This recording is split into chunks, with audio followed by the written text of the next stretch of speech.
Oh, no, never mind. It's done. It's done.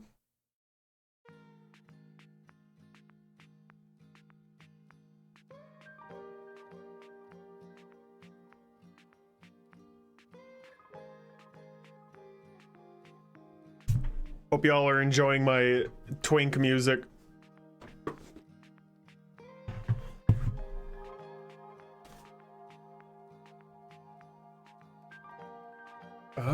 Why can I not see anything?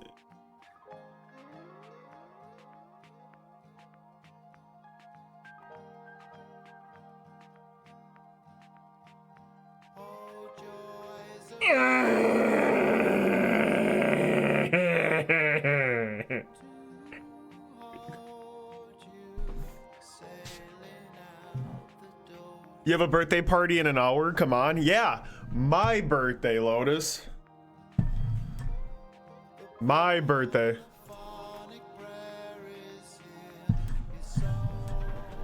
You're just on time. Just on time.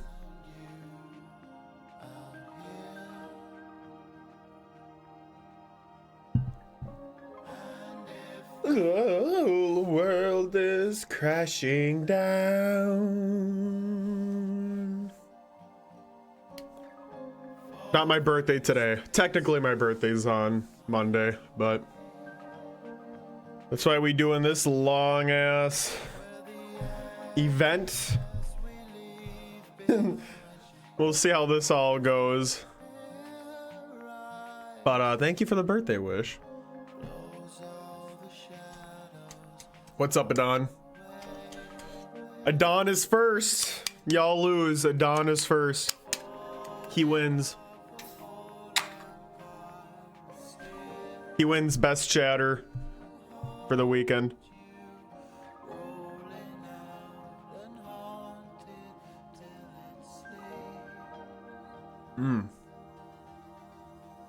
It's not, I'm not drinking, chat. I'm not drinking.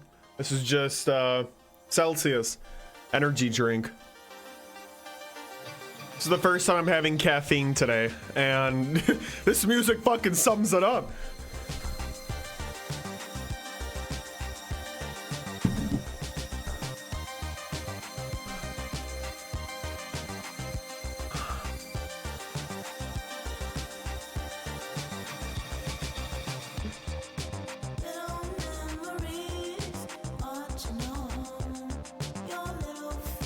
I'm trying to be a lot more mindful about my caffeine intake, especially on days I don't work, so.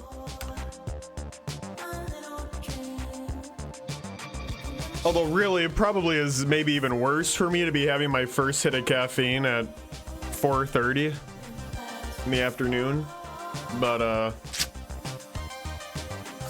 we have a lot of souls to play through. Plus, it's my birthday. I can do whatever the fuck I want, okay? I can do whatever the fuck I want. Oh my god, my hair's a mess too. Maybe I should just tie it up.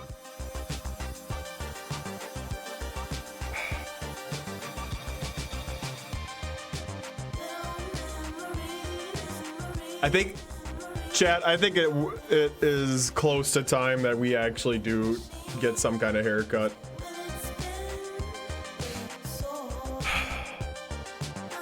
No feet pics. Beanie Splufay's back. Dude, I wear this beanie way too much. I probably look a little acoustic to my coworkers because I come into work like 3 out of 5 days wearing this. Yeah, where is the pink beanie? I'll wear that. I haven't worn that in fucking forever.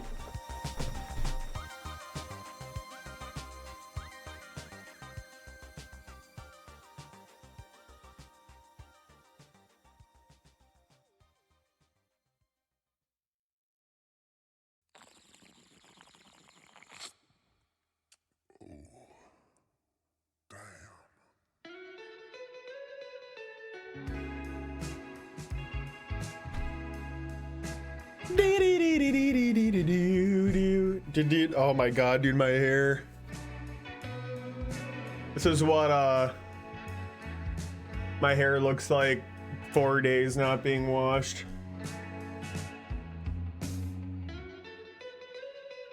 It's not too bad.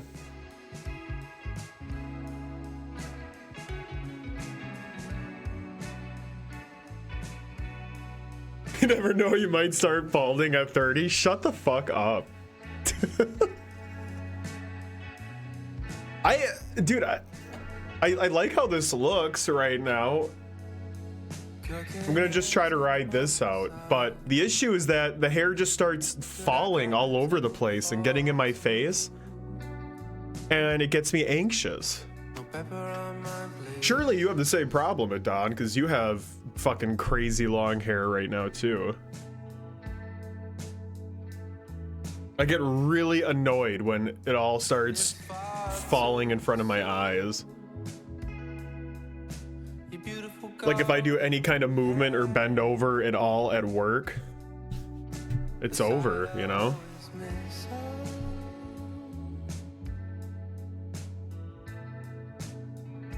But I don't know if I should get a haircut or not.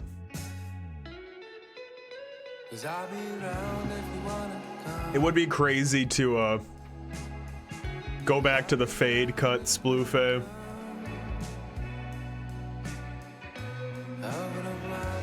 That would be really crazy. I don't even know if I could pull off the fade cut anymore. Put on like fucking 50 pounds since the last time I've had that cut. I accidentally like shaved my face clean today too, chat. I got a new electric razor and I'm still getting used to it. And I was using the #1 setting, which on my old razor barely did shit. But this new one, it pretty much cleaned my face entirely off. So I just had to commit and fully shave. But I kept my little pedo stash going, and I'm really not sure how I feel about it right now. Now that I'm actually seeing myself on the camera, I'm unsure about this.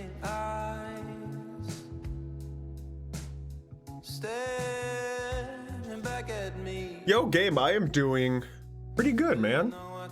Thank you for asking. We're about to do some heavy gaming tonight, and I'm really excited for it. Playing through some of my all-time favorite games. How about you, man?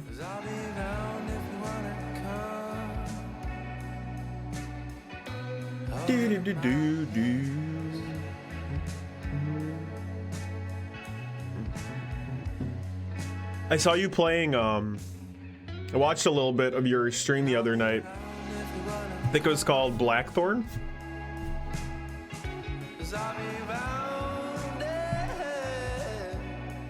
Some macho ass dude running around like John Rambo shooting up the place.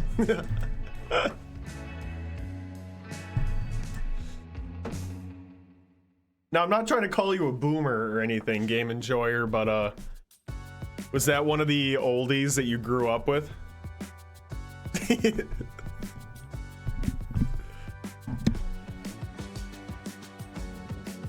Yes. It just looks like one of those like old school computer games that, you know, if I was a kid at that time, I'd probably be playing it too.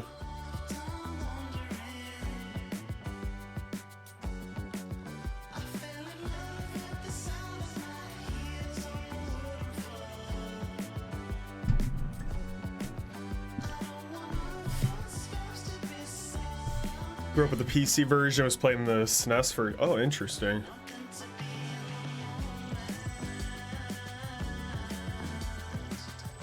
It seems like a fun old school game, but man, I don't know if my Zoomer brain can handle those kind of games, you know?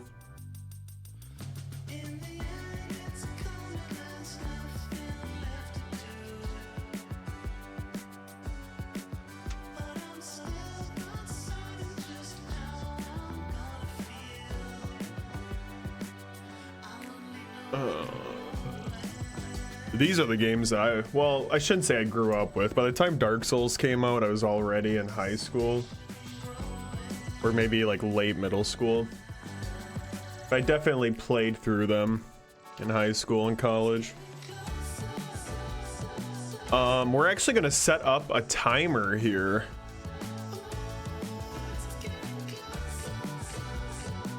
To keep track of how long each game takes.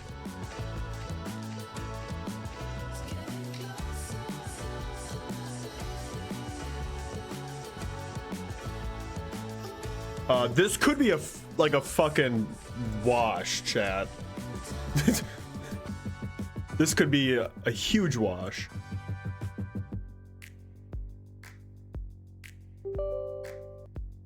To be fair, that's any stream of mine ever, but I wouldn't necessarily say that I'm good at these games. You know? I'm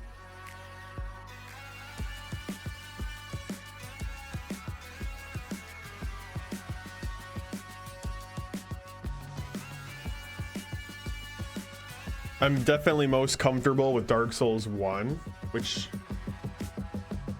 I'm hoping we'll be able to beat in just a handful of hours, but Dark Souls 2 and 3, man, that could be anybody's guess.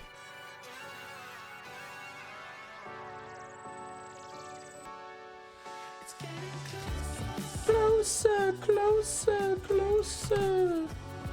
I'm just gonna make one split for every game, you know?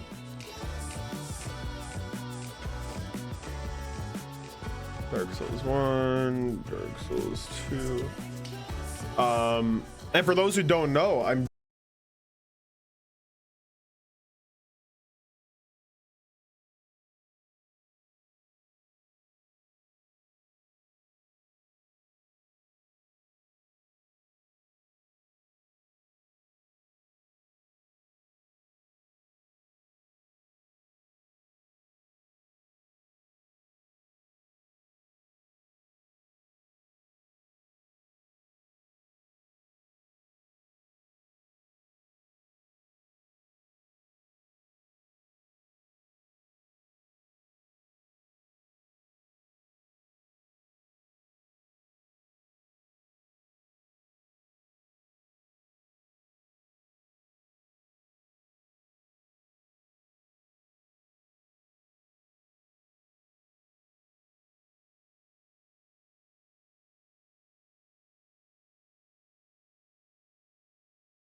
this praise. Because what modern music is missing is another 20-year-old white boy singing about nothing important. Yo, does anyone know how to make live split transparent?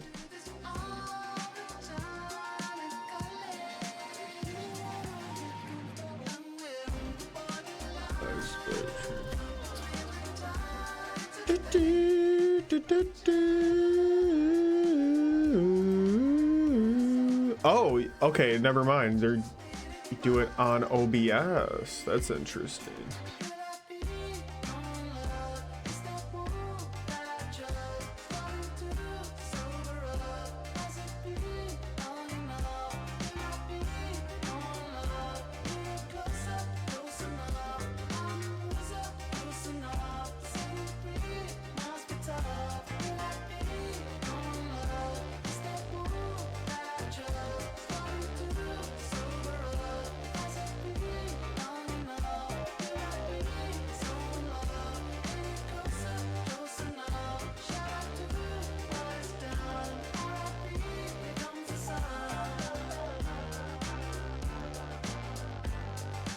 Oh shit. Do do do do do do do do do.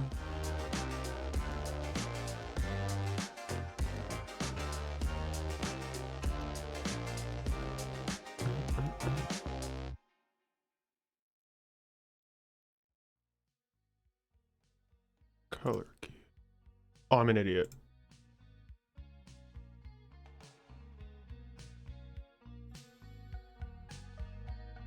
Okay, we're getting there.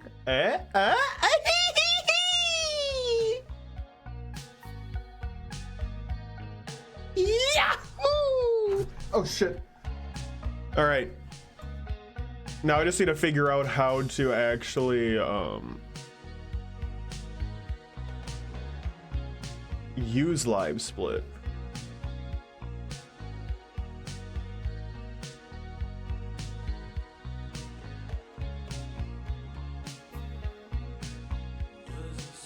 Do you guys want the timer up in the top left? Is that good? Top left or middle left? Maybe middle left. That looks a little better. Center vertically.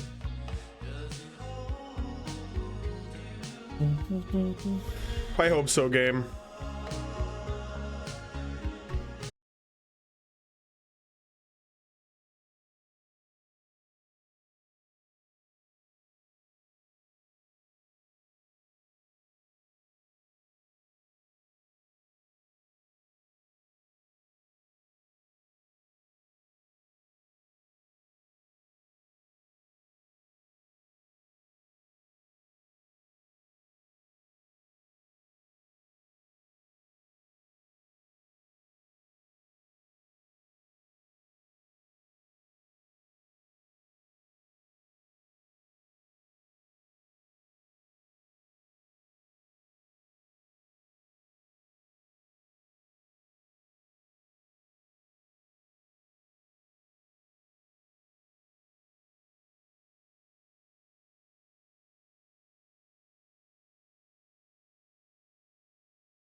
No time to waste here.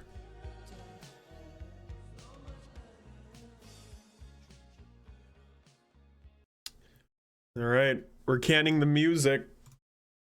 I hope you guys are ready to listen to the beautiful, non-existent music of Dark Souls 1. A game that's just full of fucking dead silence and ambience. But yeah. Without further ado, chat.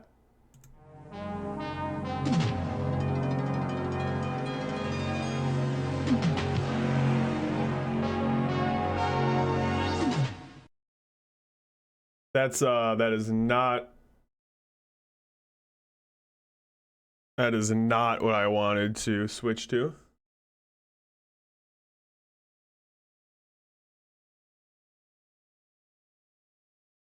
Sorry about that. Sorry about that. I hope I don't get banned for that.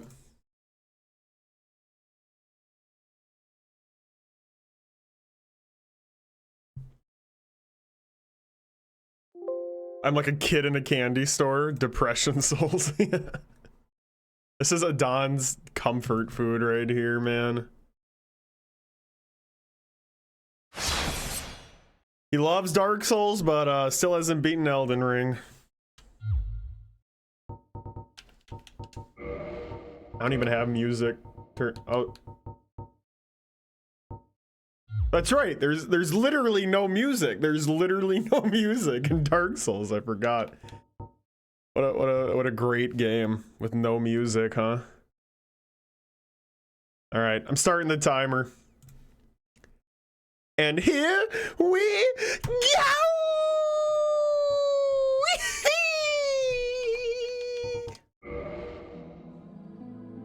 There's some music. You can't create any more characters. Yes, we will do you. Character's name, Sir Dickus. Second. Yo, Miss Guts, what up? You're just in time. Let's do a check.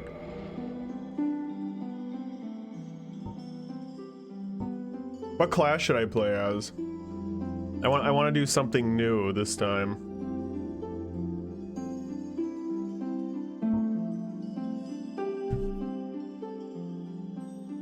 Never done sorcerer. Cleric! Dude, I'm doing cleric. It is determined. We'll give her a large upper body. We'll give her the monk hair. Aw, they don't give the ladies the monk hair?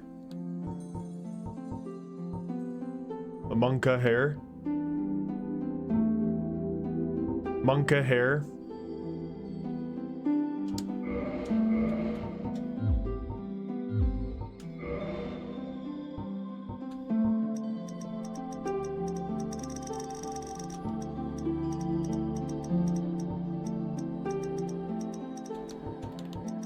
Let me know if the audio is too loud too, chat.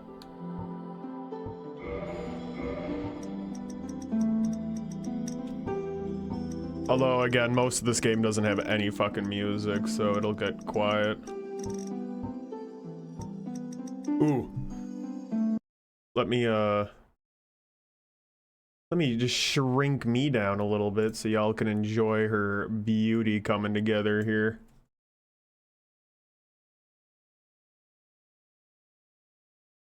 Let's put you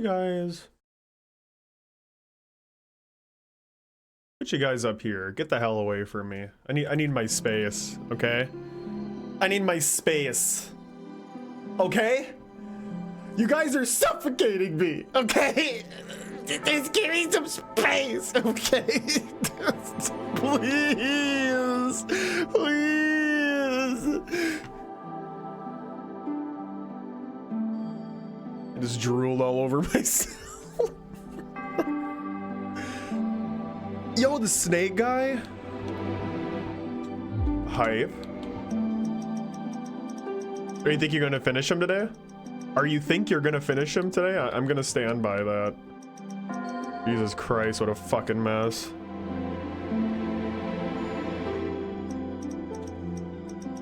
Dude, look at this chick's jawline. I'm jealous of that. Her jawline's so good that it literally dents inward.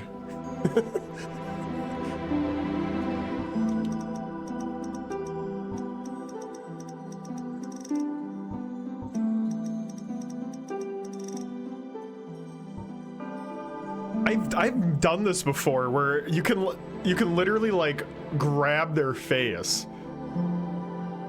You know, their face, their skin and flesh looks like a mask on top of their fucking face. How horrifying.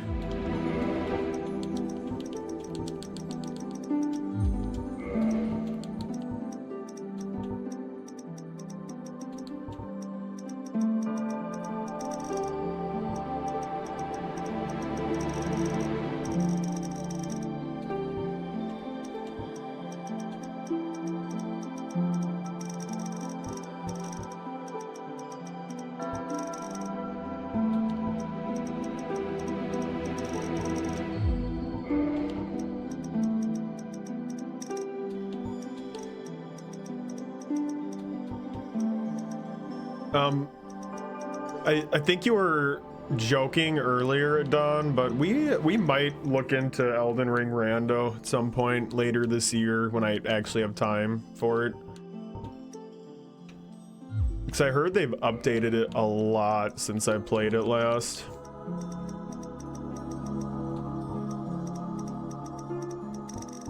There's apparently a nifty feature now where you can select an option on the Rander. Holy fuck. I'm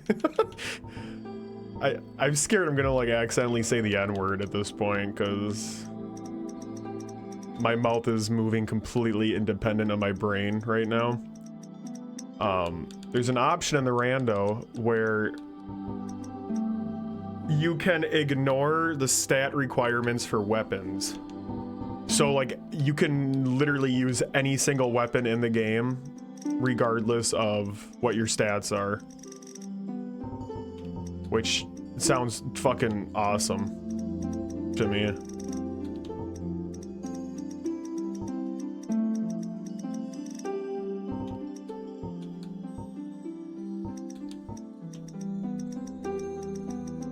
Lame mechanic. Dude, that's cool. How would that be lame? You get to actually use everything that you pick up. I'm sure the damage is shit on all of them until you actually like level something up, but just to see how they all work.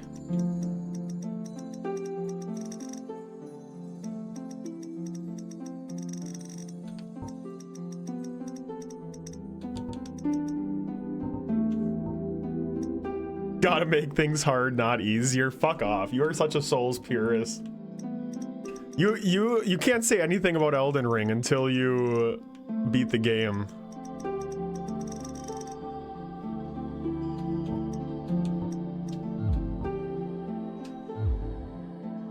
She's gorgeous, thank you.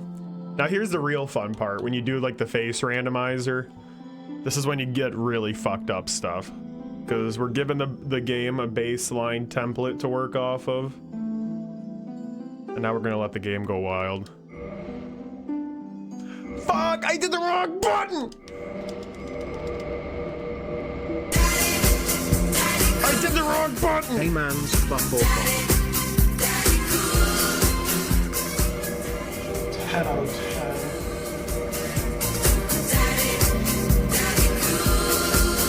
Amania? 7 months. Thank you so much, man.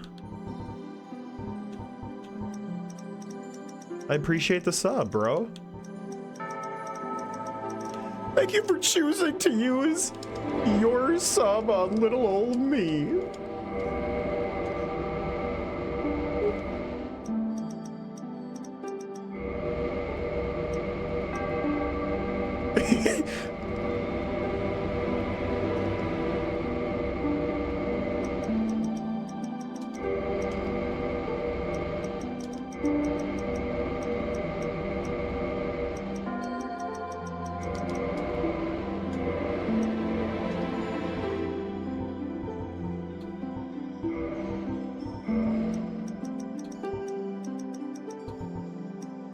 We're gonna work with this.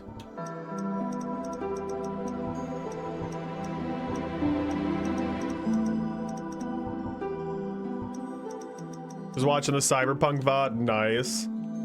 Cyberpunk's still gonna happen too. I've just kind of accepted that that's gonna be one of those games that takes forever for us to fucking finish, but we will.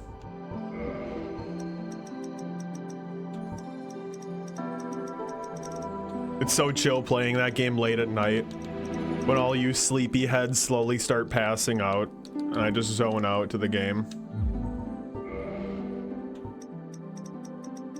Because I realized at the end of that last session of Cyberpunk just how long that DLC is gonna fucking take to finish. And yeah, we're gonna have a lot more Cyberpunk coming up.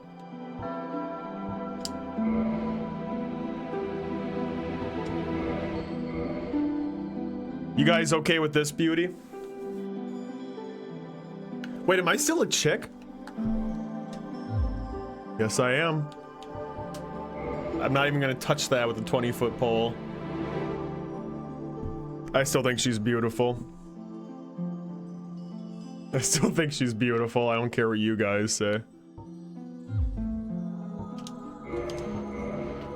We're going with it. Fuck you and your intro. Sorry, chat. We're on a mission.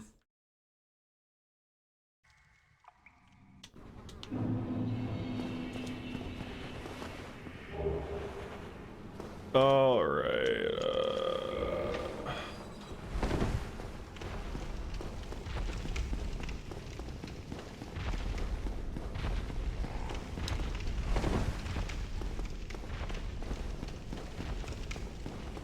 What a beauty. Thank you, Game Enjoyer. I'm not worried about Dark Souls 1 at all. This is the one that I played the most by far. 2 and 3 could be a little dicey. Especially 2.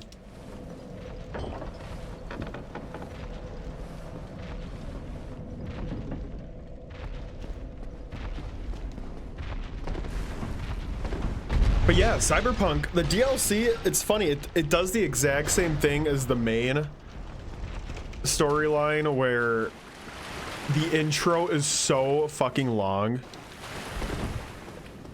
and it's so chaotic, like so much stuff happens.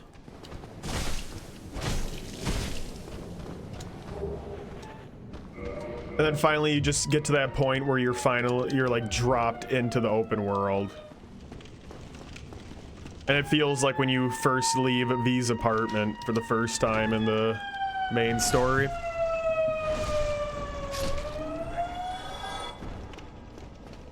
I was kind of caught off guard by that.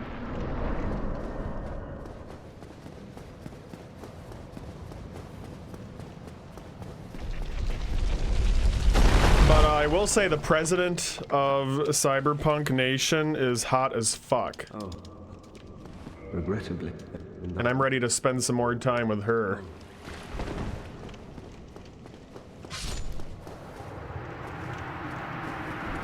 Can do some lobbying from my bedroom.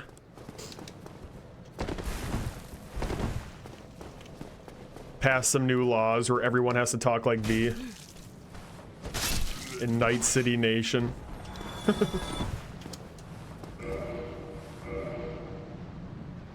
The fuck?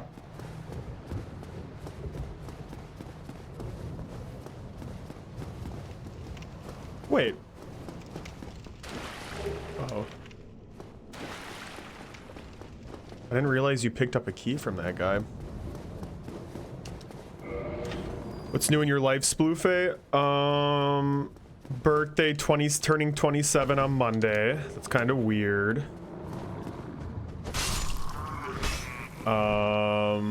Also starting my new position on Monday as well.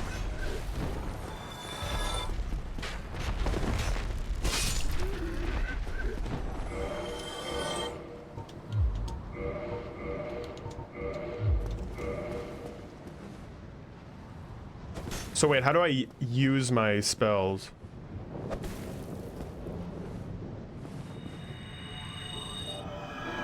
Tight, dude. Okay, okay, okay. Watch this, chat.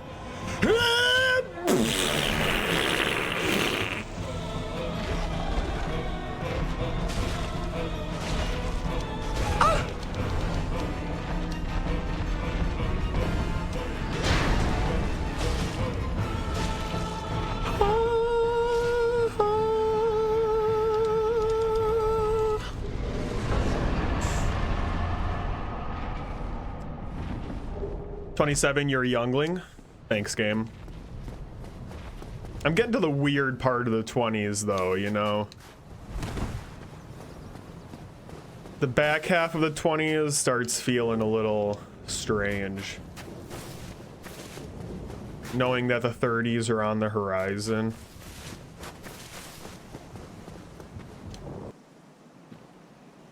So, after 25, it's all downhill. I've heard this. In the ancient legends, I've heard it this is before. stated,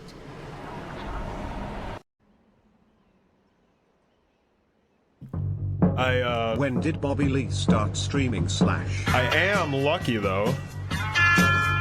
Yo, HP!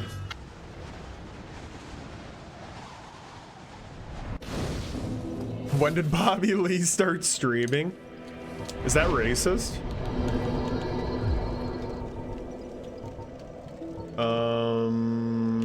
I'm doing endurance.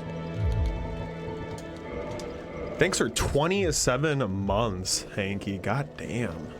27 months and I'm turning 27 on Monday. That was so thoughtful of you to plan that out ahead of time. You're a good guy, Hanky. Even though you can be racist.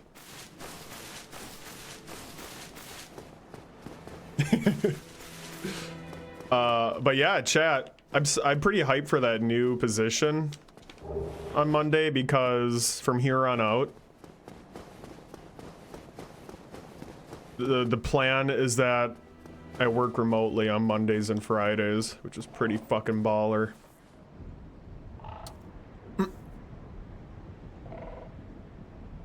Hanky, show us your boobs. Doesn't help with the sub badge. Yeah, whoever drew that sub badge is kind of ignorant and should probably be canceled.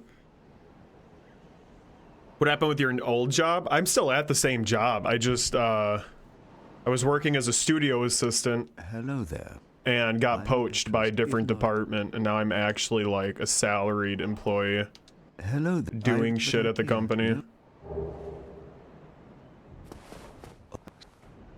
So this guy sells Very well.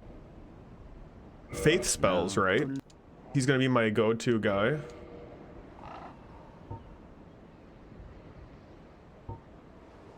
Return to last bonfire, restores high HP, creates shockwave. Displays more guidance from other worlds. Restores HP.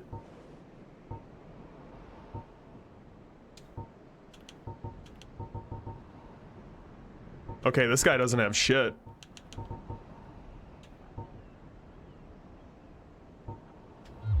Come again.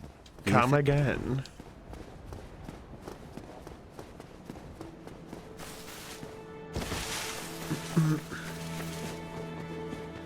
God has failed him.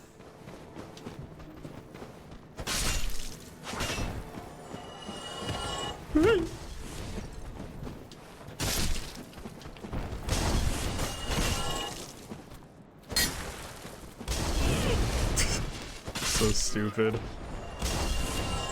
I didn't mean to do that, dude. I keep pressing the wrong buttons.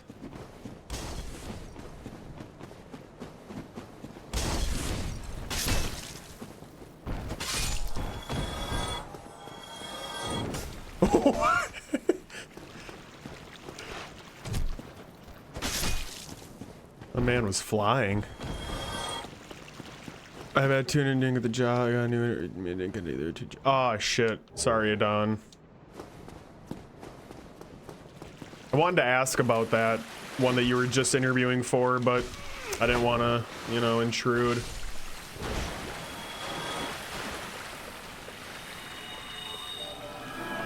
You're definitely gonna get something, man. It's just a matter of time.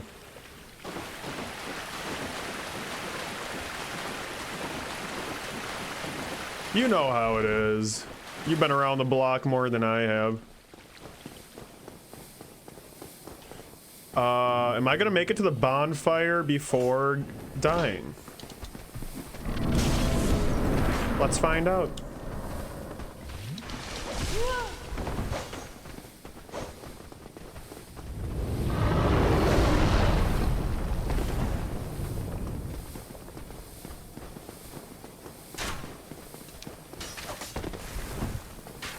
Oh my God!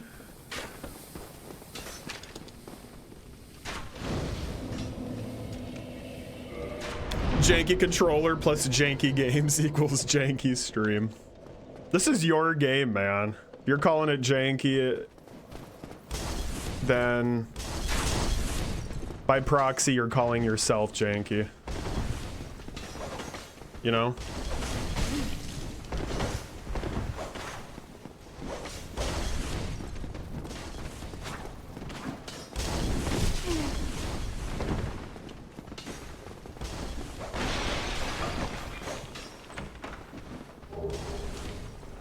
Probably didn't need that.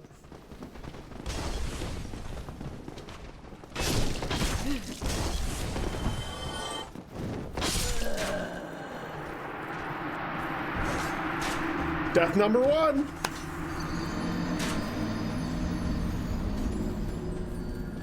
I wish I knew this game well enough. I wish I was a big enough virgin to know like which items I should be picking up and which ones I should be ignoring. The idea here, chat, is to just get through this as fast as possible, but scared to skip over all the stuff, you know? We're going straight to the first boss, though.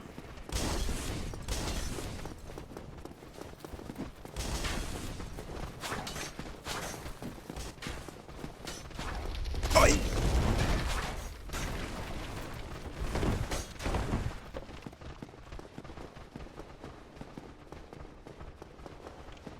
Getting a new job is clown world. It is. I hate it.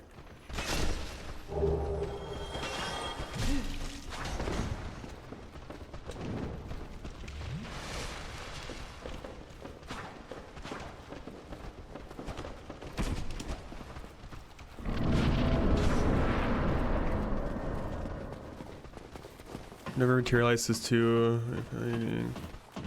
That shit, man. Your camera for the Zoom call didn't work? That sucks, bro. Personally, I think you were just touching yourself on camera and you don't want to admit it, but you know, whatever floats your boat. Whatever tickles your pickle.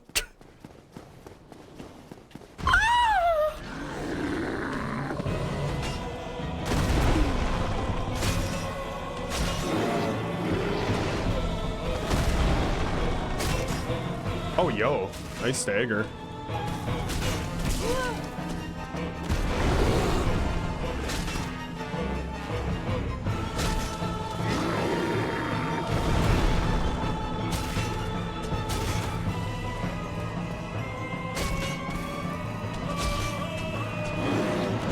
Dark Souls 1 with the best boss arenas ever.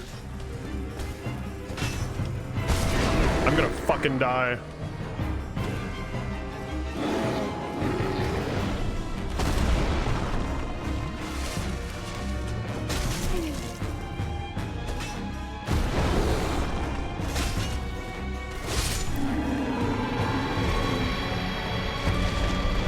I always see people getting him to jump off the side here, and he, you know, he just immediately dies, but I've never been able to get that to happen.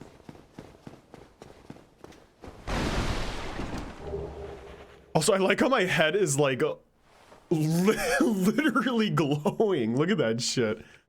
It's like I got a halo. We truly are blessed, chat. We truly are blessed.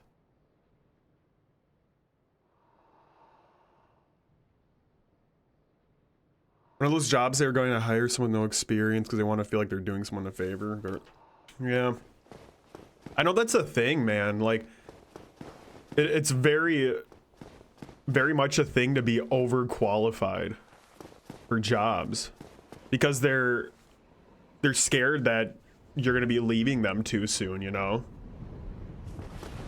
They know it's just something you're doing to have income in the meantime. Whereas they want the deadbeats who they think aren't going to go anywhere in life and are going to stick with that job for the rest of their existence.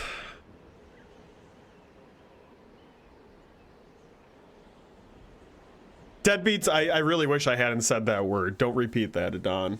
Don't repeat that. That was really mean. You know what I mean, though? You don't look hollow. I am Soler of Astora. Now that I am undead, I have... You've no need to hide your reaction. Is this guy gonna give me a miracles? Oh, I have... Is Sunbro gonna give me Bible spells? Our fates appear to be intertwined. In a land brimming with hollows, could that really be mere chance? So what do you say? This pleases me. The flow of time, there's not but you to standing of... But Yeah, he gives you that. I don't think he gives you anything else. oh, hello. The sun is a wondrous body, like a magnificent father. If only I could be so grossly incandescent. Grossly incandescent. That would make a really good band name. Oh, hello. The sun, if only I...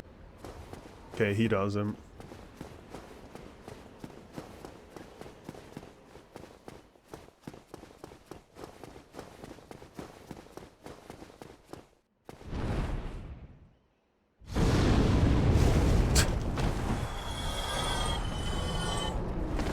Can never be too prepared. Yeah, I don't know where to get miracles from, actually. Is Fat Boy at Firelink Shrine gonna update his stock with more spells soon? Because right now he does not have shit.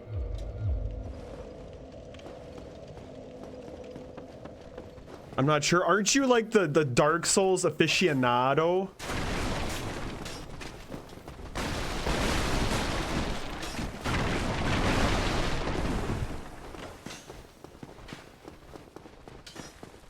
Well, you seem to have your wit. Then you are a welcome customer.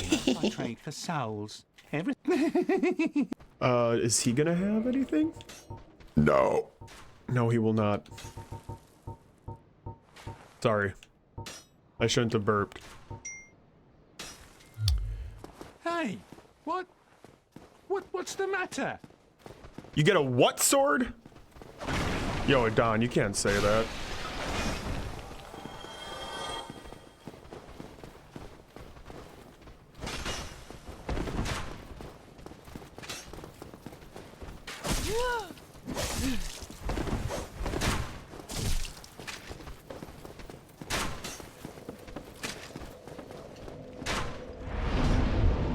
We'll just keep plowing forward.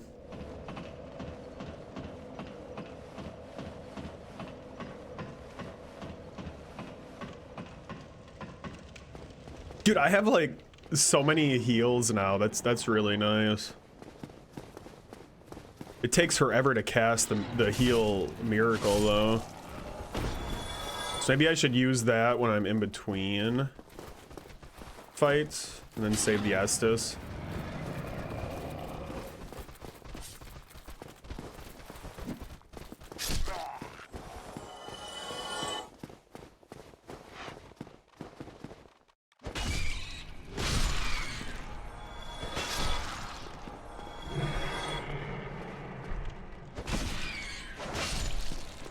That might be the first time I've ever killed those rats without getting poisoned. This is the run, chat. I'm feeling hot. I'm feeling hot and bothered and sticky. And I need someone to wipe me down, baby. I need someone to wipe me down. I'm moving the timer just a teensy bit, so it's not overlapping like that. Cool? Cool.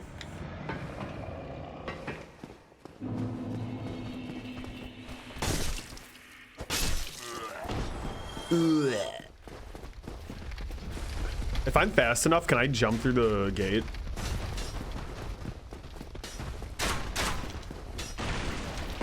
Yeehaw!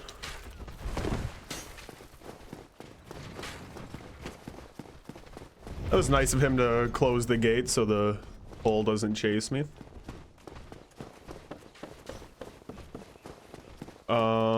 So I'm thinking we just... Actually, maybe let's see if we can upgrade. Or wait. First, let's go this way, get the shortcut.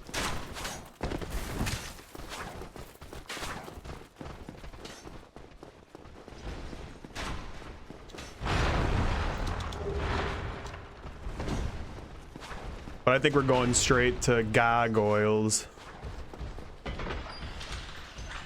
And I won't lie, chat, I think this fight might fuck me up a bit.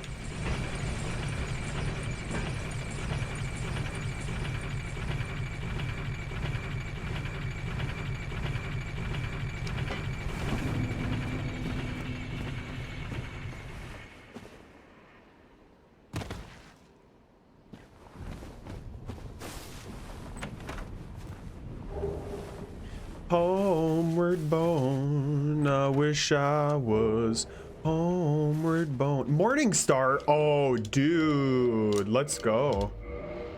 Oh yeah.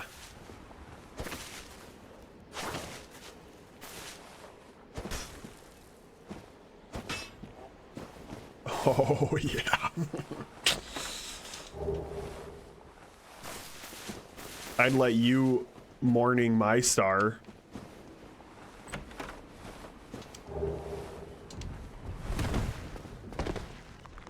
Till I convert.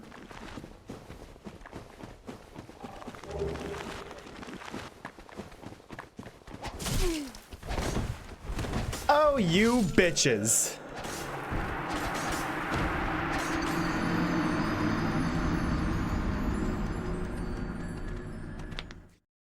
Okay. Oh, shit.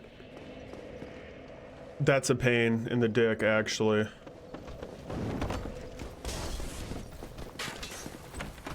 Well, I may as well just see what's in here. That was so not worth it. Now we die. I'm gonna see if we can't upgrade the Morning Star with old Andre the blacksmith real quick.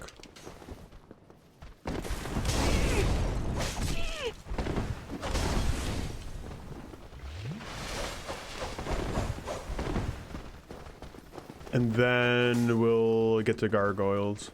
Gargoyles.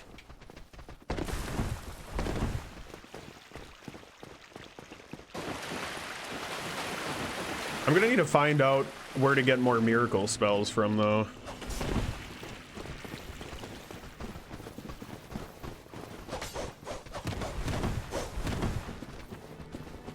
You know, the more I think about it, I do think I've heard people say before that miracles ain't really shit in these games, so...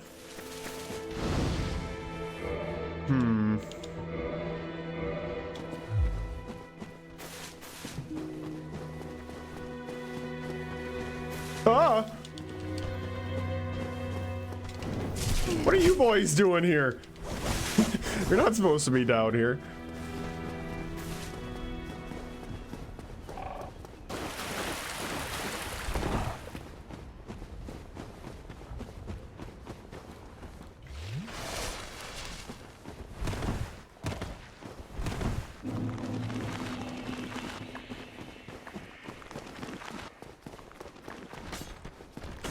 Okay.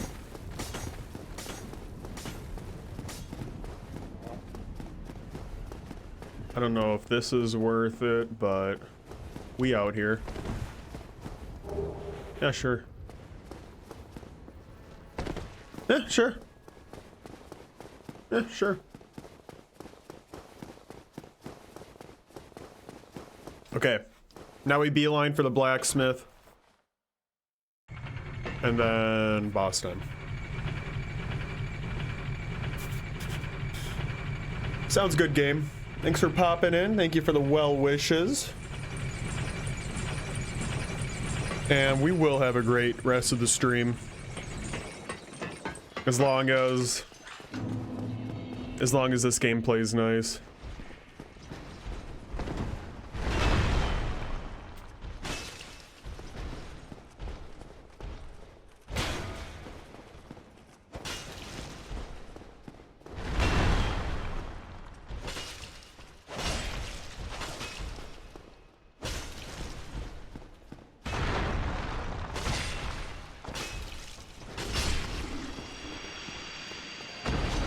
Pretty.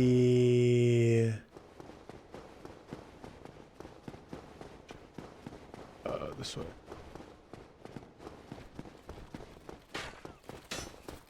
Yeah, so Elden Ring DLC, chat, coming out June 21st, was it?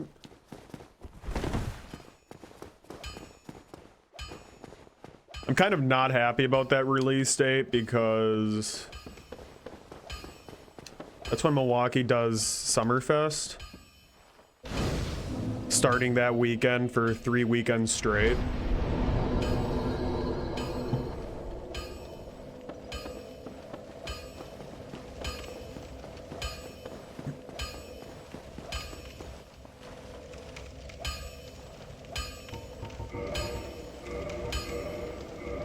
So we might be streaming that at like absolutely obscene hours of the night when I'm absolutely crossed coming back from Summerfest. Don't get yourself neither. Don't get yourself killed now.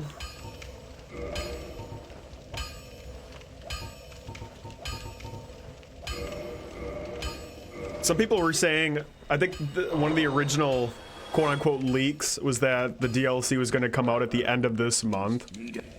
That would have been so hype.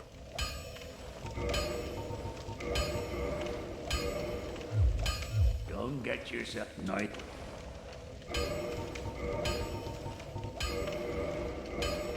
$40 DLC though, chat. Not super crazy about that price tag.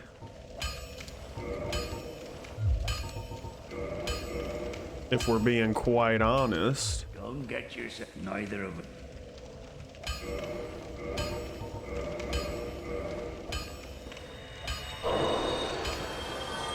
But Well, you know it will be good, at least. don't get you.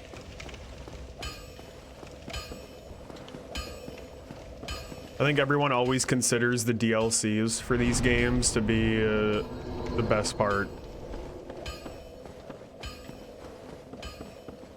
Might be lurking a little, vibing in Valhalla. Let's go. You know, I made the mistake of playing that game too shortly after I played Odyssey. And I sunk way too much time in Odyssey, so I just wasn't ready for more, you know?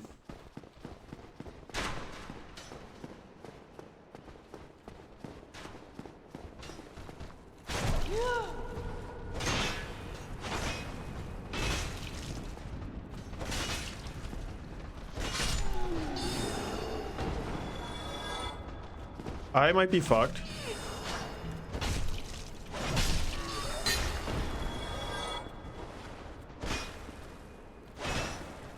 This is so dumb.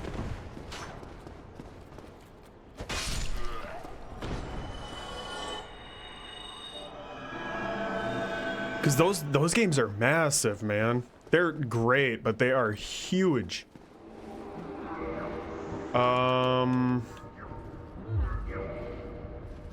I hate this part.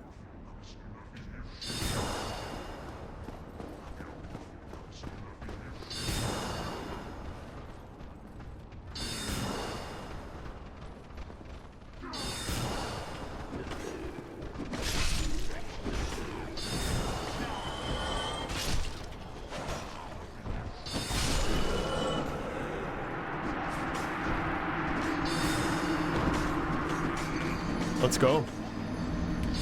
We'll find out soon enough if Elden Ring DLC claps or caps. You know, like I said, you know it's gonna be good. There's never been a bad FromSoft DLC.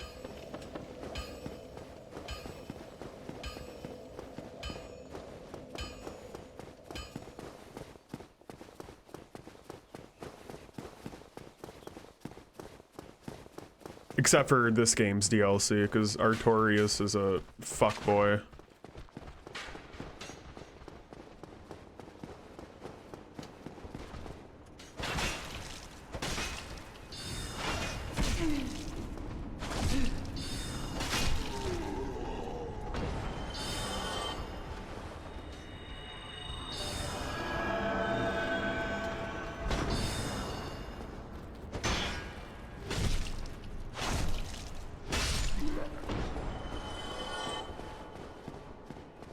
I never actually beat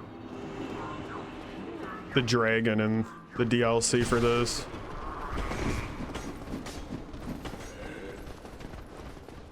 I was completely out of patience after getting my ass whooped by Artorias. I did not want to fuck with it anymore.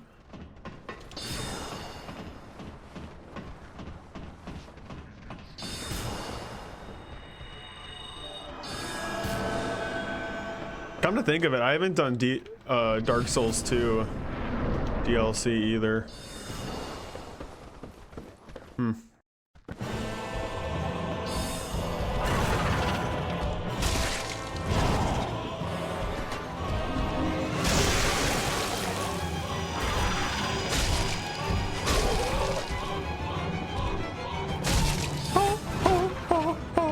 Look at his nubtail, loser.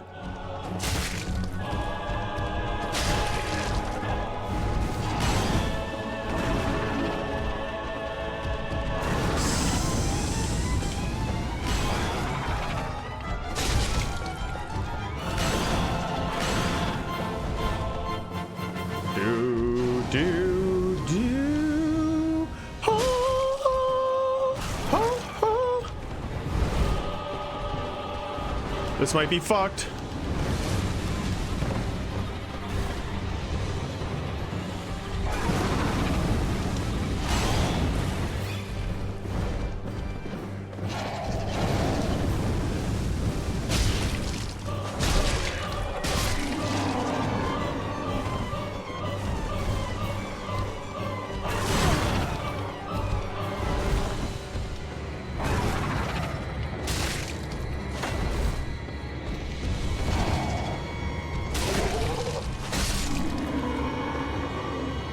GG's, baby.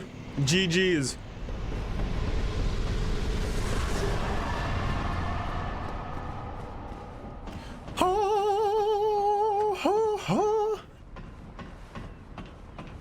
Yeah, I've seen other people play Dark Souls 2 DLC. I don't know, man. It just does not look that fun to me. Some of the fights look cool, but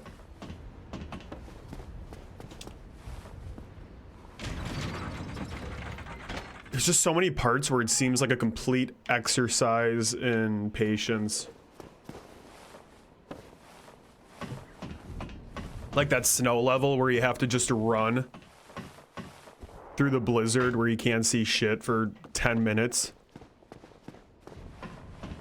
as a run back for that one fight. Or that one where like you go way, way down to like to hell, it looks like. And you have to fight a bunch of knights before the actual boss shows up. Oh, yo, this guy's gonna have some miracles, I bet. Of Karim, the partner. Cometh thou to confess? Cometh thou to confess? And he don't got shit.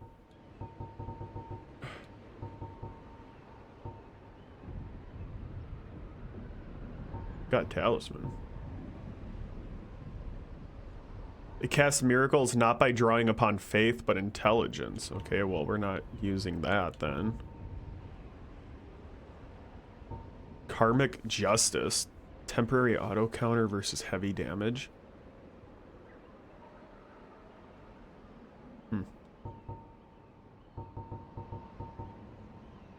I'm gonna see who I get miracles from, man, because I have no idea.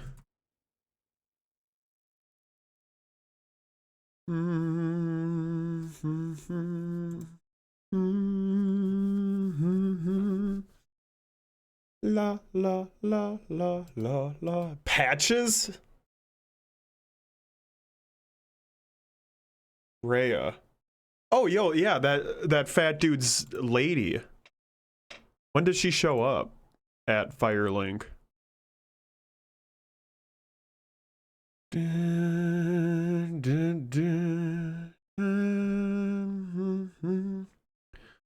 She appears Firelink after defeating Capra Demon. Yay. Yay, we have to fight Capra Demon. That's good. That's good.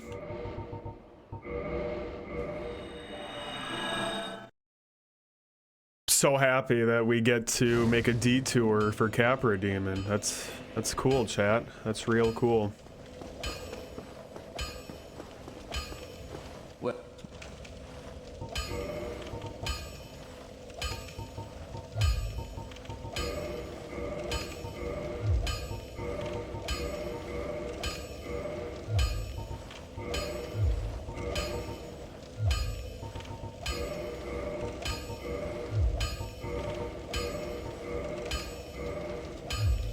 Don't get yourself. Shit. Okay. Well, let's just do that then. That means we need to get the key from that tweaker merchant.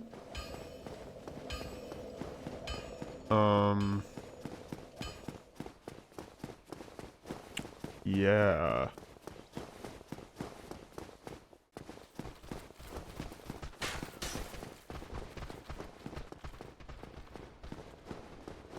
I don't think I'm gonna survive this.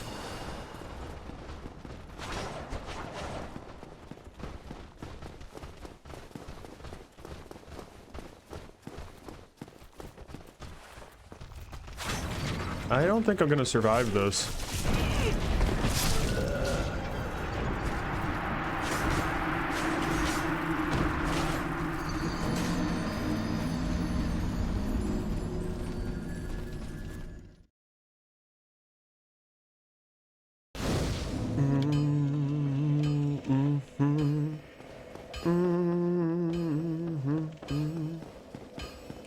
But yeah, I don't plan on playing any of the DLC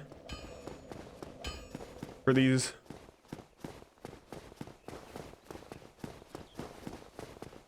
Maybe Dark Souls 3.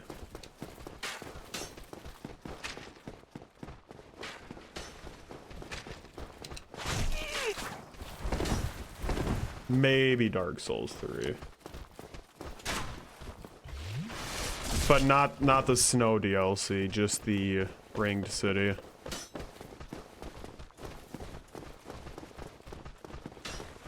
Only because Gale would be a really awesome fight to end it on. But that's, you know, being generous and assuming, chat, that I'm even able to make it that far, which I'm not too certain of.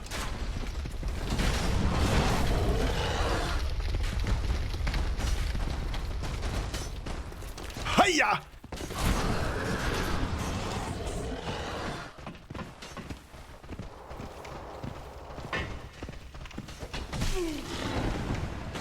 Fuck you. Oh my god! Let me move! I love Dark Souls so much. Okay. Let's go the other way. I did just lose 6,000 fucking souls though, and that kind of is a lot right now.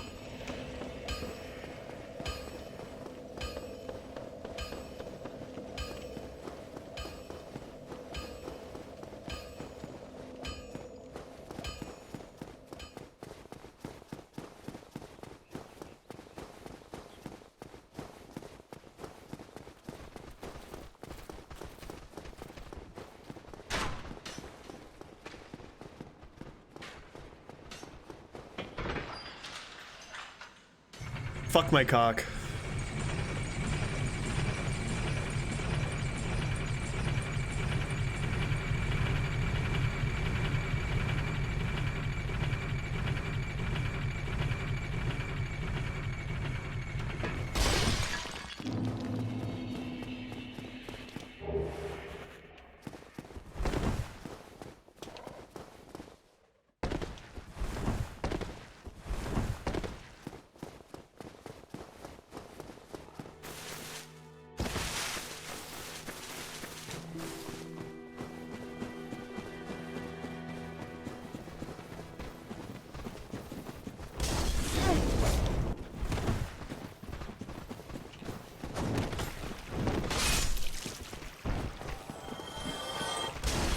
Chat, I had to go through everyone's nightmare scenario yesterday.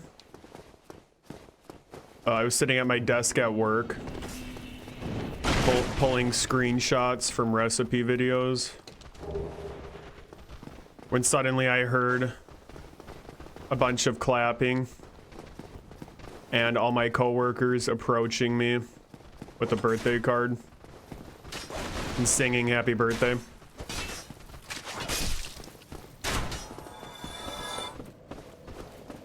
Yeah.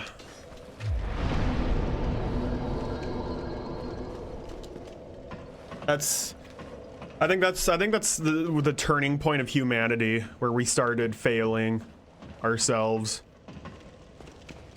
When we decided that people needed to be sang to on their birthdays in public settings.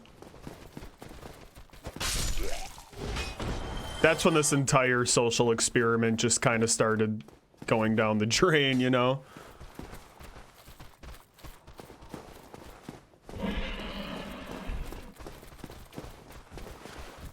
Your coworkers secretly hate you? I kind of started feeling that way. So, okay, let me give some context here. I was studio assistant this whole time, which, you know, it's pretty much if you'd be on a film set, that's the production assistant, the bitch boy who just does things that nobody else wants to do. The actual creatives, you know?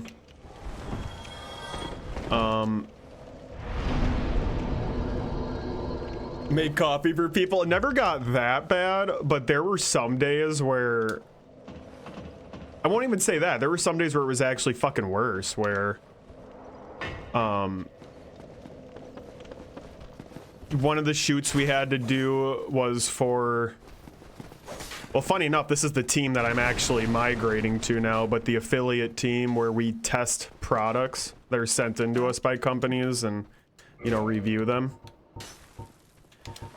We had to go on location for a shoot for firewood racks. We had to test out 7 different firewood racks in someone's backyard. So the person we ended up at lived on a huge fucking hill. And my bitch boy ass had, we ordered 2, I think they're called cores. 2 cores of firewood. I think that's what it's called, a core. Which 1 core equals 1 tree. And we ordered 2 total. Wait, how the fuck? Oh, right. Yeah, and guess whose bitch ass was the one who had to fill that wheelbarrow up and haul 2 trees worth of firewood up and down this fucking hill, all over, stacking them on the firewood rack so the photographer could shoot them. And then when all that was done, I had to bring the firewood to the dude's actual firewood pit, which is all the way at the bottom of the hill, like into the woods. You had to take this really weird little path that actually walked into the woods, and then you had a little section off to the side, and I had to stack all that shit. That part was okay, but it was going up and down the fucking hill. Oh my god, dude. It was like dead of summer in Wisconsin when it gets super hot and humid too. That was miserable. Why am I being so mean? You're fine, bro. I think it's funny. I think I'm a very bullyable target. And see that you can make fun of me because I'm no longer doing this bitch boy stuff. So, you know, it is what it is. Another time I had to clean out the fucking grill that they have been using for about a decade now without cleaning it out a single goddamn time. I mean, and that actually took me all fucking day, chat. I had my face inside this giant fucking grill, and I was mixing just cleaning chemical concoctions and inhaling that shit all day. Does this guy do miracles? Oh no, he's a wizard.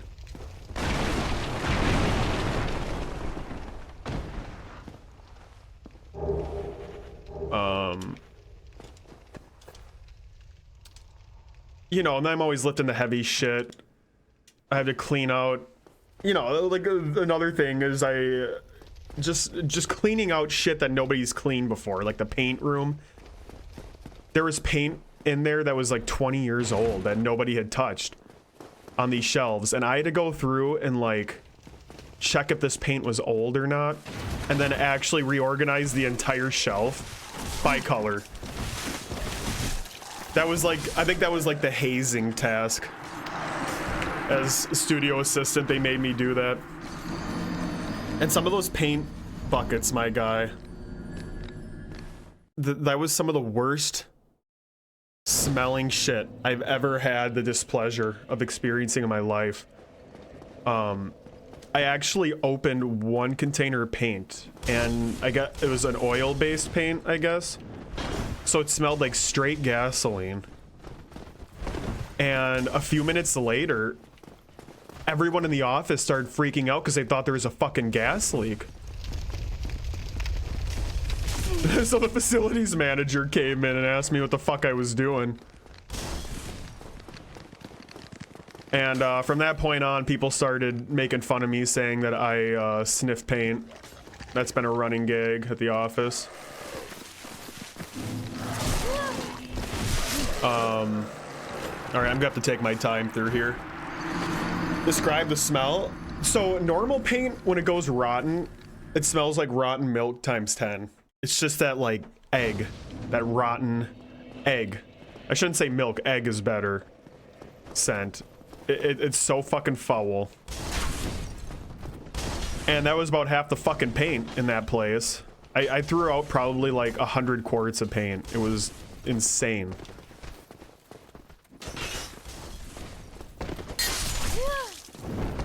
Whereas that oil stuff just smelled like straight gas. Like, it's no wonder that people thought there was a gas leak in the building.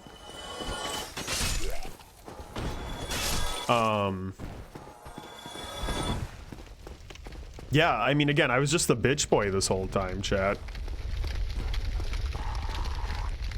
It wasn't like a glamorous job, but it was kind of fun, you know? The best and worst part about the position was that I had no inherent responsibilities on a day-to-day basis outside of kind of just assisting people with what needed to be taken care of.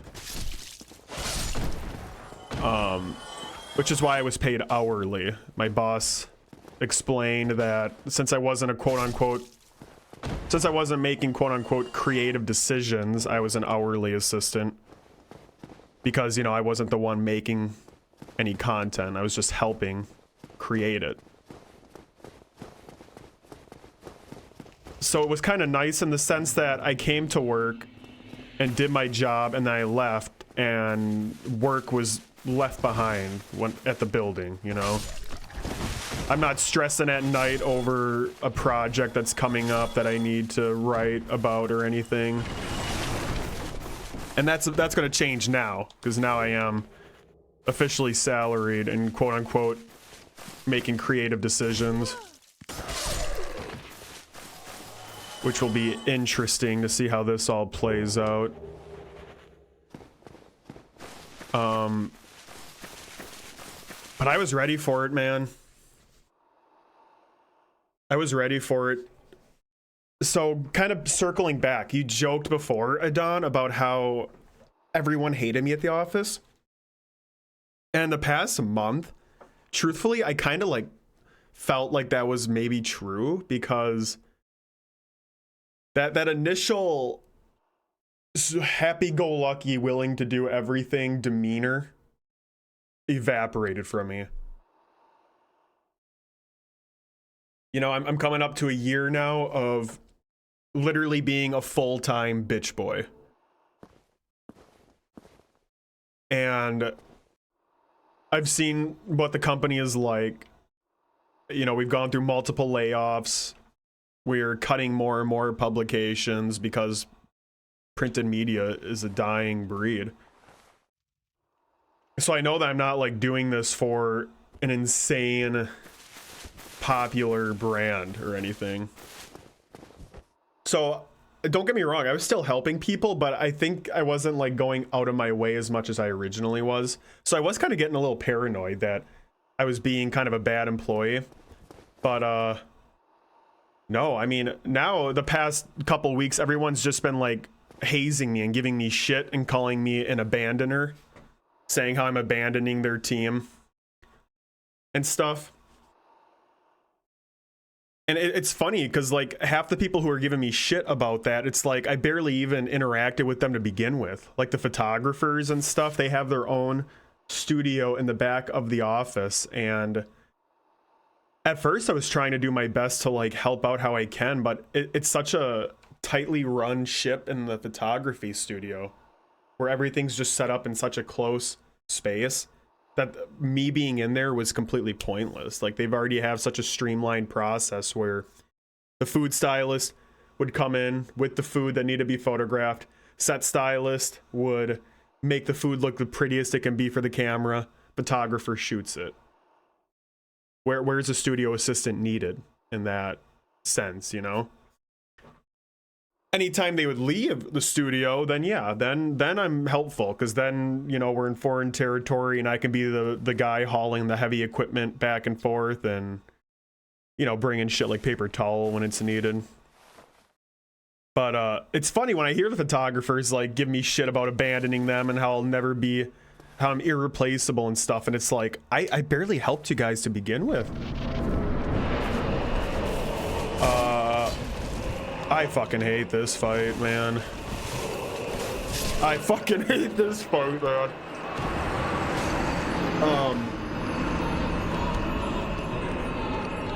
But here's the crazy thing, okay? Here's the crazy thing.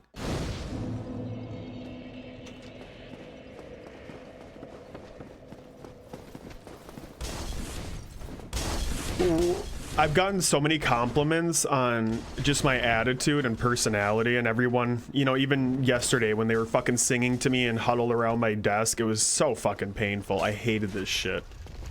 Because they were not only like talking about my birthday, but now they're talking about how I'm getting the new job on Monday. And I'm still gonna be working in the same building as them and stuff, obviously, but I'm just not gonna be as like in it with them. I'm gonna be with the affiliate team in my own space, testing products, yada yada. And I guess I never really had an opportunity to prove myself creatively, you know? I was never doing any camera work or anything, or like editing. The most I got to do was that I pulled screenshots from pre-existing food videos that were going to be used on the articles for said recipes. That was probably the closest I got to being able to flaunt my creative abilities. But it was interesting to me that nobody ever really like had anything to compliment about my creative skills, and instead everyone just like kept reinforcing how helpful I was and how I just had such a great attitude and a great personality, and I was so fun to work with.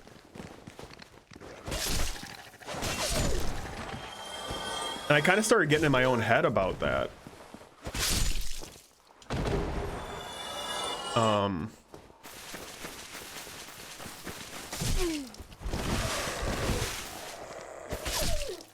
Because I genuinely don't know how I'm going to be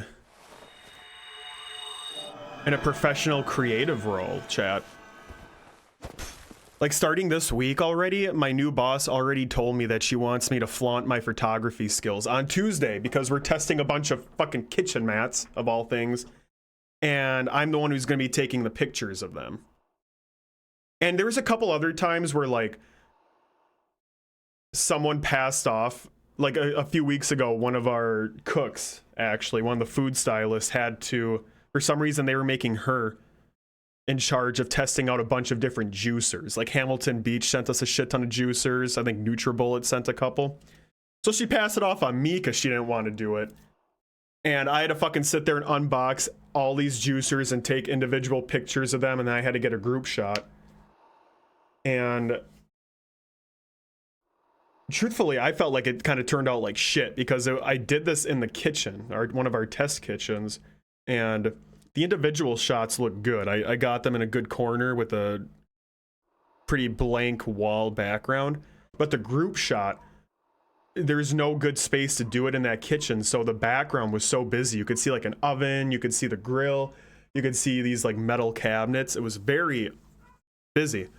But I sent it to the art directors and they seemed to like it a lot. So I think I'm just getting in my own head about all this, and I don't think that like people care so much about the individual product at this company anymore as much as they do about the quantity, about getting this shit out. But it was interesting that like I just spent a whole year of my life working this role, and believe me, everyone had good things to say about me, but everyone kind of said the same things that came back to just personality stuff as opposed to the actual work I did.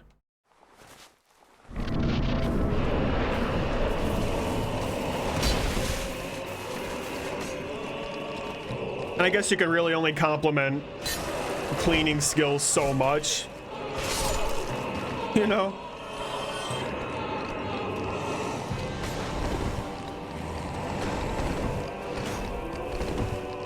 This sucks.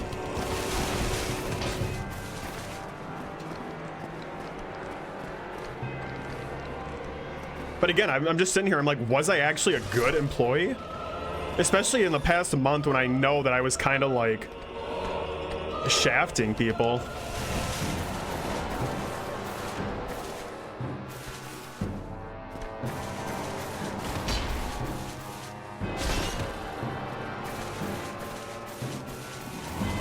I started thinking about the last job I had too that was all remote, where I was like training our fucking overseas customer service team.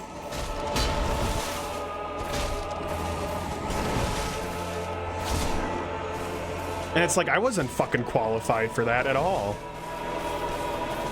But I think I only got it just because like personality. Like I think I'm a personality hire, chat. That's really the main point I'm getting at here, and that kind of fucking terrifies me a little bit.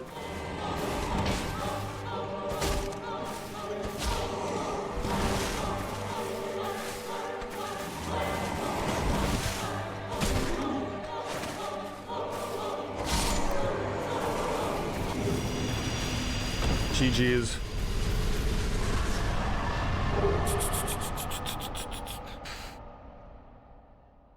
No, okay, so here's the crazy thing, Adon. Here's the crazy thing. I was getting paid a lot as studio assistant. It was a huge pay bump from my previous job, okay? I mean, I don't know if I really should say how much I make, because that is a weird thing. I don't know. Would it be weird to tell you guys that? Fuck it, I'll just say it. I went from making like, okay, I won't.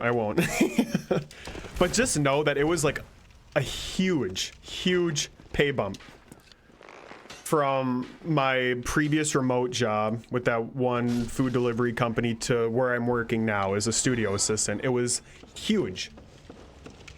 And, does this guy sell anything good? Yeah.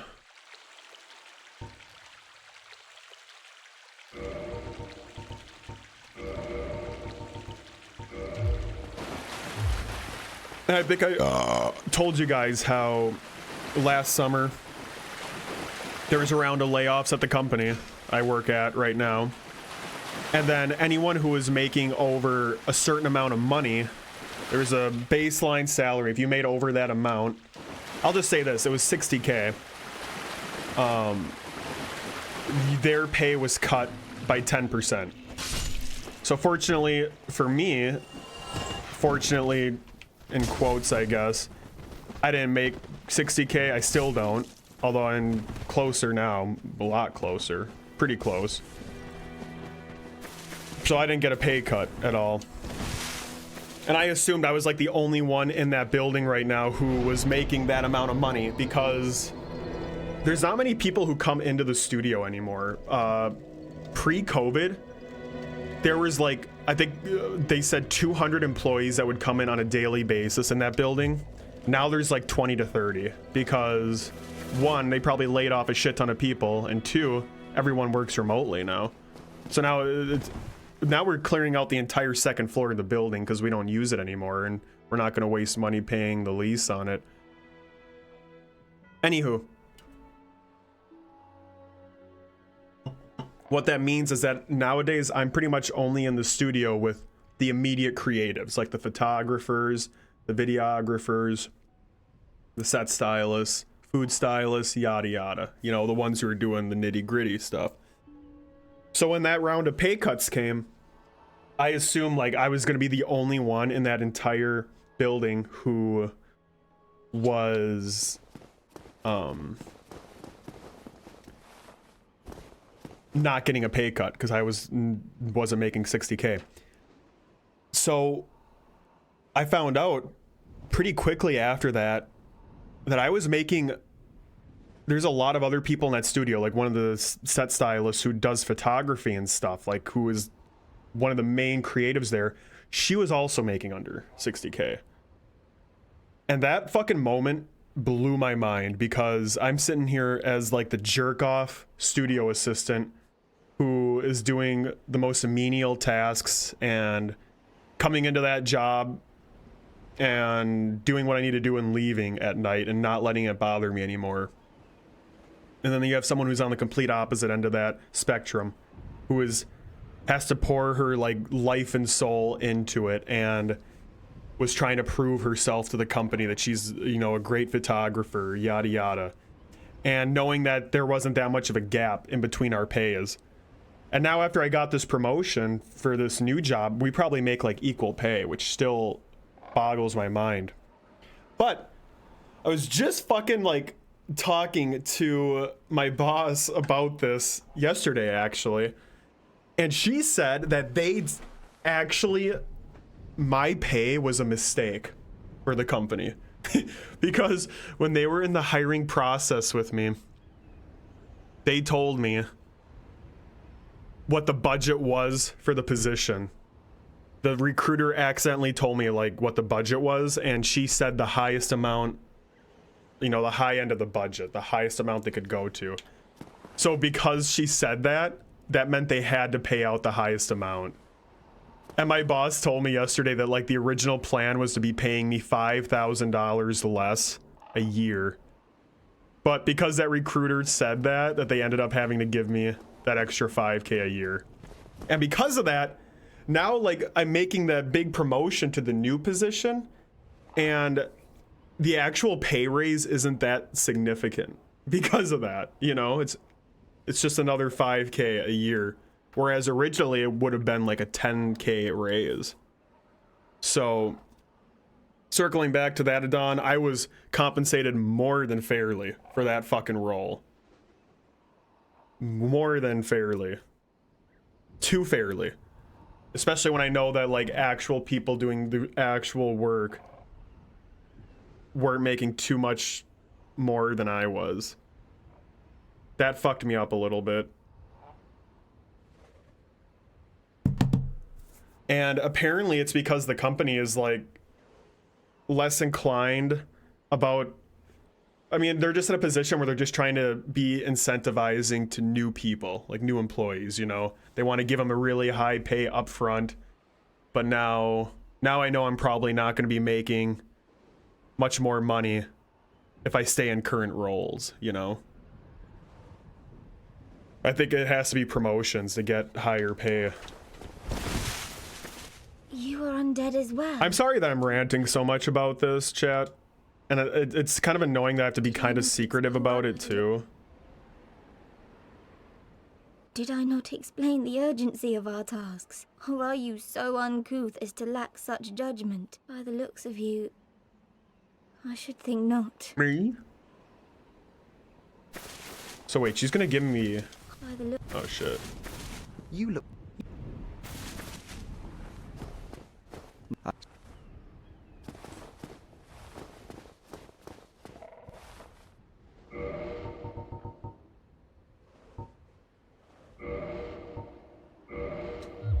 Come again. Come again. But yeah, it's interesting stuff. And I found out too that like the receptionist of all people at like the front of our office, we barely get anyone coming into that office these days. She makes like a shit ton of money too compared to the creatives. It's weird.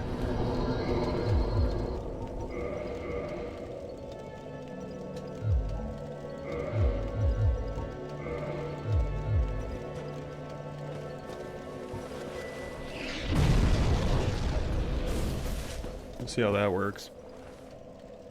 So you'll be putting out designs and stuff or create things ish.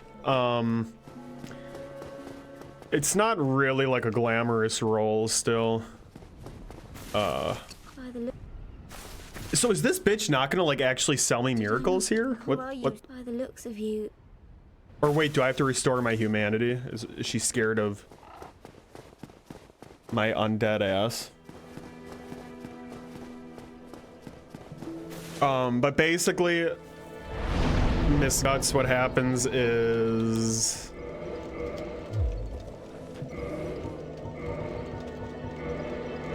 we get these products that are coming in from companies and we have to review them. So really the extent of my creative output is that I'm probably going to be like writing notes and writing parts of the articles that we publish. And I'll be taking the pictures of all the items and stuff for the articles.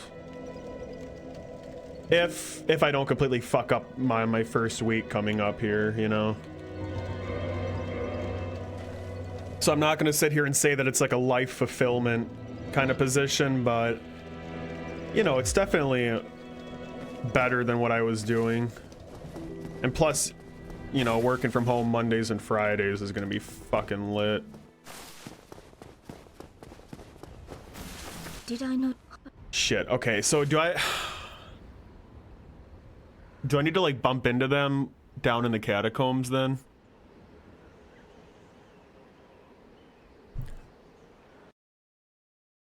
Because we find this bitch later in the catacombs where these guys turn hollow and you have to kill them.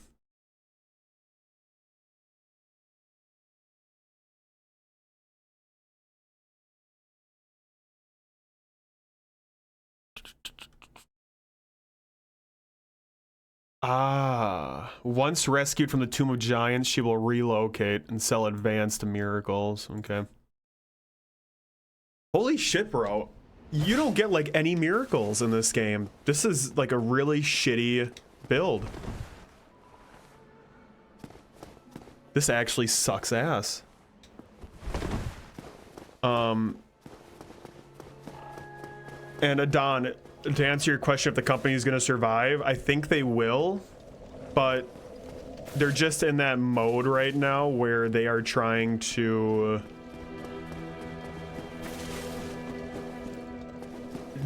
have the least amount of people do the most amount of work possible,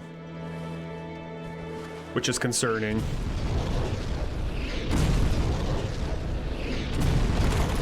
Oh shit. Okay, let's redo this.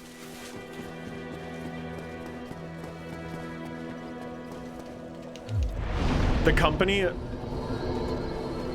was really big in the print and media world all these years, but they took way too long to adopt to the age of technology. And they're definitely paying the price for it these days. But they were at least smart enough a few years ago. I'm gonna kind of soft dox myself here, where if you're interested enough, you could find out where I work, but they actually acquired Fail Army and Pet Collective and all those fucking video brands that you see the millennials on Instagram and Facebook share videos of. They acquired those brands, which will definitely help the company. A lot. But now it's just a matter of getting all this shit that they've had printed for decades and decades and decades and successfully get that shit uploaded online. And what concerns me about the company is that they seem less inclined about the actual substance of the content as much as they are about just the quantity of the content.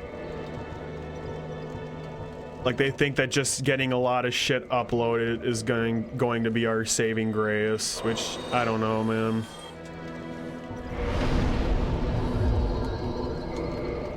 We constantly have to play by the rules of Google search engine, which is a crazy fucking thing to know that your entire livelihood is dependent on how Google updates their search optimization. And better yet, they don't actually tell you what they do. We have some connections with Google that kind of give us these vague notions as to what's changing and what helps, but they never outright say what you need to do for full optimization. So we're kind of just doing guessing games work this whole time. All right. Enough about that. As an accountant, I have some ideas as to why pay is whack. I think the big thing is that a ton of people want to get a creative work. There's too many people and companies pay them less. You can buy from a different location. You can't buy from her here. Okay, so Rhea. Yeah, it sounds like she's going to be in the church later. Kind of fucking annoyed that I'm going to have to wait that long to get some actual good spells, but whatever. You'd be surprised how few people apply to be secretary. Yeah, that checks out. My last only one person applied, so I gave it to her. So I tried this new position, save some money, been through, see me, you can play the field, check out other positions out there. I feel like reassess. No, for sure, dude. I'm definitely on my toes. Well, this is and not comfortable or content at this company. And to be quite honest, I don't think I would feel that way even if they were succeeding, because it's just not a place that I want to spend the rest of my life at. But that's good advice. And believe you me, it's one I'm already taking to heart.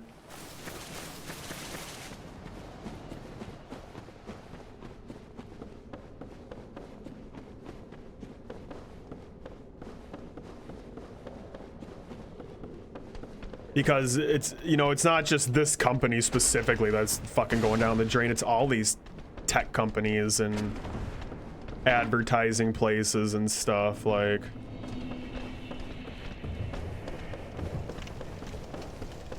everyone's just kind of getting fucked these days. So I hope that all the shit I've said tonight, chat, none of it made me come off as ungrateful or anything. Because I'm not. I am so fucking fortunate in this position. And I am immensely privileged that I'm getting such a huge change in responsibilities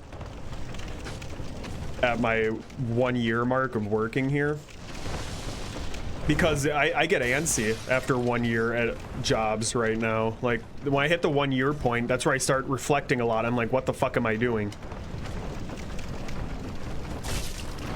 And that's part of where all this shit is coming from that I've been talking about. You know, I get in my own head about a lot of stuff, and about my performance and about my role, yada yada.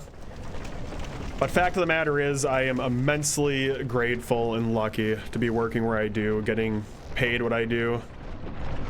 And now that I'm gonna be doing slightly more fulfilling work, and, you know, I get a little bit of a break and have a hybrid schedule where I get to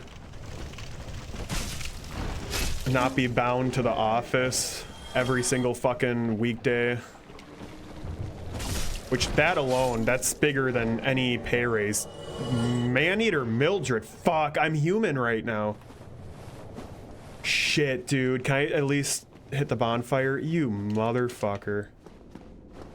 Alright, I think we'll be good.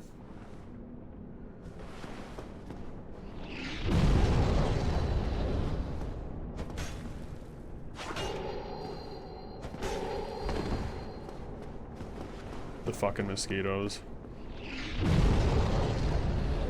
Yo, that's actually a pretty good spell. That force field.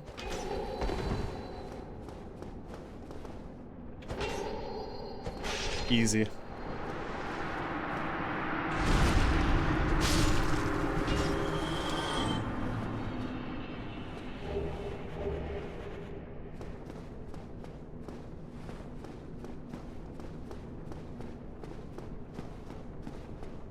So, I'm not like, well, I shouldn't say I'm not concerned, because last thing I'll really say about this is that I am kind of walking into a powder keg, because ever since last year when the company did that round of layoffs and cut people's pay for the rest of the year, they did restore it, by the way. Anyone whose pay was cut got it restored in January again. But funny enough, there was literally another round of fucking layoffs. Right during Christmas time, of all fucking times. Like, that shit just gets me heated. And it was the first time it finally cut into our crew. Like, we lost one of our photographers, a really fucking talented photographer, but I will say she did butt heads with my boss quite a bit, so I don't know if there's some more shit going on down there. Won't go into more detail. But that was the first time that those layoffs affected someone, like one of our immediate peers in the office. Usually it was really targeted toward a lot of like the publishing teams, since we're scaling back our actual publications. But they've been doing monthly town hall meetings at the company where they report our projected revenue compared to what we're actually making. And the affiliate team is constantly underperforming on a month-by-month basis, chat. Like, I feel like I'm walking into a huge powder keg right now, because we have been underperforming as a team quite consistently. And I think that's why my role was created, because they're kind of restructuring what they expect from this team. And it sounds like their big thing is that they are now officially having the affiliates test a shit ton more products than they were originally.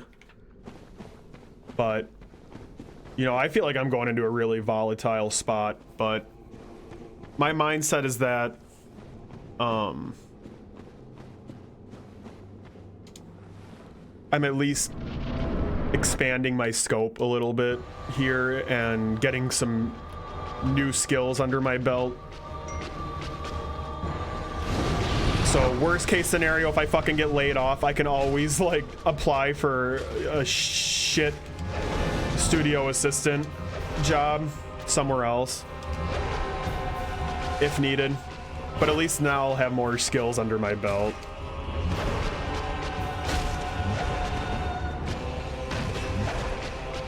All right, I swear I'm done talking about the job chat.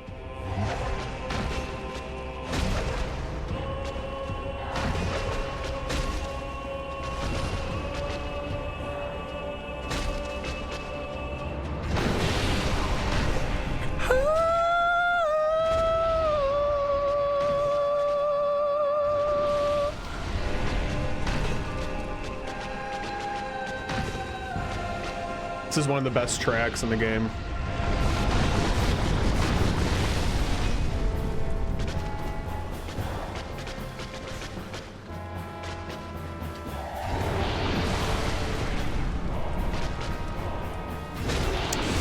I don't like this.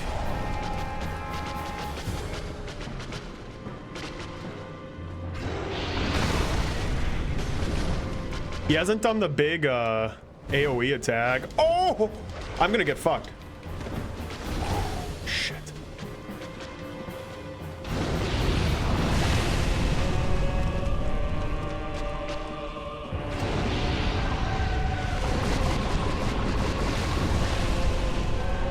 Okay, good.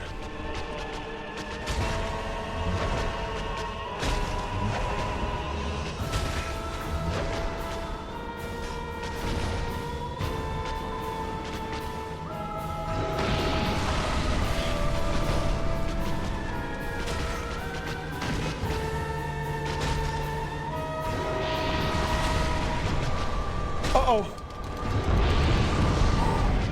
I was waiting for that.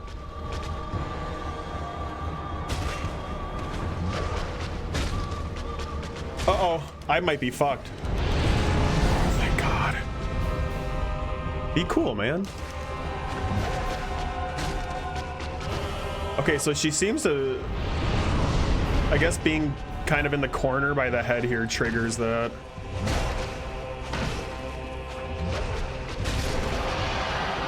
GG's. How many people have you seen laid off? Again, I've only seen that one immediate coworker at this company. Now, the last fucking company I worked at where I was fully remote, holy shit, did I go through some bloodbaths. I got some insane survivor guilt at the last job I was at because I went through multiple rounds of layoffs and saw a lot of coworkers, and at one point my immediate boss get fired, which is where I had to inherit his fucking duties, and then it officially became my responsibility to be training our customer service team in the Philippines. But I will say that I came out of that with a kind of an eye-opener revelation that one of our greatest skills as 20-year-olds is that we are undervalued and underpaid. Because part of the reason I think I got this position, chat, this new promotion, was because they could pay me less than actual fully qualified candidates who applied.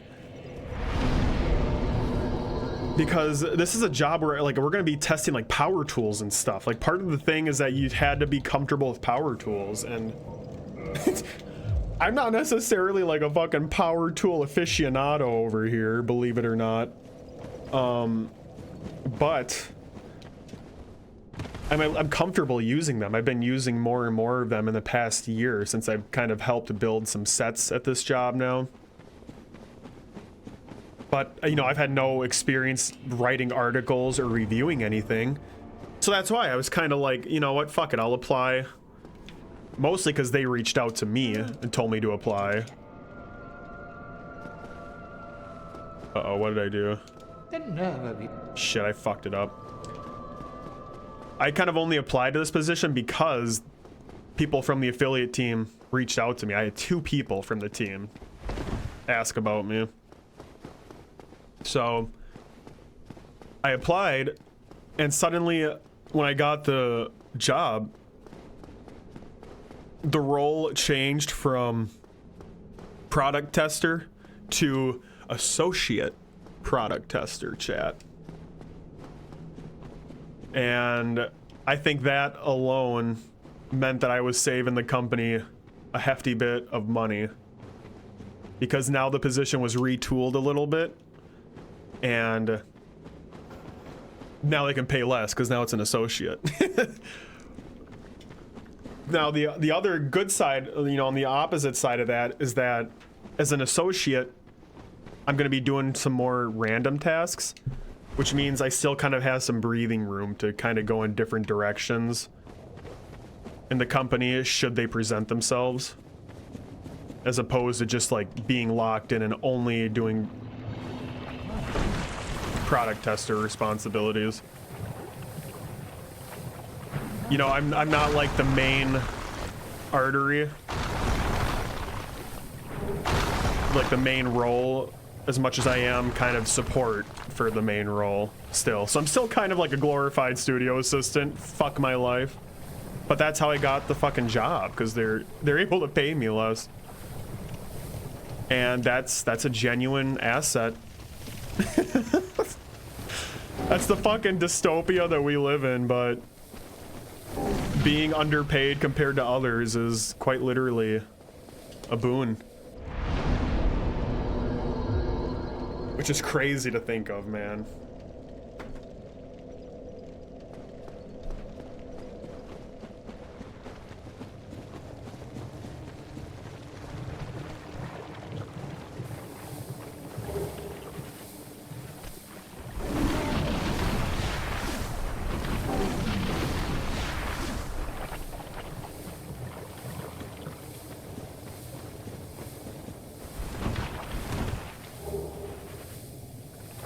Okay, I think we're gonna hightail it out of here. Think it's time for Sen's Fortress. What? Oh wow, okay, hour and a half in and we're getting to Sen's Fortress. I think we're on a pretty good pace here. I think we're on a pretty good pace here.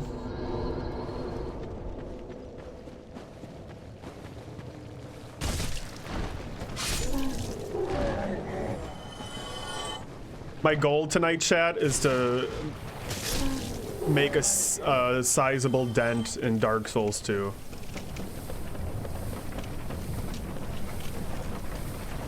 And truthfully, this marathon might have to bleed into like sometime next week too. I don't know if I will be done by the end of the weekend, but we're gonna see.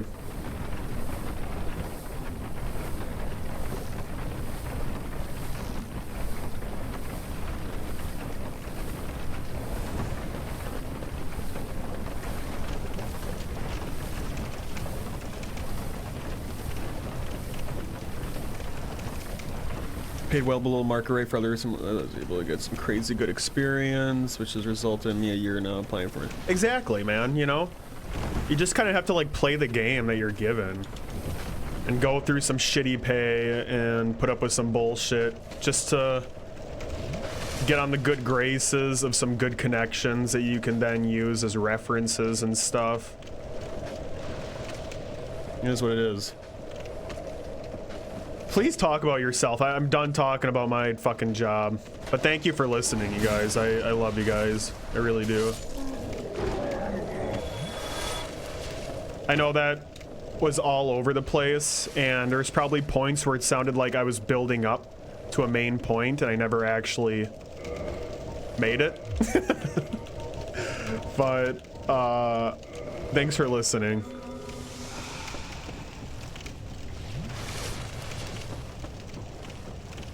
I want to hear about you cuties now. Tell me about yourselves, chat. You come here often?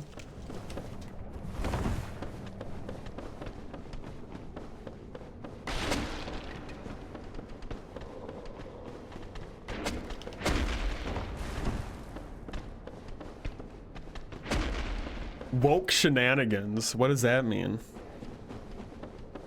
Oh, response to a Dawn. Yeah, what the fuck does that mean? Woke shenanigans.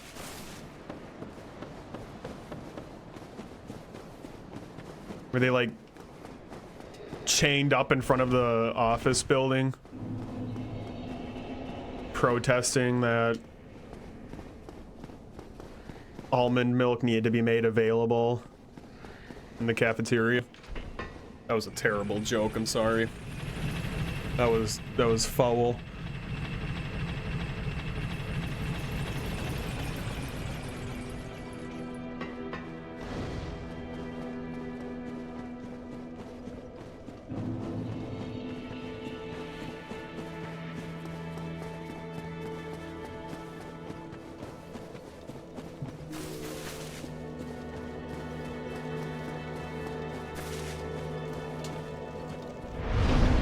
I should have killed the fucking spider bitch.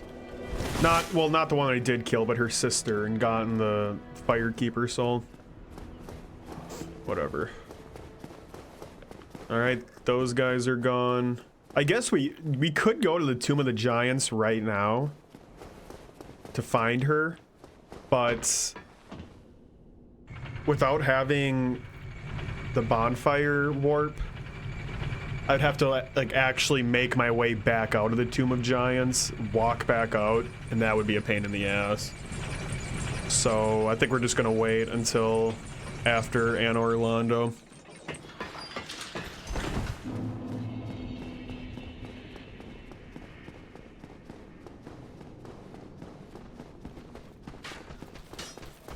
Most West Coast, most you can take a leave of absence or a sick day if you're just not feeling it. Well, to be fair, that's what I do, but I just tell my boss I'm feeling quote-unquote under the weather. I don't abuse it, though. I don't abuse it. Just when I actually do feel like I can't fucking operate that day. Leave of absence is kind of nutty, though.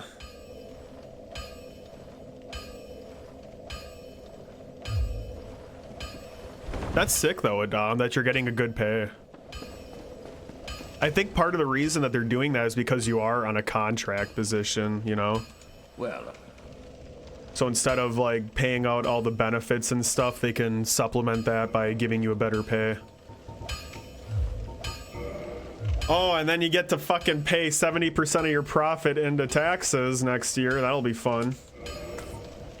Because that is also the hellish society in which we participate.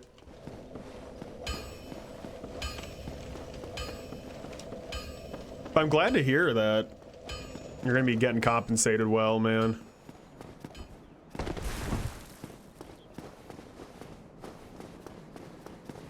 It's crazy how these days getting compensated well isn't just an automatic given. That's considered a benefit.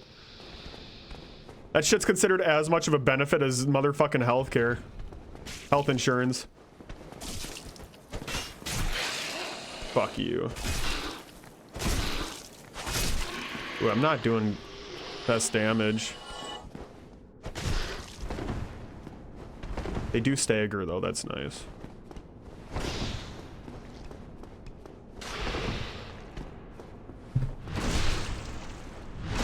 Ooh, yeah, that damage is like kind of abysmal. If they didn't stagger every 2 hits, I'd be fucked.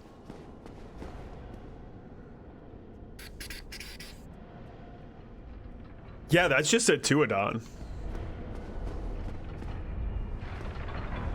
That's one of like the good things that came out of COVID, man. I mean, I think it proved how much we can do our jobs without actually fucking wasting time in the office.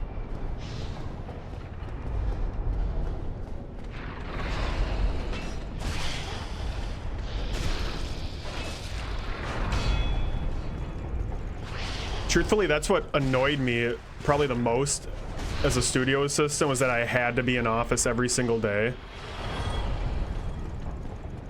And there were some days where it was just a complete wash. Like, all I would be doing was stuff on my computer, like pulling those recipe stills. I didn't actually need to be in the office whatsoever, and I just would end up getting fucking distracted. Which, to be fair, I'd be getting distracted at home too, but at least my own distractions, you know? Fuck off.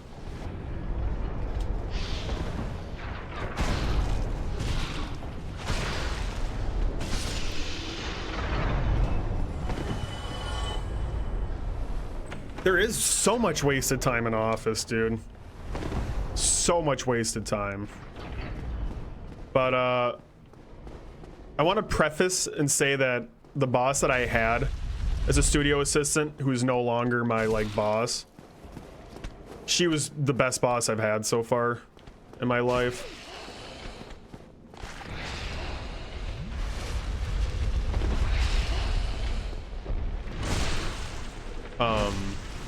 She was super just like experienced, transparent, and down to earth. Like I could really speak my mind to her about how I felt about certain things and ask her how she felt about the company in general, and she would be honest about it, which I fucking respected a lot. But she did have an occasional, oh, there's two? We're fucked. Fucking sad onion boy's not gonna help out at all.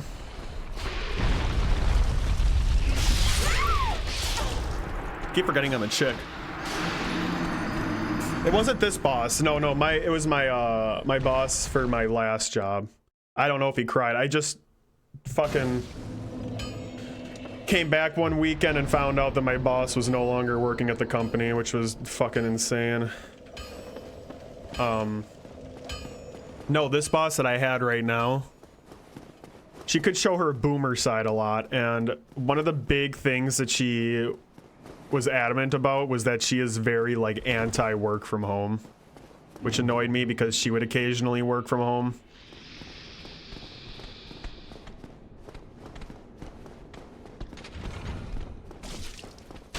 Like she already made a comment about how I'm working from home on Monday, and she was like, "You're working from home on your first day? Like, what are you gonna do?" And it's like, you know what I'm gonna do, and I don't know why you gotta fucking act like it's the end of the world here.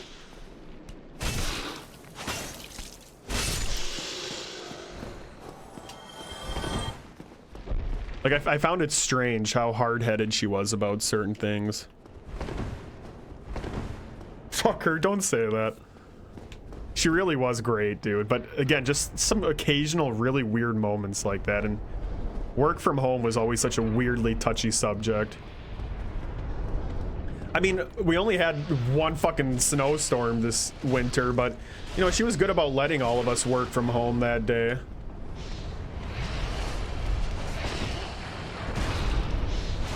And it wasn't like she was on my ass about it when I came back. You know, she just trusted that I worked and did stuff and left it at that. She didn't actually question me on how many recipe videos I completed or anything. Oh my fucking god, dude. I need my shield.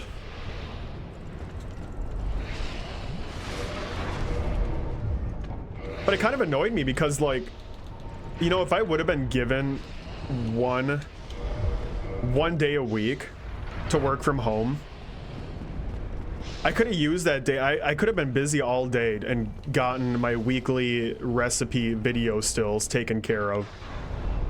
And then I could have left like the remaining 4 days of the week to be proactive and,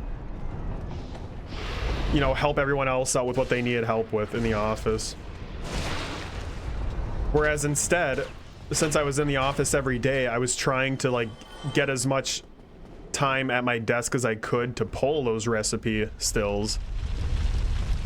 But you know, then I'd be in the middle of one video and someone would fucking ask me to do something. So then, you know, I'd have to go do that and get distracted. And then it made me take forever to get back to the recipe video, and then nothing was accomplished.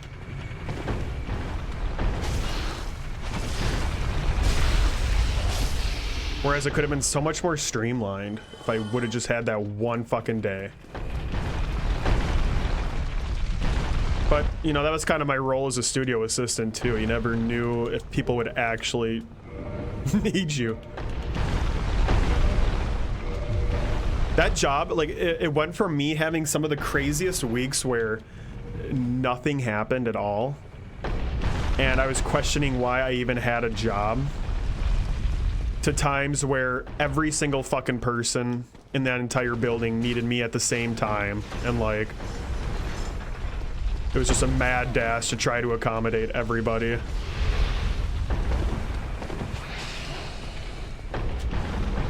So I'm not gonna miss that side of things.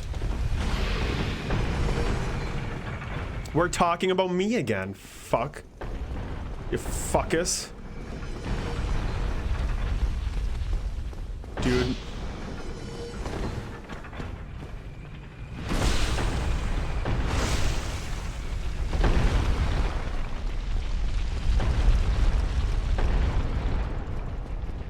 Ay, Chihuahua! Okay.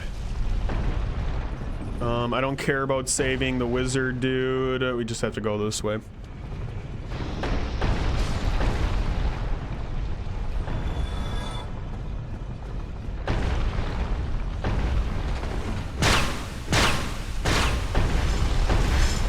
But yeah, all that to say that I agree with your point, Adon. If you're going into an office, your manager will definitely be a lot more keen on you if you're fucking willing to go in every single day and waste your life.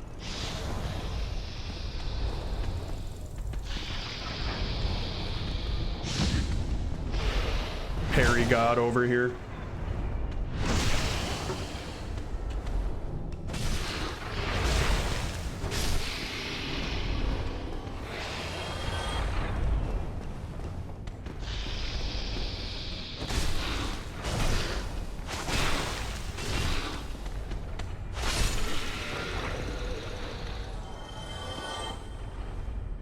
Your manager will determine greatly how bearable your day is, for sure. And that's why I was fortunate that I really did enjoy my manager. I still don't know how to fully read the one I have now. She's my age, which is nice, like...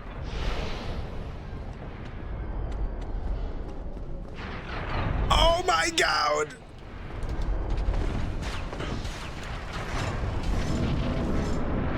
I think I'm actually gonna have some real potential to like help shape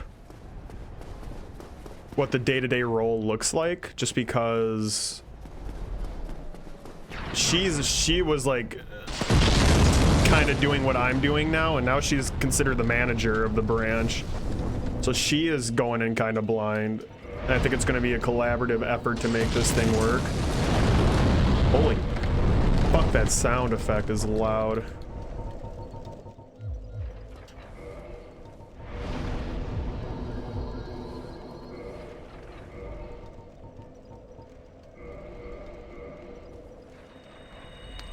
But I also took comfort in the fact that my last manager had been with the company for like 3 decades, so she really fucking knew what she was doing and was a good leader. So we'll see. It's, you know, it's all new. It's a change of pace. It's the most you can fucking ask for these days. And I'm done talking about it now.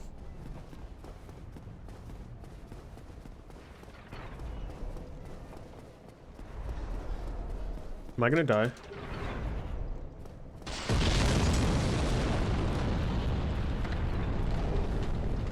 Dude, that sound effect is so crusty.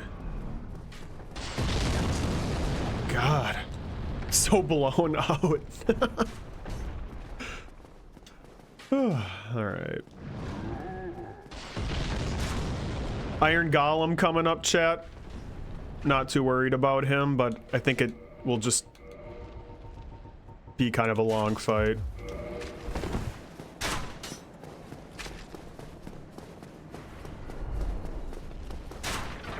We'll see if I can knock him off the edge.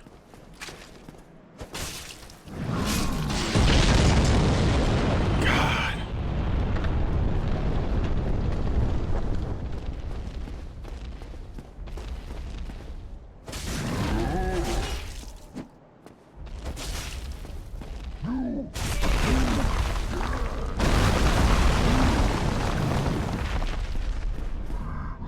Is he acoustic?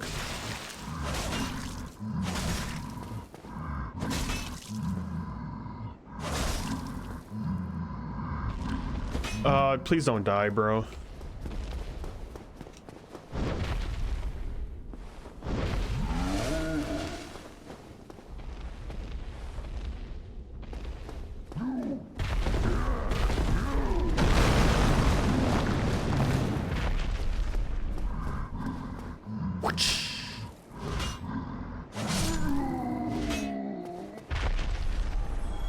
Look at our boy all stanced up, ready to fight.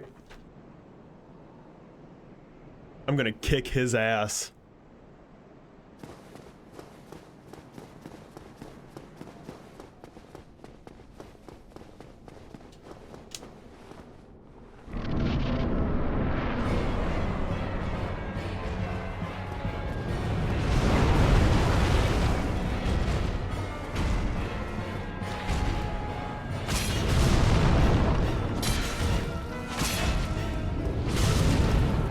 What is that hitbox?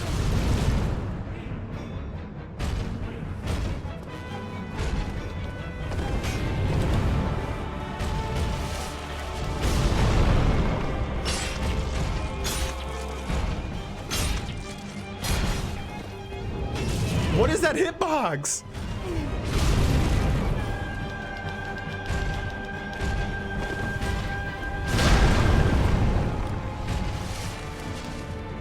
Come on, fall, you bitch.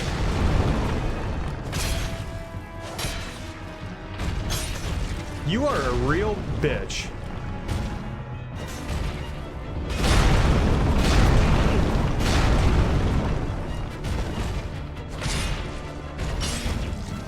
Son of a fuck. I hate this guy.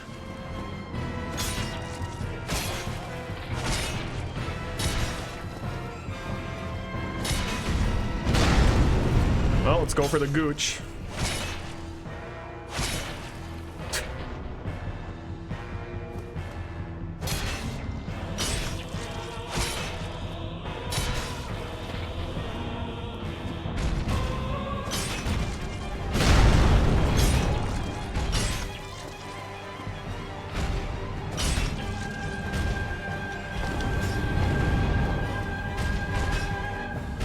Nice whiff.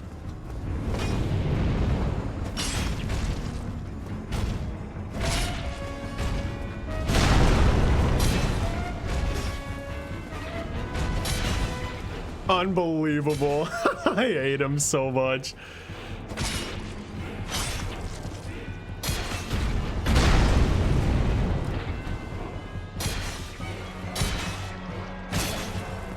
Take that. You're gonna have one bloody scrote.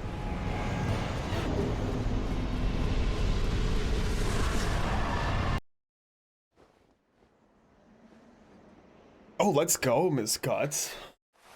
Funny enough, I've had that game on Steam for years because a friend like forced me to buy it, and then we never played it. Well, he wanted to, but I never did. So I want to hear how that goes.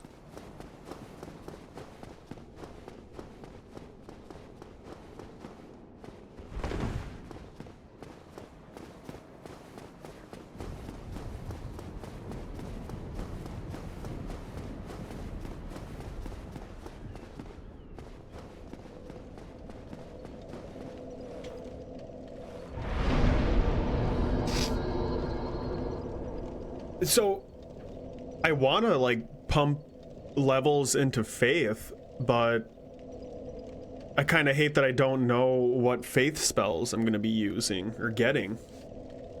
Because I'm sure as hell not using my Faith stuff right now. We'll go up to 20. Get some health. Call it a day.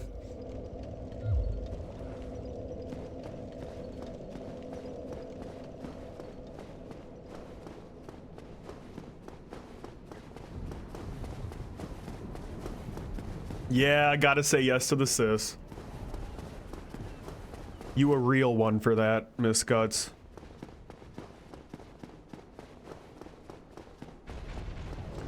I don't know if this is worth it. And one of these are a mimic.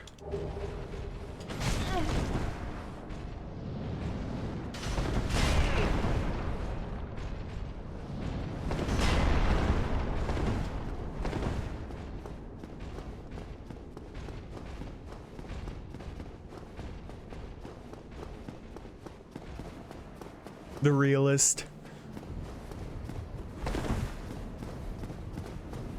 How's the comic coming along?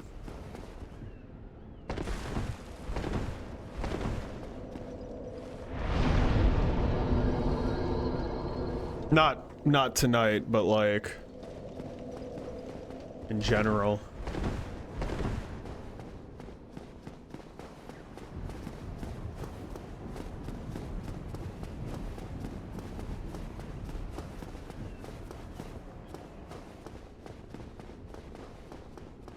So one of these chests are a mimic. We might get fucked right now.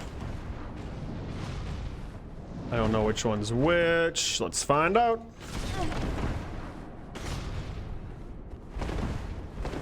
Fuck off. All right, well now we know which one's the mimic. Mimic. Mimic. Mimic. Mimic.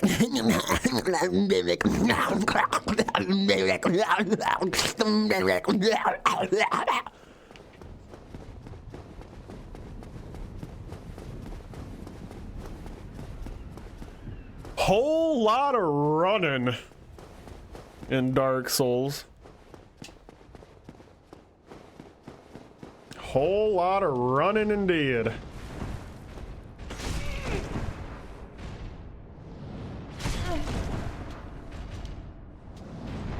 JK, that's Elden Ring.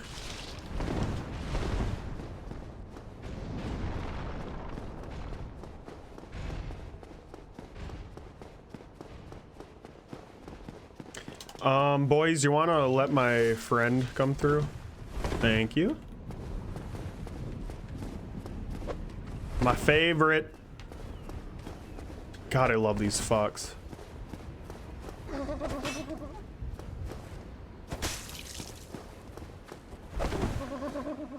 And they hit hard, chat. These little twinks fuck you up. Not in a fun way either.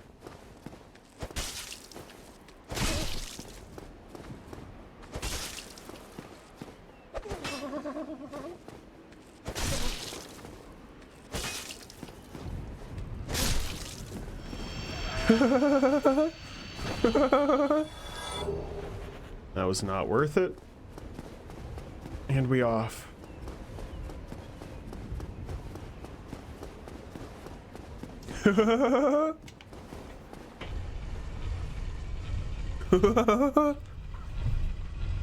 Hope some dude got paid $30,000 to record that one laugh.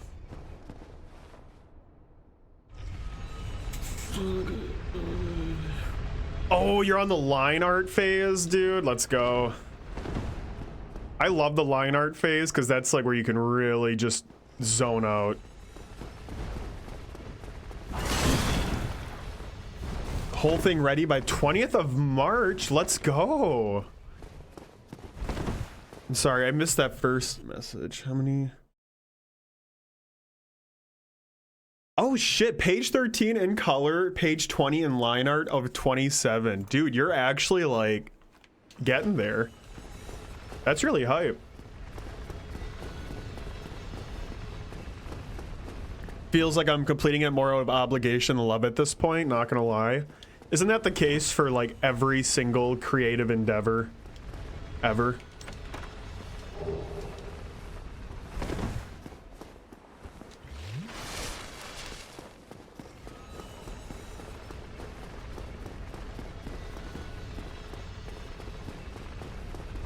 There's not many projects where I'm actually hating myself by the end of it, but I think for every single one, I lose that initial thrill pretty quickly.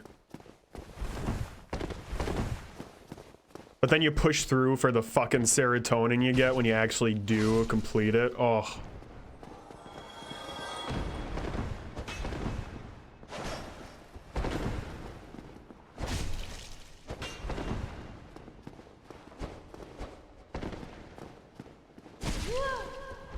So these guys are gonna be the pain in the ass, huh?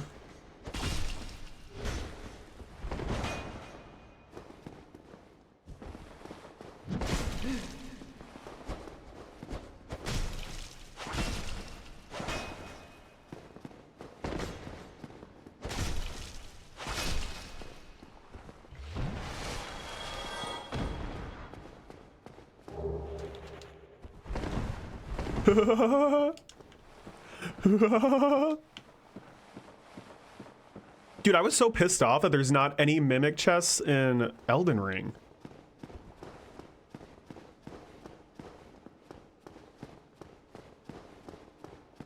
Like, that's such a staple of the series.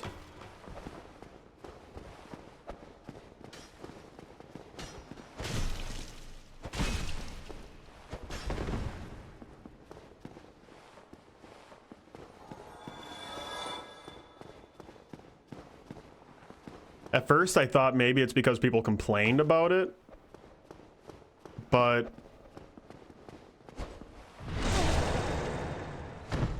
when has that ever prevented FromSoft from making shitty decisions, you know? Okay, well that fucking sucks. All right, 2 hours in. We're gonna have Smo and Ornstein dead at the 2-hour 30 mark.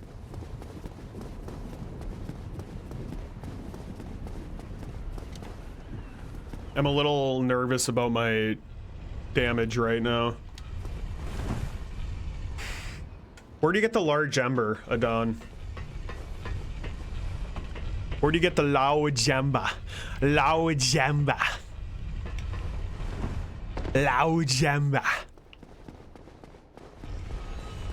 Because I might need to backtrack and beef up the Morning Star a bit.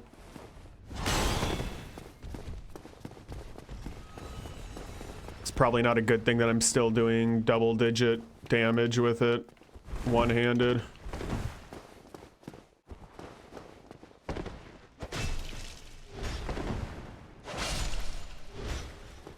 And even two-handed in some cases. That's fucking great.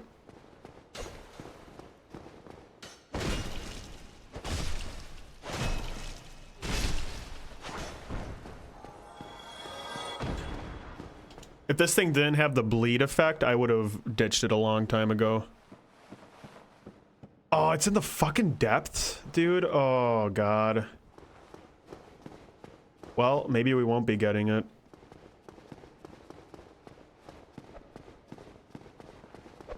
Laojamba. No Laojamba for me. Hiya!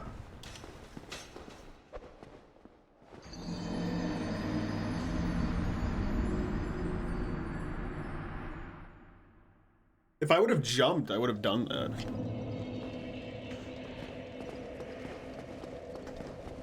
Laojamba. Laojamba.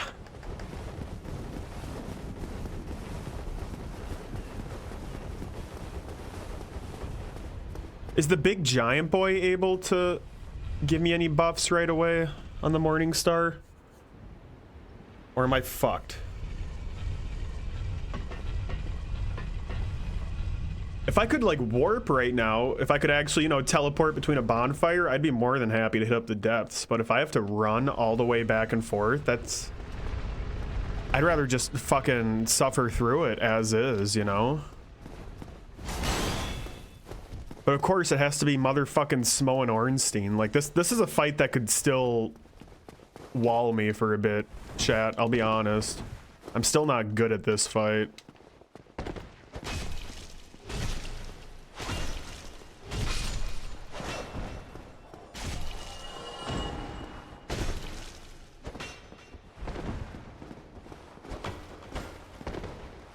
And Orlando in general is still such a ball buster. Even though I played this game through like 7 times. For some reason.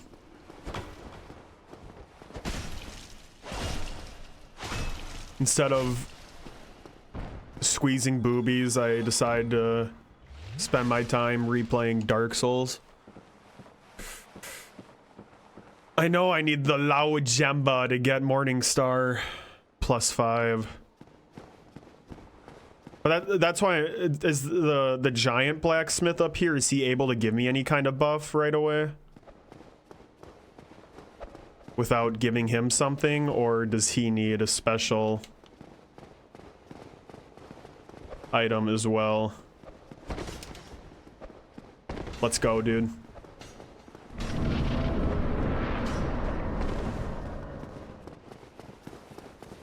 I know he can, like, give you lightning equipment, but I don't know if you have to give him something first. Maybe a trip to the depths, Miss Guts. Maybe. Maybe. Maybe. Maybe, but we'll just have to see.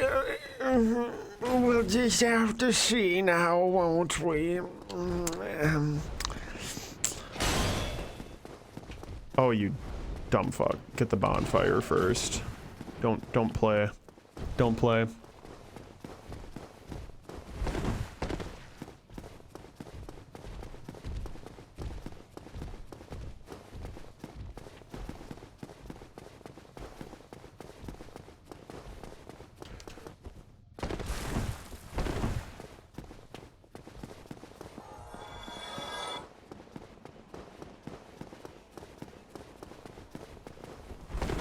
You made a really shitty highlight reel of the comic. It's one panel from almost every page. Nice.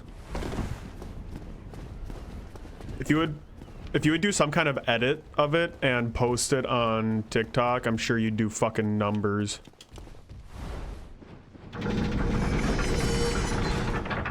I understand that every single word I said just now was cringe, but that's just the world we live in these days, chat. It just is what it is.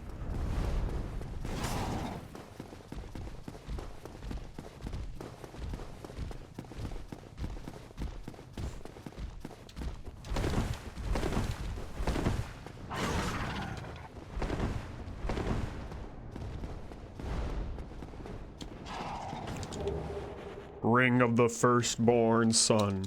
Son of a bitch. Back off, bro. Boost miracles? Hey, that's me.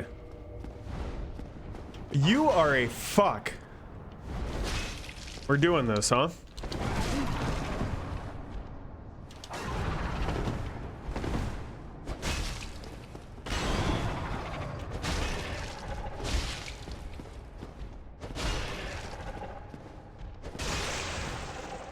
Got your tail.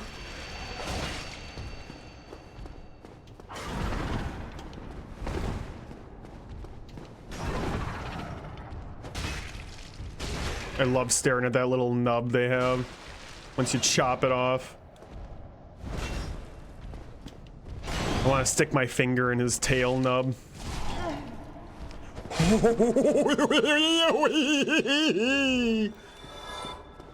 was close.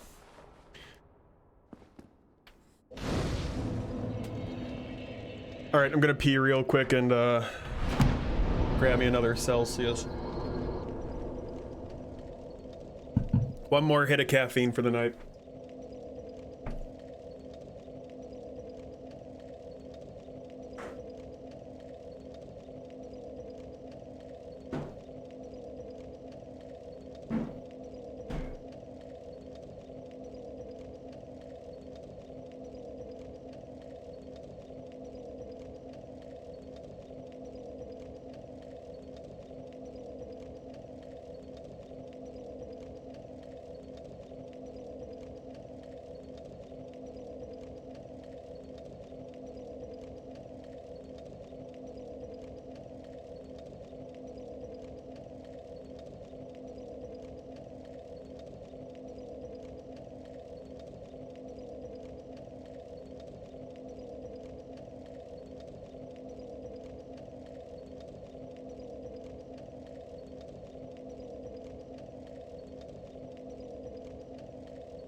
Lao Jamba. Lao Jamba. Lao Jemba. Where's my Lao Jemba? Where's my Lao Jemba? Where's my Lao Jemba? Lao Jemba? Lao Jemba? Lao Jemba?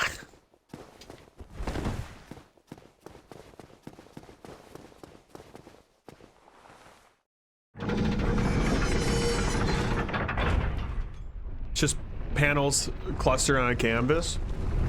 Yeah, dude, just like take that canvas and just do slides of like each panel, you know?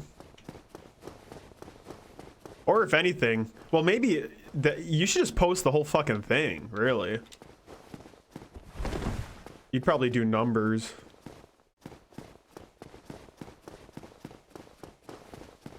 Like one panel a day, every couple days, one panel a week.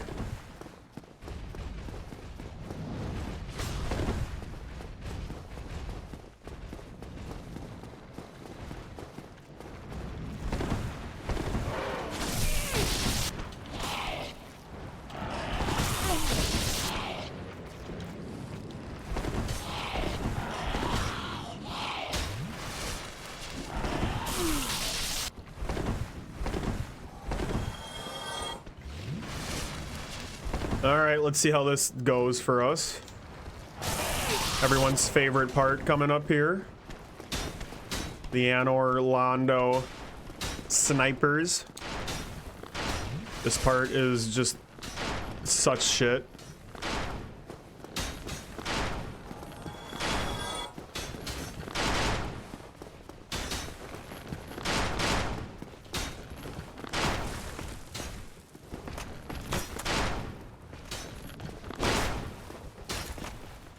Like, oh yeah, what a great fucking place to put an enemy. A tanky enemy. Christ almighty.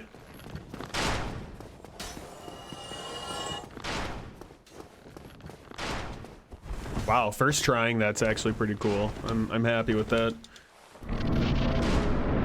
You posted on DeviantArt?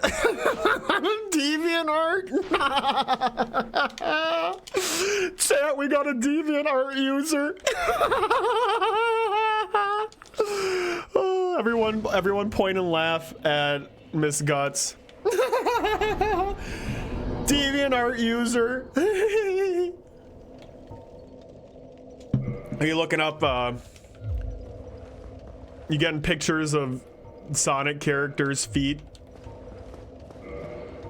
and drawings of Tails pregnant on there in between your posts?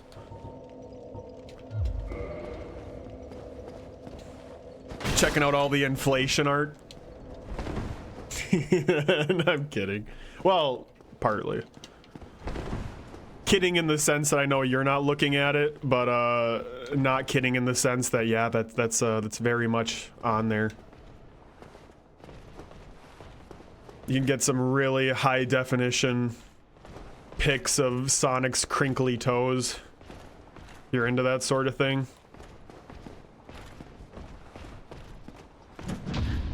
Bitch, you thought. Bitch, you thought.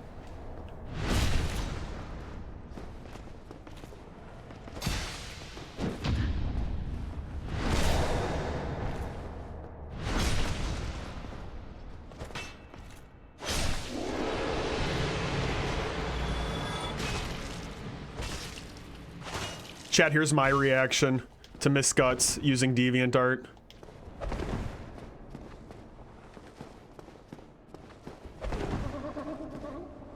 There it is.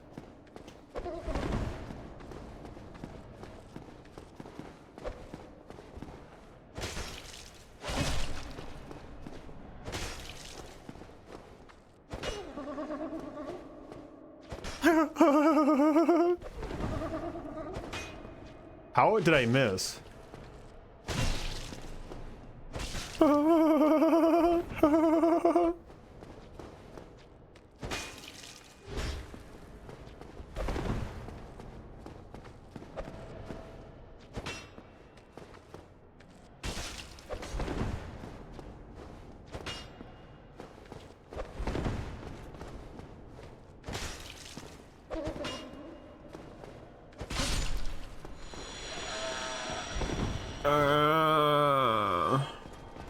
Does he drop something? You just block anyone who even remotely looks like they could fit in the category.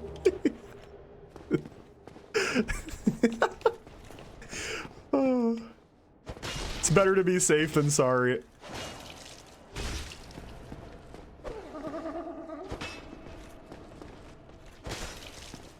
Oh no, I hear footsteps.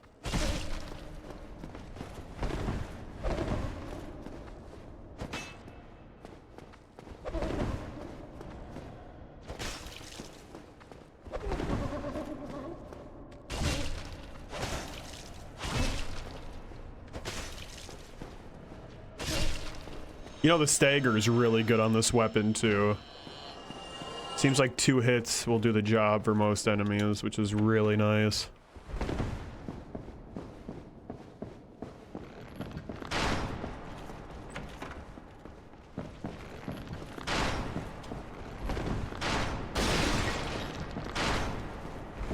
Oh my fucking god, bro.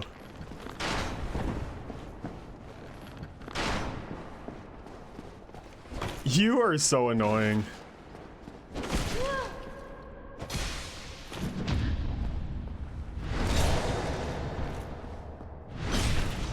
How does DeviantArt like work for you?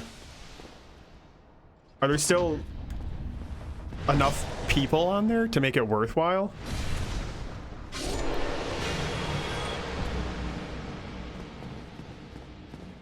I made a DeviantArt back in middle school.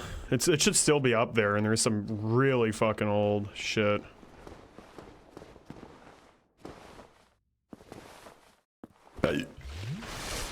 Which way do you go? I forgur.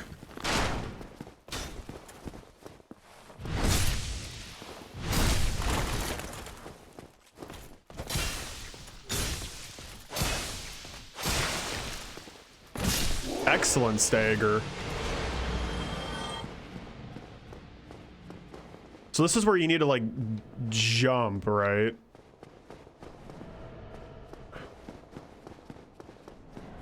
Oh no, wait. Oh cool, we're good. You jump on the main stairs. I always forget that's the shortcut you take. But this is good too. Let's get to the blacksmith over here. I'm not sure if he can really do us any good at this point, but you know, if we can get anything before Smo and Ornstein, I'd appreciate it.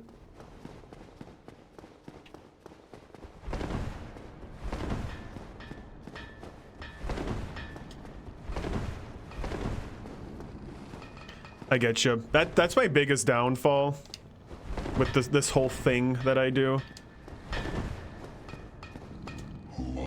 Is that I don't like being forced to interact with other artists. You know? Like, if I like your shit, I'm gonna follow you and be engaged with it, but I'm not gonna like force any kind of interest. And you kind of have to if you really want to get a decent following these days. Oh, he can't do shit for me. Yo, good luck not starving, Miss Guts. I'm gonna do my best to not get anally penetrated by Smo and Ornstein. Oh my god, we're going in. We're going in as is, huh? I need large amber. I thought this guy could give me like a lightning buff or something at least.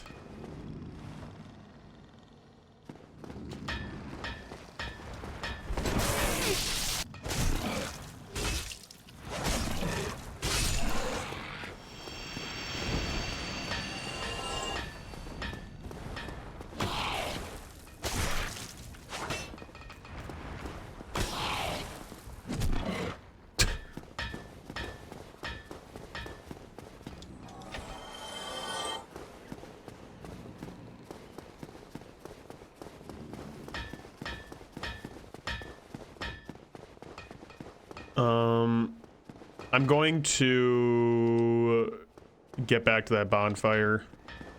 I have 14,000 souls. We'll use them on something. And I think I'm gonna get my heal spells back because I don't think the force move's gonna do me many favors in this fight. You knows. Shit, we have 6 minutes. Oh, fuck me, dude. Time keeps on slipping.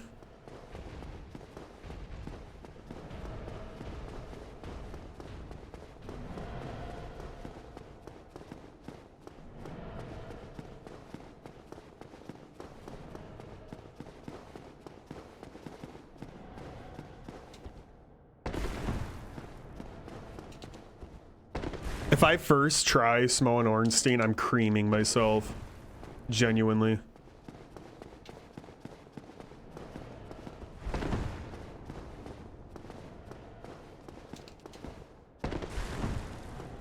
Are they really not gonna let me?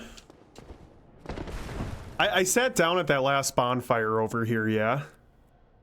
Like if I homeward bone it right now, I'm gonna be okay.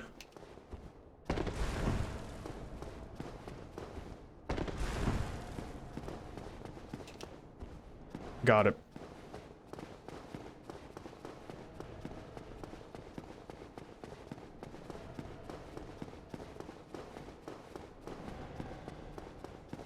Fucking confusing ass staircase. Yeah, open the large door. I getcha. I don't like having to wait on that elevator every time, you know?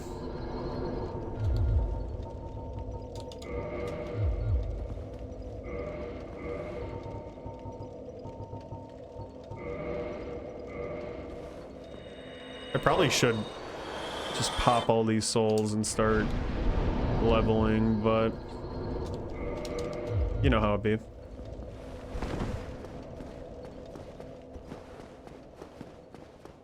Kind of want to hold off until I see what kind of miracles I can get and how expensive they will be and what level faith I'll need.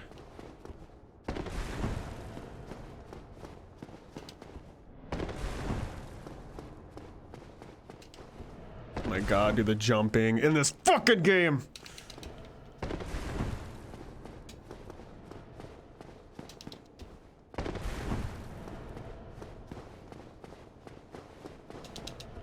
Oh my god.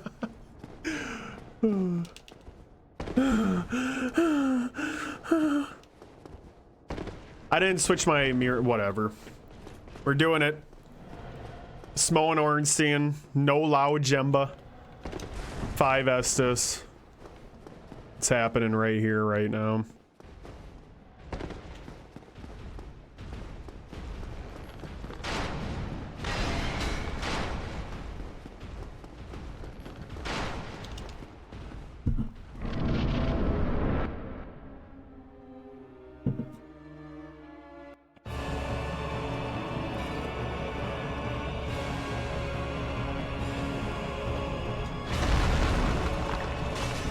That is some shit damage.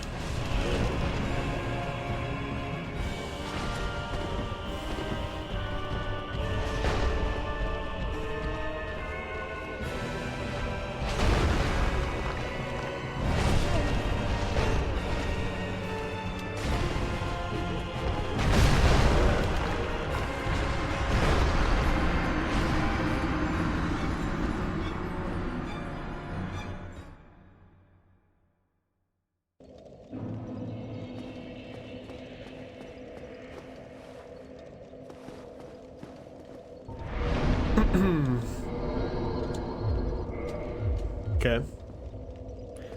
We're gonna be having a good time, aren't we?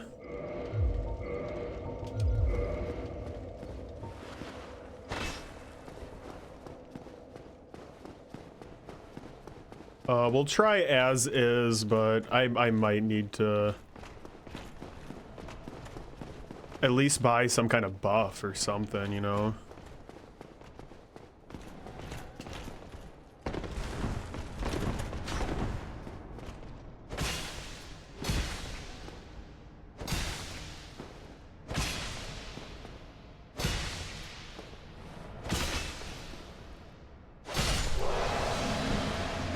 I'm just banking on the fact that like Ornstein can be staggered like that. Maybe like 2 hits and then it's a stagger, maybe 3.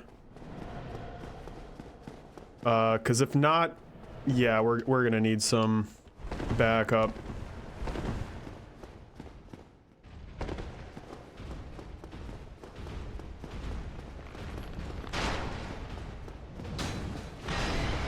I'm definitely a bit nervous for Dark Souls 2 and 3.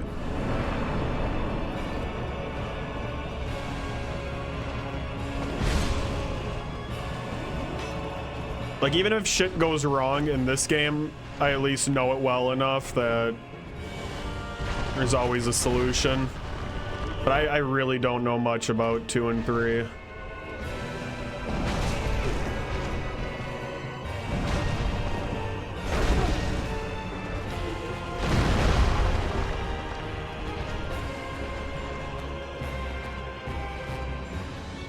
What the fuck are you doing? Shit! I was trying to fucking heal. Oh, fuck. Alright. That one doesn't count. I fucked that one up myself. That doesn't count. That wasn't a real attempt, okay?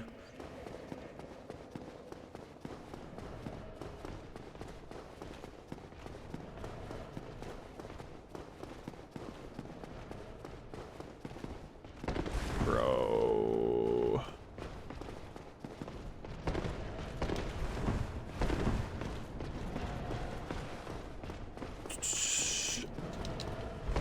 L2 to heal, Splufay.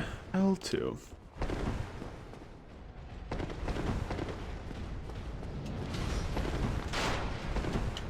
Dark Souls 2, I'm gonna get the rapier because I know that's like the meta weapon in that game.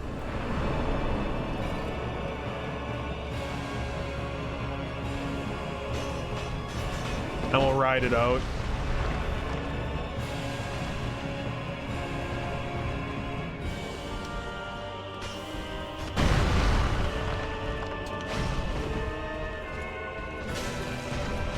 He does stagger. All right, we got this.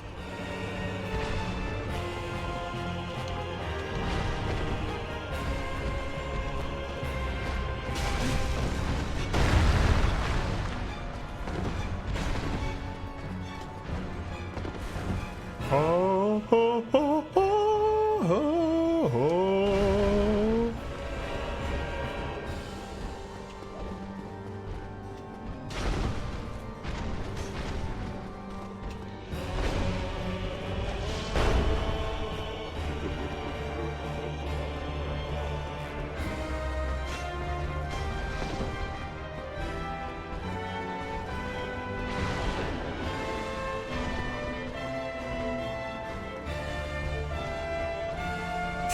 So weird. Do something.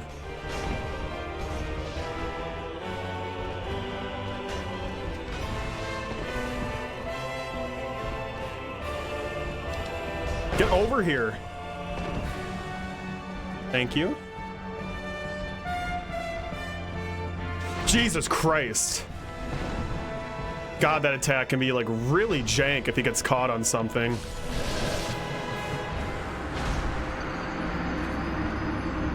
Well, fuck me.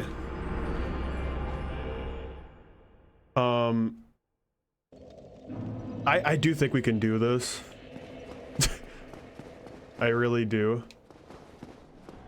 But I think it's gonna take a few tries. But I think we can do this. I gotta be better at baiting out Ornstein.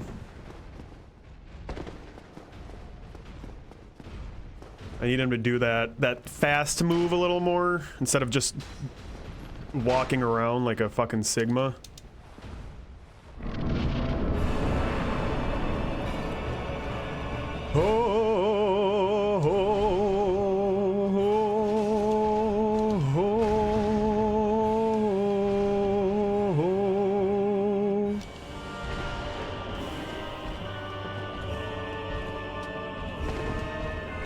shit, dude.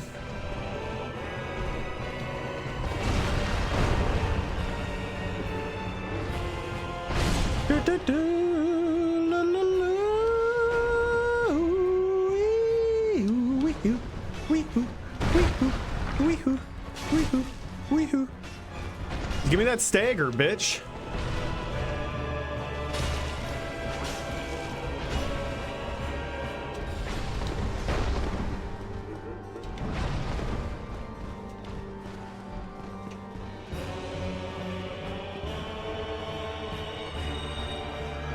That's a long animation to heal.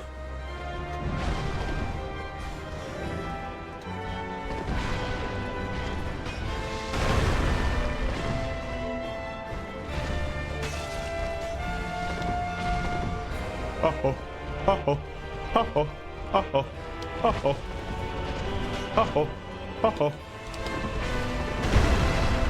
oh my god, bro.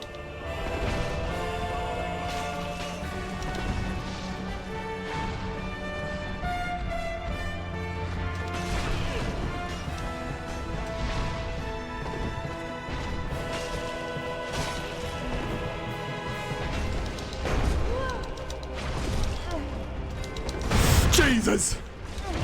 Alright, yeah, we need to do more damage than this. Fuck me.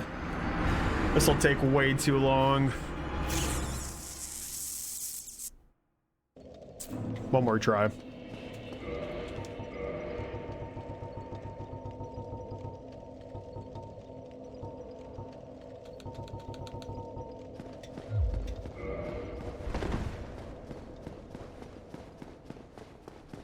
I also don't know if they bleed at all. Jesus. I feel like most peeps are weak to bleed in these games, but there's always a few exceptions, and I sure as hell wouldn't be surprised if these two annoying assholes were some of the exceptions.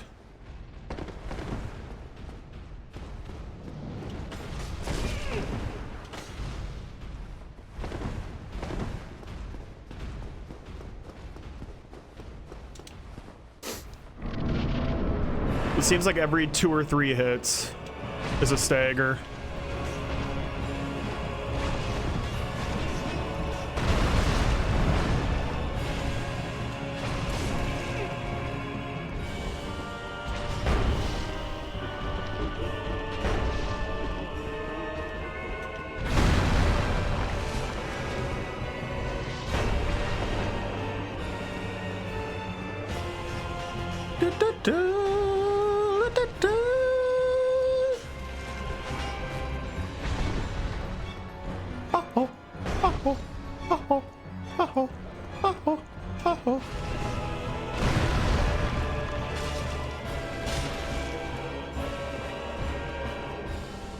Oh, that damage is fucking abysmal though, dude.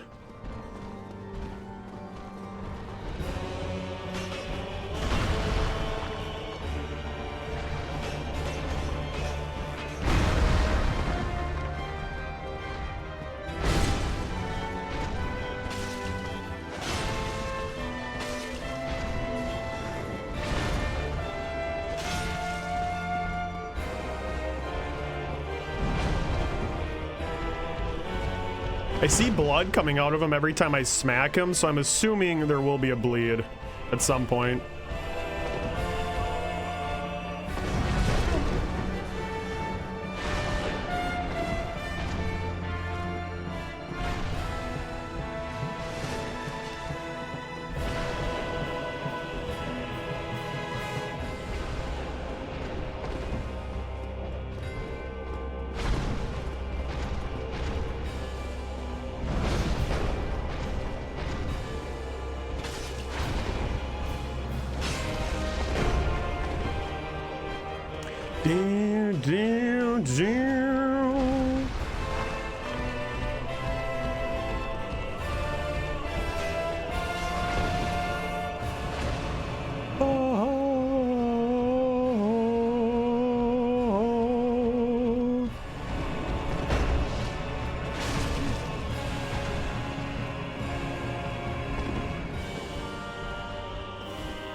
Dun dun dun dun dun dun dun dun dun dun dun dun dun.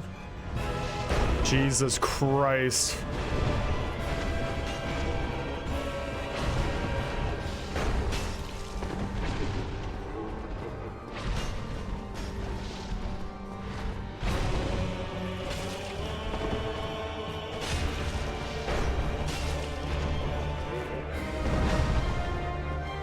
Where's that bleed, Ornstein? Where's that bleed?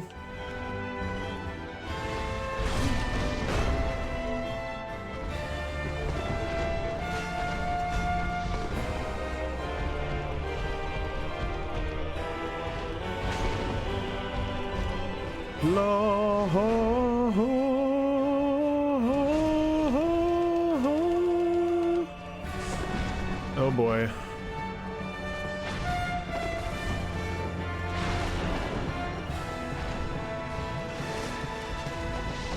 Jesus.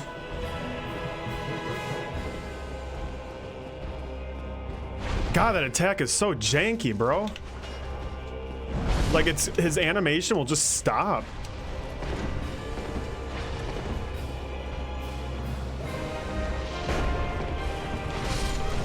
Bro has the power to animation cancel. It's pretty fucking wild. Shit, bro. What can we do? What can we do right now?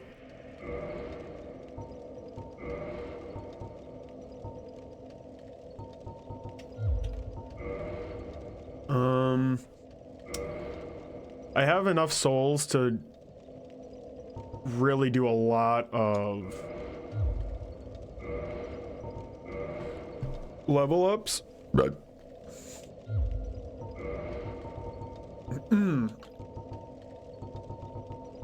So I could maybe dump a bunch into strength.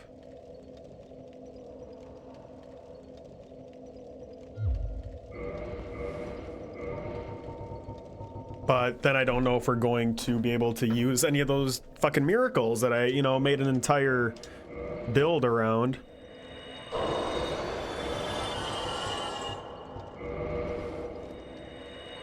So that could be poopy.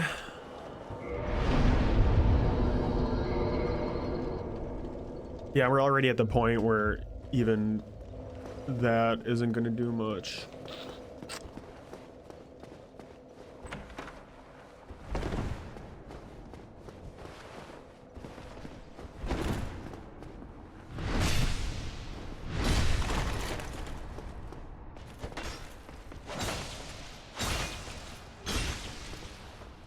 Because it does not look like Ornstein's ass is gonna bleed. Which creates a bit of a problem for you, boy.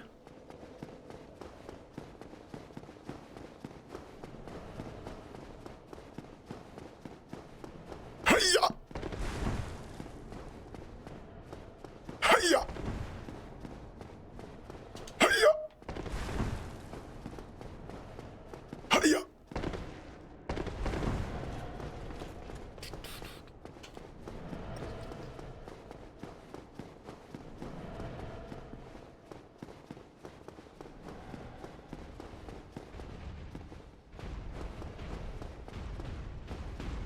Like at this point, just getting some buffs would probably turn the tide for me.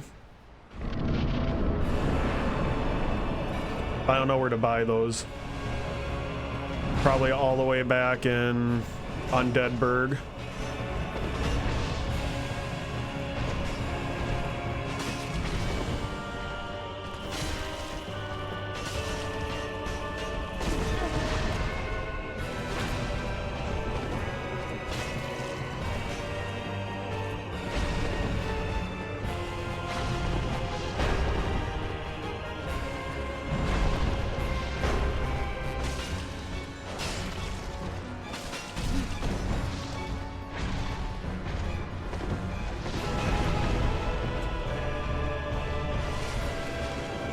I should just play more aggressive.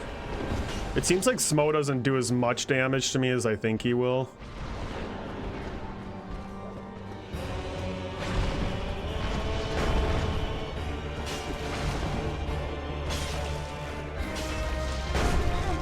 Oh, that was a lot of damage. That was some emotional damage right there.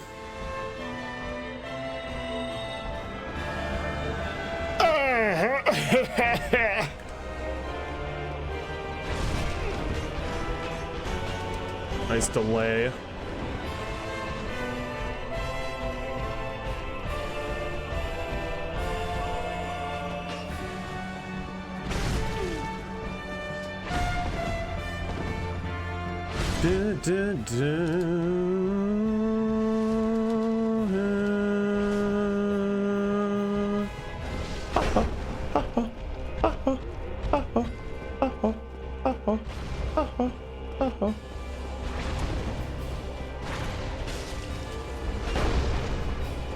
Move, Tubby.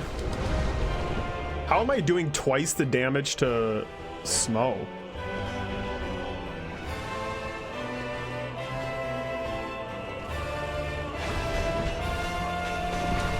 I can't see shit. And I'm fucking scared. And I just got a face full of Smo gooch. Smo just sat on my face without my consent.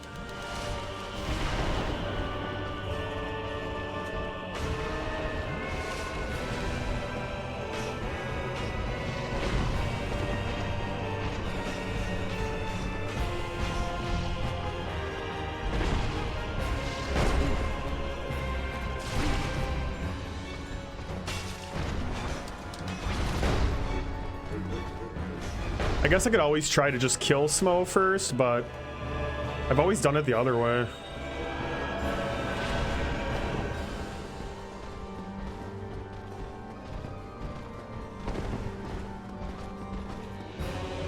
It always feels like killing Ornstein first is the meta, you know?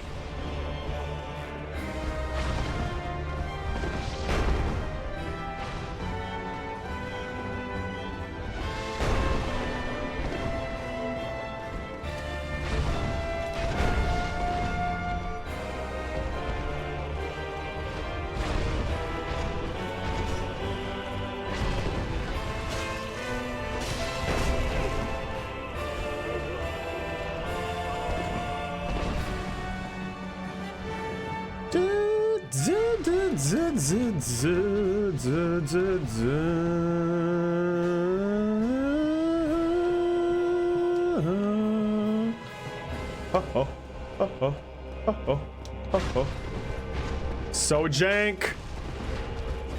You are jank, Ornstein. You are fucking jank.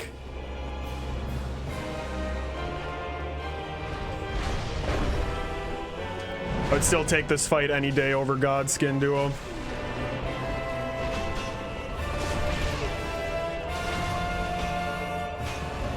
How did I miss every single fucking attack just now?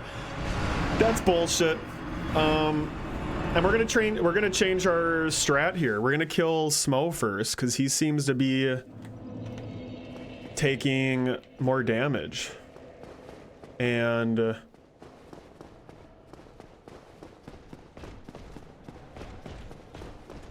Ornstein on his own isn't like super tough, but I guess I've never really fought the supercharged Ornstein, so that kind of concerns me a bit. But let's see. If this strat change doesn't work, then we gotta fucking figure something else out.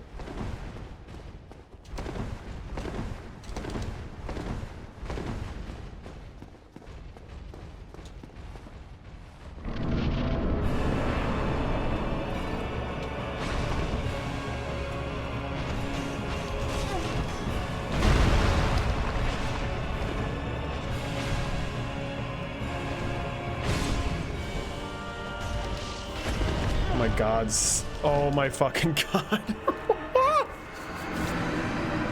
All right.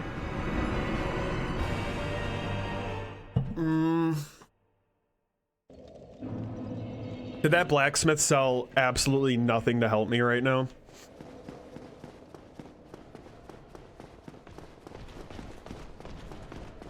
Like he doesn't sell any buffs or anything, right?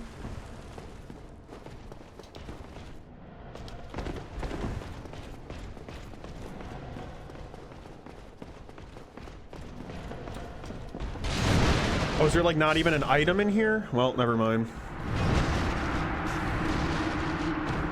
It's up there.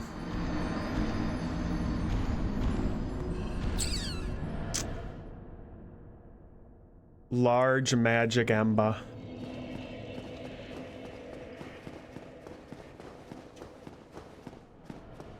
God, seriously, all I need is just a weapon buff right now, and I'll be okay. But I'm scared I have to go all the way back to the fucking beginning to get one, you know? That's the conundrum here, chat. This is the issue that we need to work through. Fuck me, bro.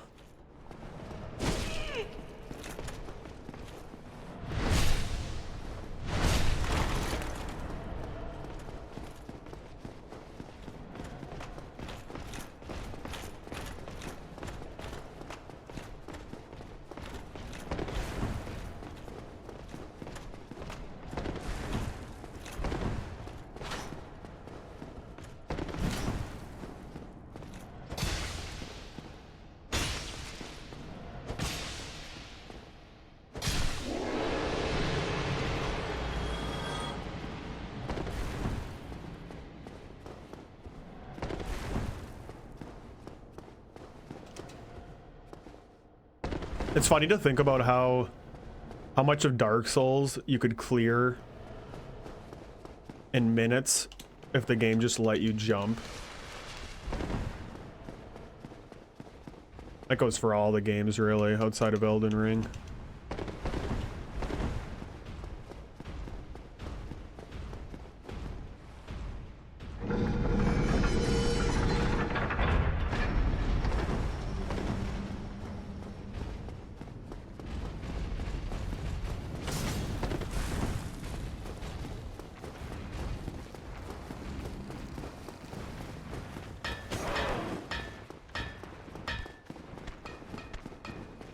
Go away. Go away, please. You're so fucking annoying.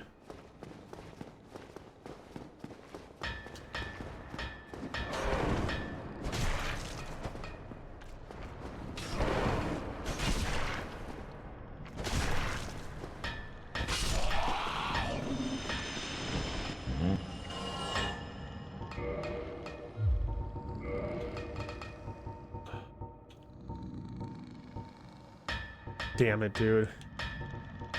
Oh, fuck. Do I really have to, like, run all the way back?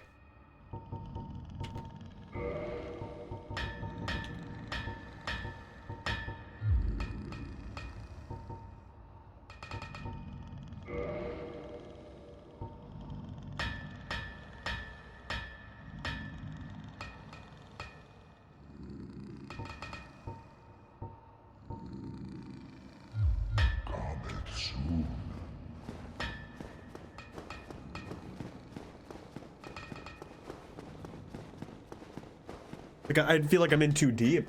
I can't now, you know?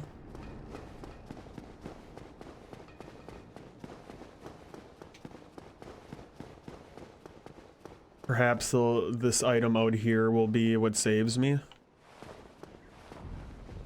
I don't even remember what it is.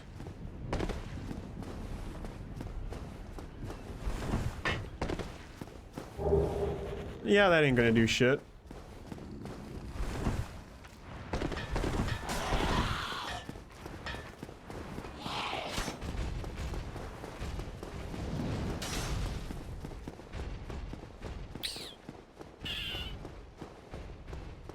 That lady at the bonfire back there, she doesn't sell anything, does she? You cock.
Not bad.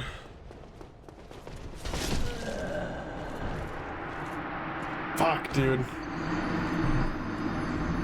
Oh, fuck. Oh, I can't get walled. I can't get walled by Simone Ornstein. I really can't. Fuck me up the ass. Will that one shockwave spell do anything? I doubt it. I doubt it. I think we just need to grow a pair and get good. We made our bed, bro. I went into this. I knew that my mace was doing shit damage. I knew it was doing shit damage, and I said we're gonna go with it. So I truly do have nobody to blame here but myself. But I'm still gonna get pissed at the game. Nice fucking range. Where the hell did you even come? Oh, it's that guy. Fuck. Move!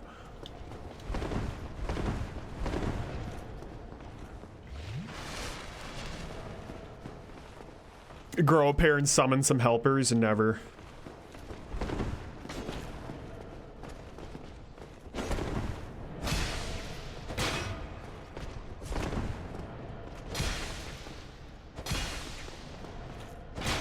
I was not able to beat Simone Ornstein my first playthrough of this game without summons. Someone had to do all the hard work for me.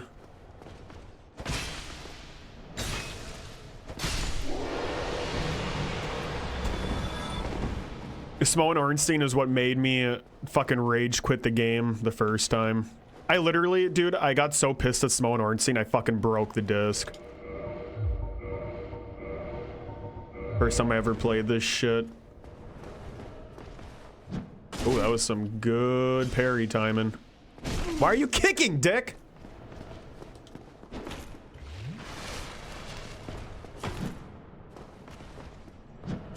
God, this parry timing is incredible.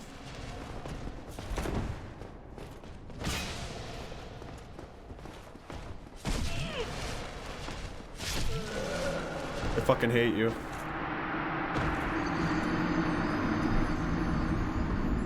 I literally broke the fucking disc because of Simone Ornstein, and I was like so relieved. I'm like, I'm never touching this shitty bullshit game again in my entire fucking life. Then a few months later, I went to GameStop and bought another copy.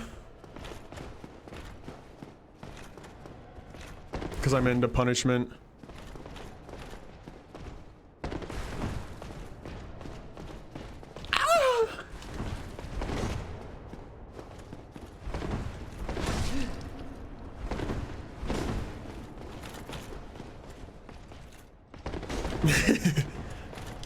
I can't, Adon. I'm too fucking proud. Do you know if that lady... Do you know if there's like anywhere I can easily buy?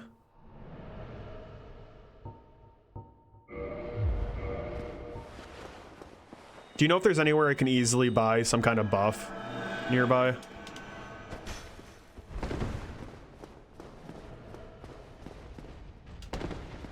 I guess the only person I can think of, I don't think she sells anything, but the lady at the bonfire here.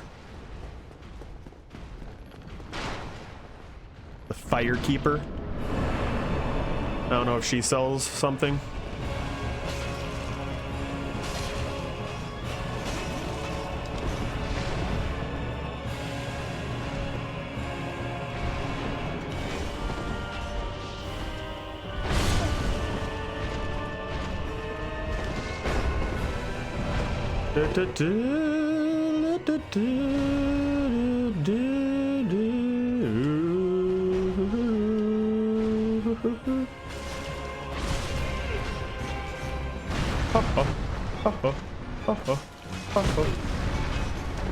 Stagger?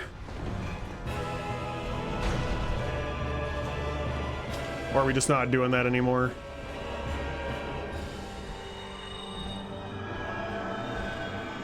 What are you doing, my guy? Jesus. Motherfucker's just zigzagging everywhere.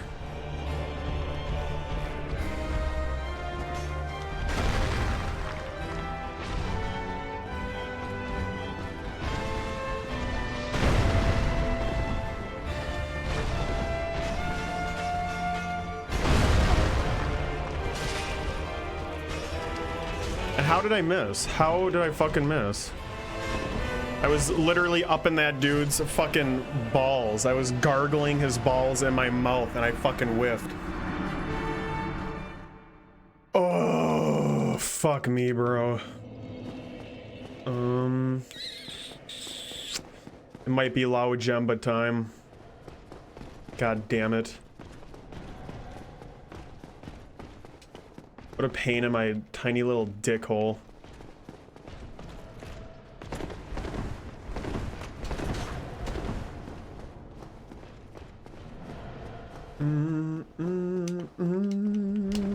La, la. I really love how you don't get jack shit with the fucking miracle build.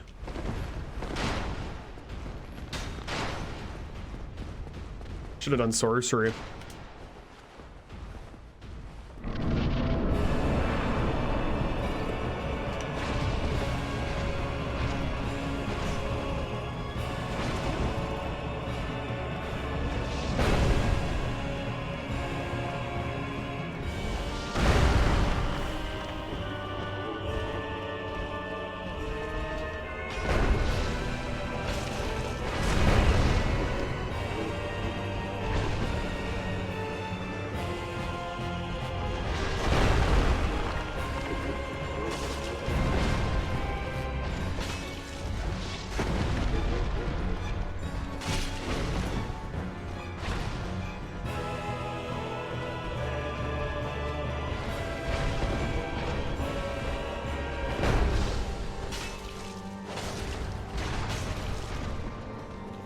See, the damage is decent on Smo.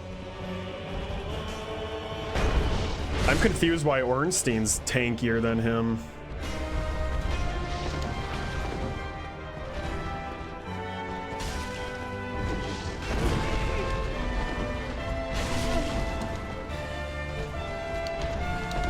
Jesus, that was lucky.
Let's go get the fucking ember. Oh my god. It's gonna take so long, dude.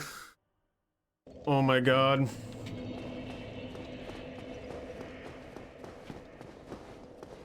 Oh my god.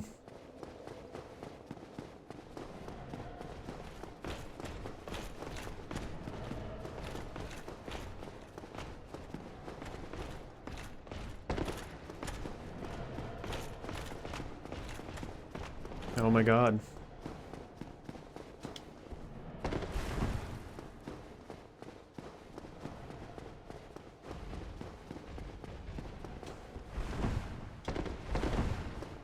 Have to go all the way through Sen. Holy fuck, we have to redo Sen's fortress.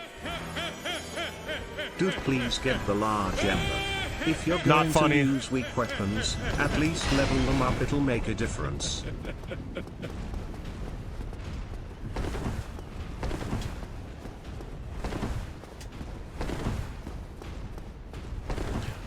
Weak weapon my ass. This is the most OP fucking build in this entire game, bro.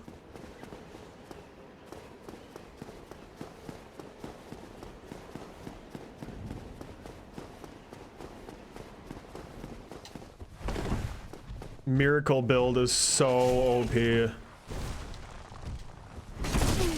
If I really die to this motherfucker right now.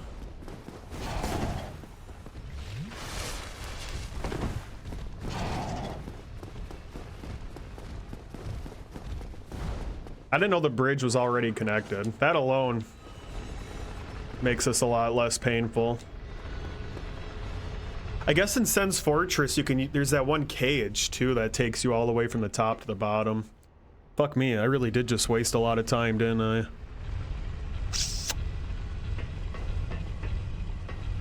Tits on my soft little ass.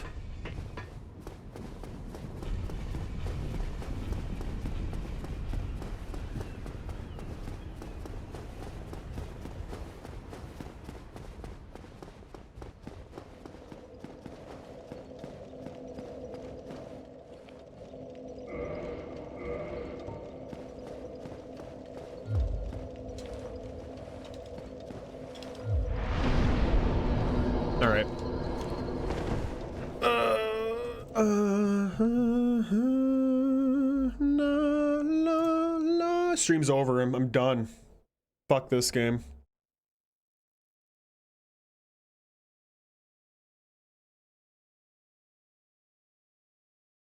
Dark Souls sucks.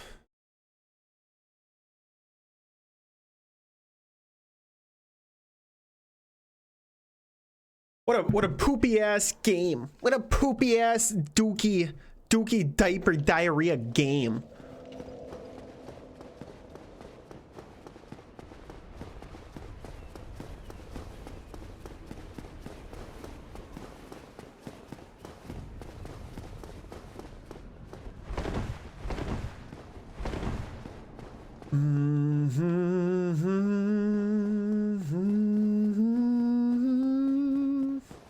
Well, what do you want to talk about, Don?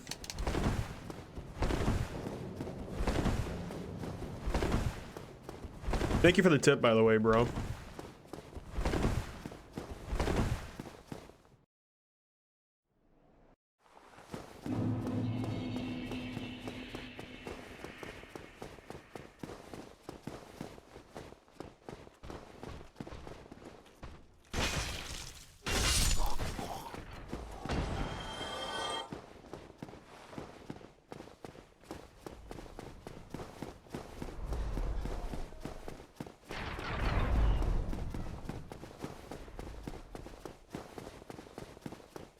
I forgot about this cage. It's fucking locked. What fucking key do you need? Wait, there's a merchant over here.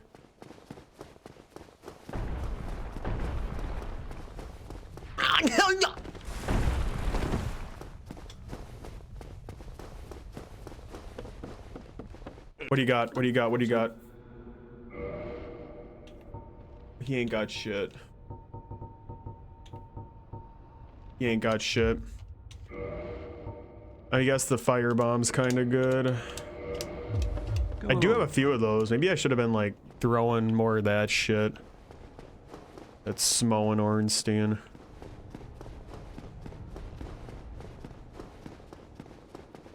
There is something down here, right?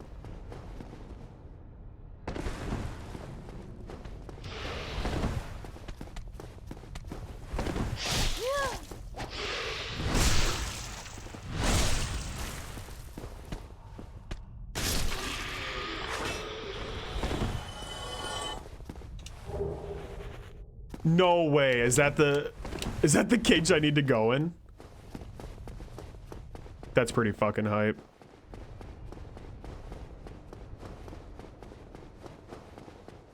Or is that just the cage for that sorcerer twat?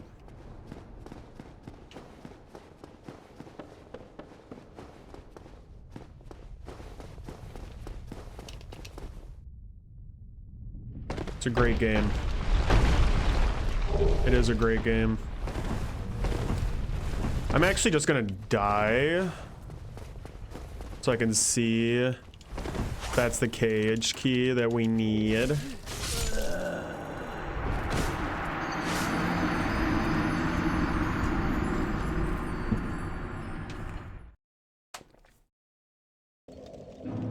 Think we can beat Dark Souls in under 6 hours total.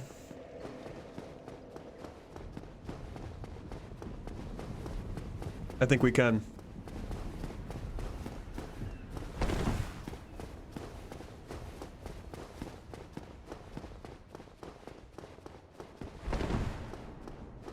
I think the back half of the game's gonna go a lot quicker. Do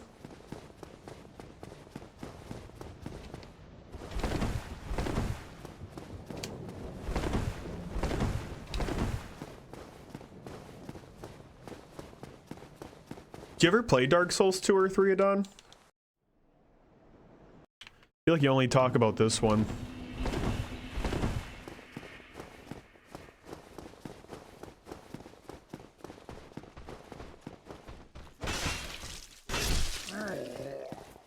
I might need your Souls expertise.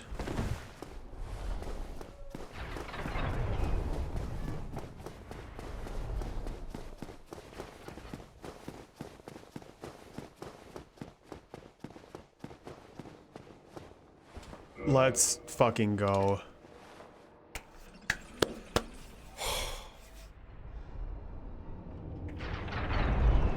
Alright, this is gonna be so much less painful than I thought it was gonna be.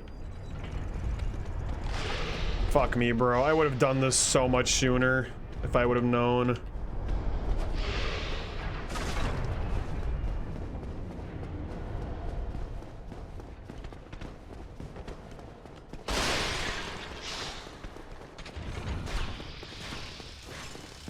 All 3 missed. Maybe free the wizard? I don't think I can, like, actually use any of his spells, though. Unless he's got any faith ones. Because I only have 8 intelligence.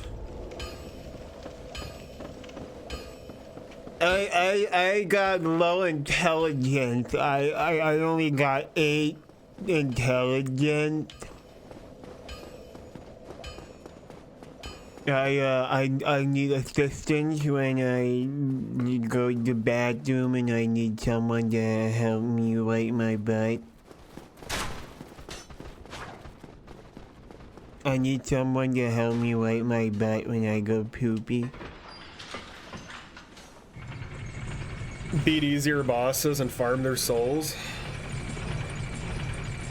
Who else could I even do right now outside of Vagina Dragon? I guess I could do the Asylum Demon. I think the Lao Jemba is gonna be a game changer, but fuck me, bro. Andre doesn't sell large Titanite shards, does he? Oh my fucking god, dude.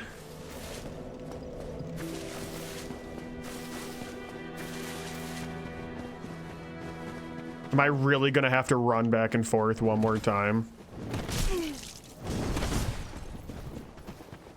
I actually will hate this game.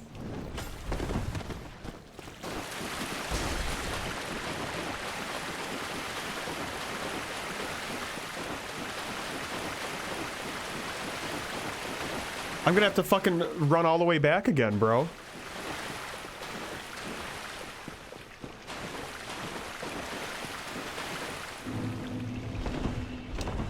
Open up the audio on Discord, let me chat. Alright, let me get this guy dead.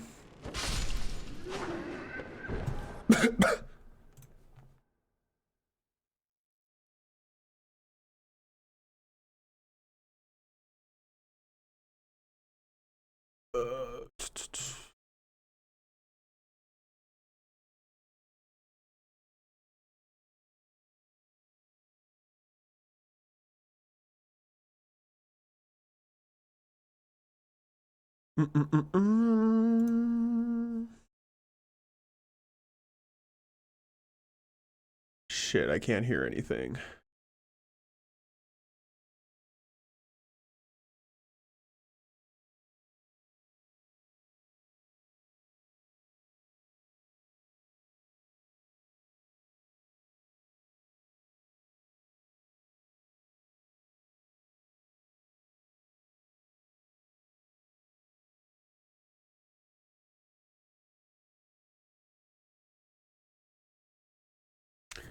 I'm not getting any audio on Discord. One sec.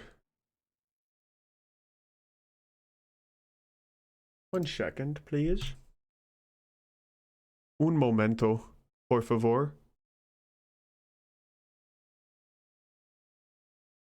Un momento.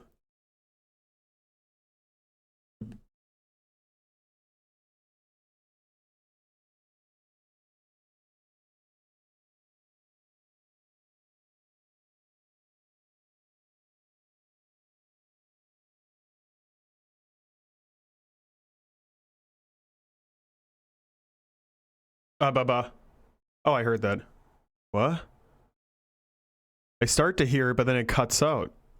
Really bad. Oh, wait. Got it. Yo. Yo, what up? Holy cow. Mr. Dark Souls Wizard, are you going to help me?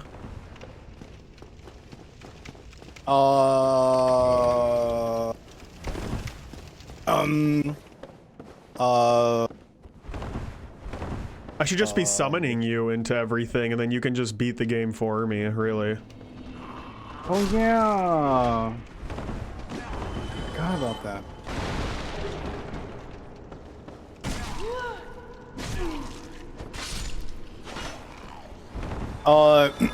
I think in this level where the butcher guy is, this should be the large ember. Yeah, Lao Jemba. I always get fucked by that guy. My concern now, though, dude, is that I'm gonna need to hightail it all the way back to motherfucking Anne Orlando, to the giant blacksmith, to get large Titanite shards, because I don't think Andre sells those. Oh. And Andre's gonna be the only one who can boost the weapon now, right? There's Andre. There's the dude in Anne Orlando. There's also that guy Wilhelm in Mr. Bones. The dude that's like trapped in the prison. Oh right, I forgot about him. Oh shit, yeah. What does he sell? I don't remember. If he sells large shards, that will be tight. Oh.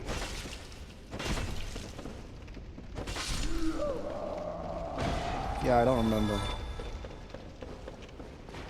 Sorry, I just ate. I'm kind of in a mood. I'm just like remembering. Lao Jemba. Large ember. Okay, get me the fuck out of here. There it is. Ta-da. But yeah, I mean, because, okay, so I'm gonna give Lao Jemba to Andre, but he's gonna be the only one now who can use it. That's not gonna transfer over to the other blacksmiths, yeah? Oh. My. It may I mean, I can buy the level up. If he can level up your weapon, I think the other dude, the guy in Orlando, can also level him up as well. So. Wait, what do I... Oh, is it modify? Yeah, okay. Oh, I do have 5 shards. I might be able to get a decent amount. Fuck, I just did raw. Is that... What does raw do? Don't get yourself killed, neither. What's a raw weapon? Raw. I think it it allows you to level up to +10, but without like adding anything special to it. I think. I'm not sure. I don't know. There's a whole architecture and science and I know it's fucking confusing, bro. Yeah, it's the whole system for it. There's guides online of like, you know, is poison better, is raw better, is sharp better, and I don't know. So far, I mean, right now it seems like a raw Morningstar is going to give me more damage than +6. Or wait, no, okay, never mind. I go here now. Okay, so now I'm at +7. Don't have any more shards. Oi. What if Oi.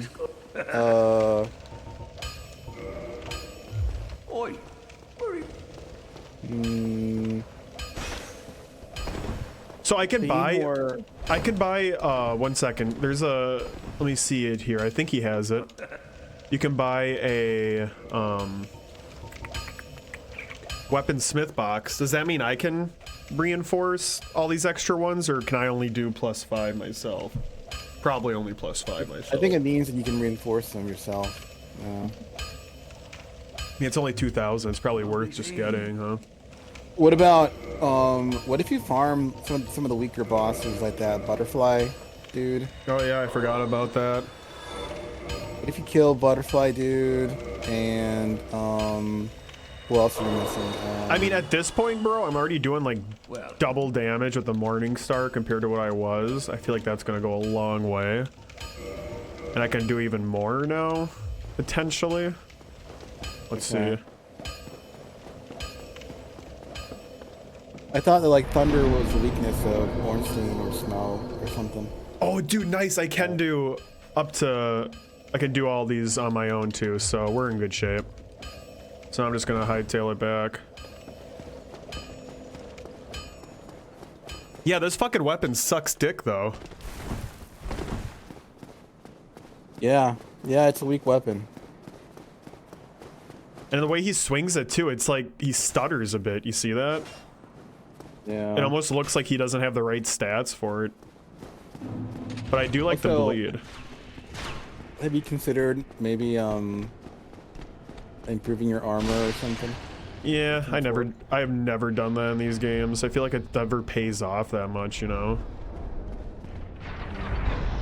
Maybe it does.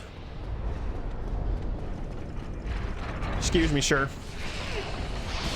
Nice.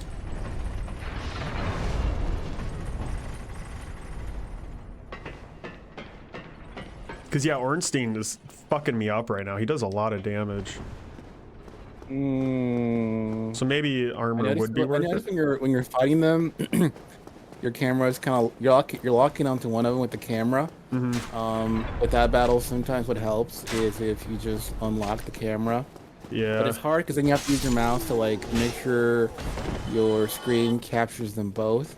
I know. But, I try to like not lock on when I'm baiting them out, but then I try to lock on when I know I'm gonna start attacking Ornstein. But all it takes is turning your back for like 2 seconds, and then Smo's fat ass is right behind you. So maybe I should just not lock on at all.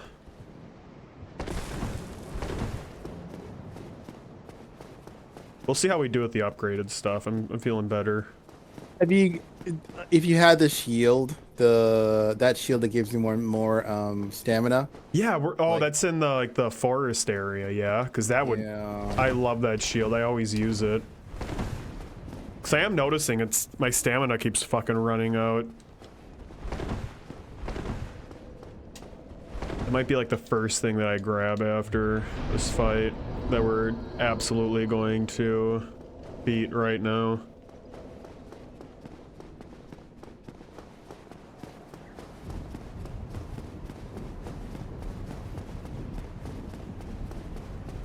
Did you say you're going to be 27 on Monday? Mm-hmm. Wow. Wow.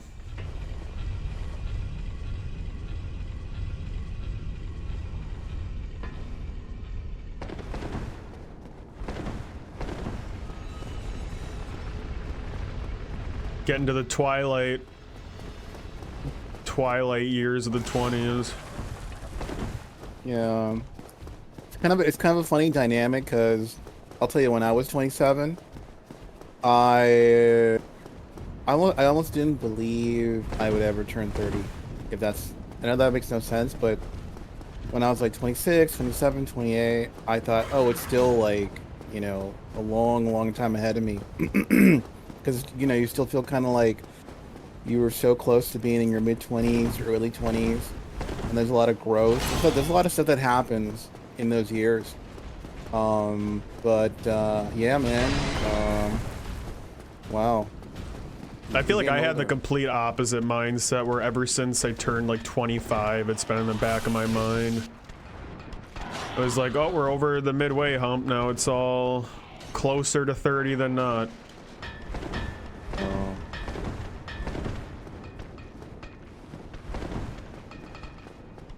I don't know. At this, holy shit, 3 of them? At this point, it fucking is what it is. I used to be kind of scared of the 30s, but I'm pretty over it nowadays. Anytime I talk about it, I'm usually just trying to be schmarmy, but I've heard too many people now say the 30s are kind of like just being a little more well-adjusted than your 20s. You just kind of stabilize a little bit and know a little more shit. It's not perfect, but that's basically what it was like for me. I do remember, like, when I was in my late 20s, it was at that last gasp of people still trying to, like, you know, compare themselves with other people and kind of, like, trying to, like, show off. The last period of your life where you can, like, you're okay with doing that. Like, if you go to your high school graduation, I don't know if you're going to your high school graduation next year, but people would kind of, well, when I went to mine, they weren't really showing off anything. Sometimes people will like say, "Oh, look at my car. Oh, look at my, you know, look at my family. Look at my house. Look at my job." But then after 30, like nobody cared. I don't know. People were like, I don't know. Everyone's kind of had life kick them in the butt, so they just don't get. I don't know. I would say when you're over 30, when you're 30 and you're over, like you said, definitely more well-adjusted, definitely more, a bit more stabilized. And you definitely think about, you know, your mortality more, like getting older, 40, 50, 60, whatever. But also at that point, like, I don't know, it's just, everyone you deal with at that age is usually pretty, like, they're not total dicks. They're not childish as much. But there's people that are still kind of like, you know, I know people that are, in their 30s and maybe 40s, they're walking around like they're 12 years old. You know, it's yeah, that's always going to be the case with some people. Yeah, but I get what you mean, though. Yeah.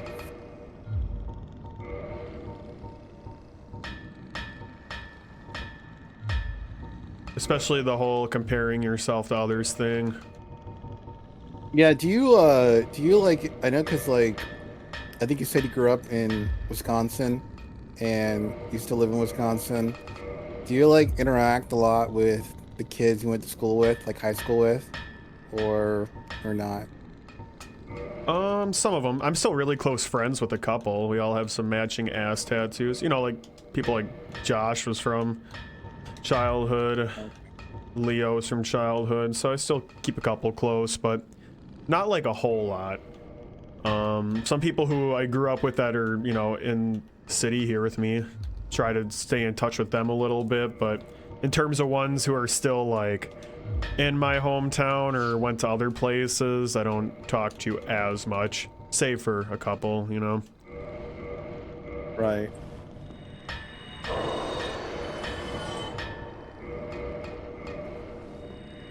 We were supposed to have our reunion, but it happened during COVID, so it got canceled. But that would be interesting to see.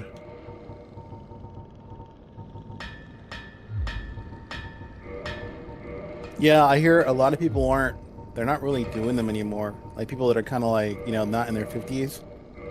We did our 10-year reunion in, I think, like 2016. But that was a while ago.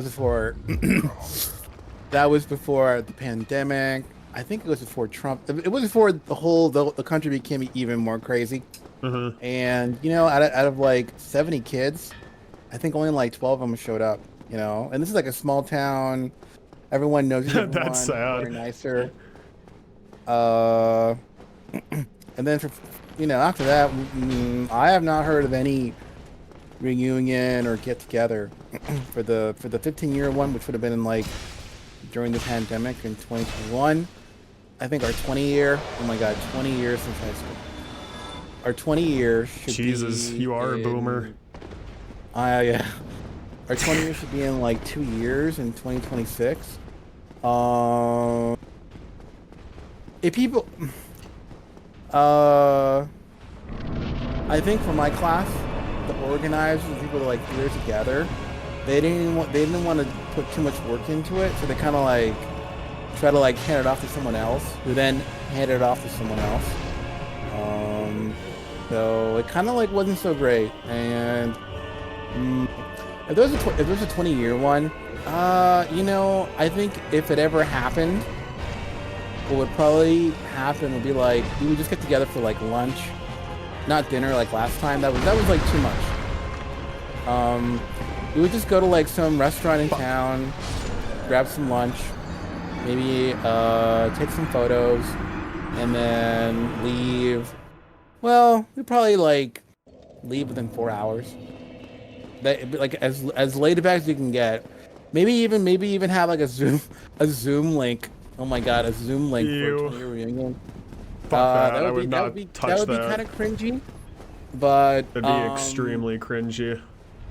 You know, it could work. It could work. But you know, the good thing is that social media, it really allows for a lot of kids that I grew up with, you know, the mid 2000s, where social media was a really cool thing. A lot of them are on social media, or they're reachable. I can like talk to them very quickly, so I can find out what they're up to, how life has treated them, you know. And, right, it kind of negates the whole idea of needing a reunion. Although I feel like reunions make it a little easier for that to happen, you know? Like, instead of having to just randomly reach out one day, you kind of have a natural environment where you can quickly reconnect with lots of people. Yeah. Our class was pretty tightly knit that we graduate with. I feel like we'd have a pretty decent turnout whenever our reunion hits. I'd probably go if I wasn't like busy doing anything else, because I'd be interested in seeing where a lot of people ended up. Yeah. When we did it, we I think I ran into this guy I went to high school with, and he was like a running back. He was kind of a popular guy on the football team, on the track team, on the basketball team, and he was one of the people in charge of organizing our reunion thing. And so the day came, and like he was looking for someone to give him a ride somewhere, and I said, well, okay, I'll give you a ride. And I found out that he had no driving license. Damn. So he had no. I think his driving license was suspended. He had been fired. He had to do some. He had committed a crime somewhere else, and Jesus. He had to go to court, and then probably serve like a month in jail, the county jail, and his life was just a mess. And I was, you know, I'm waiting the dawn. I gave him a lift to pick up the cake for the thing, which makes you wonder, okay, what would he have done if I hadn't given him a ride? Just walk like with the cake. Yeah, it is like, you know, like if you knew, okay, if you knew you have no license, but you got all these issues. Yeah, and he committed to the responsibility of doing that. That's interesting. The day of, and you know, he could have reached out to someone, to me, like a month before, a week before. He has relatives, but yeah, the day of, you know, our cake guy, the guy that organized it, needed someone to give him a lift somewhere, and he asked for a ride on social media, on Facebook. That's probably why I helped him. Doing that is kind of like a little like you really have to swallow your dignity if you're doing that. Like whatever dignity you got, you know, it's it's out there. And so I give him a ride, and man, he was like it's like he didn't grow up from high school. He was still. I know there's a lot of people like that, man. It's fucking crazy. It was nuts. That's what happens when you stay in your hometown, you know? Yeah. I'm not trying to like knock everyone who does that, because, you know, there's some well-adjusted people who left and then come back, say want to start a family or something, but I think that's the important part, is that you need to have at least some point where you do leave. No matter how long you stay away, you do need to like leave your hometown for at least part of your life. Yeah, I agree. I mean, even if it's like joining the military, if it's working in a nearby town, or going to college or not, or whatever, just getting out of there is good. Because the good thing about leaving where the area you're from is, this might sound kind of silly, but you just meet more people, you get exposed to more things. So the town we grew up in was a small town, central Washington. Well, yeah, it becomes an echo chamber, you know? You already know everyone, exactly. And you know how they all feel. So a lot of the kids, forget this, when I was growing up, a lot of the kids, well, a significant number of the kids I grew up with, they would say, oh, you know, when I grow up, I want to be a youth pastor. Now, not all of them wanted to do this, but a significant number of them wanted to do it. And the reason is because that's what they were exposed to, you know? Mm-hmm. The cool person, the cool older person, you know, at the church thing is a youth pastor, and you find out, oh, you know, he built a house in Costa Rica, he went to Alaska and did this, and he seems like a nice guy, and you're like, oh, I would like to do that, you know? But you say it to yourself, but you don't know what that means, you know? Maybe there's something better for you out there. Maybe you wouldn't like it. Maybe, in fact, you'd hate it, for whatever reason. Or maybe you're not going to be a Christian very much longer. Who knows? You know? But if you like live in like, so there's a lot of downsides to living in like in a city. I mean, you can turn on the news and you'll hear a story about the city. It could be in Milwaukee, it could be in Chicago. There's like 100 terrible stories about living in the city, crime, the migrants, expenses, whatever, right? But I would say like in an urban environment, in an environment with more people, it could be the military. It could be just another state. You get exposed to more things. Right, and you need that. It affects you, you know, like, you know, if you grew up in Wisconsin and then you go to New Jersey and you find out, oh my God, this state sucks, but wow, it's really interesting. People here, they pay really high taxes. The entire state is urbanized. There is no like space, and you know, it's close to New York City, and people here work in the fishing and crab industry, and there's a whole, you know, gambling industry, and like, of course, like in Wisconsin, you know, is there a big gambling industry? Probably not, but maybe you don't want to do that, but it's good to know that it's out there, you know, because it makes you more like well-rounded, exposed. I don't know. I know, you gotta be forced into that stuff. It's hard to like. No, fuck.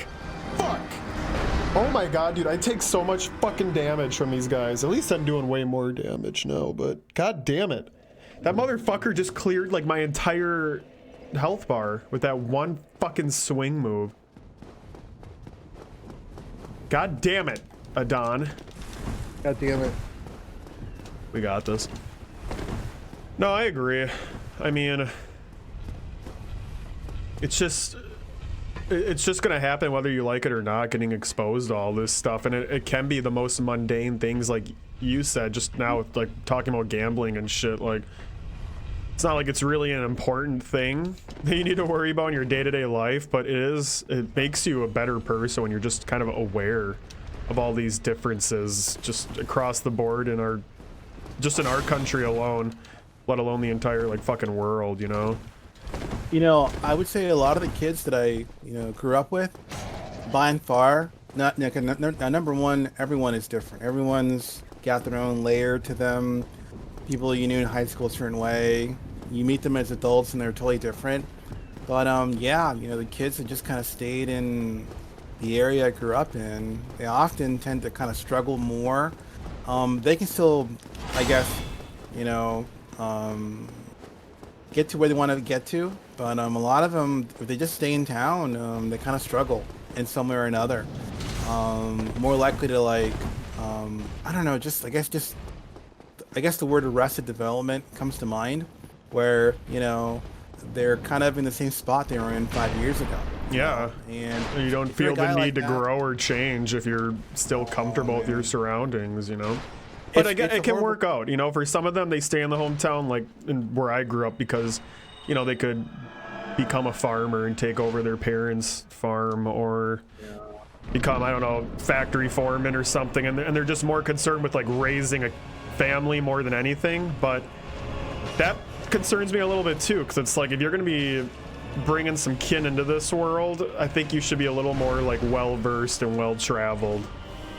But it seems like a lot of people in my grade, at least, who decided to stay, pretty quickly hopped aboard the baby train, and it's like, none of them, I don't think any of them are like bad people whatsoever. Our class was pretty tight for the most part, even though everyone was kind of different shades and flavors and whatnot. I feel like we all kind of got along as a pretty cohesive unit. But again, it is just strange seeing some of them who stayed and already have kids that are like several years old. You know, it's like, Oh man. what are those kids gonna turn out to be like? Are they just gonna stay there too, and we're just gonna keep populating this tiny little hometown with these people, or like, what are we doing here? You know, what's really the purpose of that? How many kids were in your class? How big was your class? It's like 120, I think. Oh, okay. So for a small town, it was okay, but compared to, you know, bigger places, pretty fucking small. Yeah. But we were the ones who had like the school in our town that pulled in people from like the even smaller towns nearby, you know?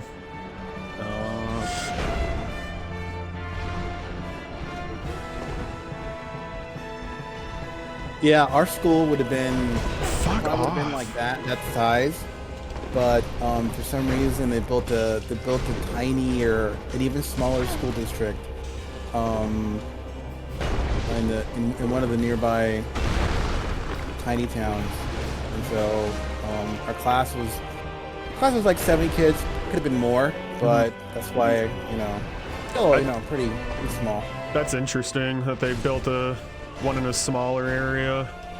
We kind of went through the opposite thing when I was growing up, and when I was in middle school, they passed a referendum to close down all the schools that were in like the really small towns nearby. So our high school ended up housing junior high and senior high. So from 7th to 12th grade, you're in like this one giant building that's as packed as it could possibly be. Oh wow, it's so tricky. I guess like Wisconsin is also kind of like it was one of the newer states. So I think because of Washington State being Northwest, it was populated a lot later, had less people. A lot of towns were really far apart from each other. So like when I was growing up, for us to like the longest time when I was a kid, for us to go to like a typical grocery store that wasn't like tiny, we'd have to drive an hour south to this city called Wenatchee, and that was like a thing we did every 2 weeks. And then as our town grew bigger, they built a Walmart in our freaking town. The city tried to stop it. The city of Chelan, they tried to stop it. They said, okay, Walmart, we don't want you here because you're going to ruin the tourist vibe you've got going on here. And you're going to destroy all these small businesses, their livelihood. You're going to just wreck us. And so we're going to ban you from the city limits. So what Walmart did, Walmart just built a freaking Walmart like maybe like 20 feet from the edge of the city limits. And this was a small town, you know, it was like, it didn't make a difference that it was like, you know, it was like, if you look at where it would have been built, if it was allowed to be there, and you compare it to where it was then built after the law, it was like maybe like an extra 30 seconds driving. It made no difference. Nice. So, outplayed by Walmart. We got played by Walmart. Walmart did You know, Walmart brought a lot of stuff to the town. I was gonna say, I mean, I feel like if anything, that probably helped. I get the points they were making about it probably made the mom and pop store struggle a bit, but you know what? Oh man. Fuck! Oh dude, I gotta fucking beat this fight. I'm about to punch a fucking hole in this goddamn computer. I need a different goddamn weapon, but at this point, I'm doing this fight with this one. After all that bullshit, there's no way I'm about to switch weapons. I'm locked in now. See, I was lucky with my small town, because as small as it was very centrally located in the state, and like all the bigger areas were just like a few, you know, like we'd go 10 minutes away or 15 minutes away to get to bigger places that had shit like movie theaters and actual restaurants and shit. So that worked in our benefit. We were a small town, but we like definitely weren't in the boonies or anything.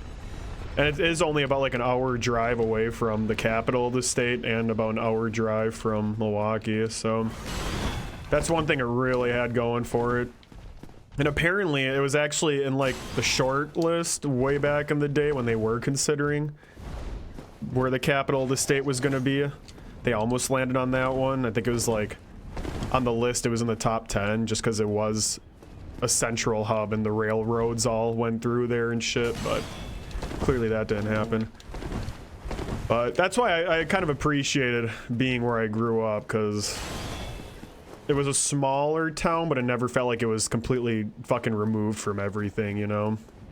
Mm-hmm. Even though some of the people who are there sure would act like it was with the way they talk. Yeah. Same with my area. Fuck. I just wasted an Estus.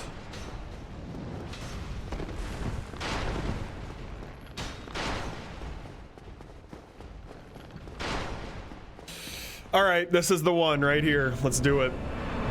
Let's do it. Oh.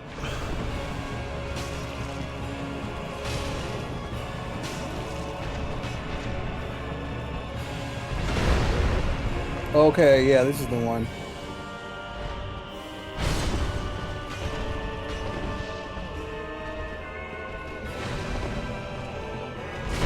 Oh, fuck! Wombo comboed. I just need some space.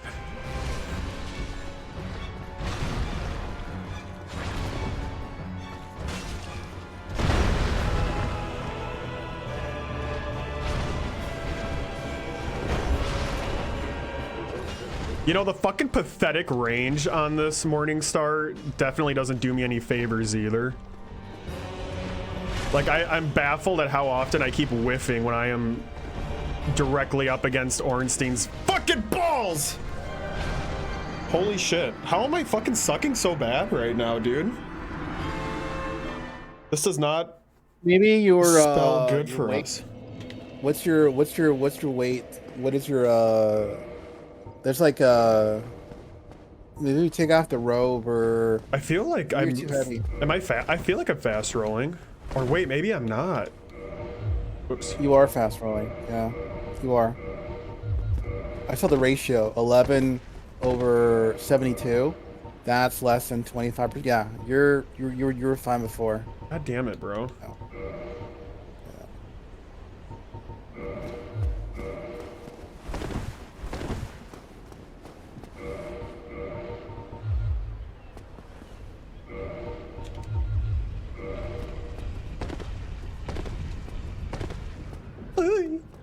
Oh my god.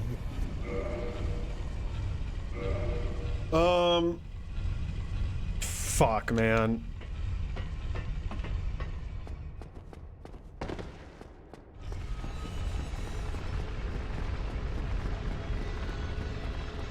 Oh my god, this run back. Fucking classic Dark Souls. See, that's the one point I am going to really throw in Elden Ring's court. That's how it ditched all those fucking awful runbacks.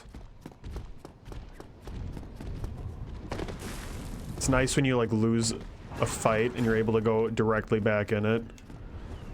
But then they made up for it by giving like every single boss in that game like 5 bullshit attacks each. So pick your poison, I guess.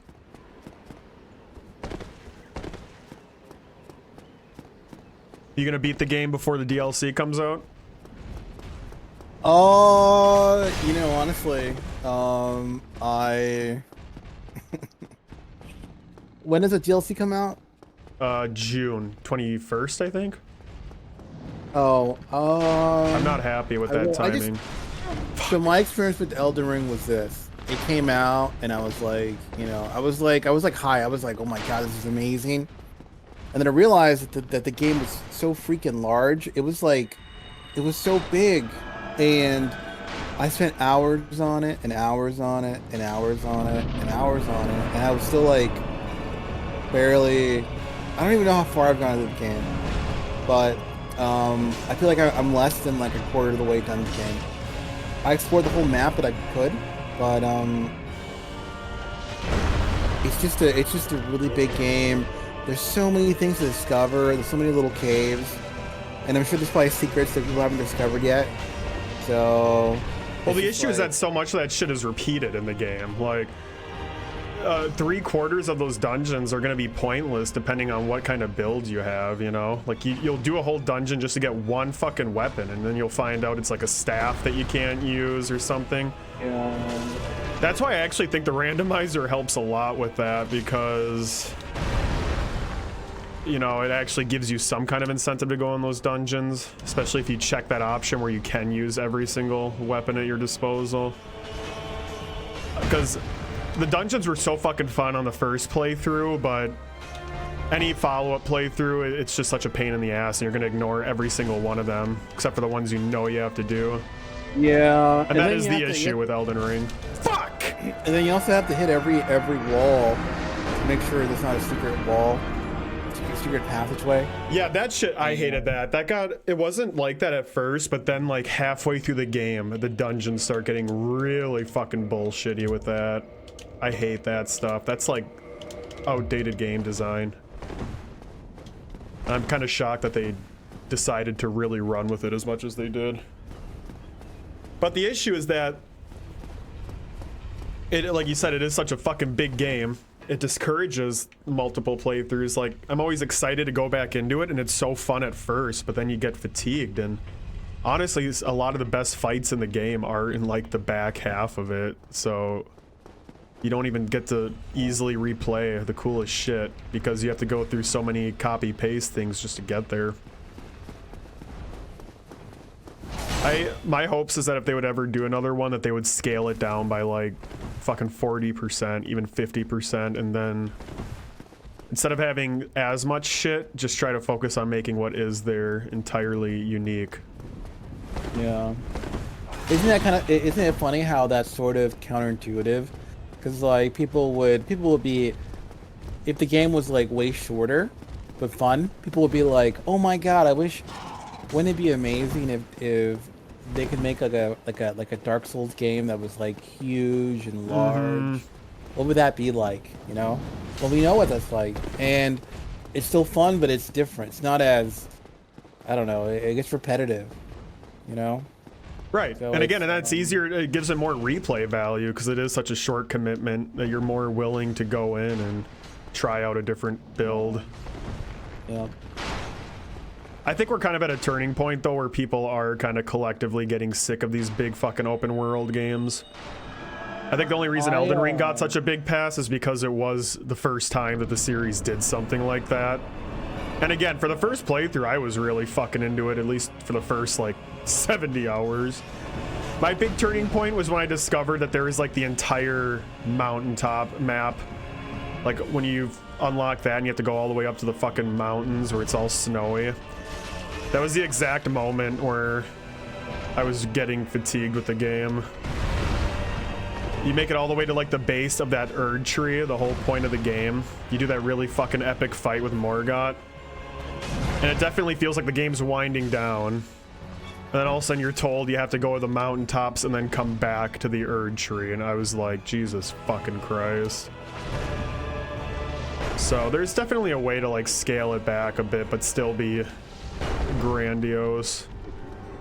But whether or not they'll do it, I guess we'll see with the DLC.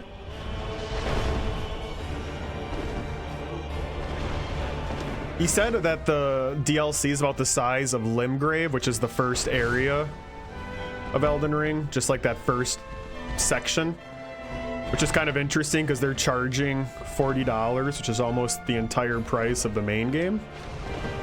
Yeah. So I'm just hoping that it's like just packed full of unique shit to do.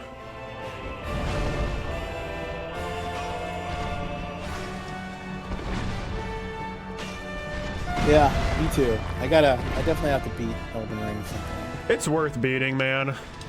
It really is. I fucking love the last few fights of the game. Except for Godskin Duo. That's like one of the shittiest bosses they have ever made in this entire fucking franchise, and I can't believe it's like a required fight at the end.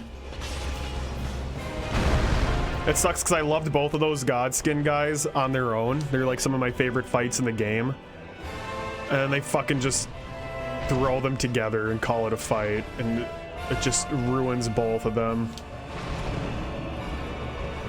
This shit gets a pass because, you know, Ornstein and Smo are meticulously designed to kind of like work off each other, you know? You bait Ornstein or Smo out from each other and just focus on them. Whereas the Godskins were clearly designed as like their own bosses, and they just thought it'd be a good idea to put them together for a required fucking fight. And it just doesn't mesh well because they're both aggressive as fuck and just keep going at you the whole time. They keep trying to rekindle that Ornstein and Smo magic, but they just have not made a good gank fight since this. And I'm even hesitant to call this fucking shit good sometimes, but it's an iconic fight. When I first encountered this fight, the Ornstein fight, I could not get... So I went into Dark Souls 1 just blind. Didn't read anything about it. And I got stuck here, yeah. And it took me like, I kept trying and trying and trying, and you know, I think what helped me was just I went on YouTube and I just saw someone beat it with like a totally different weapon, totally different strategy than the one I was using, and then I then beat it. So using the same weapon and the same strategy I had before. Horrible place to be. Oh my god. Okay, we're good. We got some room. Oh, nice. Yeah, I know, that's the beauty of it, man. When you realize that like there's a million different ways to play these games and different builds and different strats. That's kind of the eye-opener moment when you realize that there's just so many different approaches you can take for every single fight.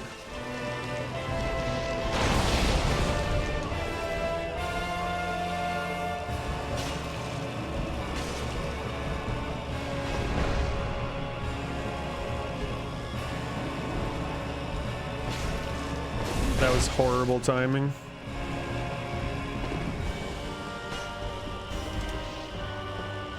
Smo reminds me of your Discord profile picture that you had for the longest time.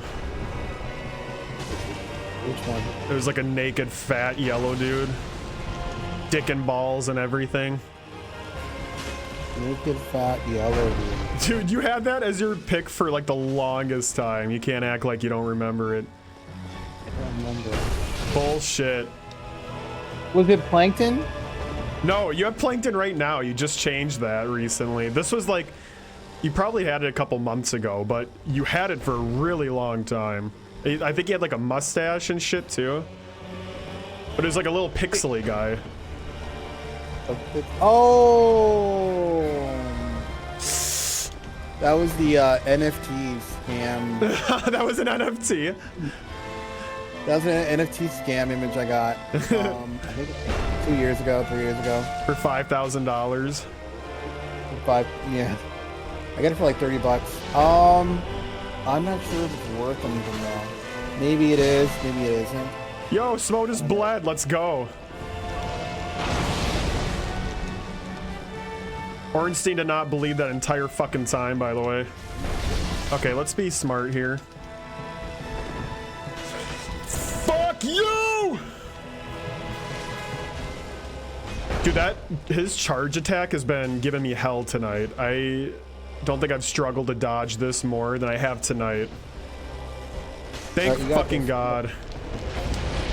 Holy shit, bro. Okay. Oh, man. We've crossed the wall. It's time to fucking speed through the rest of this shitty ass game. I still want to get through some Dark Souls 2 tonight. Holy shit. We need to hurry it up. I think that took you 20, I think it's either about 30 tries. Mm-hmm. That was 30 tries, yeah. That was fucking ugly, bro. We started that at like, what, 2 hours, 15 minutes or something? Shit in my ass, dude. Oh my God. Shit in my little asshole. Yeah, it took about 90 minutes to do. Yeah, 90 minutes. Not bad. It's all uphill from here. Alright, now we get our little warpy warp, and now we're gonna go straight to the catacombs to find what's her fuck and get some more miracles. Chosen undead. Yeah. I'm gonna pee first. Or actually, maybe I should get that grass crest shield first because I'm feeling the effects of not having it. You can get the shield, and then I would kill the butterfly. Get the shield and then kill the butterfly. I'm not fucking killing no butterfly. Why do you want me to kill the butterfly so bad? What do you got against beautiful butterflies? You huh? can Asshole? farm. You can farm for the souls. It only gives like 15k, doesn't it? I don't even know if that's worth it at this point. Oh, I don't think. Yeah, it's probably not that much. All right, I'm gonna go pee. Yo, Kiko, what up?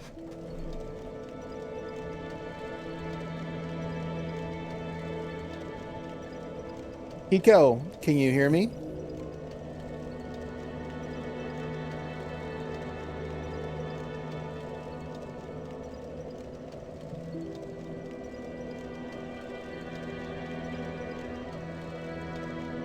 Hey, if you go to the Discord, the Schmuck Shack, this is the voice. This is the voice of Adon. If you go to the Discord, the Schmuck Shack, and you go to the voice channel, you can talk and I can hear you, and you know, Splufay opened up the voice channel.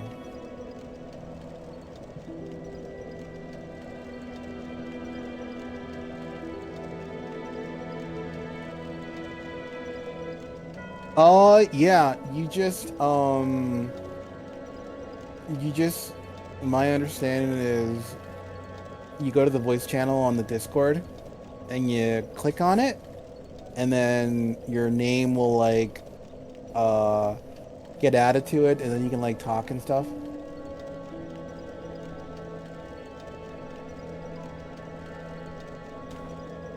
Yeah, Kiko definitely doesn't know how Discord works. I'm glad that he can actually hear you though, because I totally forgot how that happens sometimes. I've had people in voice chat and their voice doesn't actually come through, so I just look more schizophrenic than usual. Oh. How you doing tonight, Kiko? And yeah, feel free to hop in the voice chat if you want and hang out with us fucking cool guys on a Saturday night playing Dark Souls. Shit, this is the wrong way. Dude, is the grass crest shield, is that like really quick in the forest, or is that when you go deeper in? Do I need to buy like that $20,000 Crest of Artorias thing off of Andre first, or is it in the first area? Let me take a look at it. No.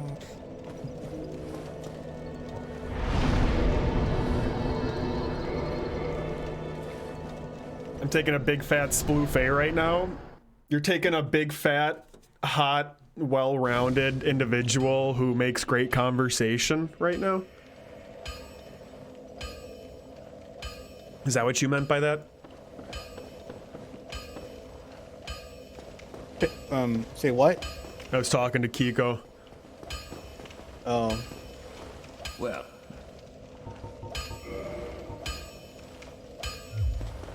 Oh, the shield. It's you know where the Black Knight is in the in the dark root basin. Yeah. Oh my god, dude. I should have gotten that shit right away. I forget that like you can get that right away if you have the master key. Fuck. Yeah. I could have been wearing that damn shield this entire time, and that actually would have helped. It's okay. Whoa, they're just called knights. Jesus. Yeah. What was with that, Adon? Why'd you have to specify this color? Oh, the knight. Yeah. Why'd you do that? That's kind of sus. Why did I do that?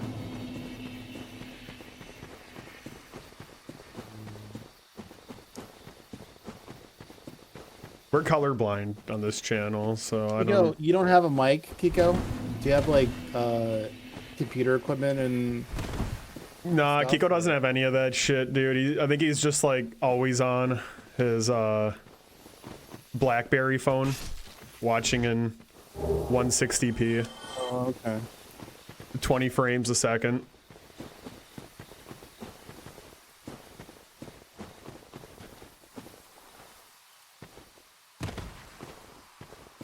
I think that's the shield right there.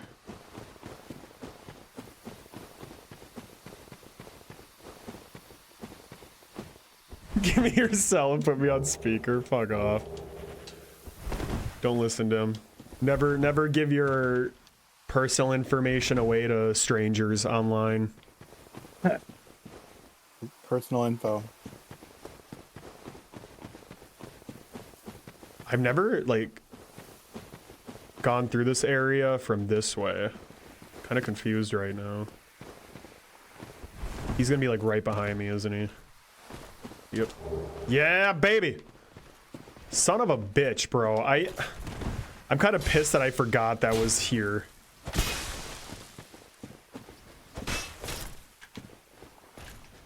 No! Shit. I got the Black Knight halberd too, dude. Oh my god. I could have been using this the whole fucking game. Maybe I might even just switch to that right now, dude, just to fucking power my way through the rest of this tonight.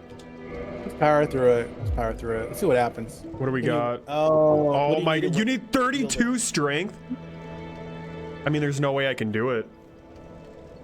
32 strength, 18 Dex. dexterity. That's not happening. You need like 18 more points. Yeah.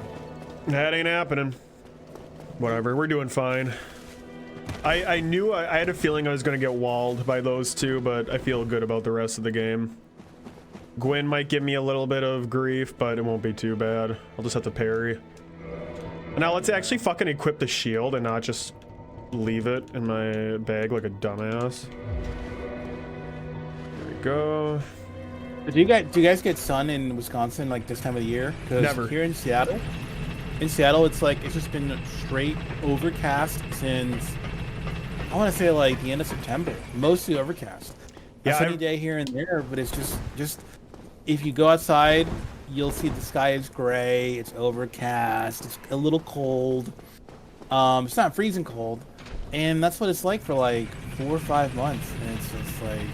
I've always heard that about that neck of the woods. They say that's the case in Portland as well, where half the year is literally just gray, rainy days. Yeah. No. Yeah. It's accurate. It's not that bad here, but winter does get really fucking rough. Like it will be gray a lot, and those days where you do get sun just feel like a godsend. Although this has been a really weird winter for us, and we like have only had I think 12 days that were below freezing. Not below freezing, maybe 12 days that were like 0 degrees. And it's been the warmest winter we have had by fucking far. So it's been a weird one. Yeah, same here. I think we only had I would venture to say that this year we did not have a snow day, a snow week. Maybe a little bit of snow fell like at night one day, but by the middle of the next day, it was gone. So we had a warm winter here as well, and that was kind of weird because I remember like 2-3 years ago, I was living. Well, it's this city called Bellingham. It's like a small Seattle. It's like north of Seattle by like an hour driving. And we got snowed in we were snowed in for like a week and a half. The middle of February, around this time of the year. We just got hit with this crazy storm. And you could barely drive, and yeah, it was crazy. And then last year as well. What's that? When was that snowstorm? Was that this year you said, or last year? That one was, honestly, that was 3 years ago. That was 2021. You didn't have any like big snowstorms this year, though? No. Last year, February 2023, we had, I think like, maybe in like December, we had like a day or two where it was so cold, like there was like ice, like, cause Seattle here is very, it rains a ton. You couldn't drive your car because most roads had a layer of ice on them. So even walking on the sidewalk was impossible. Fucking. You'd be slipping here and there, but that only lasted like a day or two. And but see, we didn't even have any of that this year, this season. So it's been really weird. We had like one big snowstorm this winter, and that was it. Usually we have like a handful by this point. And it actually did just snow yesterday too, for the first time in probably like a month. And it felt so shitty getting snow, but it was also like, oh, wait, this is actually how February's supposed to be, so... Weird shit, man. I'm terrified that this means our summer is gonna be like so fucking hot. Oh yeah. Oh!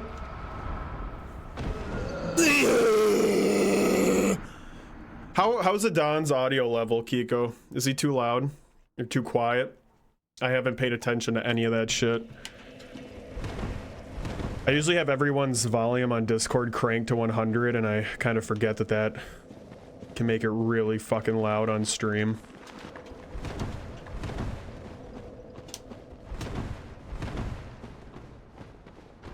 I'm trying to do the shortcut here, because fuck the catacombs.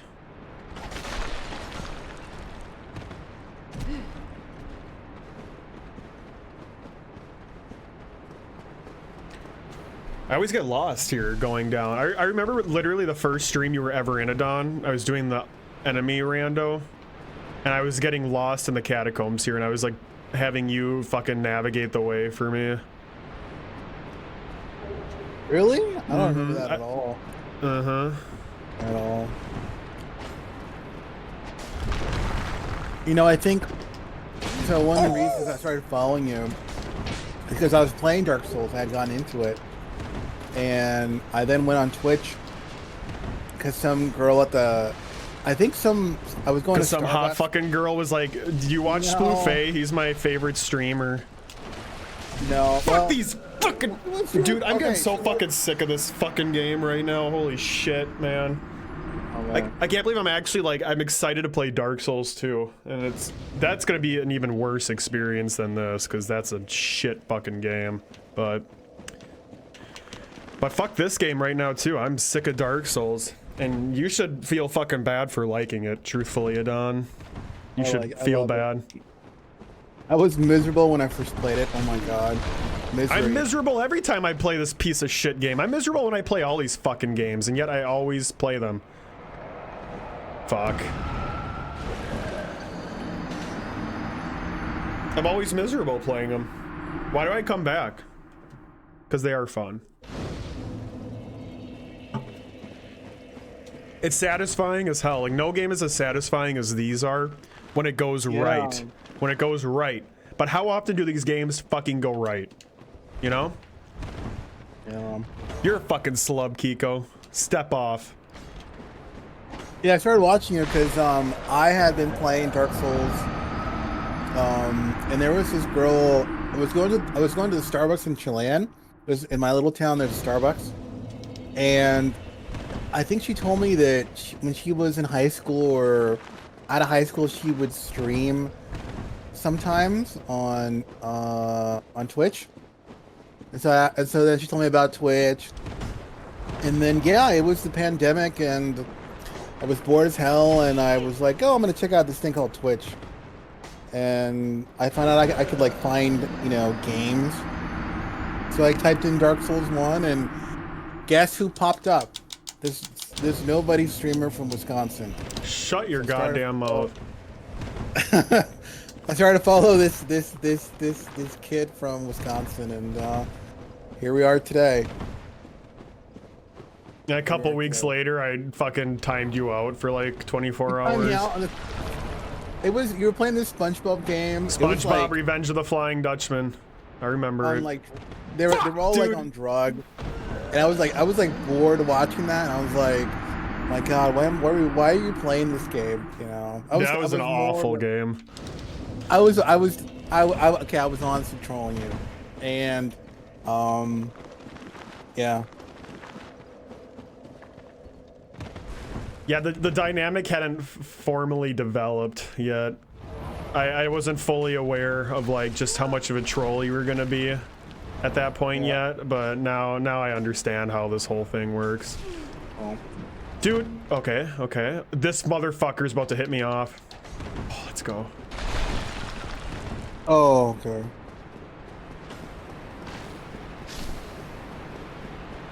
Yeah, so when I first started watching you, that was during the pandemic. That was like God, May or June. That was like in the middle of it. Yeah, 2020. That's when I was in that nice apartment. There was no vaccines. The whole thing about I don't know if this happened to you, but like a lot of those kids that stayed in my hometown area, they were like sharing this video of this woman doctor, woman nurse, who was like made a Dr. YouTube video Good and Sexy about the pandemic, and it was just like it was like spreading like wildfire. Every day I'd get on Facebook. I hate this fucking game. Continue. There'd be like videos of this, and then I think that was like right after George Floyd. I think that was like that was around the time with George Floyd. Who's that? And so the country was like, God, it went from like in February of 2020. Okay, look, and I'm okay talking about this. If you're not, it's fine. But because now the pandemic is over generally. But yeah, February of 2020. I kept seeing videos of like this thing in China called COVID-19, and they would the Wuhan flu. Yeah, the Wuhan thing, but it wasn't like I was like watching this like concerned, kind of concerned, but like I did not expect that things would change. Like I didn't expect like it would change my life so much. I had no idea what was coming our way. And they would interview like during the early days, early 2020. They would be talking about this thing in China called the coronavirus. And like, oh yeah, this guy came back from China and landed in Spain, and he died a couple days later. And I was like, oh wow, that's crazy. What is that? I was like concerned.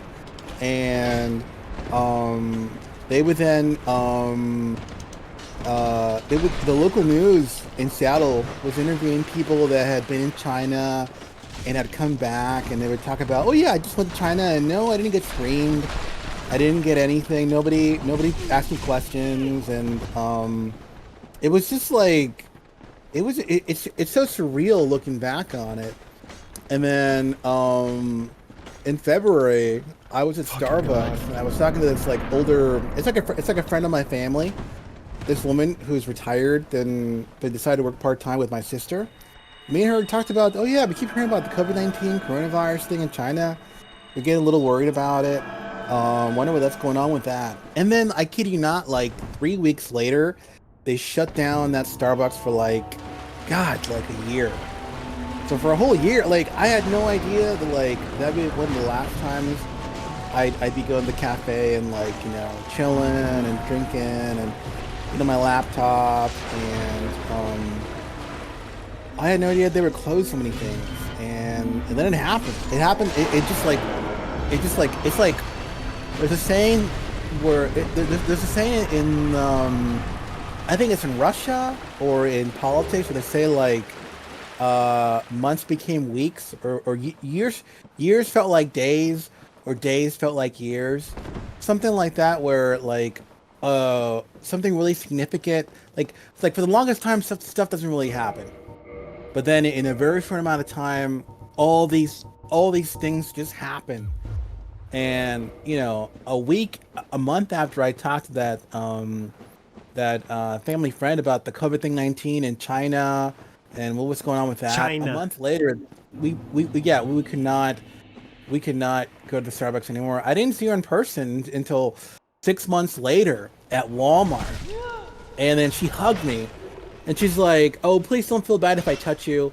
I hug you." Social distancing, you fucking bitch. It was funny. Did you tell that fat bitch that like she needed to keep 6 feet between you two? No, I didn't. No, I wasn't gonna do it. Call her fat fucking whore. Did you call her that? No. I agree with Kiko though. I'm not sure why you're spreading all this fake news in my stream right now. It's making me a little uncomfortable.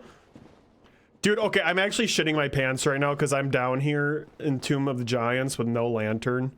And I don't fucking know exactly where to go. And I'm really trying to get to the next bonfire without dying. Worse, oh my god, this is such a shitty fucking area, dude. I hate this game. Ah! You don't have a lantern? Dude, what the fuck is this game? Oh my god, dude. I didn't get like any bonfire. Fuck! Where do I get the fucking lantern? Who do I get a lantern from? Oh my god. Oh, you get it from the guy. You get it in this area. There's like a monk skeleton guy that throws stuff at you around here somewhere. One of them is there, but there's a second one around there. A skeleton dude with like a robe. You kill him, and then he like drops it or something. So you gotta run around this area a bit more. And, like, yeah. Fucking Dark Souls apologist here. Just admit the game's shit, bro. You hate this game too. That's it. Elden Ring's so much better. Dude, we should do, have you seen there's a seamless co-op mod for Elden Ring? We could play through the whole fucking game together. And I could help you beat it. Because I know you need help because you're bad at these games. I'd be totally fine with testing it out, playing it out. Coronavirus, also known as the China-virus, isn't real. We'll see what happens. For me. You would want to continue using Starbucks Wi-Fi. Yeah, I mean, it would be a time commitment. I doubt we'd even beat it, but it'd be cool to dick around a little bit.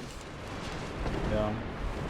You could do it with like item and enemy randomizer too. They like made it all compatible with each other. Could really dick around and have a little bit of fun. Before you start asking yourself why you waste your time playing these shitty fucking games that really don't respect your time at all and make you a fucking fool in front of your audience of 4 people on Twitch and really make you wonder why you're wasting your life doing this shit because, you know, it's been fucking 4 years now and you're still playing the same fucking game on stream and it just keeps giving you diminishing returns and yeah. It's a game for fucking Reddit users, you know? I gotta ask you, since I was talking about the COVID thing in 2020. Okay, yeah, and circling back to that real quick, I think you actually made a really good point about, you know, everyone says that like COVID changed the world and like everything's felt different since then, which is true. But I think the George Floyd protest, like that was another really huge thing. I think that like COVID really changed just how the world operated just generally, but I think that all those protests are really what like started the huge political divide that like, you know, it's always been prevalent, but I think it really fucking hit the boiling point with those protests. And then you mix in Corona in the background with all that shit, and then that started becoming a whole political thing too, and we just have not recovered as a nation since all that shit. Fuck! Everyone just needs to fucking play Dark Souls. I think we should all like just fucking play this shitty game, and then we can all like all come together and acknowledge that the people who make these games are fucking masochists, and they should be the ones working the shitty jobs as like McDonald's clerks and shit, because they're just fucking wasting all the resources they have available to them by making this kind of bullshit content, right? Yeah. Dude, fuck my dick! Not you, Adon. And honestly, not these guys either. Nobody should be fucking my dick. Just leave me alone. Just leave me alone, all of you. That includes you too, Adon. Leave me the fuck alone. You too, Miss Guts. Miss Guts. What if Nothing instead of changed trying in to Texas? jump down, you try to like just walk down, like fight your way all the way down instead of jumping down. Because if you fight your way down, I think you'll come across that monk in the skeleton monk who has the. Is it that skeleton. dick right there? No, it's not. It's not him. But you have to. I don't think it's him. There's another one. Is there anyone? Can I just like buy a torch off someone? I don't even need the fucking lantern. I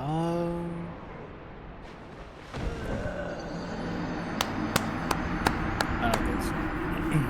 It's a great fucking game, you guys. It's a great game. Yeah. So, what were you doing in the middle of 2020? Like, what was it like for you? Streaming. So you were, remember, that's when you guys like all fell in love with me because I would fucking stream every day because I had nothing else to do. It was back when I was still driven. Were you living with your parents back then, or? No, you fuck. You were literally watching my streams. You saw the apartment I was in. Those were like the days when I was in that really nice apartment.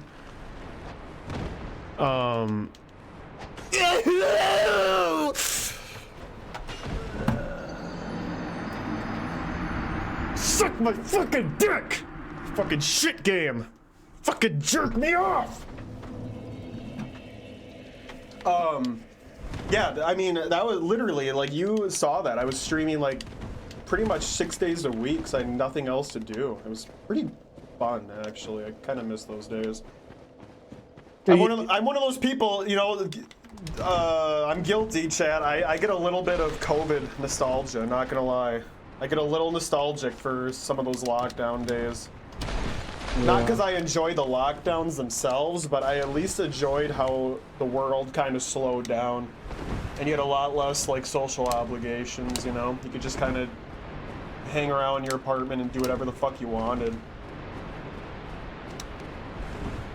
What were you doing back then? Like, when you weren't streaming, like, what was your day like? I would wake up and I would masturbate in the mirror for probably at least like 2 hours every morning. I would usually do it at the crack of dawn. Wake up, everyone! Wake up! We're still in it. Wake up! I would wake up at the crack of dawn and jack off, staring into my own eyes every morning. When you were doing your business, did you focus on like a certain body part or my eyes, a mirror, or like an image, a cutout, a magazine cutout? What were you looking at? What were you focused on? I would look into my own eyes. I liked the person I saw. Wow.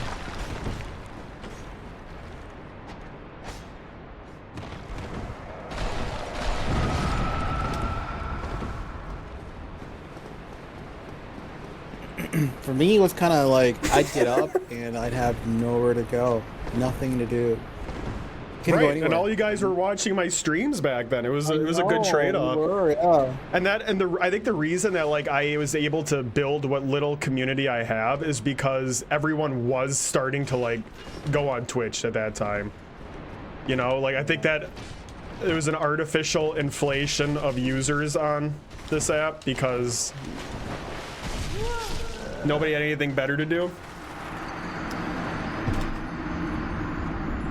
Now it just looks fucking pathetic, you know, when I'm sitting here and I'm like fucking wasting time playing this shit. I can't hear anything you say right now. My fucking AirPods just died, and so did I. I think a little piece of me is dying every time I fucking get killed on here.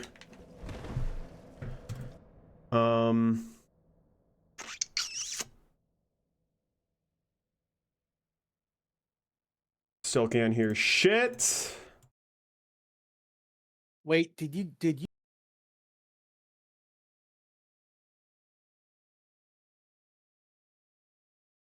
Okay, I think I'm good. Yep, we're back. Hopefully stream can hear. Shit. Second chat can't hear you now.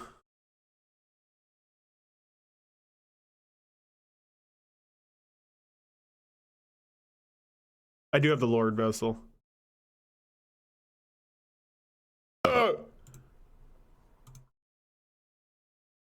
Dude, I'm actually getting like really fucking tilted right now. Someone needs to pay the price for this.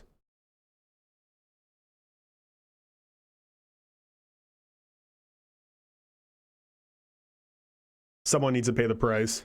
Say something. Okay. I think you're good.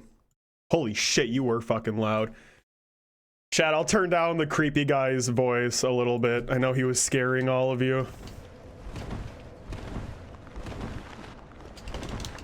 Tilt these nuts. Salib, sorry. I did not realize that you joined in the middle of that. I apologize for everything you've seen here tonight. Salib's one of the pure ones. I don't like when he sees me like this.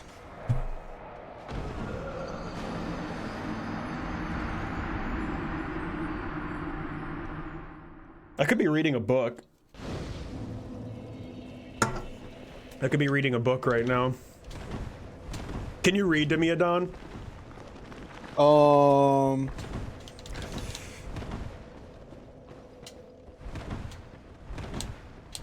You should read the articles out of the Playboy you have sitting next to you right now.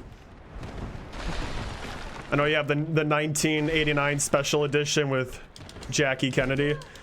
Fuck! I am...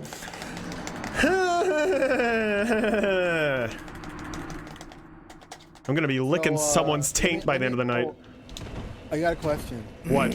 So, they're probably gonna re-elect Trump in the fall. What are you gonna do when they re-elect him? You're gonna throw a party? You're really gonna fucking throw that at me right now? That's really what you think I should be talking about at this exact moment? Yeah.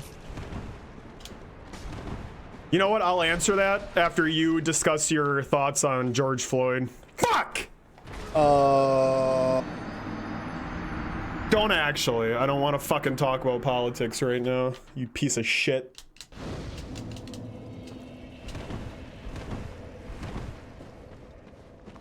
Yeah, you just stay quiet for a few minutes, okay? You sit in your fucking quiet corner.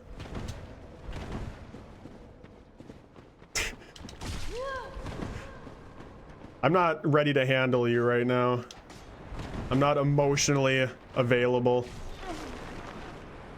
This is not a good game, Chad. This is not a good game. We love Dark Souls, Chad. We love Dark Souls.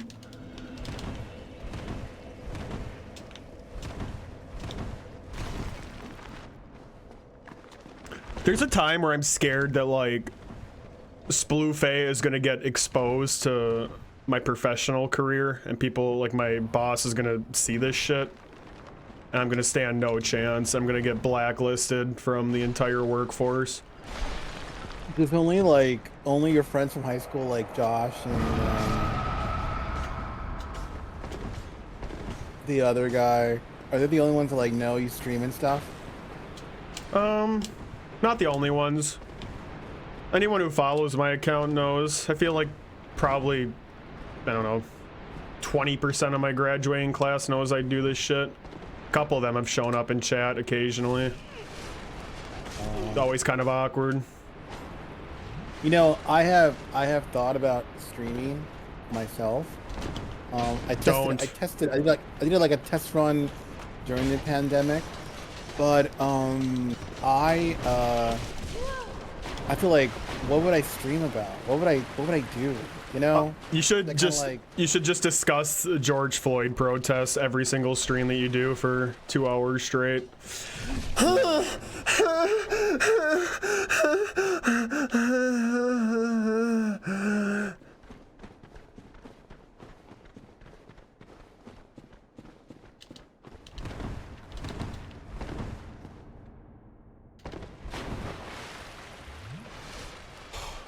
Okay, so what's the closest bonfire right now in Tomb of Giants? Are you sure you want to go down the Tomb of Giants? Because you can't fight Nito. You're not gonna be able to fight him because you'll have the yellow barrier. That's down now because of the. Oh, I need to place the fucking. Oh my god, you're right, dude.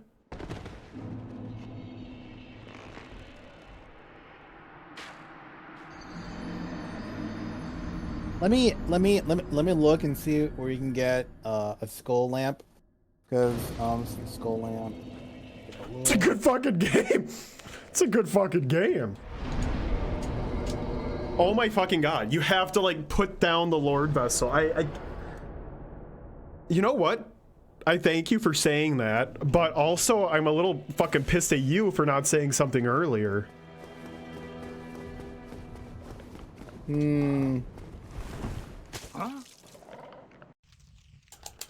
Oh my fucking god, you have to place the goddamn Lord Vessel. And the bonfires down there aren't even like ones that you can warp to either, right? Yeah. I just need to like, I just need to buy a torch. All I need is just some kind of fucking light source. Dark Souls torch. Oh my god, there's no torches in this fucking game. So I'm on Reddit right now. First thing I look up is just, you know, Dark Souls 1 torch, because Reddit, you get answers. This fucking cocksucker, the first fucking response, no torches, but there are some ways of lighting the area around you. One is an item you only get in late game area. One is a spell you can buy from a kind of secret NPC, and last one's a helmet you can pick up in a different late game item. But I'm not gonna spoil which one it is. Where you go?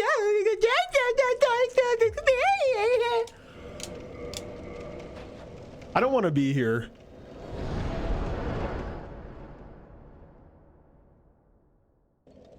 I don't want to be here.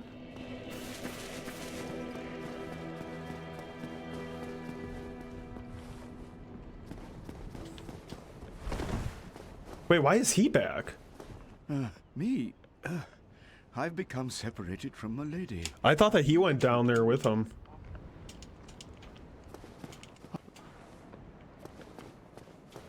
Oh, Yeah, and his fucking miracles suck. This was such a horrible build to play, dude. Oh my god. I could have been a pyromancer and I could have been done with the game. Fuck. Adon? Yeah. Where do I get that skull lantern? Which NPC is it? You're not gonna like this. So you're gonna go out. You're gonna have to go down to the Tomb of Giants and have Patches kick you. Yeah, that's that. I know that's because that's where you meet the bitch I'm trying to get to right now. Yeah. Is that how I get the lantern too? Yeah. What the fuck? When Patches kicks you down, there'll be a corpse near to where you were thrown, and then one of them will have like the skull lantern. Holy shit, this is a terrible fucking game.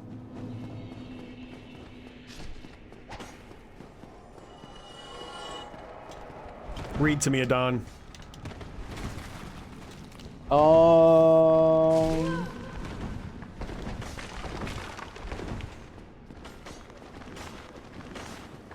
Trying to find a skull lantern that doesn't require you to go all the way down there. But it looks like there's no other way. I mean, I'm going there no matter what. I just can't believe that I forgot to actually place the Lord Vessel. I've made that mistake before where I forget you actually have to put that fucking thing down to bring down those stupid yellow barriers.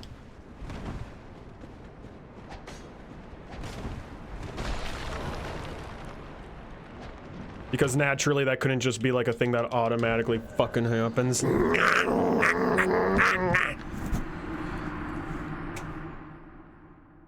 Chat, y'all can suck my balls too.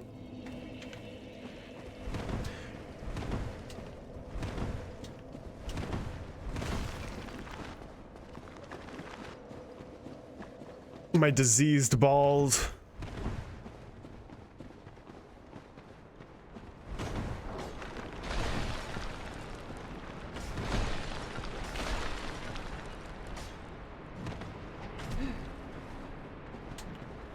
Okay, I have a solution for the skull lantern, but you're also not gonna like it. Oh, good. So in the catacombs, where in the area, those skeletons with the that have like monk clothing, they're called necromancers. Yeah, because they're the ones who like bring these guys to life. Oh wait, that's another path. Yeah. Oh, it's the same fucking place. Oh like my god. 5 of them in this map in this area. If you kill if you kill enough of them, they might drop one. So they're a 2% drop. Nope. So you might have to kill 50 of them. Oh yeah. Yeah. Let's do that. Let's do that. Yeah. No, let's do that, Adon. That's a great fucking idea. That's a great fucking idea, Adon. Let's kill 50 fucking skeletons. I'm not angry at you. You're just the nearest punching bag for me right now, you know? No worries. No worries.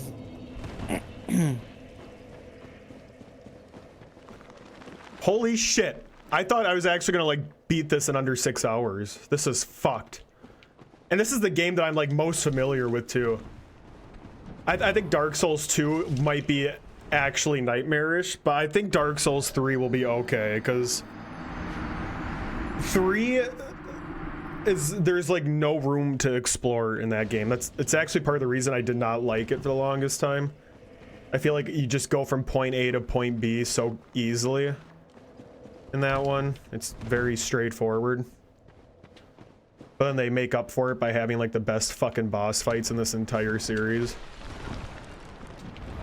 So I don't think I'm gonna like actually get fucked in that game. Jesus fucking goddamn Christ. I don't think I'm actually gonna get like screwed over in that game, except when a boss walls me. Whereas Dark Souls 2 has like really fucking convoluted progression, where you need like a certain item for one certain spot to progress, and that makes me a little nervous. How well versed are you in Dark Souls 2? Oh, I've beaten it like I think like twice. Yeah, I've only beaten it once.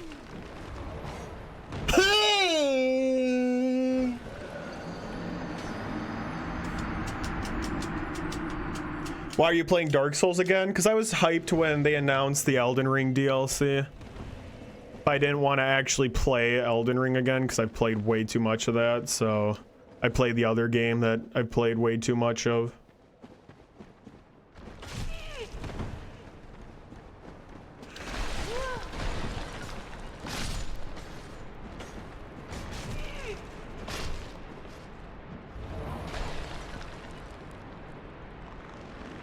You are such a fucking nitwit. Such a fucking nitwit.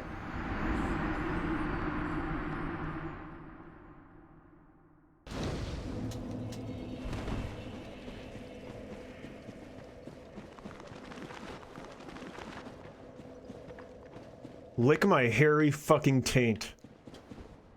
Once again, Adon, not you. In case there's any confusion there. I just want the game to lick my taint, not you.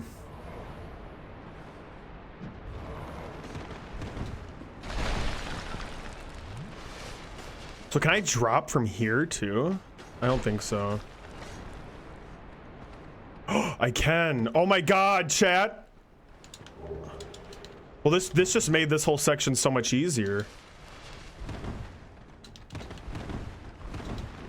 I kind of wish I would have been doing that this whole time. Oh, and we're still going to get fucked in the real asshole. Oh my god, we actually might die. Whew, thank god.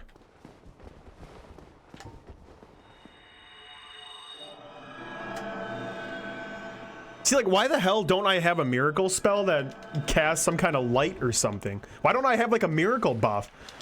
I thought there is one that can cast light, but it's gonna be from this bitch. You have to kill the Hydra in the forest. Oh God, and fuck then, that. Yeah, it's kind of convoluted.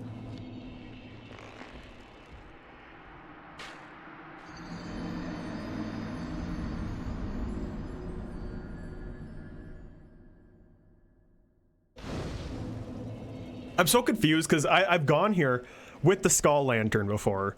So like I believe that there's a skull lantern you can get down here, but oh, it's like you said you could get a drop from one of these guys. Never mind. Oh my fucking lord.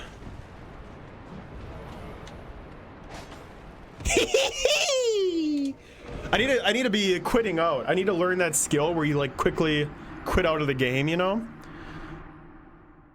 Like all the speedrunners do.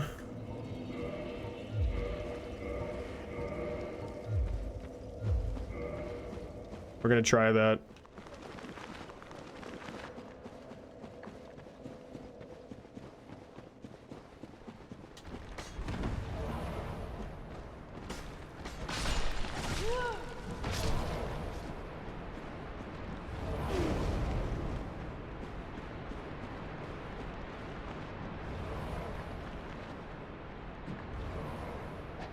You are such a fucking nitty. A little nitty little twat. You nitty little twat. I'm so over this shit. What a fucking awful trash game. For awful trash people. If any of you think that this is a good game, you need to fucking go outside and volunteer. Be a productive member of society.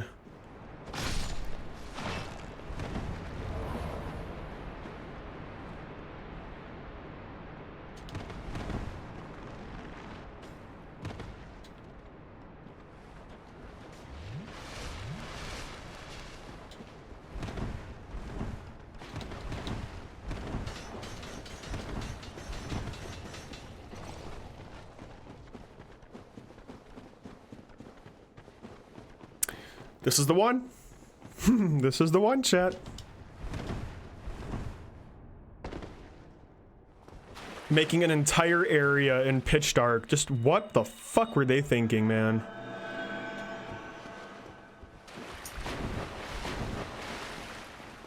They really did check out for the back half of this game.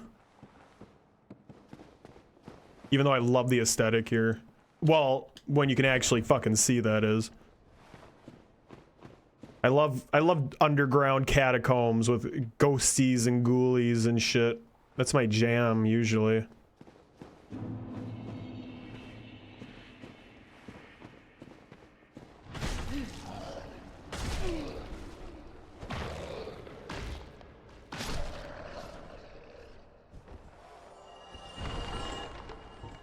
So can I like just boost the brightness here? And my brightness is already maxed out on this fucking game. Oh my god. Oh my god.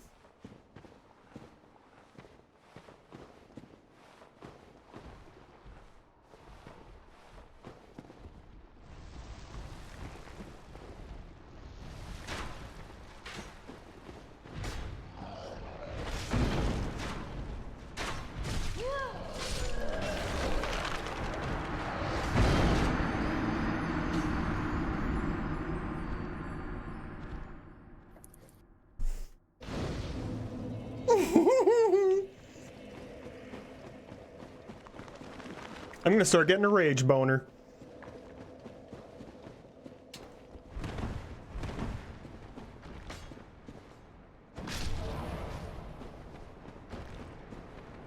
So is there nowhere to go for that guaranteed skull lantern drop? Just kill enough necromancers. No. Like, you don't want to do that? Nah. You gotta go all the way down to patches. That is so fucking dumb that they like literally make you go through the hardest part to get the item you need to make that part easier. That is such fucking like Dark Souls design right there.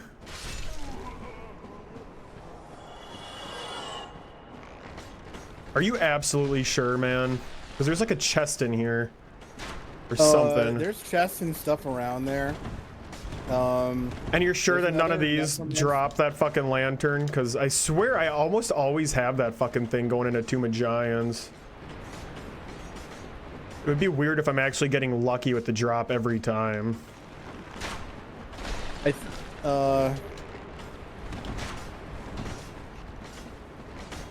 I'm probably just misremembering though.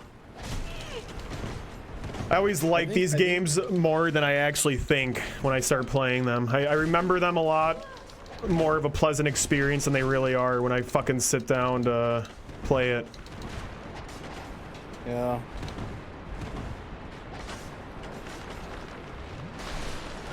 Tell us a paranormal experience you've encountered. Literally none. I don't think I've ever had a legit paranormal experience in my life. Kiko, can you hear me, Kiko? Kiko coming in. Can you hear me, Kiko? The closest thing I can give you is that in high school there was this old religious academy that was an abandoned building in a neighboring town, and me and some friends went into it one night.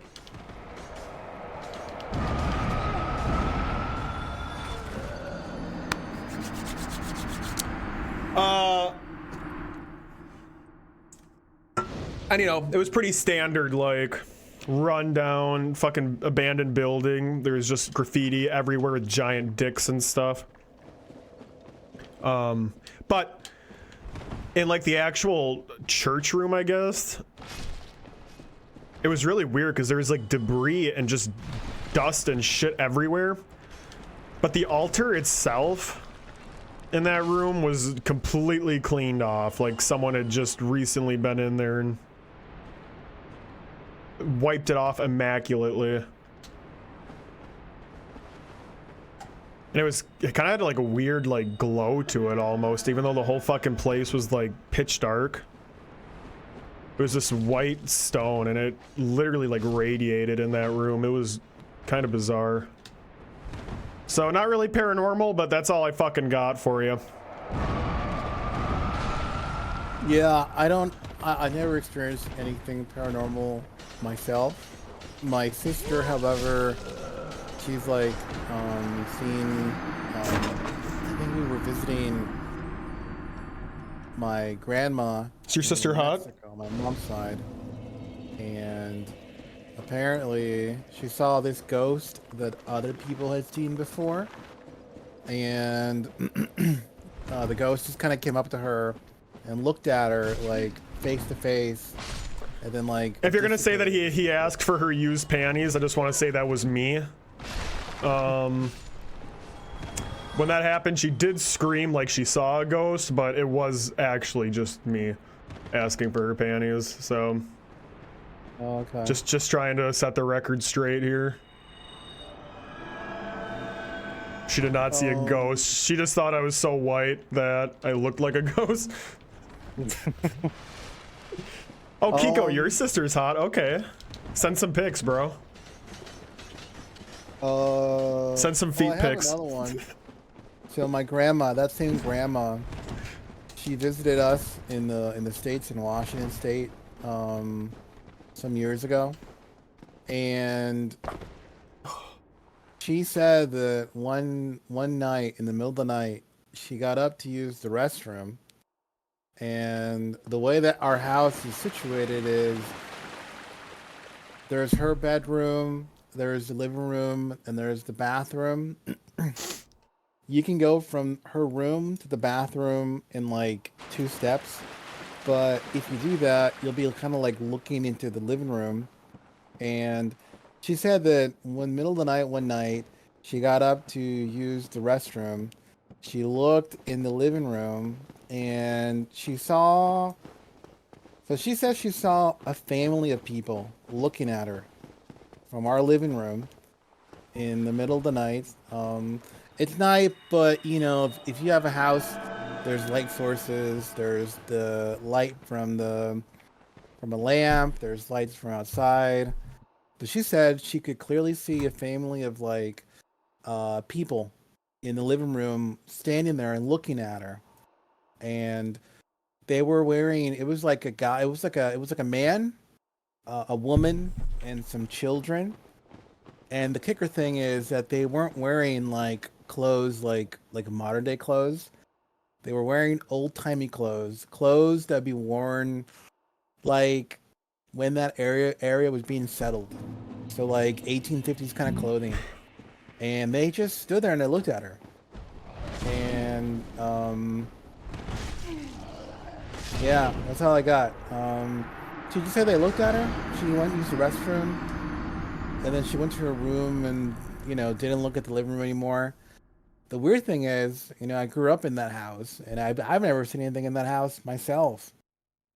But it was, you know, I think at that point I then looked at maps from the area, because sometimes if you have like a paranormal haunting experience at a house, if you look at like history, if you look through records, sometimes you can find information saying that where you are used to be a different thing years ago. Maybe it was like open land, maybe it was a different building, maybe something else happened there. But before we lived there, the house was just over just some random land. So I think it was just, if it really happened, if it was a ghost, it was probably people from 150 years ago from that era, and maybe they died in some way, and you know, that would be my understanding. I am pretty open-minded with, or your grandma has early onset dementia. Yeah, could happen. Could be. I don't believe in any paranormal shit myself, but I've never had anything happen to me. But I kind of I'm open-minded to it because, you know, I kind of think that maybe there's things we can't see. That doesn't mean that they exist, but maybe they're on a different plane of some kind. If that means anything. Nope. And sometimes fake news at dawn, back at it again.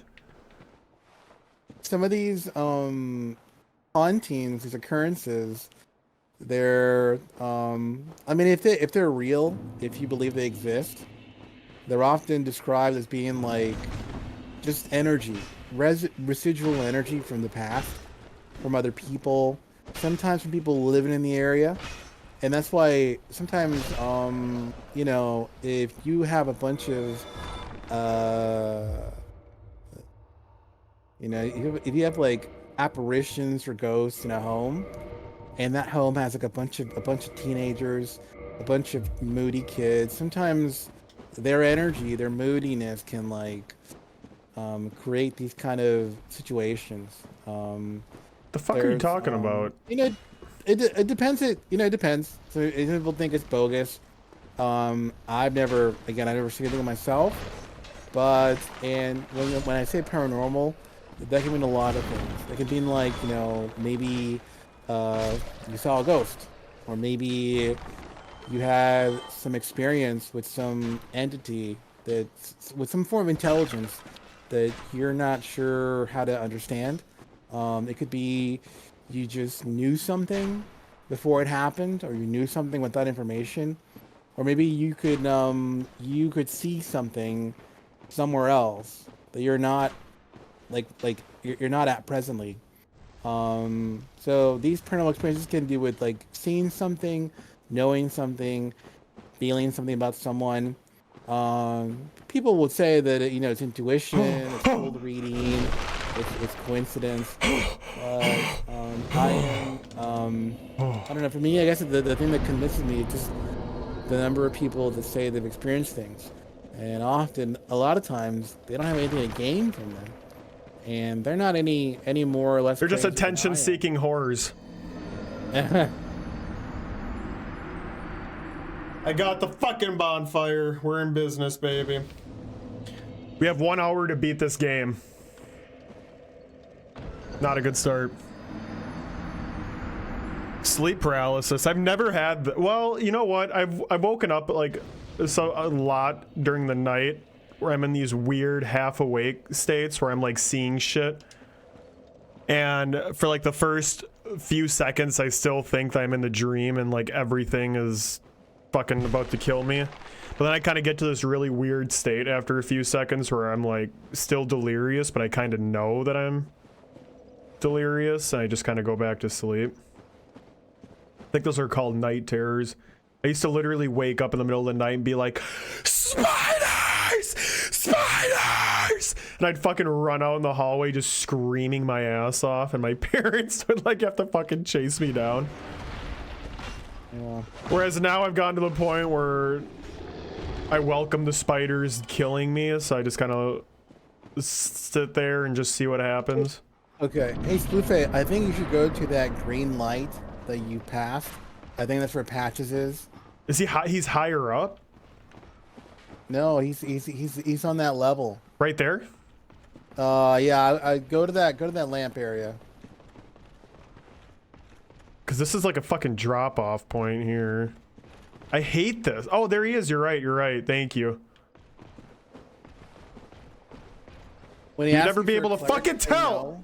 Why is there a fucking night? Why is there what? Why the fuck is there a night?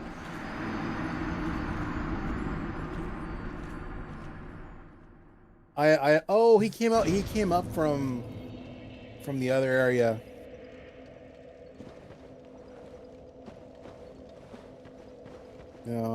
Yeah. Sorry, that was sassy. You're fine. I'm angry.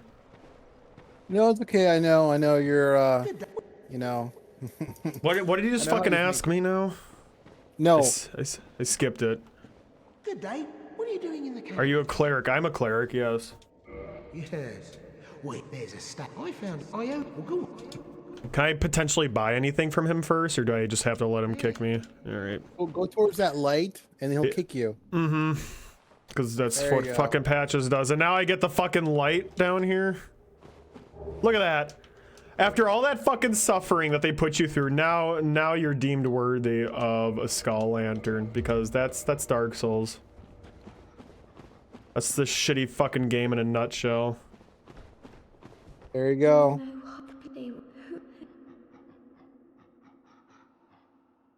I don't like those noises.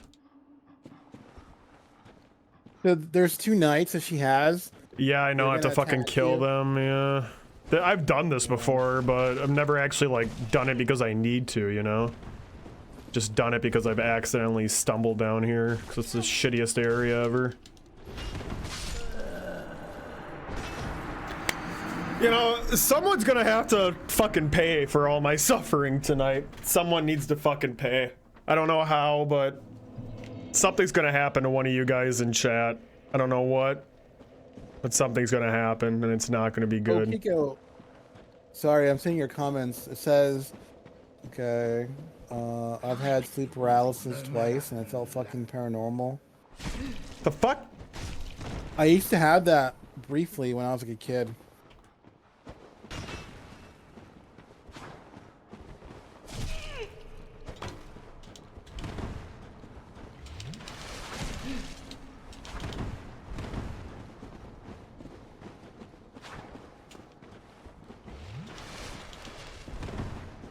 Are you talking about the rattlesnake tongue? Is that a real thing?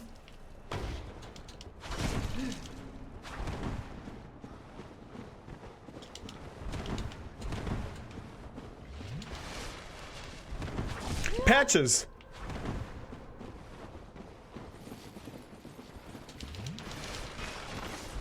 Oh great, these guys are in on the action too. Yeah, everyone just get in. Everyone get in. We're having a good fucking time here, so.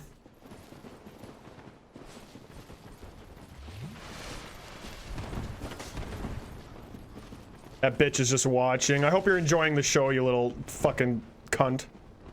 I shouldn't say that word, sorry. I've said a lot of shit tonight. I'm sorry for saying cunt.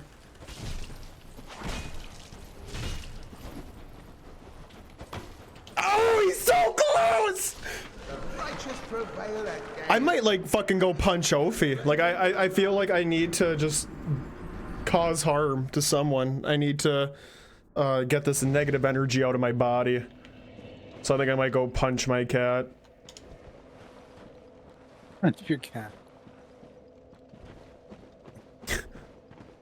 The fuck? Oh, we're up here now.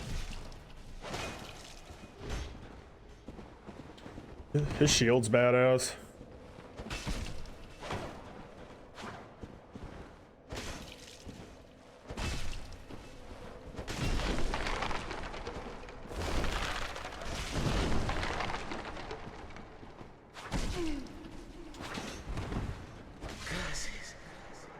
This town ain't big enough for two skinheads.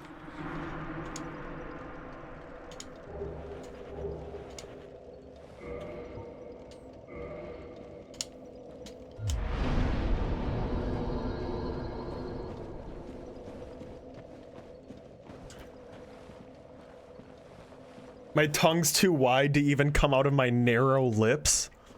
What does that even mean?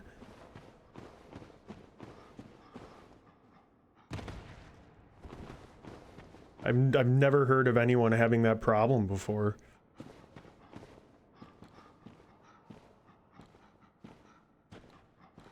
Does that mean you're bad at pleasuring your wife?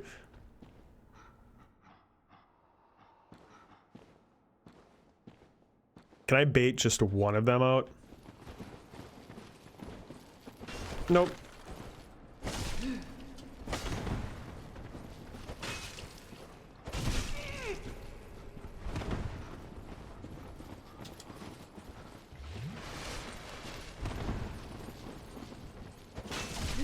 These guys don't fucking stagger at all. This is good.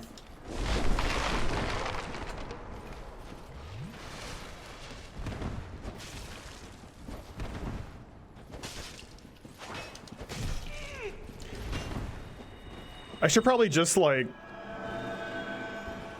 not worry about the lantern and just fucking two-hand the Morning Star to actually do some damage here.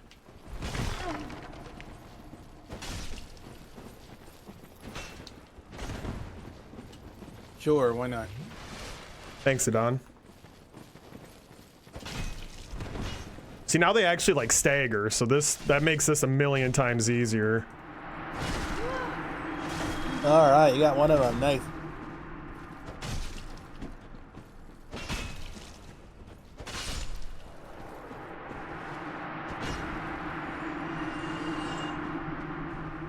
You banished those two hollows, did you? Hollow, didn't you? Certain thank you here. Replenishment. I am certain that both thank you. I think after this, you can talk to her in the in that church area. Mm-hmm. And then she'll give me the spells. First. Yeah. Yeah. What did she give me just now? Replenishment. Gradual HP restoration. Hmm.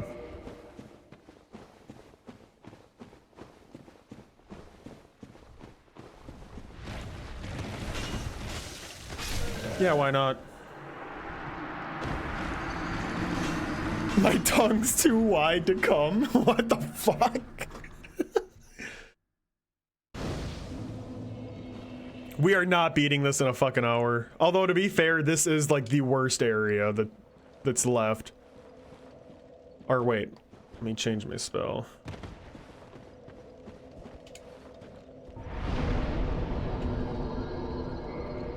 So like on the plus side, we know that it's better from here, but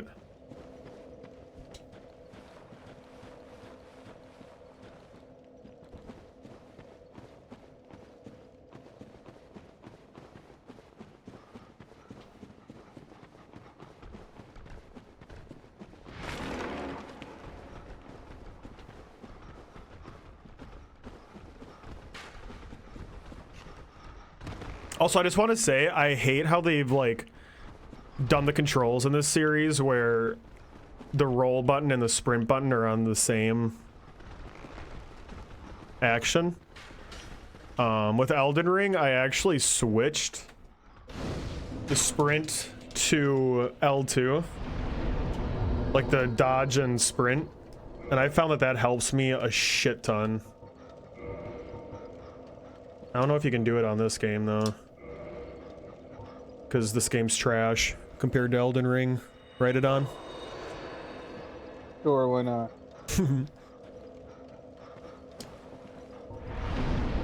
Also, can you send me a clip of the albino whipping himself in the Da Vinci Code? Because I've never seen that movie.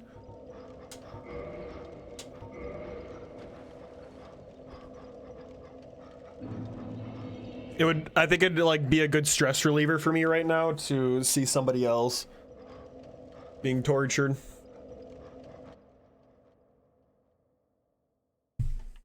I think I need this. Are you like depressed? Are you like hungry?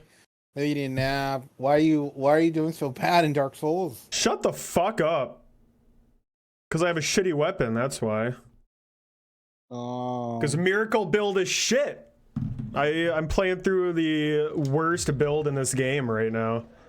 I got my 3rd fucking Miracle in this entire game, and we're like 70% done with the goddamn thing. What if when you die, what if you warp to the church thing and try to meet Rhea there and see if she sells you anything? I don't think you can warp back to this bonfire. That's another really, like, truthfully, that is a shitty thing about this game, man. Is that not every single bonfire is warpable, and I don't think you can with this. Only Nidos. Otherwise, I would right away. Because I'm kind of like nervous how this Nido fight's gonna play out. I was hoping that I'd at least have like some holy buff where I can kill the skeletons and keep them dead, you know? I thought that'd be... There should be some red spirit that will fight you. Yep. And he'll sell you a shield that will give you HP generation. This guy? Yeah. He's gonna sell me something? No, he'll, like, if you kill him, Oh. you get the shield that gives you HP. I want like a holy buff on my weapon right now to actually like kill the skeletons in the Nido boss fight. Okay. Holy shit, 21,000 souls? What's up with that? Grand. Whoa. Oh, that's kind of baller.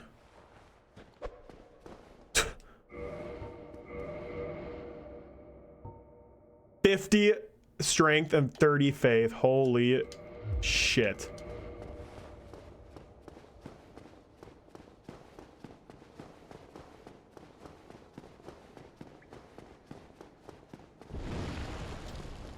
Oh my god, I forgot about this. There's another one, isn't there?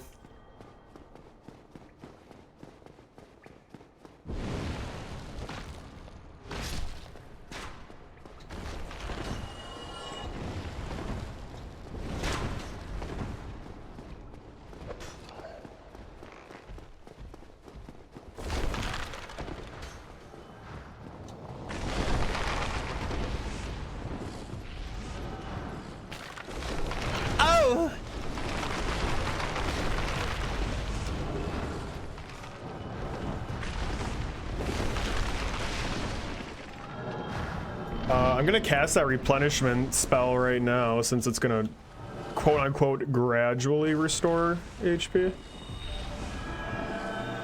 See how long that's in effect for.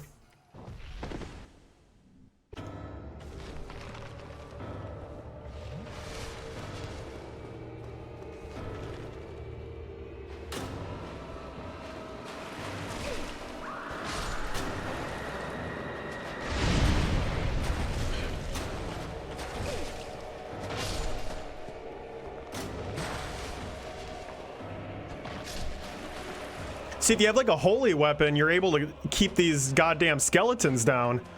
Yeah. I would just Like, go fight Nido. I would just roll around him Dude, there's no way. There's those big skeletons in the back. I'm not getting those guys aggressive. It's bad enough with these little fucking dweebs.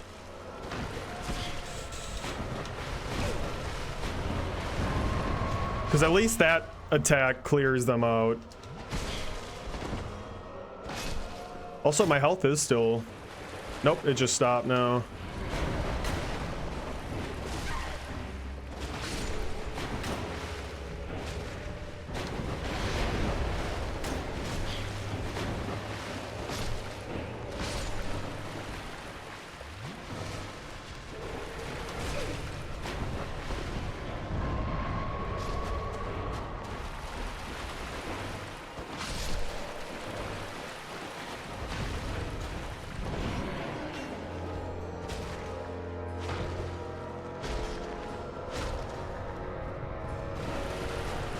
God, Nito's design is fucking badass.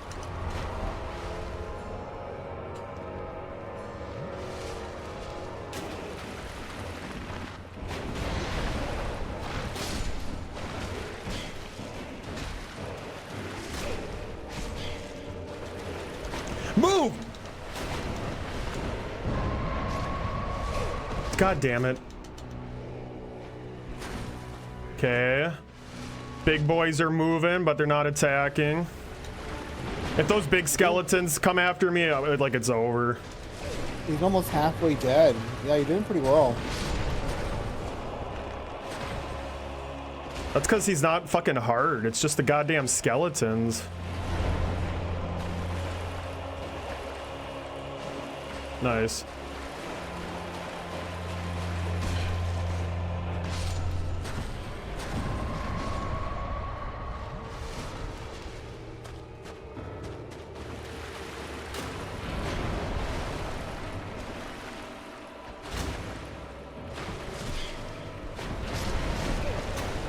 Wow, he's gonna do it, guys. He's gonna do it, fellas. Damn straight I am.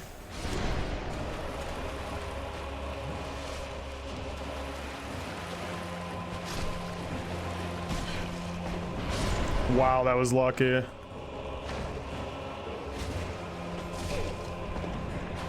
Oh my god.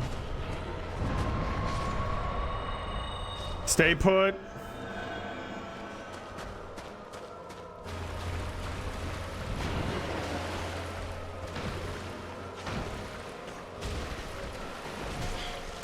Oh shit. Oh shit. Splufay's gonna choke. We good. I just know.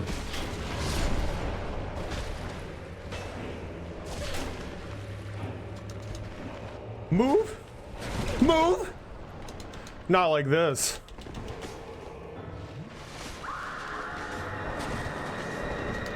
Not like this. Toxic. Wait, why am I gaining health? Oh, right, because I cast that spell. Wow, that could not have picked a better time to cast that replenishment buff.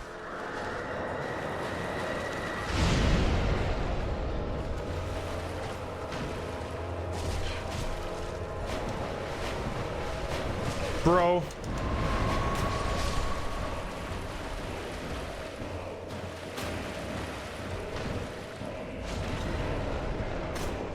Jesus. Please don't fucking kill me. Please don't kill me. Okay. Oh my god, that was wild. Fuck me, man. First Fuck you, try, Trump. That was pretty good. Thanks. Oh my god, I'm gonna die. Use a soul to humanity to re-heal. No. No. No. I refuse.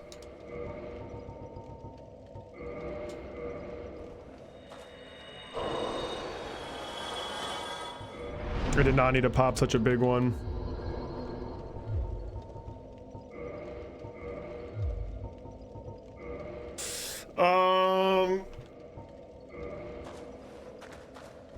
Oh, look, you can warp to the Tomb of Giants.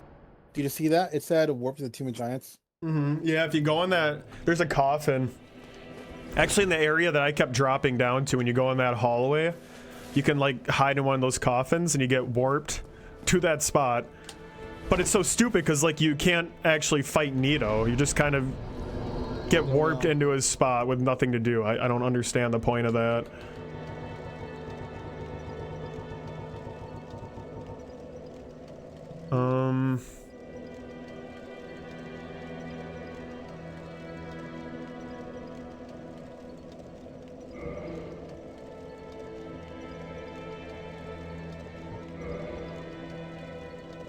Dude, oh my god. Because I didn't do that bonfire in that witch, or not witch bitch, the spider bitch, her room. Not the boss, but like the other one. I have to fucking walk all the way back down to... Why didn't you like the bonfire? Because I got cock blocked by her fucking manservant. I answered him wrong. I was spamming X. I must have said no instead of yes. So he wouldn't let me go through. Oh, Alright, well, let's at least go find this bitch and see if this shitty fucking... Does that guy tell you more new miracles? He might... He doesn't. I checked before and he didn't, and his dialogue didn't change just now.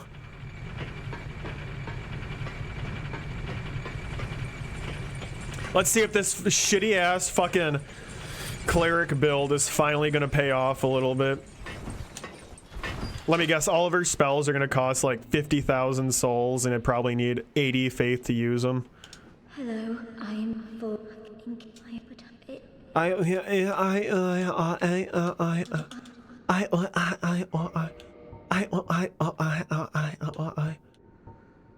Well, she sells all the same shit. Oh my god, she seriously sells almost the exact same shit as the other guy. Cover body and defensive magic coating, create powerful shockwave, restores high HP.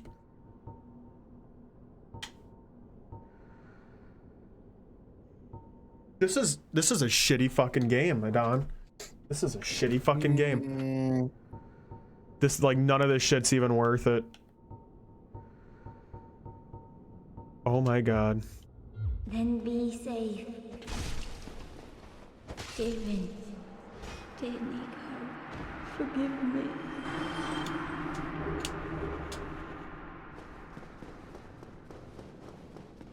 That's just me getting my aggression out, chat.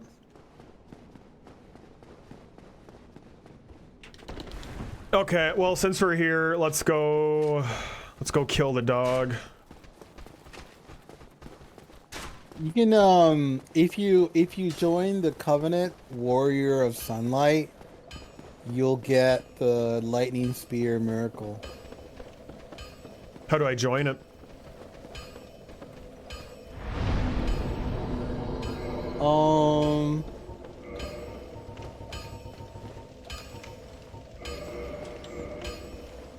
You weren't prepared for me to ask that? Oh shit. You know what the dragon is? Under the dragon, if you go to the right, well, under the dragon there's a bonfire. To the right, there's an altar of a broken statue. What dragon? The one on the bridge? The dragon, the red dragon, the one that like I don't know which fucking red dragon. The one on the bridge, right? That like sneak attacks you? The one on the bridge. Yeah, okay. There's an altar down there? Well, you need... Under wherever that dragon is perched, under it there's a bonfire. If you go to the right, there's like a broken statue. Just sit next to it and you'll pray to it. You'll join that covenant and get a miracle spear. Can you see what level faith you need for that spear? 0. Well, you just need level faith. You need 0 my ass. 20. 20? I actually think I have 20. Yeah, I do have 20.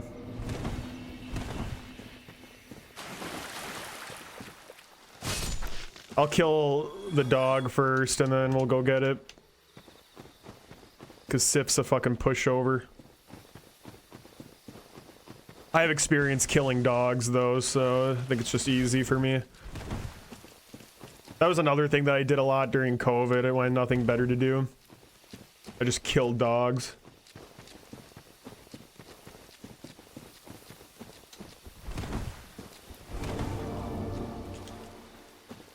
Go away.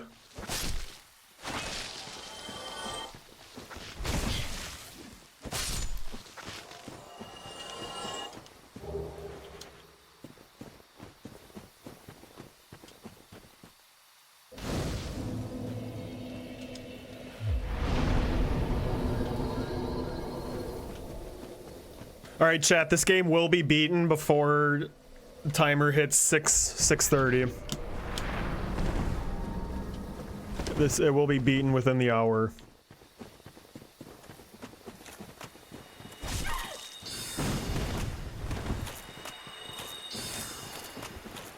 You have my word.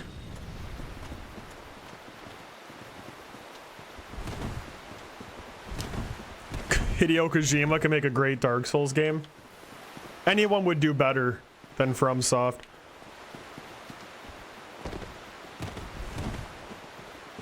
It can only go uphill from here.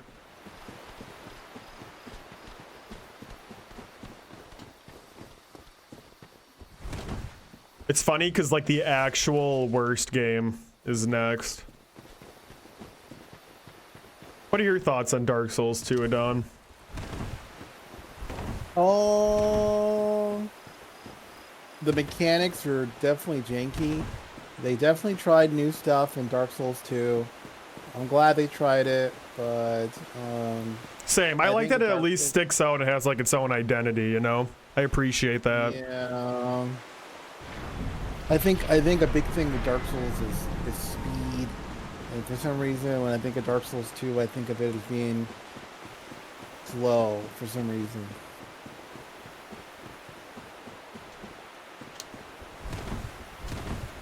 Yeah, if you join the Warrior Sunline Covenant, you get the Lightning Spear spell, and if you join the Gravelord Servant, the one where you have to go in the tomb, you get the Gravelord Sword Dance, and that one you don't need any faith to cast it. After that, you can go to the Ash Lake and find a spell called... Oh, fuck that. I'm not going to Ash Lake. I hate that area. Magic Barrier. Yeah.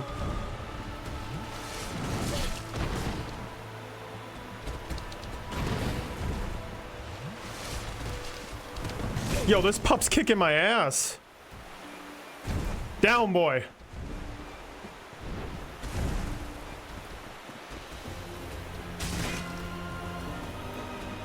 Bad boy. Bad. Bad boy.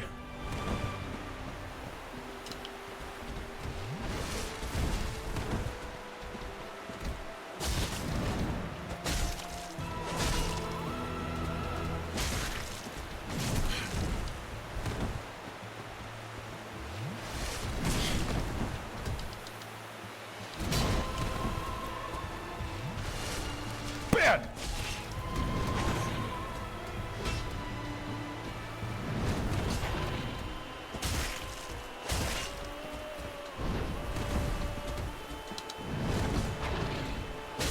Hey chat, want to see something really funny?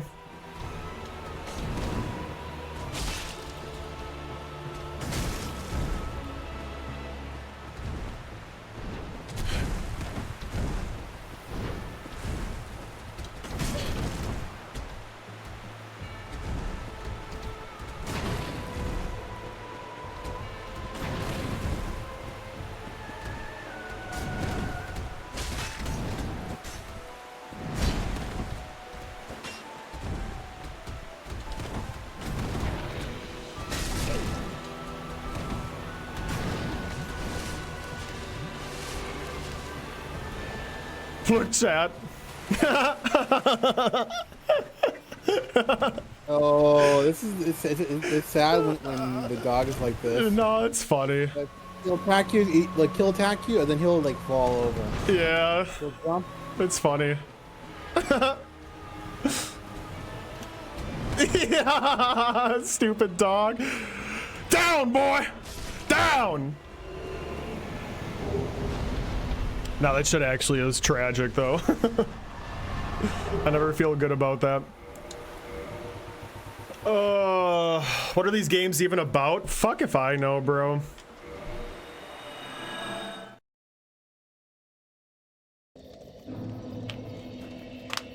Nah, I mean, the lore actually is really cool in all these games, but it's not just given to you up front. You kind of have to dig for it in all the item descriptions and just kind of really pay attention to what few NPCs actually tell you.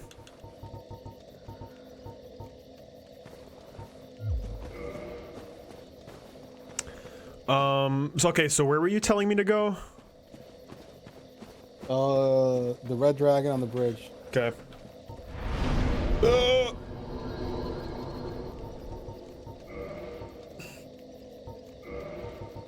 Like, I can't even warp to that bonfire that's right next to that bridge. It's so annoying.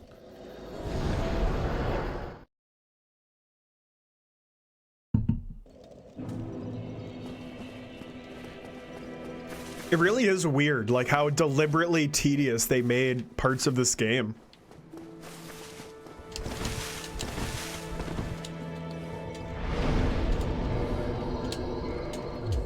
Again, Elden Ring definitely pisses me off in its own ways, but I'm so happy that they kind of revamped the whole travel system.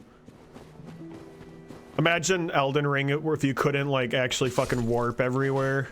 Oh my god. Oh man, it would be awesome. No, it would not. Fuck off. You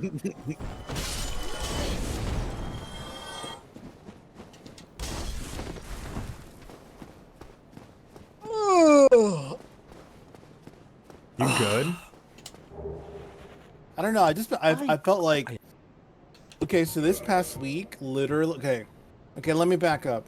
This whole month, for me, I've been like, you know, doing the job search thing, working with recruiters.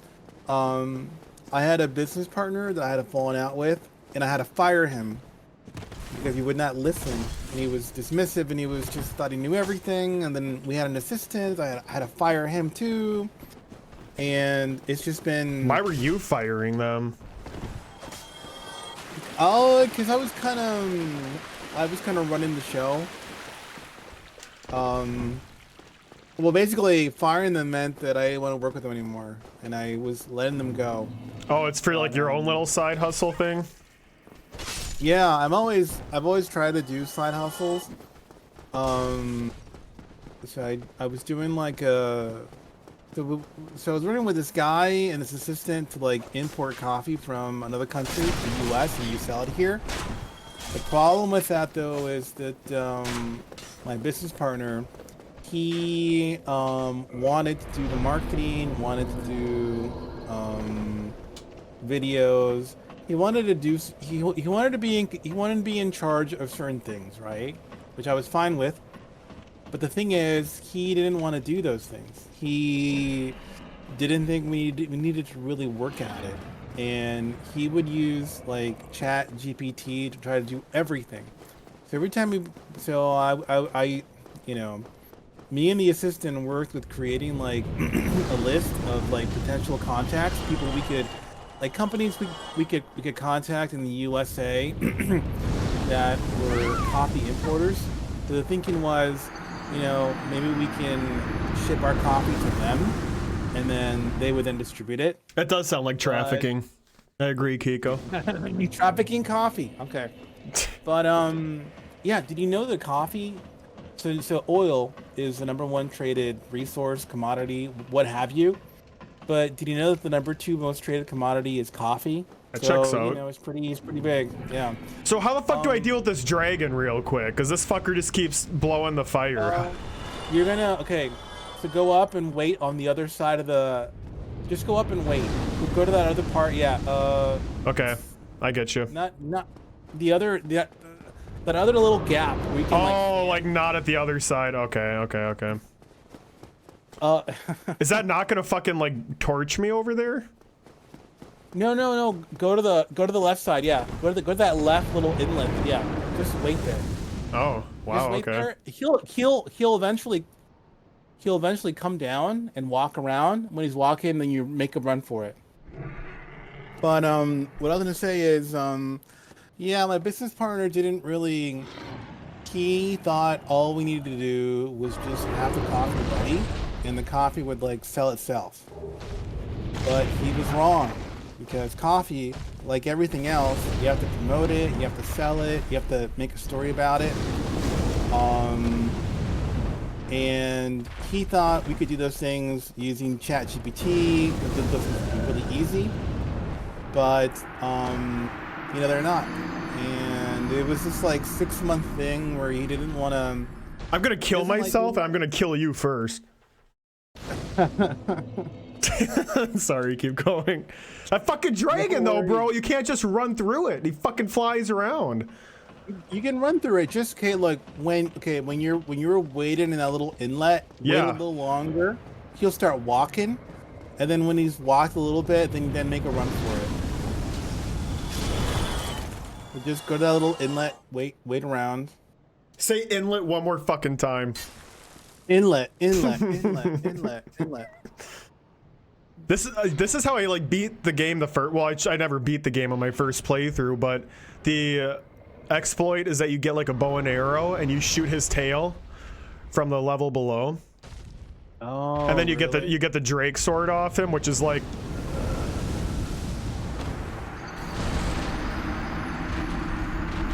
So he started walking, and then when he was walking, before he burned up that area. Oh, so now you let him walk, but don't let him walk that way. Is this gonna be fucking worth it? What am I getting here? The lightning spear? Yeah, lightning spear. That does sound pretty baller.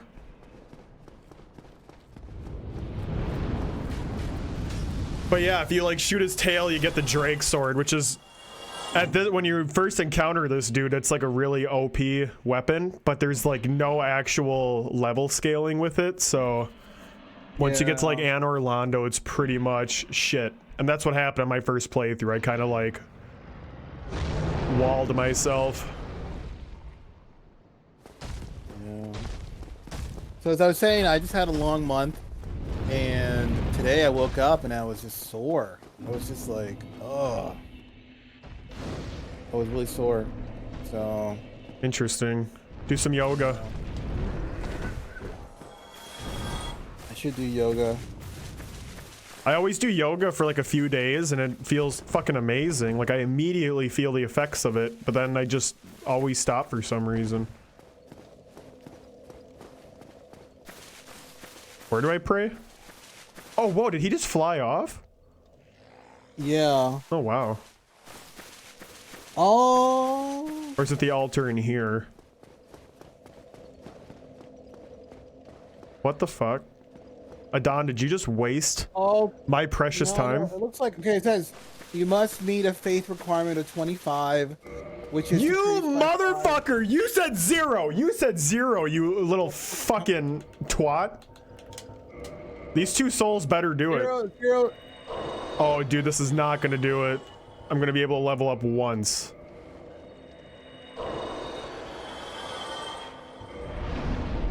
Dude, I fucking hate this goddamn game. I'm so done with this shit. But it's decreased by 5 for each boss you help to kill as a white phantom. What? What are you on about? Yeah, you gotta get a faith of 25. Yeah, thanks for letting me know, Adon. Thanks. But it didn't. To cast it, you don't need 25. Oh, to cast it, he says. You need. To cast it, he says. All right, so where the fuck do I go now? Let's just Well, if you join the Dark Moon Covenant, if you get in that tomb, then and you pray to Nito, then he'll give you the Gravelord dance, which is a miracle, and then you can use that. I'm gonna fucking pray to the guy that I just went out of my way to kill. Tomb of the Giants, I think that's the one. Altar of the Gravelord. Oh my god, dude. There is no way we're beating these other 2 games. If Dark Souls alone is taking me an entire length of a stream, like, we're so fucked. Yeah, see, and you have to do that stupid fucking warp to get down here. Oh my god. Okay, so let me know, is that fucking miracle even worth it? One, can I cast it, you little fucking snake? And two, is it actually worth it? So to cast it, you don't need any faith, and what is it? Is it like a buff or an attack? It's an attack. Gravelord Sword Dance, an attack. Are you what? All because of. Oh, I killed her, right? I'm just. Is it like a good attack? It looks like it, yeah.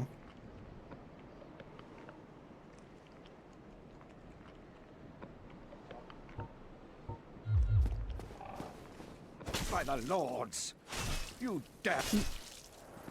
No. This can't be. So we have to go. You are really making me redo that fucking awful run back one more time. And when I say one more time, it's probably gonna be 20 by how many fucking times we die doing it. I'm sick of your ass, Adon.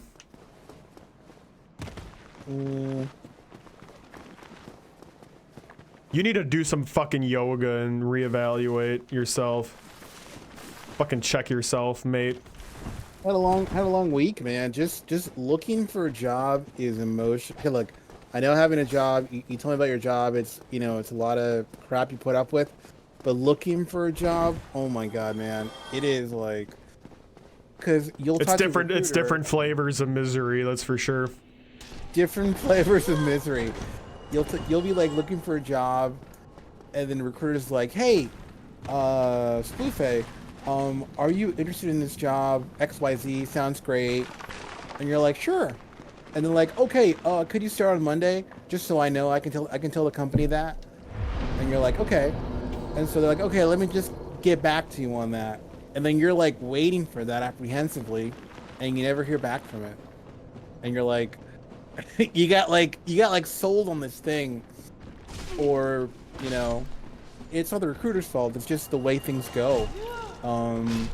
There was this interview I was probably gonna get, but I didn't get it because the managers of that company were like fighting with each other. So they just stopped. I don't know. They were just acting like children. So yeah, it's just bullshit. I don't know. I talked about it earlier in the stream, but like, it is bullshit. I hate when you get completely ghosted by job. Oh man, that happens so fucking often these days. I hate that shit. Yeah.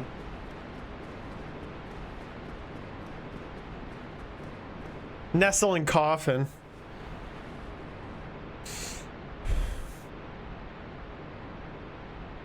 NASA's gonna simulate a crew living on Mars for a year. Damn. Oh, is that what you were saying? Sounds like trafficking. Anododon. Dude, I can't even fucking pledge myself to Nito anymore. Look. Just wait. I have waited. It does not take this long. I've done this before. It does take this long. No, it doesn't. It does take this long.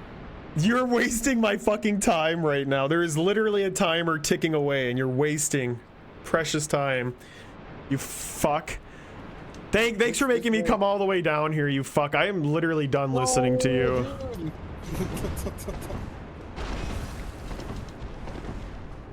Eye of Death, great. Thanks for that PvP bullshit.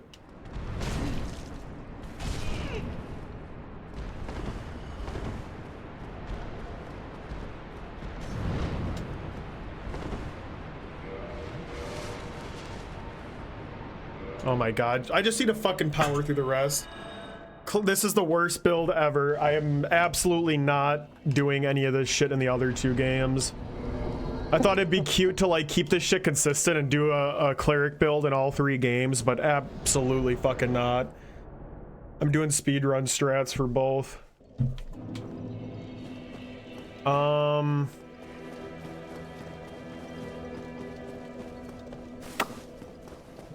My god, I really don't want to do any of these areas. I hate these last few spots.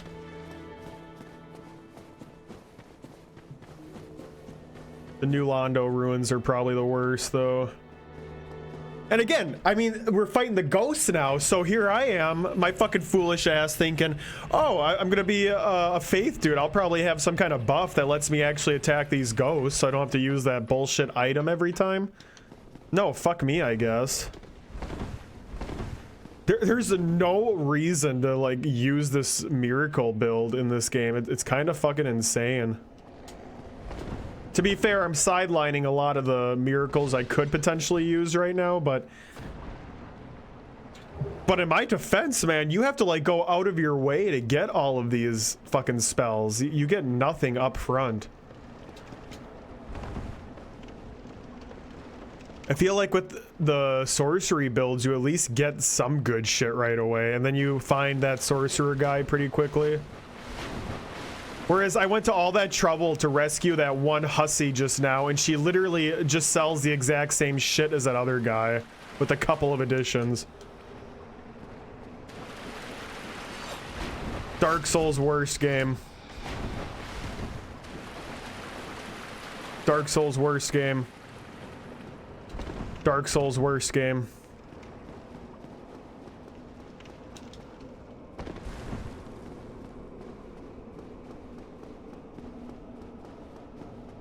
Dude, I used to watch SNL a lot in high school, back when I actually had cable. I kind of miss it.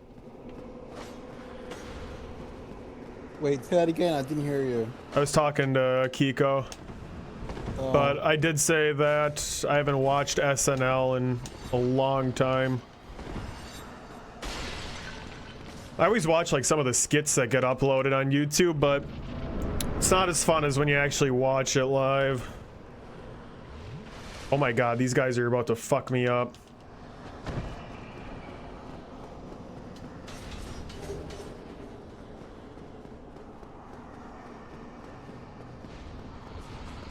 Yeah, you spent a lot of time on that Ornstein fight.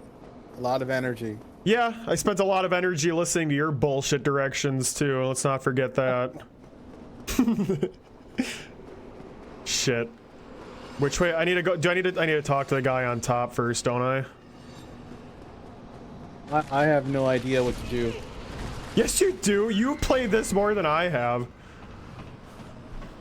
I think you have to talk to this guy first. Your path in this game has been like all over. Oh boy. Oh shit.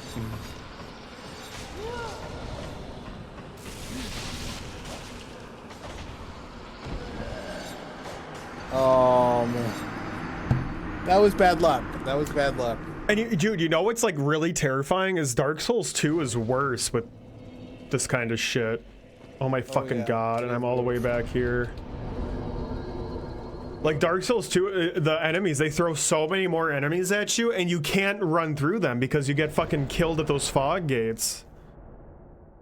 Oh my god, that's why I'm doing the OP build in that one, to fucking mitigate the suffering as much as possible.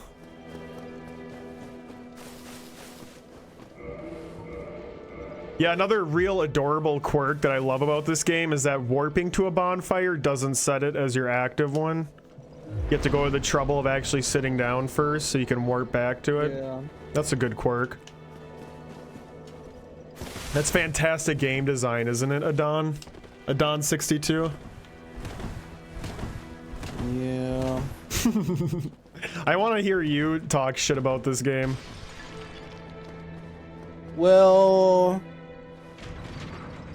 I like it. I just the Ornstein fight. Oh man, that one was horrible.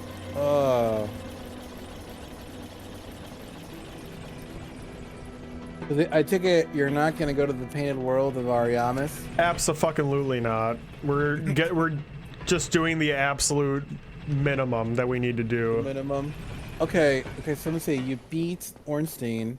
Yeah, I mean at this point I just need to go to like the hell world, which I now have to actually run through fucking Blighttown again to get to, because I didn't get that one bonfire. And I just gotta do the stupid ass Duke's Archives too. I hate that one as well. But that one at least kind of goes fast. I'm getting this one over with right now because this is my least favorite after Tomb of Giants. This section sucks.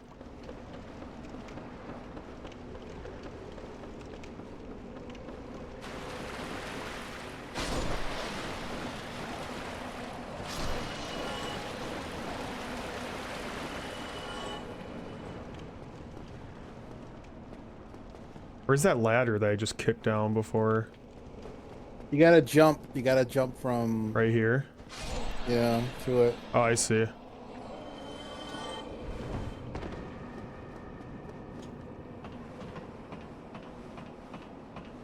Got in the run back for this fight too, the Four Kings. This is a terrible, terrible run back. Fortunately, Four Kings isn't like that bad of a fight, but it can go bad pretty quick. There's a way you can like drop down, so you don't have to run so much. Oh, really? I don't remember exactly, but there's a way. When you're doing the run back for that fight, you can like, you can fall quite a distance. Yeah. Huh. If there's like a video or something that shows it, please send it. Okay. Let's get this game over with. So you do need to fucking talk to this guy because it gives you that key. I don't know what the key is used for though. Purchase item.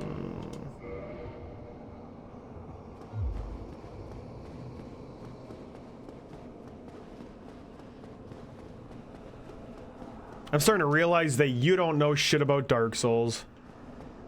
You're a hack. You're a fucking phony, Adon. I'm a phony.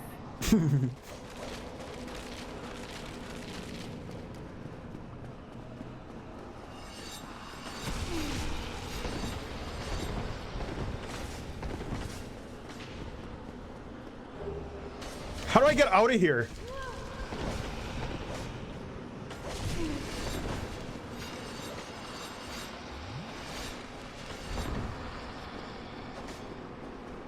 Sure as fuck ain't this way. This way. Aye!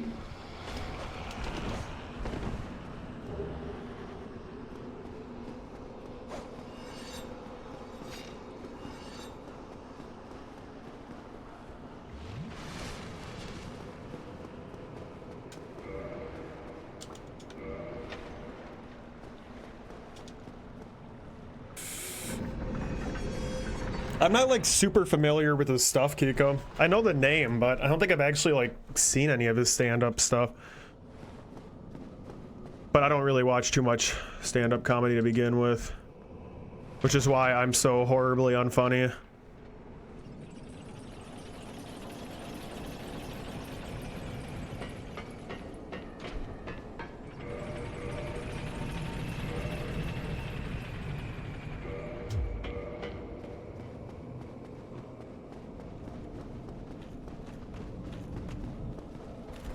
These guys are badass, even though they really annoy me. See, I always get lost down here. I never know where to go.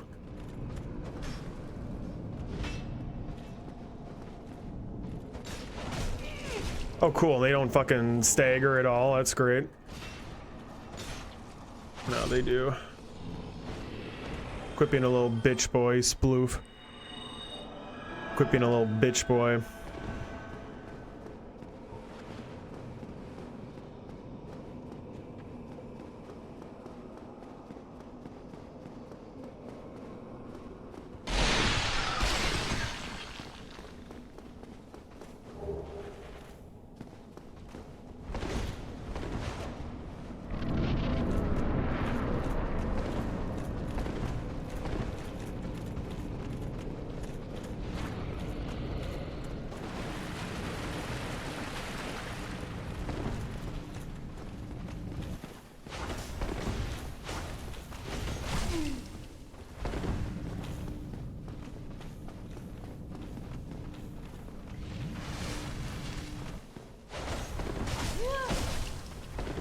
Like, just fuck off.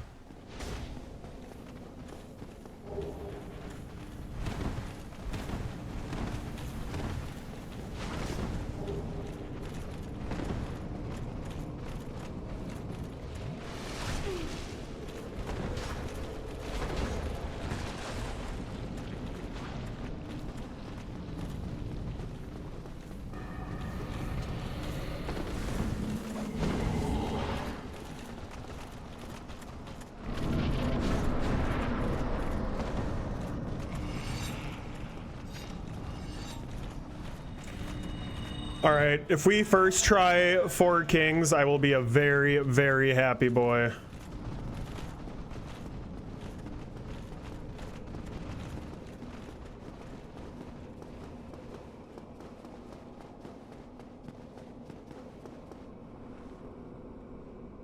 Dude, make sure to wear the ring. Yeah, I got it on, yeah. Okay. I put it on a little earlier because I knew I'd forget otherwise.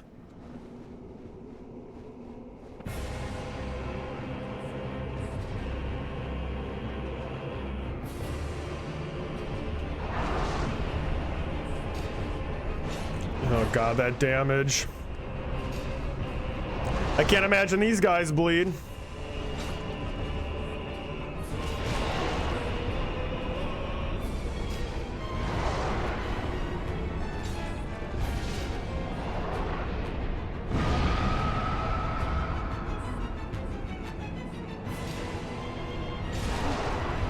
You got this.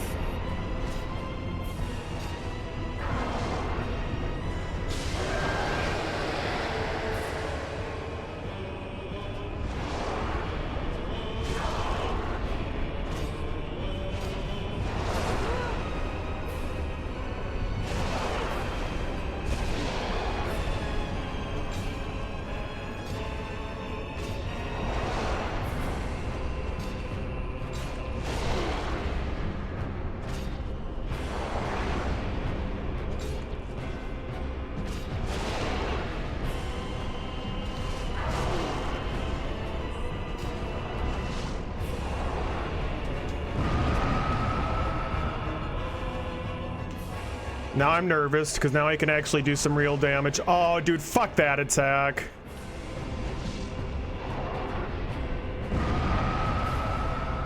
This thing chases you forever. Oh my god, bro.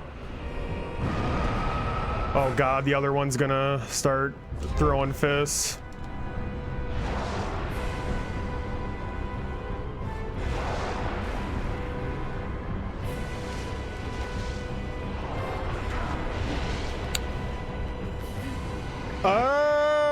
This might get ugly.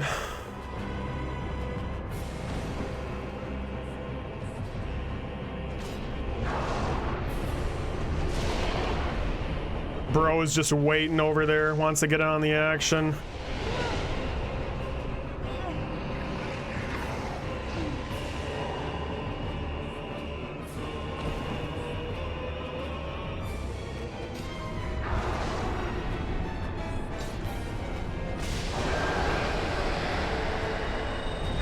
What the fuck? Oh, wow, it wasn't even him. Okay. What the hell's that dude doing over there? All right, let's see that run back. Jesus fucking Christ. Why am I doing this, bro?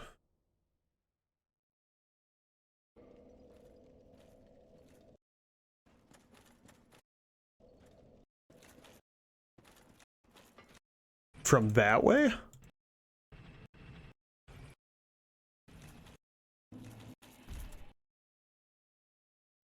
Fuck, I don't think I got that bonfire.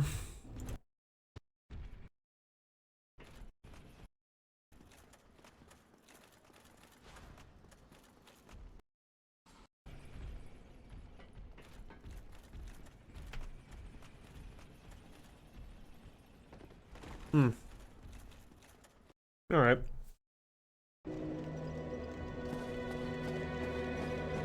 Jesus Christ, I forgot that it actually puts you back here. Holy fuck, dude.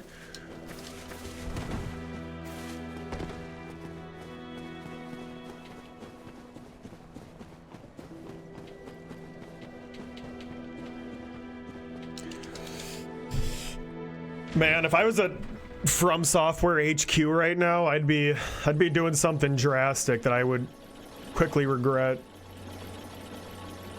I'd take a fat shit on Miyazaki's desk.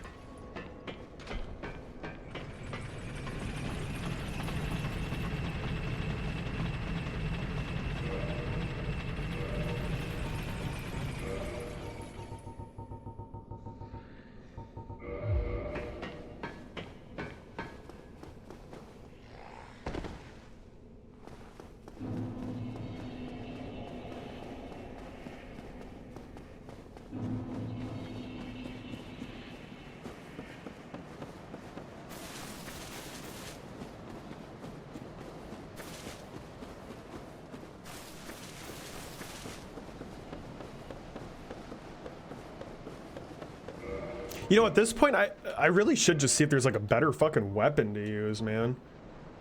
I have probably good enough stats to use a lot of shit.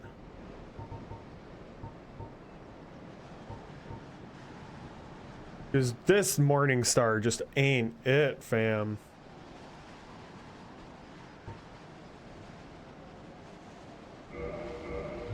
See, like something like this would be fucking lit to use. Why don't I have, what do you need for it? I need 4 more dexterity. That's kind of a lot right now.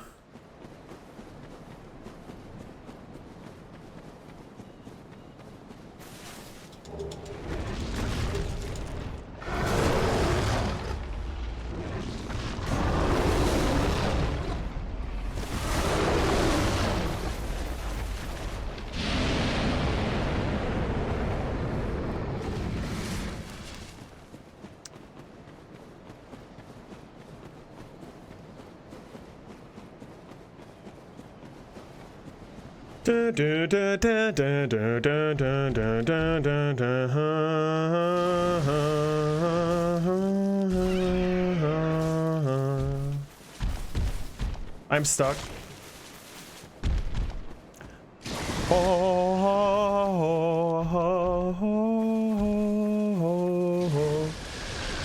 Oh my god, have I been on watching this stream for 6 hours? Yeah, what a waste of your time, my guy. You should Seriously, be reading. You should be reading. I really did think I was going to be on Dark Souls 2 at this point. I am quite fucking disgusted.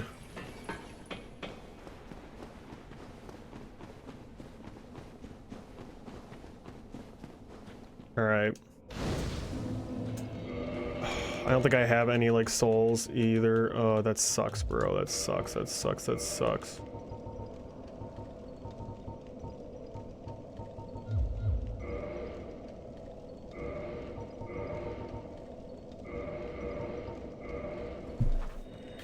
Oh, ho, ho, ho, ho, ho.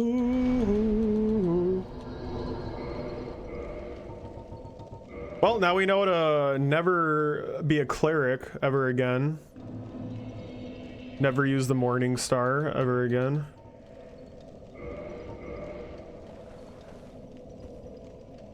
I think I'll be able to beat 4 kings after a couple shots. I ran out of Estus on that last one, which was kind of the big thing.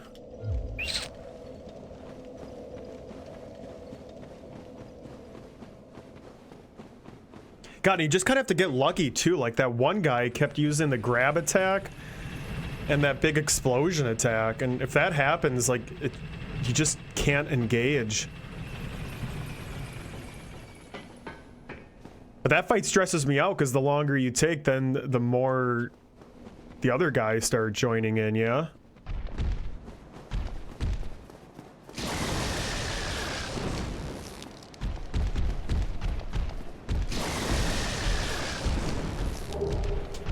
Brigand.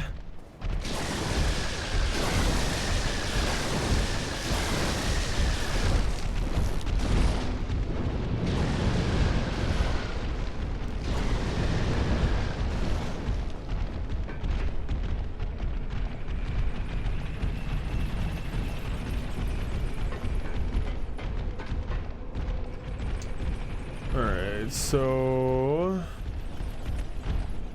then he went over here, and it looked like he just kind of dropped off down here, yeah? Oh, look at that. That is a really good shortcut. God damn. Thanks for sending that, dude.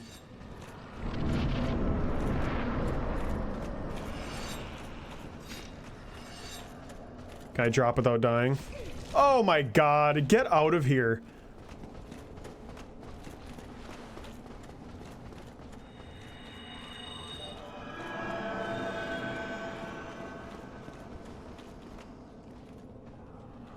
Whew, that was close.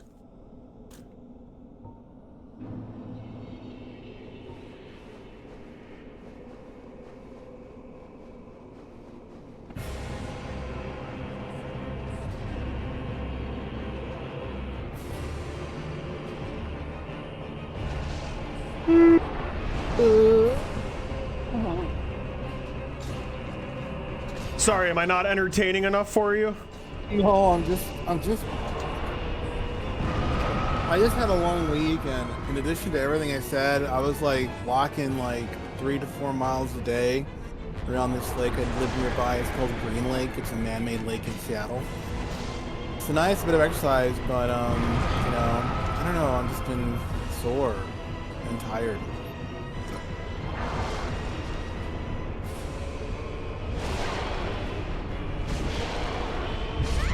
Oh my god, he was storing that fucking attack. Oh, that stupid ass projectile was just hovering that whole time, waiting for that fucking moment. Oh god, okay, that's the wrong way.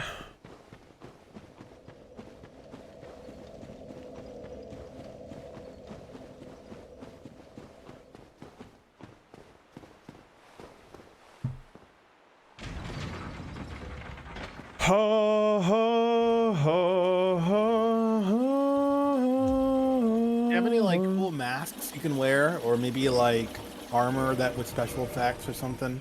I'm wearing all the holy shit right now. Might make a difference.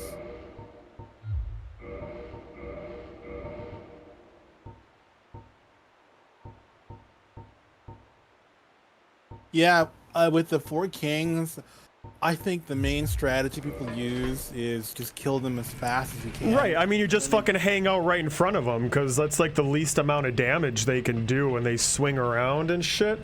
Like, this is usually a fucking easy-ass fight when you have an actual good weapon and a decent fucking build. But when I'm sitting here doing 100 damage per swing and he takes him this fucking long to swing it, like, we ain't sitting pretty, man. I want to get that crescent axe or whatever that I have in my inventory. What's your roll speed? Like, what's the weight limit you're at? Do you have another item? No, I'm at fast speed right now. Fast roll. At least it looks like I am.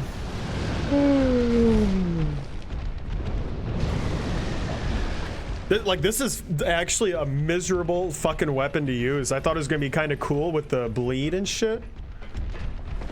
Cause in Elden Ring, man, everything bleeds, but I feel like I've not been getting any of that on here. And obviously 4 kings aren't gonna fucking bleed at all. And they don't stagger, which also doesn't help. Oh. Yeah. And bleed and stagger are the 2 actual fucking things I've been using to, like, get me through this entire playthrough. Oh god. Oh, good. I have the light gold pine resin. We'll see how much of a difference this makes.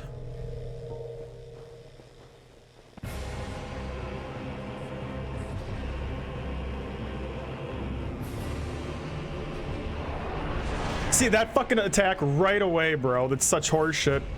Just gotta tank it, because otherwise it stays. Oh my god. Well, now we're fucking dead. Oh my god! Is there a way you can respec in this game?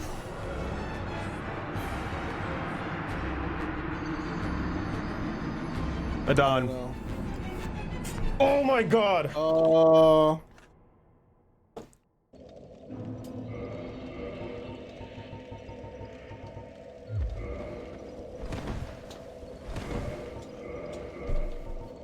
Can I use the halberd? Oh my god, I can't use anything.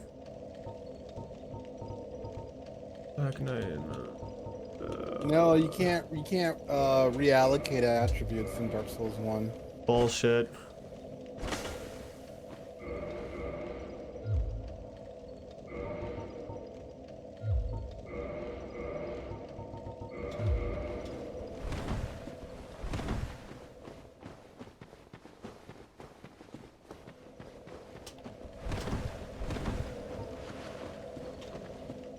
I guess I should just be using my shield more too. I've not been pulling that out. That can probably tank a lot of the damage from the projectile at least.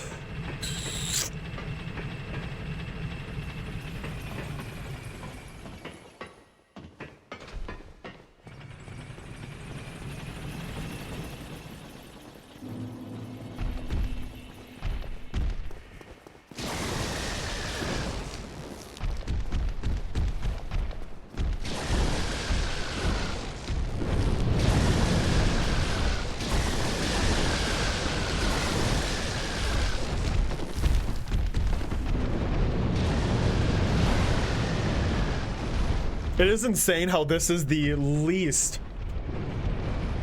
insufferable run back to this fight. I remember my first fucking playthrough, man, I was constantly running back from Firelink Shrine every single time.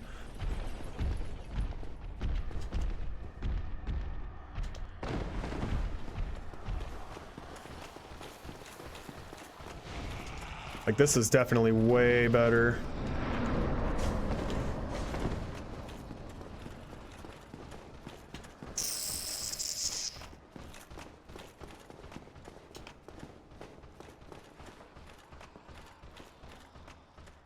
Ooh, I am always scared that he's gonna bash his jaw on one of those and die.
Okay, shield does help with that a lot.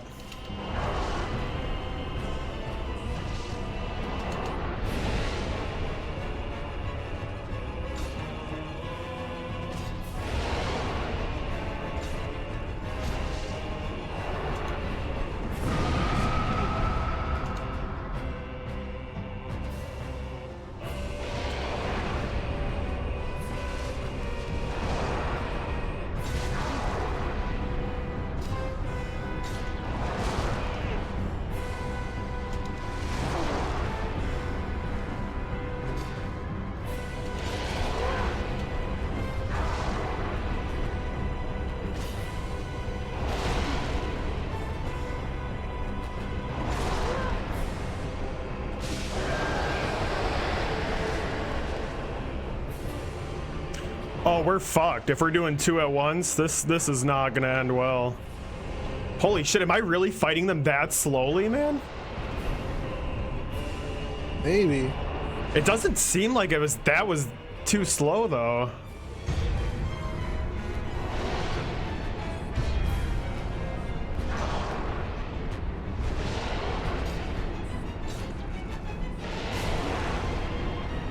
Now he's kind of chilling. Nope, no, he's back, I think. Nope, he's still good. Okay, never mind.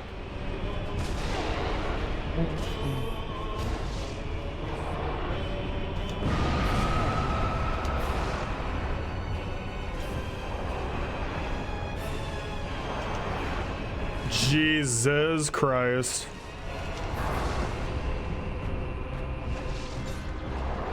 I don't think I've ever had this happen to me before, where they're all like hanging out like this.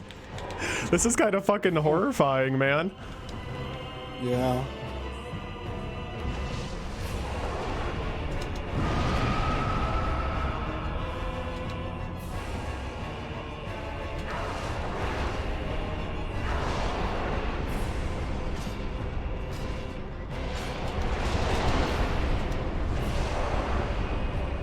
There's so many. What the fuck, bro? This is insane.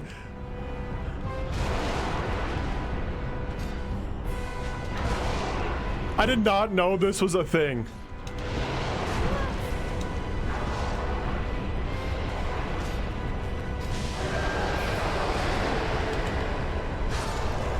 I mean, holy shit.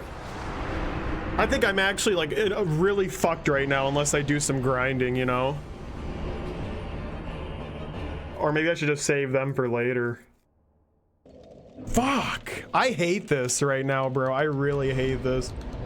We're going to... Seriously, like, just try to optimize your armor. What are you wearing? Yeah, I am taking a lot of damage, but I mean, the thing is, usually I'm doing enough damage that I don't even fucking notice. Because you can just kind of tank through it. Well, when you have a weak weapon, you gotta... Maybe, can you get Havel's armor? Oh, fuck that. I ain't fat rolling. I'm switching gears. We're gonna try, oh my god. I guess we'll just fucking go do Beta Chaos. Then hopefully at that point, I will be able to level up and use the Great Crescent Axe instead. This way we can at least still be making some kind of fucking progress.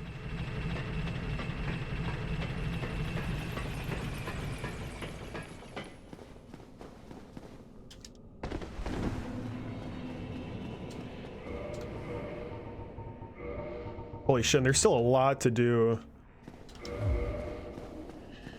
here too. Duke's Archives is annoying, but at least that's short. This Lost Izalith or whatever the fuck it is, this is like really long, isn't it? You gotta fight the fire demon, the centipede demon, and then Beta Chaos. The fire demon should be fine, but I'm kind of worried about centipede demon.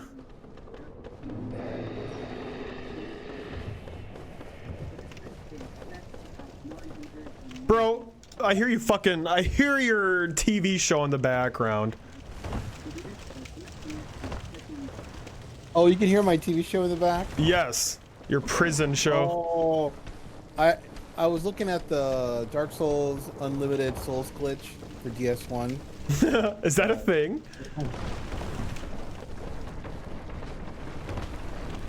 Because if so, you gotta let me know how to do that.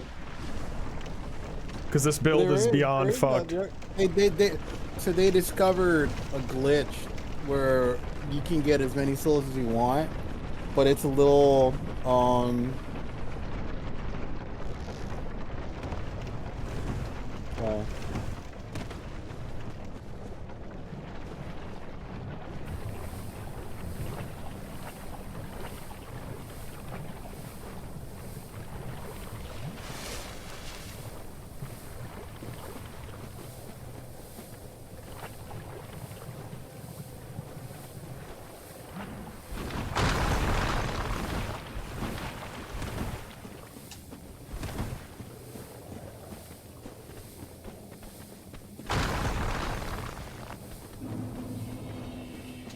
Oh my god, we have to do Ceaseless Discharge too. Holy shit. Although to be fair, that's not too much of a fight when you know the trick.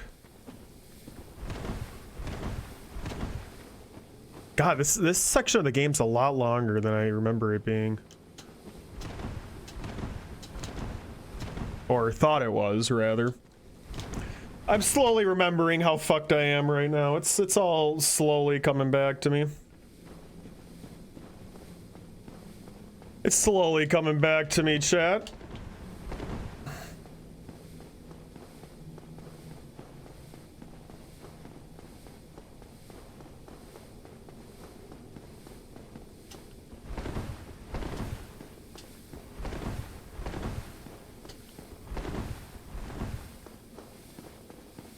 Yo, are you gonna let me through now, or do I just need to kill you?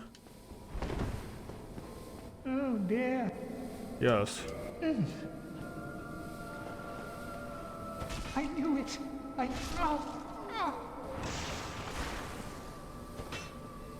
He was moving. Yeah, well, he's the reason I didn't have a bonfire to begin with. Please don't. This would be karma. This would be karma, but please fucking don't. Yeah, Jesus, I didn't know he had. I didn't know he had that many fucking bugs in him. How many times have you played this game?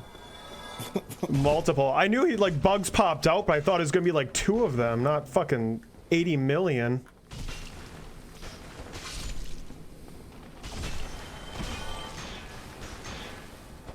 Oh my god. You got this.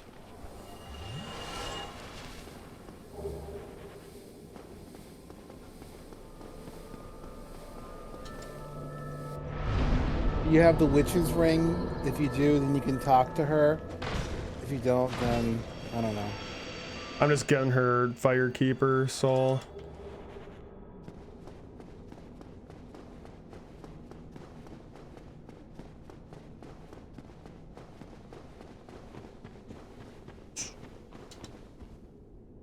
I hope the ceaseless discharge trick works, because I've done this before and he like it just does not work properly, or I get fucking killed on the way.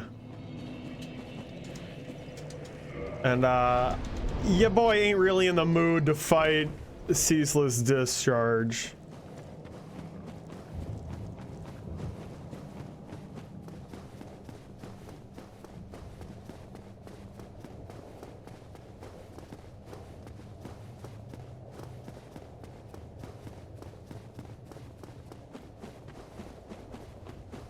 Traverse the white light.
I think we're good. I've had it before where he like breathes fire down this chute and it just fucking instant kills me. But I think we're in the clear.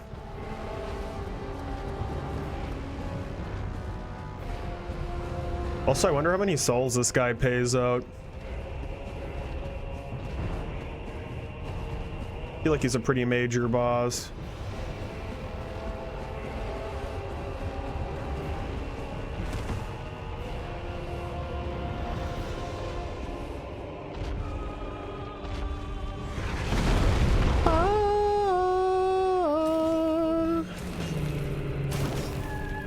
The damage is actually really good on him. What the fuck?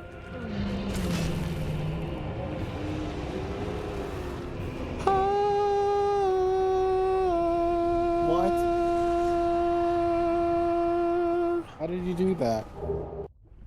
You did not know about that? There's no way you don't know about the ceaseless discharge, Skip. I didn't know about that hack kill you did. Yeah, hack kill bullshit. There's a special animation for it and everything. My boy tries to hold on over there, but then he falls. I haven't done that fight the normal way probably since my very fucking first playthrough. Oh.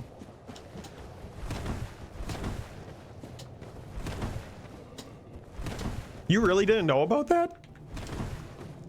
I would, there's like this little like rock. I would hide behind each rock. He would throw his like limbs and I would strike him and then I'd go hide.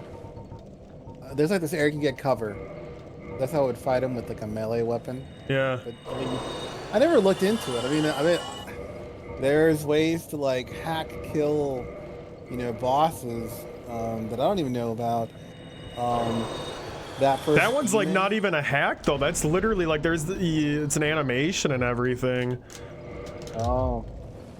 Because he like jumps. Did you see what he did? He like jumped and he tries holding on there and you have to hit his arm enough so he lets go. No, I didn't know about that. I didn't. To be fair, I don't think anyone like would fucking know unless you like see a video on it. And I only found out because I watched someone do a speed run. Yeah. Oh yeah, this is the point in the game where bosses get copy pasted as enemies. So is your weapon, your Morningstar, is it all leveled up to like? All the way up to 10. Really? Or maybe 9. I think it's 10. See, I mean, for some things it does really decent damage, like that just now. I think it's just only good when it's like an actual fleshy monster. Because then it can actually do some bleed? I don't fucking know. Not like that was bleed just now, but you know what I mean. I think when they have actual skin and flesh, I don't know if it's just more effective. Although to be fair, Ceaseless Discharge is just fucking lava, and I was doing some pretty good damage on him, but I don't fucking know, man. I don't fucking know. I still hate this weapon. Are you gonna light the bonfire right there? Where is the bonfire? When you drop, go back. Go back to where you dropped. Oh my god, I never knew there was a fucking bonfire here. Oh my god. No, I'm not fucking lighting that. No, what? it's behind him. You don't have to like kill him. Just go around him. He swiped me when I tried to. Fuck that, man. I literally trust my chances with the fire demon here more than I do that fucking weird centipede thing. Yoink. Fuck.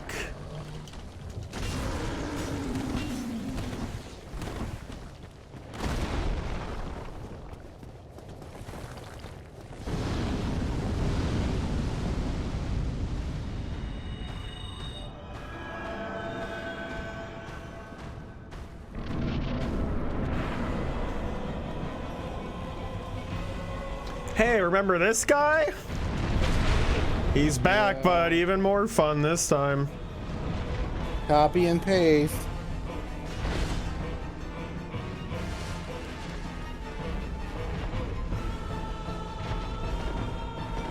I mean, they literally do it in every game, so I guess if anything, you call it a feature.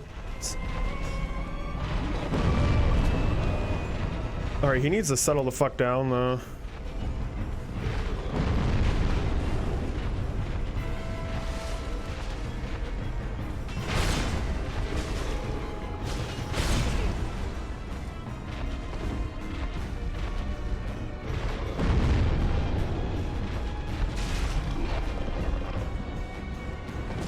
Damn, that timing.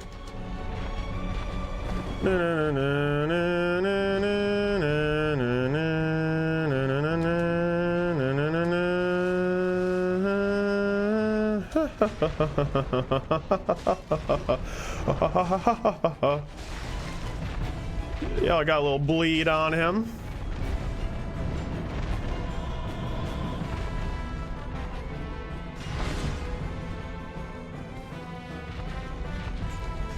Yeah, he does have a little bleed on him. Barely anything. Barely anything.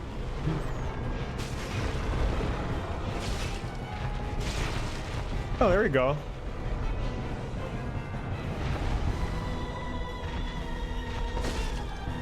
You hit his belly, it's like 3 times.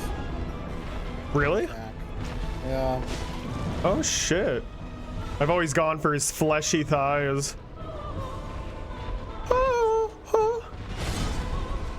Or his gooch.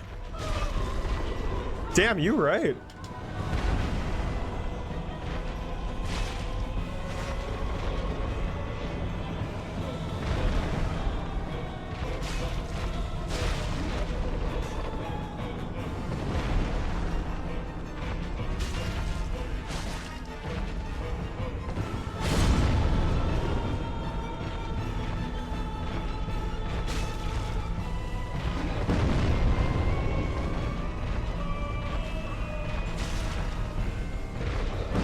Enough.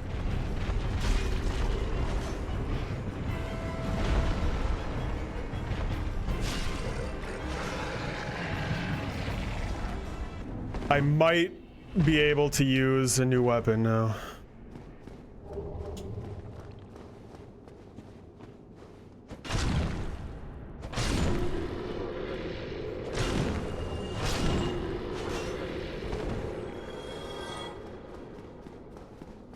Only issue is that, wait, is the bonfire in there? What's that glowy thing? Did he drop an item? Maybe, I don't know.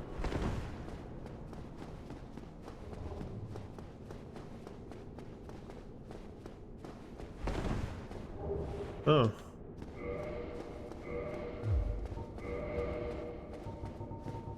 Even.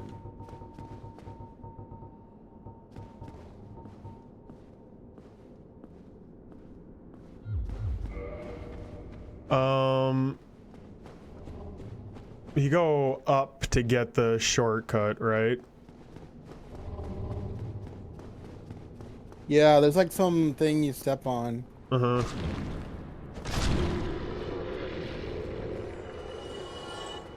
Because if I do switch weapons right now, I'm gonna have to like go get all those Titanite shards. But I also want to be able to just warp back here and not have to run, you know?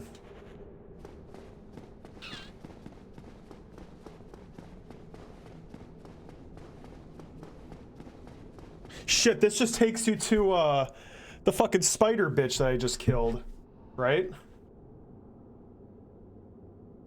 What?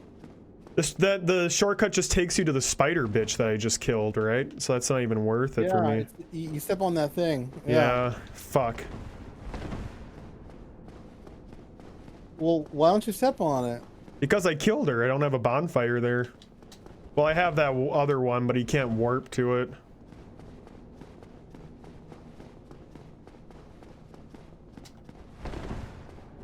Oh, if you kill her, the bonfire is cut out. Yeah. Oh, what the hell? There's a bonfire right here, though. Okay. I didn't know this was here.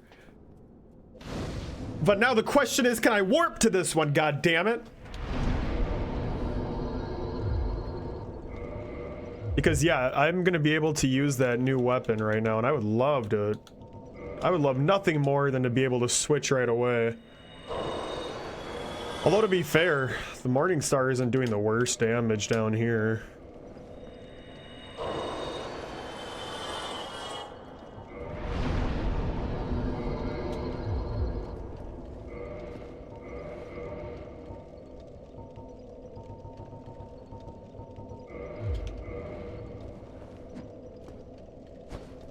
Beautiful. Look at that, I actually have some range now. That's crazy.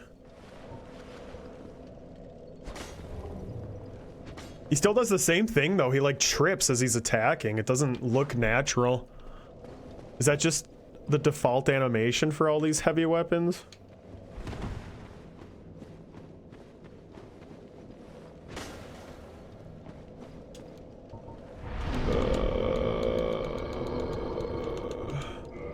Oh, it's a twinkling Titanite weapon. What the hell?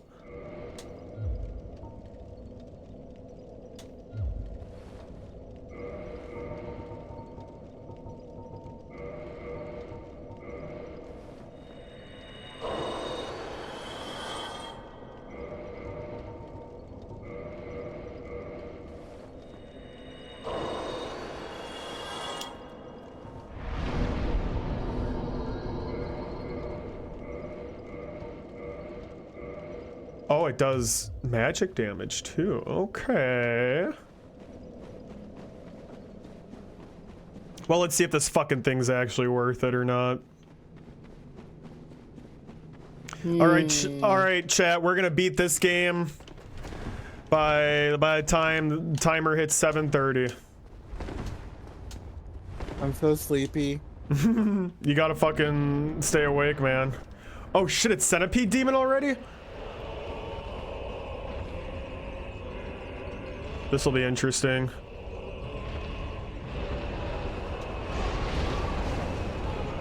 Fuck, where do you get the ring to stand in lava?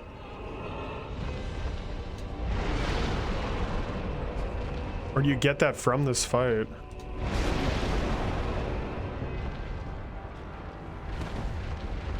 Yeah, if you just want to like actually get over here so we can fight, that'd be chill, my guy.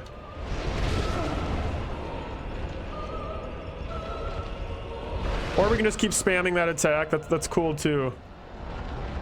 Yep, okay, I guess we know how we're gonna play this.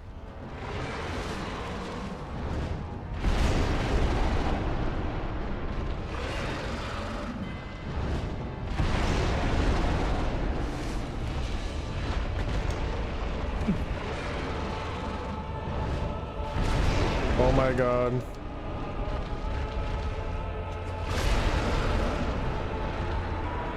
Well, this is going swimmingly.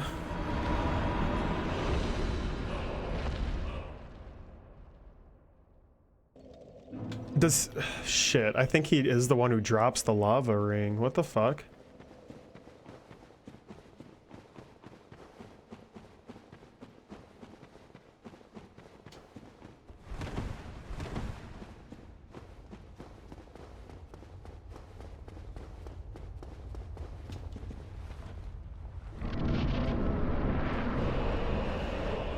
Unless it's over here.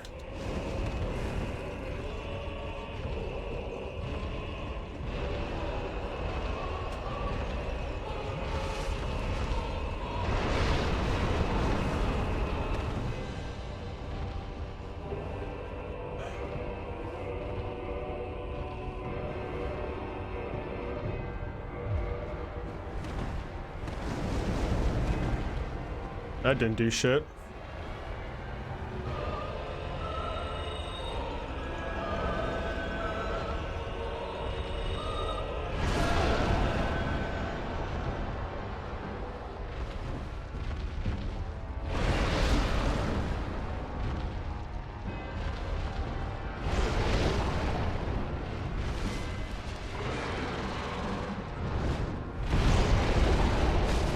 Alright, at least we're doing good damage.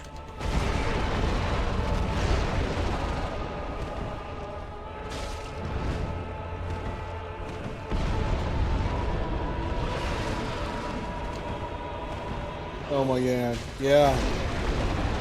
Much better damage.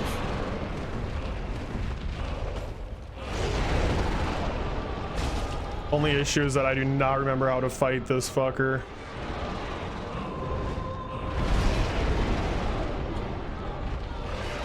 Just wait for him to jump and then, yeah, to attack and then hit him under the legs. I know, I gotta get better at the timing on those. Yeah, we got this.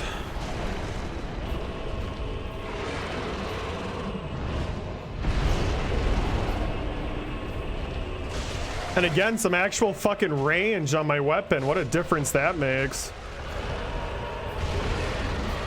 Oh, yo, we got the ring now. Okay, nice. Well, that'll help if we die.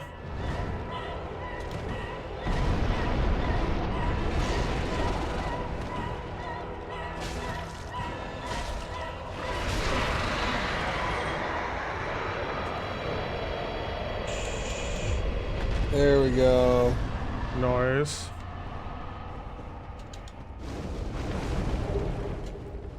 Time for some amazing sound mixing.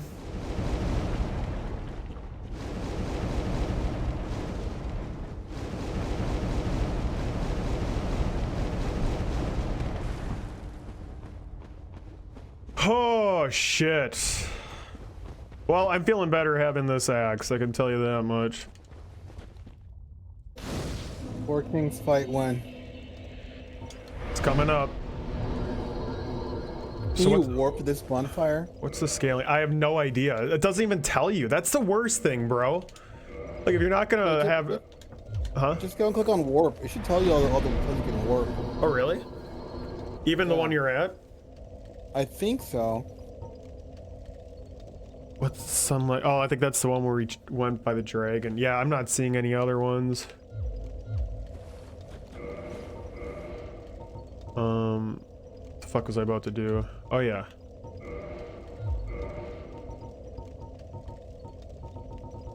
So what does this scale with? Faith. Alright, so I guess I should be dumping points into faith.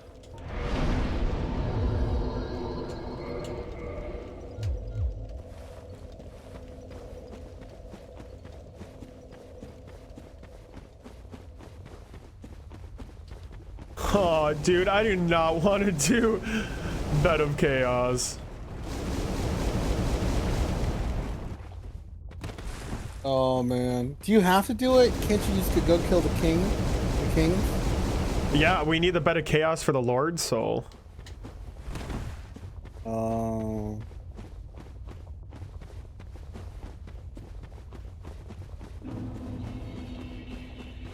Have you ever seen the strat where, like, if you position yourself correctly, you can run right up to the middle, like right in front of the boss, and you can throw a firebomb in both directions that, like, kill the little worms on the side. So you can get it right to the last phase and then just go straight in and kill it right away, as opposed to having to run all the way from one side to the other side and then back to the middle and dying a million times in between. I've never seen that. You know, there's a bonfire in one of the temples. I know. I'm trying to remember which one it is. You have to hit a wall or something. Yeah, I think it's closer.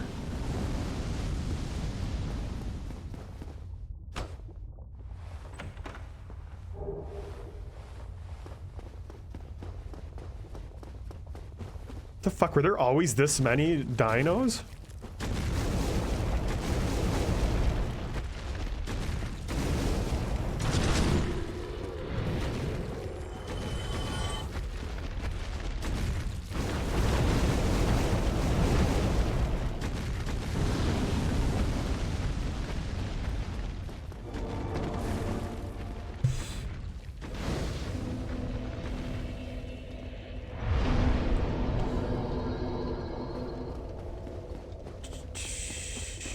Is there anyone that you can buy Twinkling Titanite from? Oh. Because I could still buff up this axe.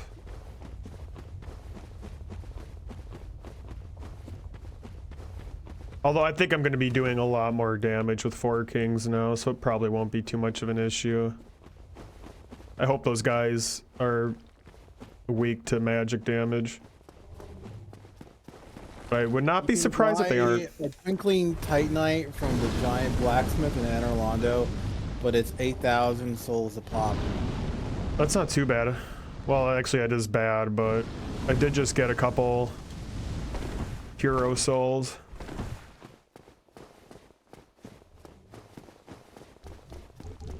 These guys are so fucking cool.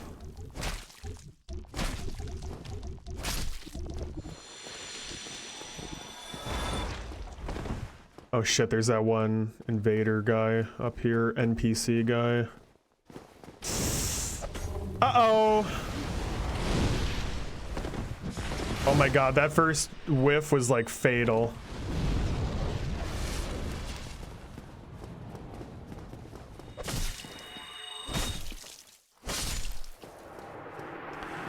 Hey, nice armor.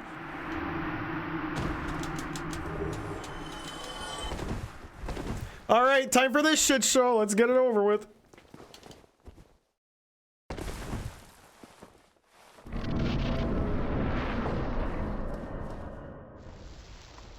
Wee.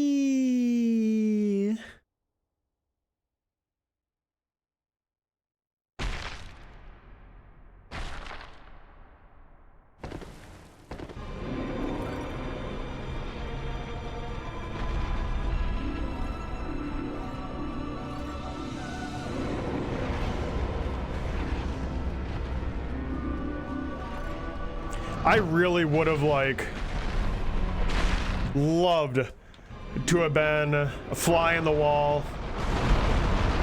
when they were fucking discussing this boss fight at FromSoft.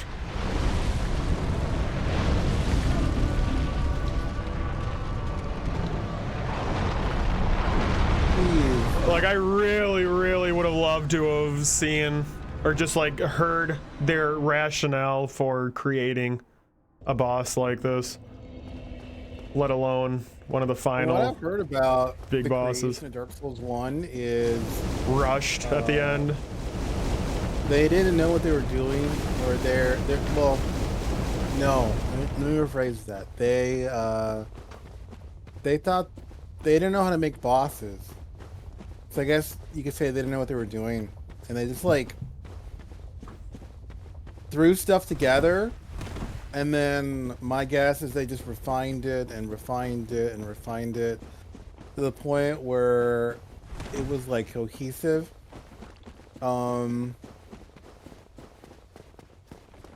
I've always heard that they like ran out of time, and that people always say this lost isolate or whatever the fuck it's called here is like the result of their time crunch, and that's why you only see like these fat sliding dragon enemies everywhere. I don't know how much I fully believe that, but that's what I've always heard, but I've never actually found any official statement about them running out of time. Yeah. And even with that boss, I mean, there's plenty of like fucking good boss fights in this game. This one's just such an anomaly and how terrible it is.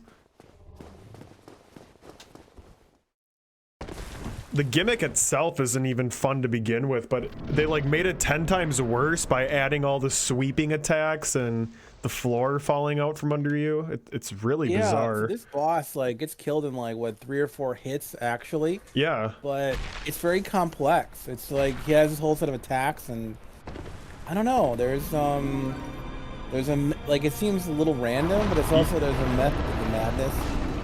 There's Ish.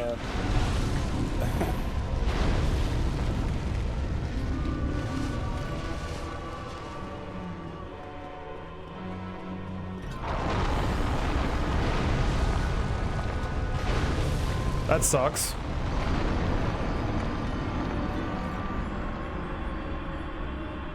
See, but like a swiping attack. Well, I guess maybe I should just have my shield out. It's just, I don't know. It just seems like they should have been aware of how fucking lame of a fight it is, and maybe like lessen the amount of times he attacks, or maybe have the floor fall out below you a little quicker so you can react more to it. I don't know. For me, I just like seriously feel like this boss is fucking beyond repair. Like I just think it's broken on a fundamental level. And I don't feel that way about any other fight in this game, or really any of the games outside of Godskin Duo. I just don't even see where a good idea could have... Well, I guess I could see where a good idea could come from a fight like this, because it is at least unique and stands out, but God, the execution is horrible. Would you, like down the line, when you moved on from the studio work, whatever you do at your job, would you ever work like in the creative department of a video game developer? Maybe.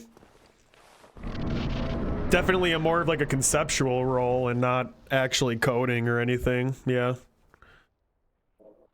That's another industry that's getting fucking rocked right now, though, dude. There's been like thousands and thousands and thousands of video game company layoffs just this year alone in 2 fucking months.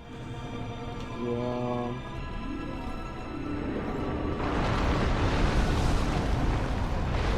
I think it was another case of like extreme growth during COVID that could not be sustained. Fuck! So now the only thing they can do is just like lay off their talent and force what's left to do more work. What about, okay, consider this. What about the argument that like they just don't need that many people? They can use software optimization, hell, AI, and they can just find ways to cut costs and save money for the shareholders. And you know, okay, look, we can rant about the shareholders, but the shareholders are the owners of the company. Like legally, they own the company, and so they're just getting more. You know, those layoffs are, you know, at least in the short term, designed to benefit them, to make more money. Right. And well, you specifically nailed it right there. That I think invalidates that mindset entirely, because it is a short-term solution. Like, yeah. no matter what company you're in, when you lay off the numbers and try to like keep the same amount of output but with less people, like the quality of the product, no matter what industry it is, it's gonna suffer as a result. Yeah. And then long term, like, you're gonna lose followers because the product's gonna get worse and worse. And I don't know, if everything keeps adjusting for inflation, it's gonna get more expensive for lesser quality. Like, it just seems like the smarter idea would be to embrace what made the fucking thing work to begin with and try to keep it long-term sustainable. But I think that's like, if you ask like people that are professors in business, people that have made successful creative projects, they'll tell you that. They'll tell you that, yeah, you know, cutting people out in the middle of during Christmas is not a good idea. Oh my fucking god, dude. Oh my god. But I think it's just a human tendency to like think of the short term, look at the today, maybe only think 2 months ahead of time, and kind of not be willing to like be in something for the long haul. Because when you're something for the long haul, it might work out, it might not work out. They might make a great video game, but you know, if they're just seeing how expensive things are to keep going, and they see something shiny like, oh, you know, you can use AI to like, you know, make art, to make these designs, they're gonna go with it. You know, like I was telling you, the guy I was working with, he wanted to use AI for everything, for all the writing we were doing.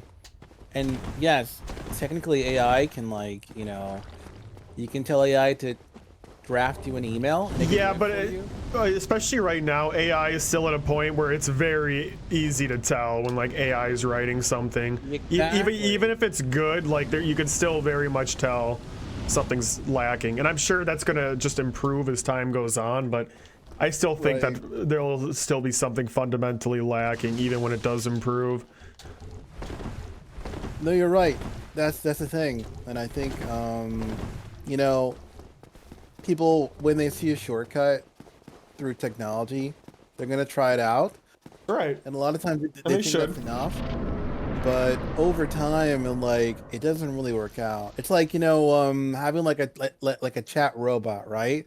A lot of places, they'll have a chat program where you can like talk to it. It's automated, and yeah, you know, it's not a person. You don't have to pay anyone, but you can tell it's like a chat robot. It's like, you know, using phones and having an automated phone system. Do they work? Yes, but you know, it's a lot better to reach out to a person, you know? Holy fuck, dude, this fight sucks. Oh my god. Dude, get in there. Jesus. Well, I mean, I know we're not gonna get back to the middle now.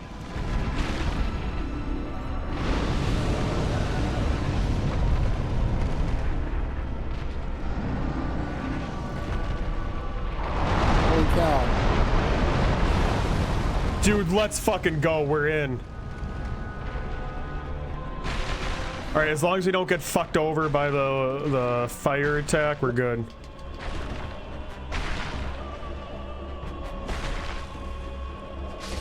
Let's go. Oh my god.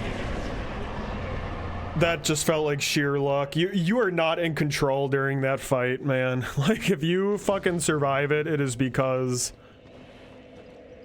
the RNG just worked in your favor. Okay, we're gonna go to the blacksmith, giant blacksmith, and get some twink titanite. Buff the fuck out, and then we are going to fly through these last two sections.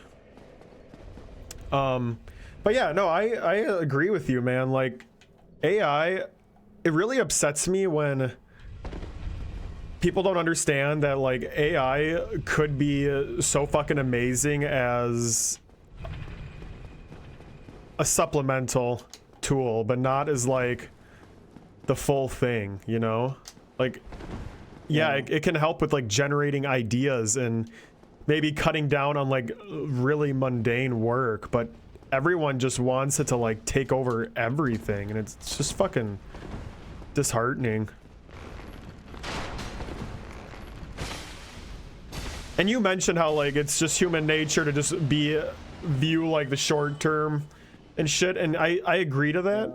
It is human nature, but like that's more excusable when you're in roles like us, and I think it's less excusable when you are these fucking multi-million-dollar people who have the fate of an entire company and hundreds of thousands of people's livelihoods in your hands. Like that, it's inexcusable for them to fucking think that way. And I'm not trying to get all eat the fucking rich here, but I mean, at this point, they quite literally are just like trying to squeeze out as much short-term profit as possible. And you're seeing the result of it with a lot of these fucking companies. Yeah. I mean, again, I'm seeing it at my company too right now. It's really disheartening. You know, it's weird because the industry you talked about, you know, the creative industry, you're in the company you're in, and like they just been getting hammered the last couple of years, and I have a friend who is like in IT. She's like a graphic content designer, website content management. Same thing. They a lot of people have been like getting laid off and stuff, and you would think it's funny because like those kinds of work. You would think it's funny that they're getting laid off. Well, I guess it's like creative design work and computer work, IT work. Like they're amazing in the sense that a lot of it you can do remotely. You can work at home, open up Adobe and start designing a concept art for like I don't know, a can of soup logo. You can work on a website from your home, you know? And now it's kind of backfiring on that because now those roles, like those jobs seem really ideal, but now it's like, oh yeah, but now AI can kind of do that, you know? The industry that I've kind of been familiar with, it's like accounting and legal. Those are like, those are boring industries, and people, they're not really sexy. They're not really remote friendly. They're not even family friendly. But there's AI is only creating more work for definitely for the lawyers, and for my role accounting, it's kind of mixed. Creating, I would say it's creating more work too. So it's kind of counterintuitive. I don't know. AI, you know, it's affecting different lines of work differently. Mm-hmm. But something I will say is, if you rely on AI too much to get things done, at some point you're going to run into a situation where computer won't work, you've lost electricity, and you have to do it yourself. And when that day comes, you are really screwed because you're not going to know anything. You're not going to have the skills of how to communicate with someone. I guess what I'm saying is, over relying on this too much. It's going to lead to something where you're so dependent on it that you can't even. The moment it collapses, the moment something goes haywire, you're out of luck because you don't know how to do anything. You know? So, I don't know. I think AI is very powerful and amazing, and it is quite kind of scary how good of art it can make already. Mm-hmm. But you know, there's human nature, and I think if I know anything about human people, is that those old-timey skills, like, that seem kind of obsolete, like how to write a letter, how to, you know, light a fire in the woods, how to cook food, how to do laundry by hand. We have machines that can do that for us now, but still, those skills are still useful. If you know how to do those things, you can, I don't know, it gives you an advantage. For example, I don't know how to make bread. I don't know how to make, you know, paint out of, you know, dyes and egg yolks. some people do, and they, you know, they can actually market themselves and tell people, that, oh, I know how to do this whole thing that most people don't know how to do anymore. And I don't know. It's the other day I was looking at this video of this guy, and he makes something really conventional. It's like knives, like a knife, like to cut, you know, diced onions and stuff.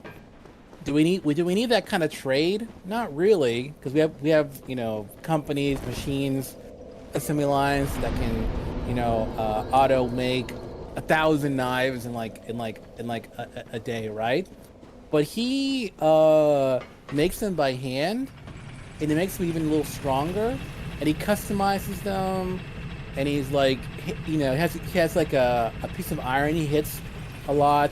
And yeah, he makes a living off it. He makes a living selling custom-made knives, and you know, it's on the one hand it's an obsolete skill, but on the other hand it's pretty cool that he can do it himself. You know, and I think I don't know what's gonna happen in the future.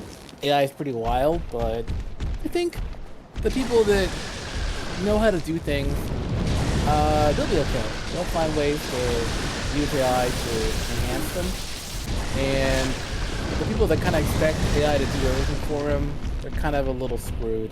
But we'll see. I don't know. Well, I haven't seen it like applied in a professional sense yet at my job at all. And honestly, I know a lot of people artists are freaking out about AI stealing their jobs and shit, but I still have yet to like actually see someone give any kind of definitive proof to back that kind of thing up. But I don't know, I guess I could still see it advancing to the point where, yeah, it will actually like completely deprive some artists of their livelihood, because it is already advancing so fucking quickly. And my biggest disturbance with it is that we just like, it's an incredibly tough thing to get a leash around, and it just seems like it's going to get more and more out of our control the more it gets developed, and the more different companies develop their own branches of it and stuff, because they're all doing it a little differently. Nobody really knows the limitations of it. I don't know. That's the part that kind of freaks me out. Like, what's the end goal here with it, and just how much it's developed in such a short amount of time already. Wow, you're a real fucking cuck with that. Oh man. Now that's some pretty good damage. I'll take that.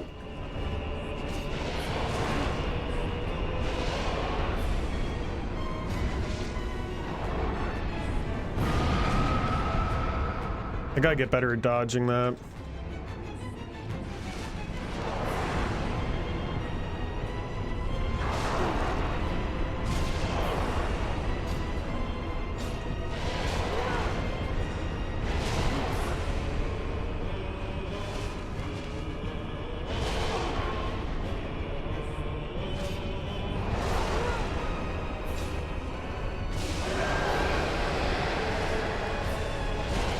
Can't see, bro.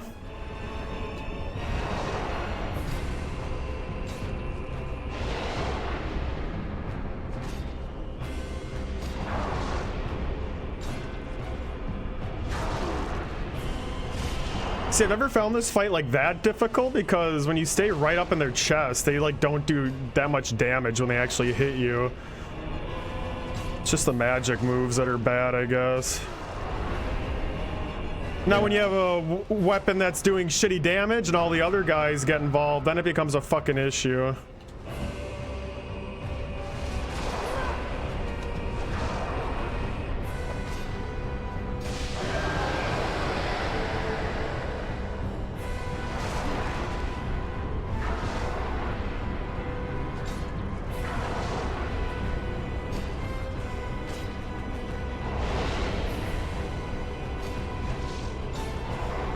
That could be deadly. I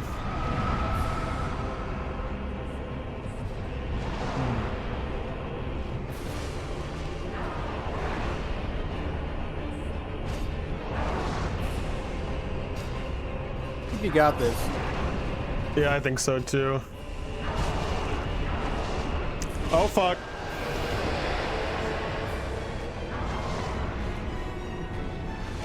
There's one left.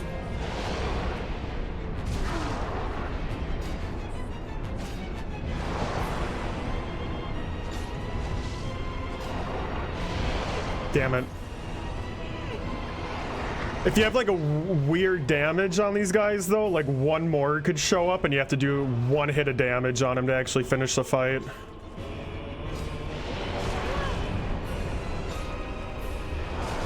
Just chug. Oh fuck, the other guy's coming in.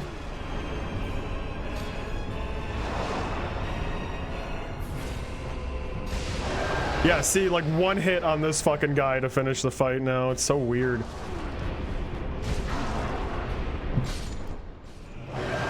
GG's.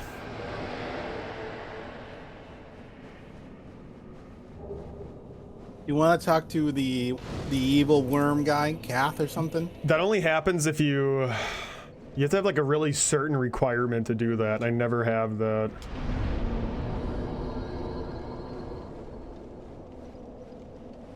He's supposed to show up here, yeah.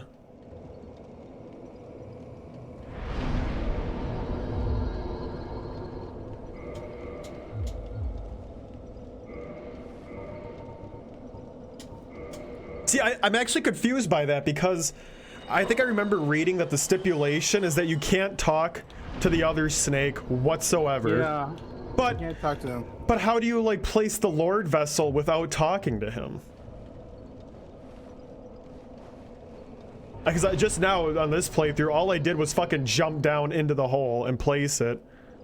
I guess I think I did attack him as I was going down, so maybe that triggered him, but I've never been able to get it where this guy actually shows up. It's like such a specific circumstance. Okay, anyways, let's see. Chamber of the Princess. Sorry, what were you saying? In Orlando, this one. Let me see what you need to do to talk to him.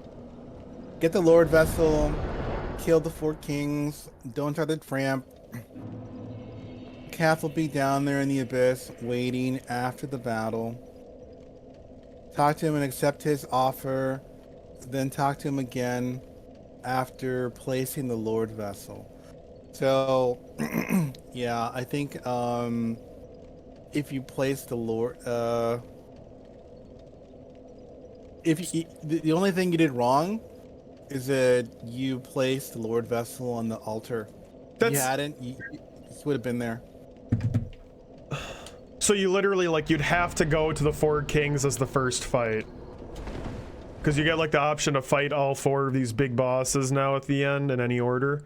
You would have to do 4 kings first, because they're the only ones who don't have, like, that golden shield thing. You know what I'm talking about? Because that golden shield blocks you from these other places until you put down the Lord vessel. Yeah. So you have to specifically only go to 4 kings first. Yeah, you'd have to, after you kill Ornstein, you kill Sif, the dog. Yeah, Sif, right. And then you go, yeah, yep. Interesting. That's really fucking specific.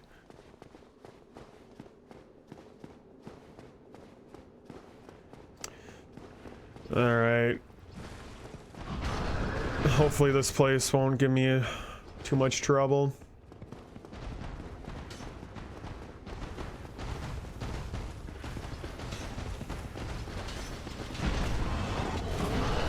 Again, if there's one thing I can give Duke's Archives, it's that it is short. Oh boy.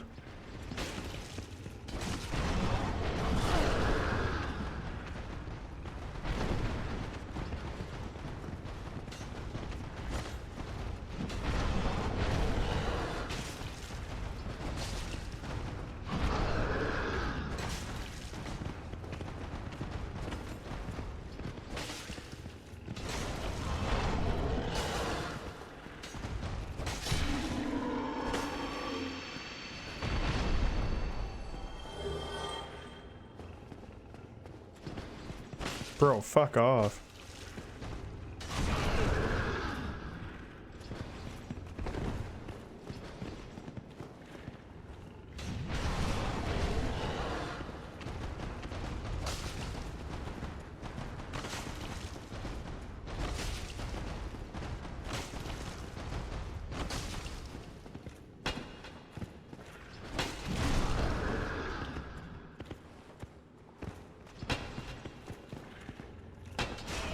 No way! You fucking cock! Oh my god. Through the fucking floor. Although to be fair, I was kind of cheesing it too, so. Son of a bitch. Yeah, surely this place won't give me too much trouble, huh?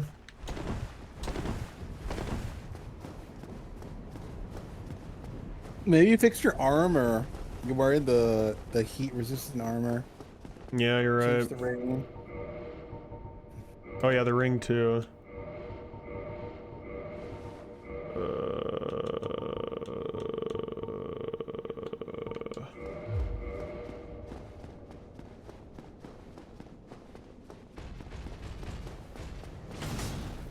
Honestly, I'm excited for Dark Souls 3. I haven't played that game in a hot minute. That's another one. I've only beaten that one once, I think. Twice. When it first came out, I fucking hated that game. Oh, these guys don't respawn. That's nice.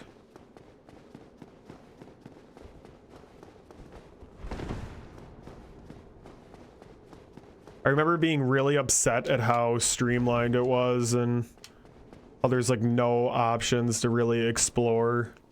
How the map wasn't like connected like it is in Dark Souls 1.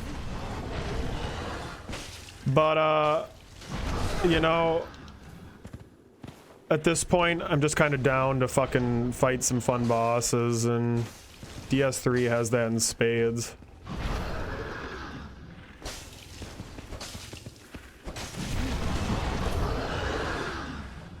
Yeah, just get through this as fast as you can. Oh my god.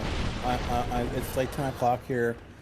Where did my... I feel like I've lost 8 hours to something. I don't know. What am I doing here? What are you doing here? There's no way I'm starting Dark Souls 2 tonight. I'm just fucking finishing this and calling it a clean break.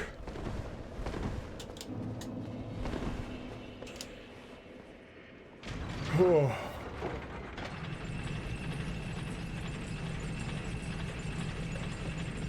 Wonder what the final time's gonna be when all 3 of these games get beat. 12 hours. 12 hours. That's a generous read.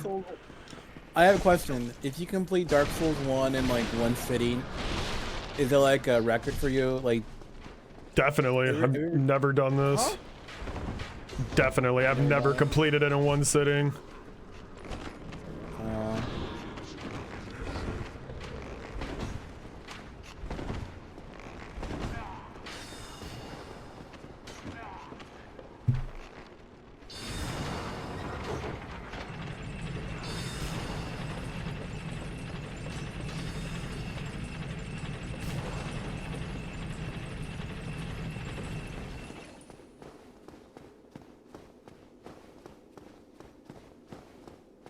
This annoying prick. So remember when I told you about Diablo 4 coming out? Something I try to do was I try to play the original Diablo 1. It came out in the 90s. Yeah. Oh my god, that game is... I don't think I say it's hard. It's just... the way they made games, like in the 90s, was like... they have very limited resources, computing resources, so... you just kind of like point and click and your character moves. You point where we want it to move. And it's kind of slow, but it's a challenge still. But it's fun. It's like, I don't know, it's not hard, but it's fun. And it's not a big crazy world. If you compare Diablo 1 with Diablo 4, it's like there's like 30 books in that game. There's so much to read, so much to see, so many bosses to like explore and see, so many different ways to fight, so many spells, so many ways you can level your character up, and it's like, you know. I've always heard people say that the second one's the best in that series. Yeah. I'm surprised that you enjoyed the first one after starting with the fourth. Yeah, it's, you know, one of the reasons I started on Dark Souls 1 is that I was part of Humble Bundle. I did the Humble Bundle monthly thing, and I got they had Dark Souls 3 one of those months, and I was about to play it, and I realized, you know what? I had no idea what Dark Souls was about.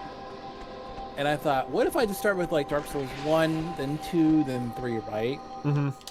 And when did you start playing these games? 2020. Oh wow, that recently? Yeah. I mean, I know you were talking about how you were on Twitch looking it up in 2020, but I thought that was just you starting Twitch then. Yeah. Huh. My ass, dude, I played this like a year after it came out, and I've been following the series since then. Oh my god. Because I remember seeing people like fucking, I don't know if Markiplier is one of them, or if it was like PewDiePie and shit, but this game was already popular right off the bat, because, you know, it was the hard game that all the YouTubers had to play. I fucking loved it. Well, I shouldn't say I loved it, because I fucking got to Smo and Ornstein the first time I played this, and I fucking rage quit so hard that I broke the disc in half. But then like a few months later, I literally wanted to play it again, so got back into it, and ever since then I've been playing all these games when they get released. What was it like when you finally beat Ornstein? Oh, well, I can't even say that it was like that cathartic, because again, I had to summon to beat it. Oh, fuck you guys. And felt like it was definitely an empty victory, because I remember the guy I summoned like carried my ass the whole time.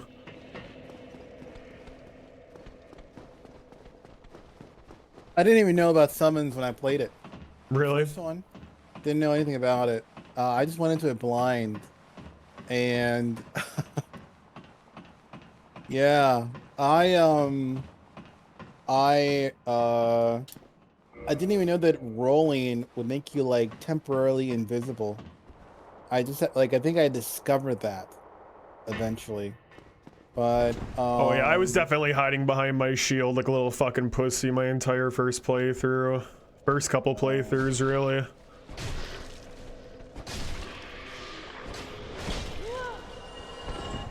Now I'm big on rolling in all these fucking games. I just love rolling more than using a shield.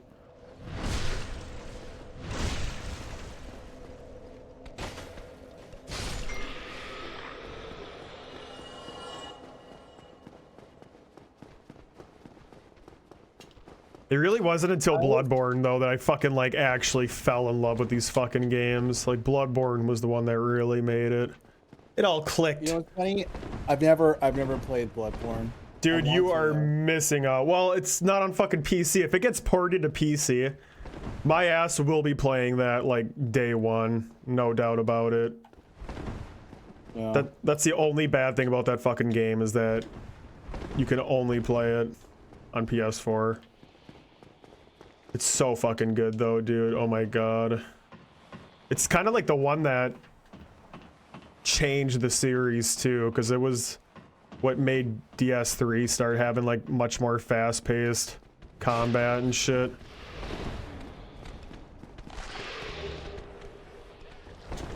Mrs. Bean 00 says, I'm a better gamer than you. Prove it, Mrs. Bean. I don't believe you.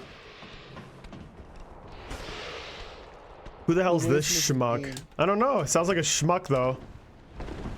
Oh, is she one of your high school friends or? No, I don't fucking know. Oh, just a random person? Yeah, just a random schmuck coming in here giving me heat.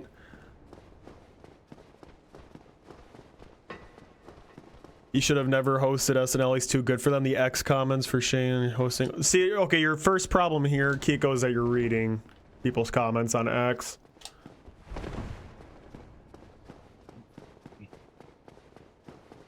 I'm trying so hard to like break out of the habit of reading comments and reading replies on literally everything.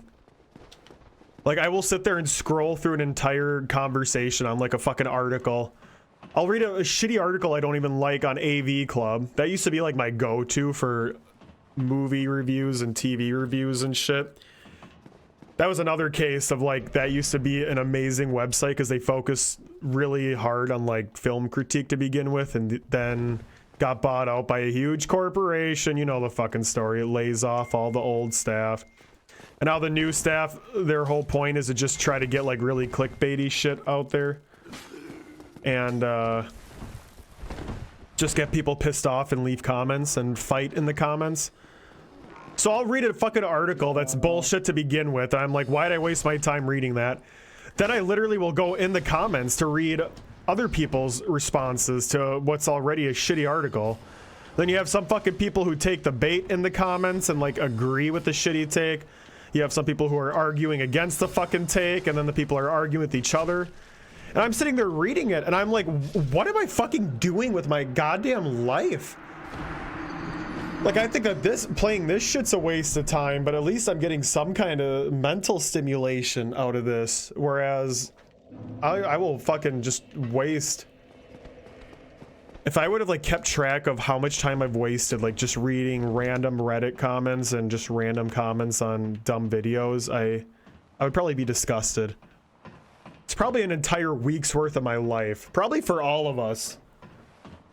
Chat, this is a sobering realization we all need to think of. Okay, like, I go through that same mental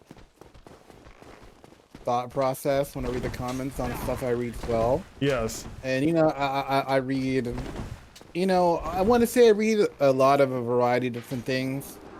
I read stuff about the, you know, global warming, about world events, about politics, from, you know, left, right, up, down, blue, green, whatever. I'll read, you know, websites that are devoted to content about comic book people like Spider-Man or Wolverine or DC, Marvel, whatever, Batman, religious crap, paranormal crap. And you're right. That dynamic of people duking it out in the comments it's almost like something I don't want to see, but I find myself looking at it. I know rationally it's a waste of time, it's pointless, it's, you know, people have agendas, people want to start stuff, people are, you know, if it's a left-wing story about something, people in the comments are going to be, you know, typically either very for it or very against it. If it's a story about Trump or global warming or the world events, people that are going to be very, very divisive. Or if it's like a video of a police body cam and something happened, very divisive. And I find myself doing the same thing too. And I'm like, why am I doing this? I think it's because the comments people leave on stuff, you know, it's real people doing that. Well, typically there's bots that you know will try to rob people up, but it's genuine, it's authentic. It is often clever sometimes. Some comments very clever, but it's you get something out of it. It could be junk food, kind of like junk food, but it's very sweet. You do not get anything out of it. I wholeheartedly disagree with that take. Fuck, well, dude. Okay, how do I uncurse myself? Fuck's sake. This is supposed to be the easy area. But no, people like no one's decision or mind is going to be changed on anything in the comments. Like, no one is going in there to like change their perspective on anything. Like, it's always just going to be one fucking opinion over the other. And right now, going off of Kiko, what you're saying, like these people, you're saying it's the woke people getting pissed about this comedian on SNL. I'm gonna fucking make a wild guess that this comedian probably has like hours and hours worth of specials out there. And in one of those specials, he probably made like fucking 3 jokes against the transgender community at their expense. And that's probably like specifically what these people are like pulling out to roast him and say that he's a fucking bigot, yada yada. Even though 99% of his material like never even mentions them, that kind of shit. There's so much of that kind of bullshit. Like, people aren't trying to change like anyone's mind. They're just so fucking set in their own goddamn ways that They'll cherry pick any kind of detail they want to prove their point. And that's why I think it is like an absolute fucking waste of time reading comments.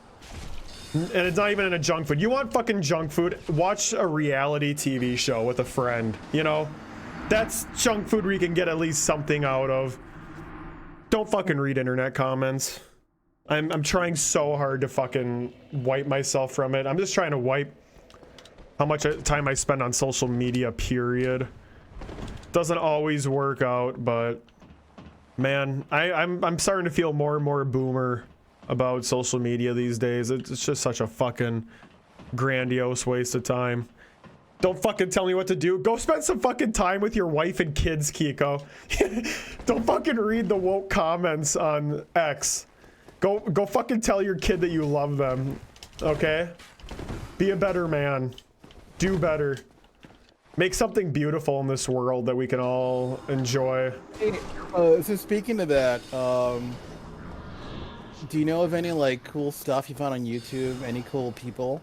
Because you know, okay, a lot of, and I made a post on my I made a post about this on my social media actually about a couple days ago. But most of the video content on YouTube is just garbage. Yeah. It's people, it's hustle culture, it's people trying to get you to like get into real estate, get into crypto. It's people trying to like give you their take on gender, sexuality, Kiko. Give you their take on Taylor Swift, give you their take on Israel, Palestine. Right, and how is that any worse than fucking reading the comments? At least those people put some fucking effort into it. Yeah.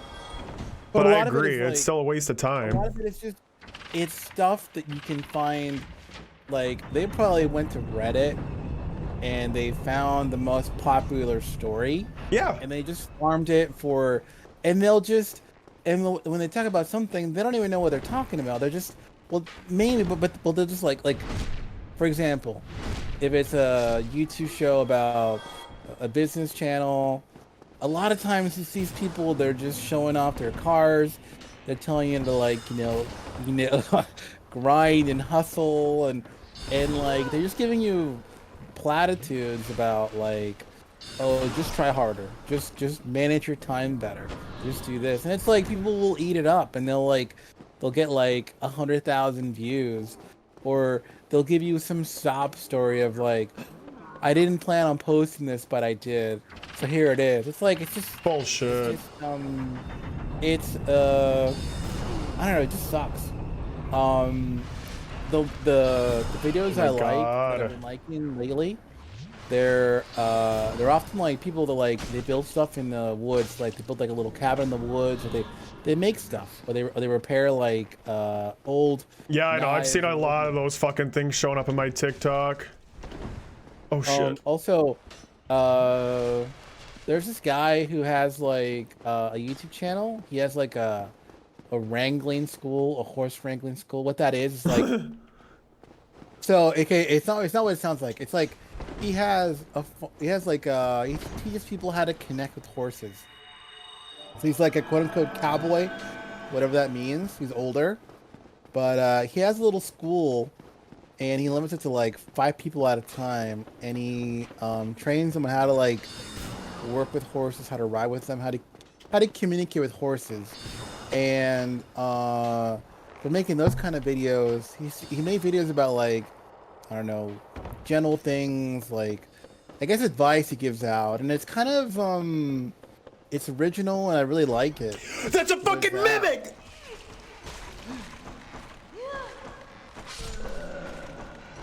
Oh man. Oh. I fucking hate the mimics. Thank God Elden Ring's a good game and got rid of those. You're lucky my wife is sleeping or I joined the voice chat and freaking squelch in your ears. It quite literally can't be any worse than a Don talking about wrangling horses. Wrangling horses. But you know, I found his videos on wrangling horses. He at least sounds like legitimate and like a unique fucking thing to watch. Yeah. You know, I respect that. I thought, you know, like if I was making like a, you know, I made that video animation of Pivo clips. Mm-hmm. Of course, I want to get back into it. Yeah, sure. But I wonder, like, if I made just like like videos of me talking on the camera, I don't know what would I say? You know, it's like I have no idea. I guess you'd talk about horse wrangling. I don't know anything about horse wrangling, but you know, I don't know what I would talk about. I wonder. But yeah, wait, so can I go that way? Okay. Most of the stuff that's like recommended to me, it's hustle culture, it's doomer culture. The world's gonna blow up tomorrow. The economy's gonna collapse, and like, you know, if you know Biden wins or. It sounds fucking exhausting. Like, it's like they've been saying the same stuff for like 20 years. And it's like, okay, like when's it gonna happen? You know, or like, anyone who works more than 40 hours a week needs to watch this video today. Or it's just I don't know. I'm just trying to find accounts that just fucking make weird art these days. That's really all I'm about. There was a couple channels I used to watch, and they would post like trippy videos of like a smiling pink clown man. They weren't like creepy, they were just like weird. Yeah, that doesn't sound creepy whatsoever. But I don't know, I don't really see those.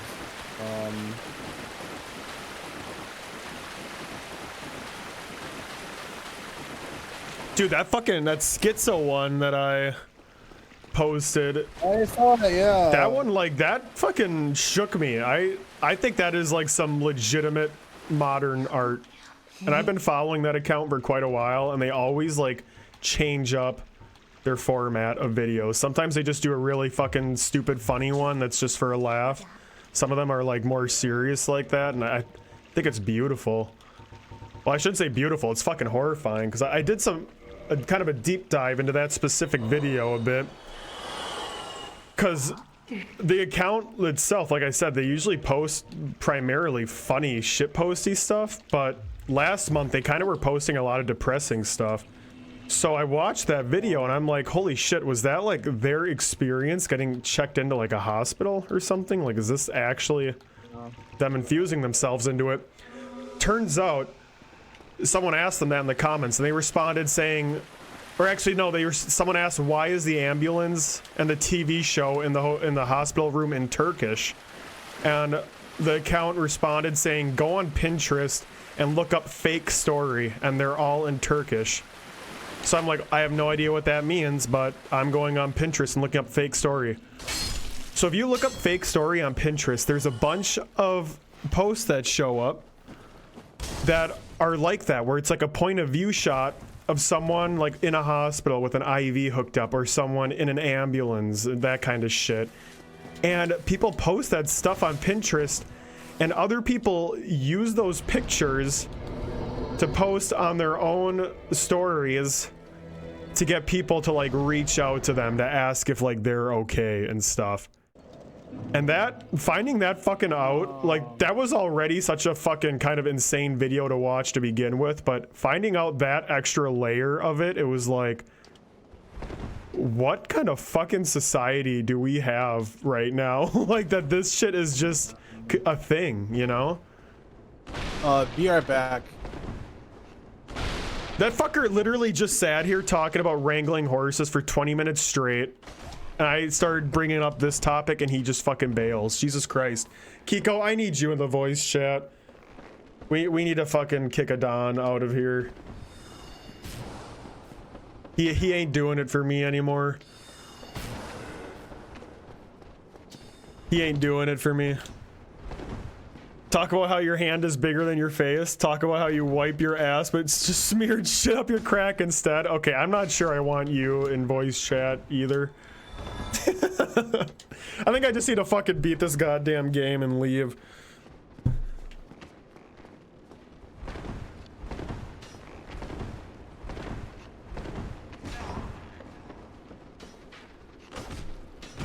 I am like, I don't know. I'm legitimately like getting more and more jaded about all this shit, man.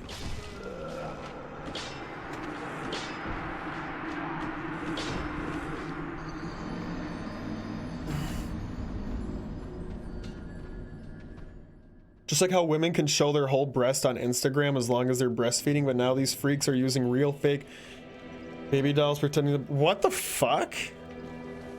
See, that's something I've like been completely in the dark on, and I'm thank God for that. Because that sounds fucking wild.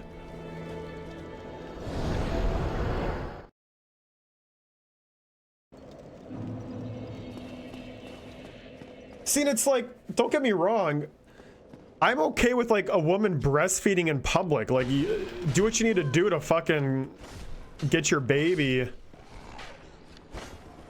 fed. But do we need to be posting that shit on Instagram? Where like these fucking young impressionable kids are gonna be scrolling and come across it? Like, don't get me wrong, yeah, kids should know the idea. It's okay to fucking breastfeed. That's all fucking fine and dandy. That's natural. That's just human nature, baby. But post, again, is that something we need to fucking post on social media? It's also human nature for me to fucking take a shit. But you're not gonna see me taking a shit on your mom's chest and post that on fucking Instagram. I don't know, man.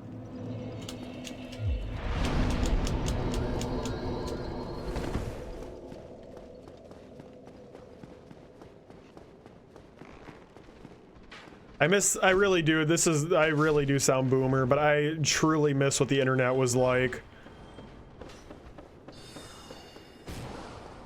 15 years ago. There's still so much like cool, amazing, creative shit that everyone posts on the internet. Like there's more of it now than ever. But it feels like these days you have to actively search for it.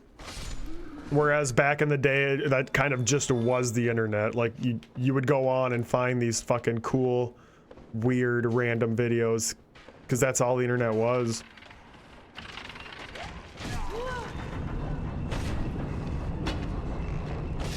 Nowadays, yeah, you have to fucking sort through all the mukbangs and the... Oh shit, that was so close.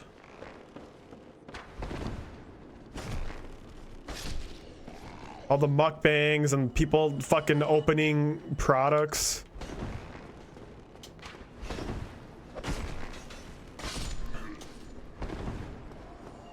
And then I think about how like now, like I hate the idea that like a huge fucking area of content creation is literally just people opening, unboxing items.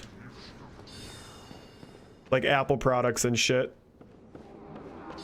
And I get a little fucking freaked out where I'm like, oh shit, that's my fucking job now coming up. I am literally going to be trying to sell products to our fucking readers. I'm a little unsettled deep down by that. I wish I could join voice chat. Dude, you're fine. Keep your fucking wife happy.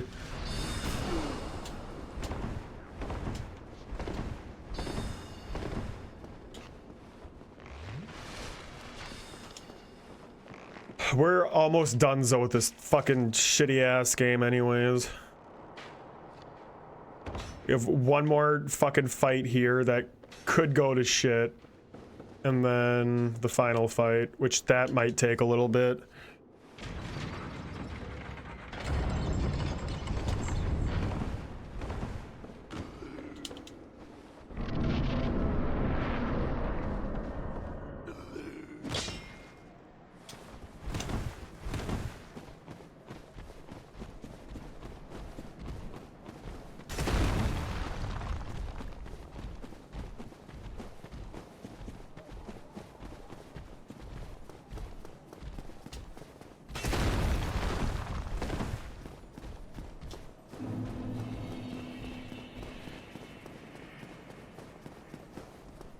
Hello, hello.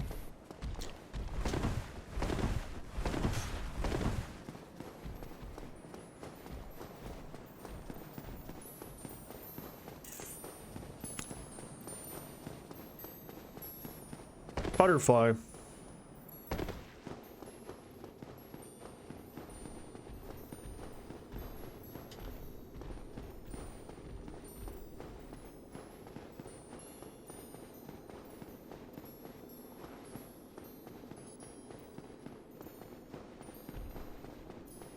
Don's back, everyone hide. Hide before he starts talking about horses again. Horses. Yeah, so there's this guy on YouTube. He has a horse ranch called Dry Creek Wrangler. And oh fuck. He makes videos where people ask him to talk about certain things and he gives his take on it. But it's very genuine. It's legit. So I get value out of his little videos on stuff. But yeah, fuck this game! There's so much content out there, all sorts of content, you become like pickier about what you listen to, and you're craving something that's more genuine, legitimate, real. Maybe it's not perfect, maybe it's not polished content, but if it's like raw and, you know, helpful, then, you know, it's good. It's gonna take off. I don't fully believe that, because you have fucking you have plenty of people who would make an entire career out of, like I was just saying before, like opening fucking Apple products. Like they're like the fakest bitches you'll ever fucking see, but they film themselves opening the boxes and they tap their fucking nails on the box and get like an ASMR sound on it, and they can make a living off of that kind of shit. And then that's sending the message to fucking kids that, like, yeah, you need to have Apple products. This is the way. Gotta have this expensive shit to be happy.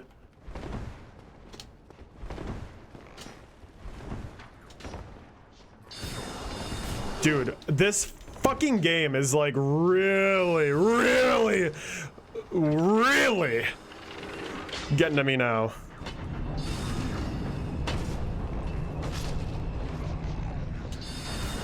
Holy fuck.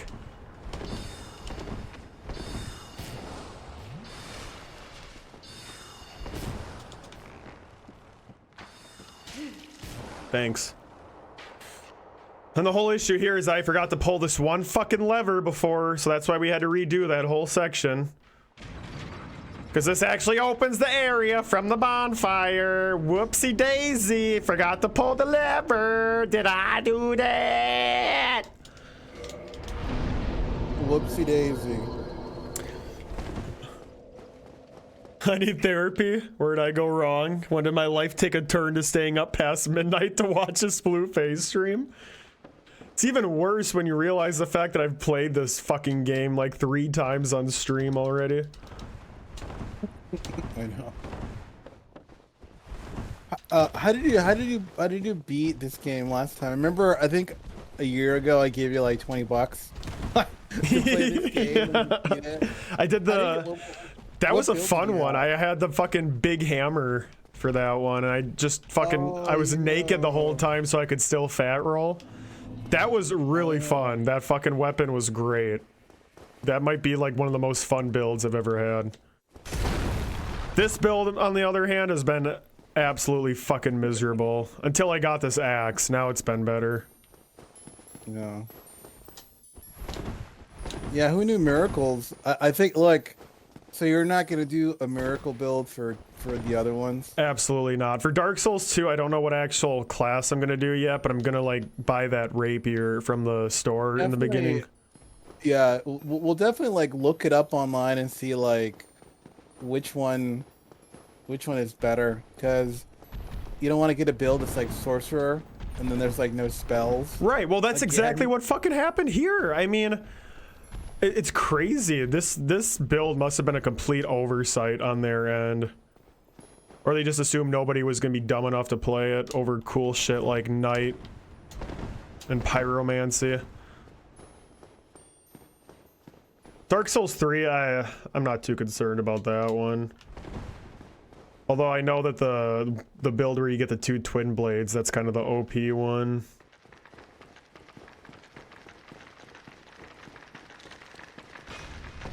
That's your go-to in Dark Souls in these Dark Souls game is like twin blade weapons, right? I do like those a lot, yeah. Alright, let's see how Seath treats us. This fight isn't hard, but it's just fucking weird. Oh great, a clam got in? That's not good. What? A clam got in? Oh my god. That's hilarious. Yeah, real fucking hilarious. It is hilarious. Ah! I'm not doing the best damage right now either.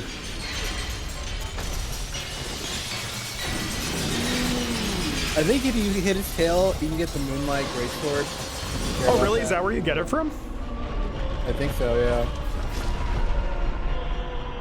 Well, I just got fucking violated by his tentacles.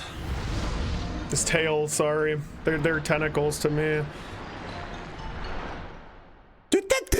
That fucking crazy ass goofy music. Jesus Christ, this fight sucks too. Not as bad as the other ones, but it's fucking weird.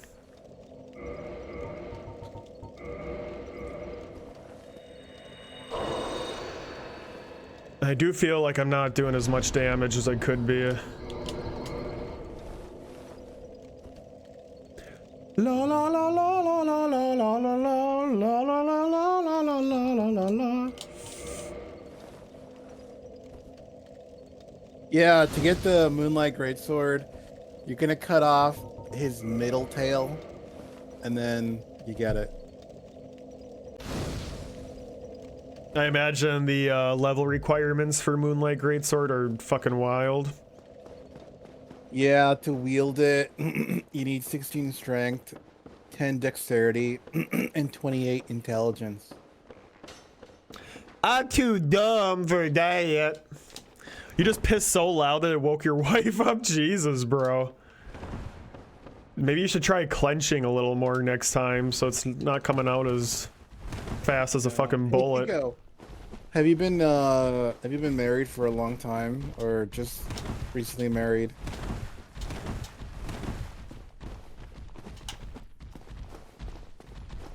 Maybe you should piss on your wife next time if she's into that.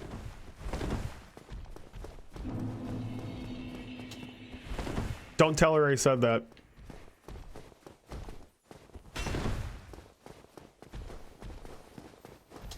Feels like a long time. Oh, You're terrible.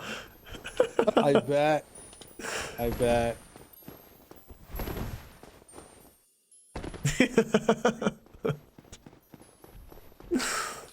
Is there anything you miss about being, like, I guess, single or not married? Or do you, like, not miss anything about being, like, single? He misses being able to be a Rizzler at bars. A Riddler? A Rizzler. Wriggler? What is that? You know what a Rizzler is, man. You're not that much of a boomer. Let me look it up. A Wriggler. Oh my god, this fucking guy.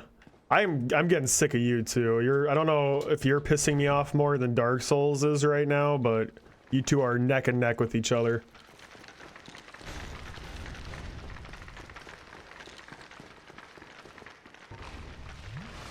The fuck are you doing? I literally did not know what it meant. There is a definition on Urban Dictionary for a Wriggler. It ain't Wriggler. The type of guy who bums around all day, has massive size 13 level 1 feet, avoids fun, and gets up in people's noses. This person is likely to have a heart attack if they lose at video games. What the fuck? Something about Jewish people. Whatever. Yeah, that is not what I said. What did you say? Rizzler with a Z. Rizzler. You know, Rizzler. like you got Riz, and a Rizzler is a guy who's got a lot of Riz. Oh, Riz. I know what Riz means. Oh.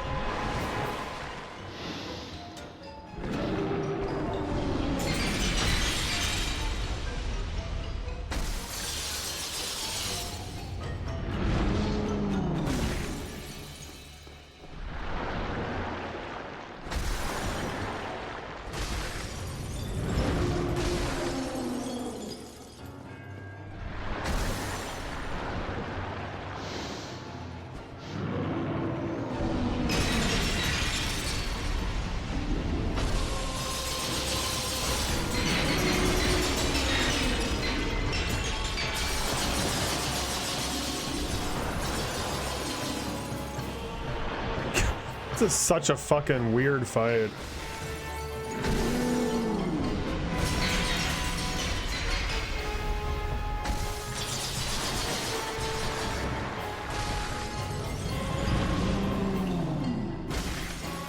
Yeah, if that's true, Kiko, that you don't have time to think about a second life, that sucks, man. It is true. He's busy staying up past midnight watching my streams. He's a busy man. Watching SNL and Splufay. Yeah. Yo, this music got really scary. What the fuck? I don't think I've ever heard the whole thing. Did you hear that just now? I did. It was like... It sounded like that fucking violin from Insidious. Lotus, welcome back. How was the party? Let it be known, chat, that Lotus went out and partied tonight while all of us fucking sat in here.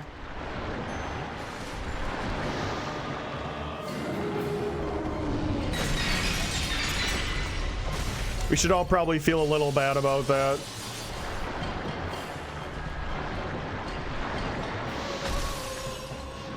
Honestly, I'm feeling kind of good right now. I might do a little Dark Souls too, just to get a head start. Although we haven't beaten Gwyn yet.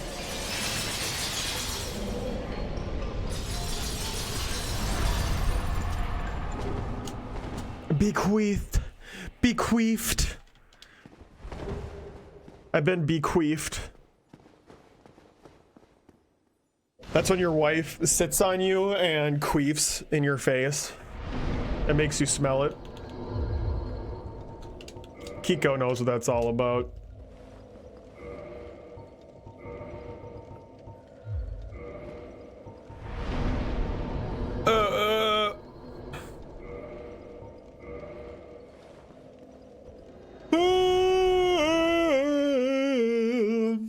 Lots of Mexican food. That's called a Mexican hot taco. I'm gonna assume Kiko was just responding to Lotus. That sounds delicious. Did you have any elote? No, it wasn't. Yes, you were. Sorry, fool. Huh? He's talking to you. You sorry fool.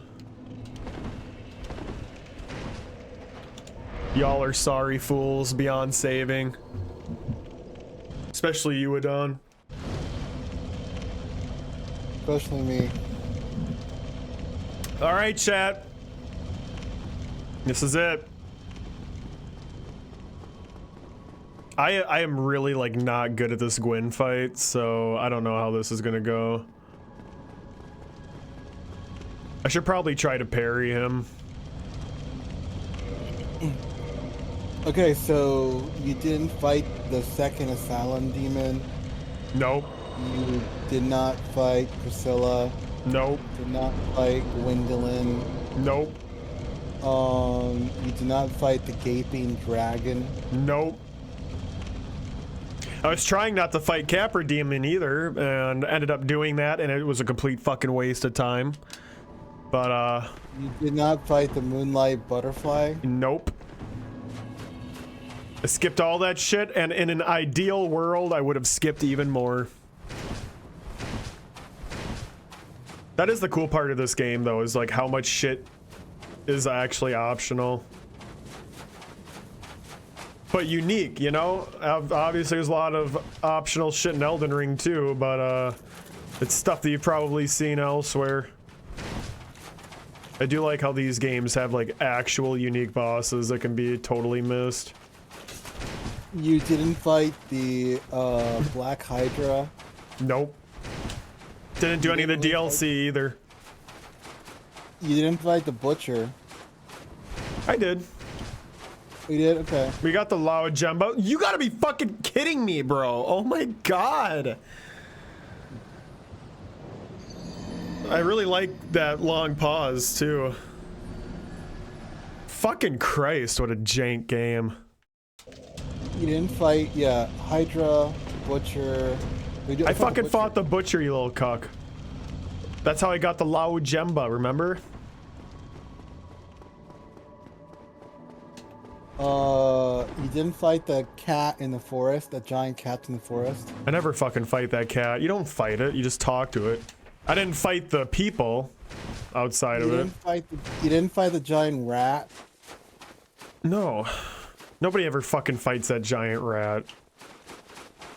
You didn't fight the Hydra in Ash Lake? No, fuck all of Ash Lake. That's a waste of time. You didn't fight any Titanite demons. The demons Titanite. I did not fight any Titanite demons.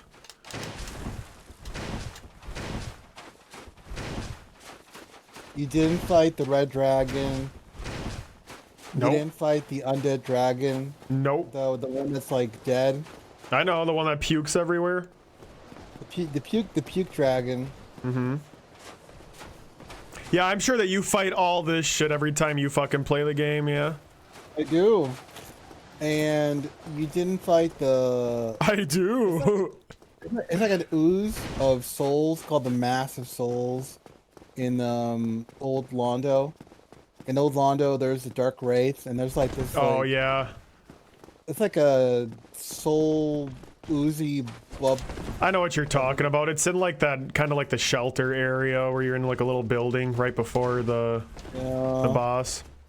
And then fuck that! I'm always running for my life down there. There's way too many of those Dark Wraith guys. That's a pretty good damage.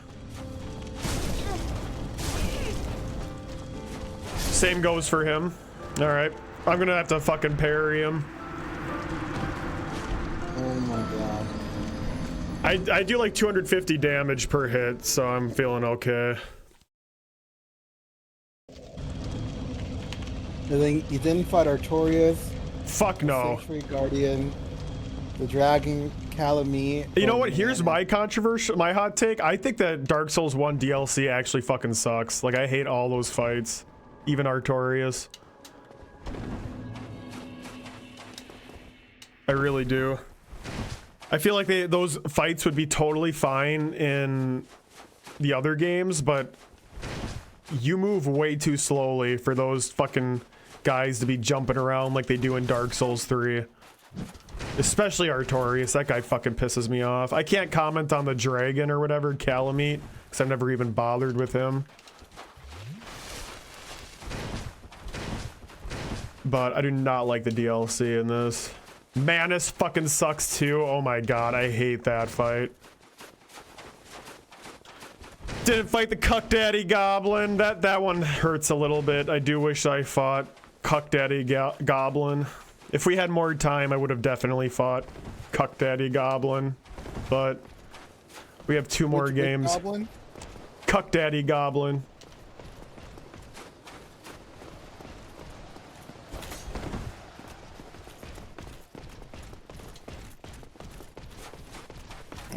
Where's that goblin? He is in D's Nutzenberg.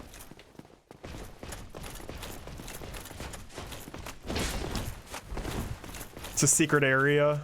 Oh, in Ash Lake. Oh.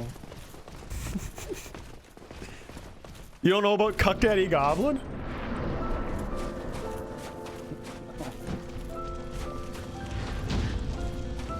Oh, sorry. I didn't see your responses to you guys. Oh, that's good fucking damage, bro.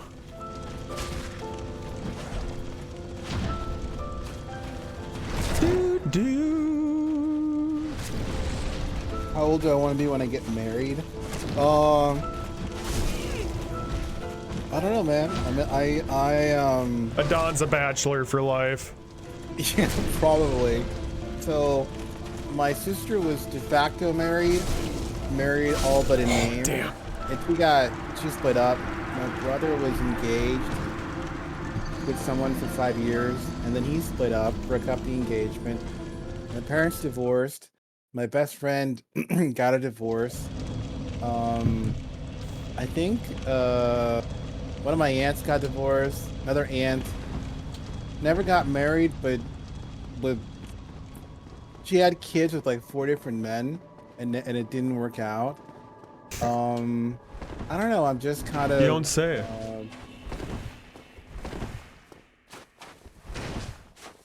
There's more people I'm not even thinking right now that I know that I would have assumed had rock solid marriages and relationships, but they split up. They got divorced. And so I'm wondering, like, why would I do any better? You know, it's a weird thing to say because you're saying, but I don't know. I'm pretty, you know, I'm like all you kids here on this stream. I'm pretty creative. I'm pretty independent, and when I look at myself from like 5 years ago and I compare myself now, I am very different. And I keep surprising myself in how I grow and how I change. And I don't know if I have it in me to, like, you know, latch myself onto someone or something and expect it to last. I'm just, you know, I've changed in unexpected ways as an adult, and, you know, I'm just skeptical of the idea that, like, I'll be with someone and it'll work out forever, that we'll grow in the same way. So for that reason, I'm kind of, I guess I myself being with someone de facto for a long time, but like tying the knot, I think it's a step that is just not congruent with a lot of modern life, you know. You and I don't fuck. Want,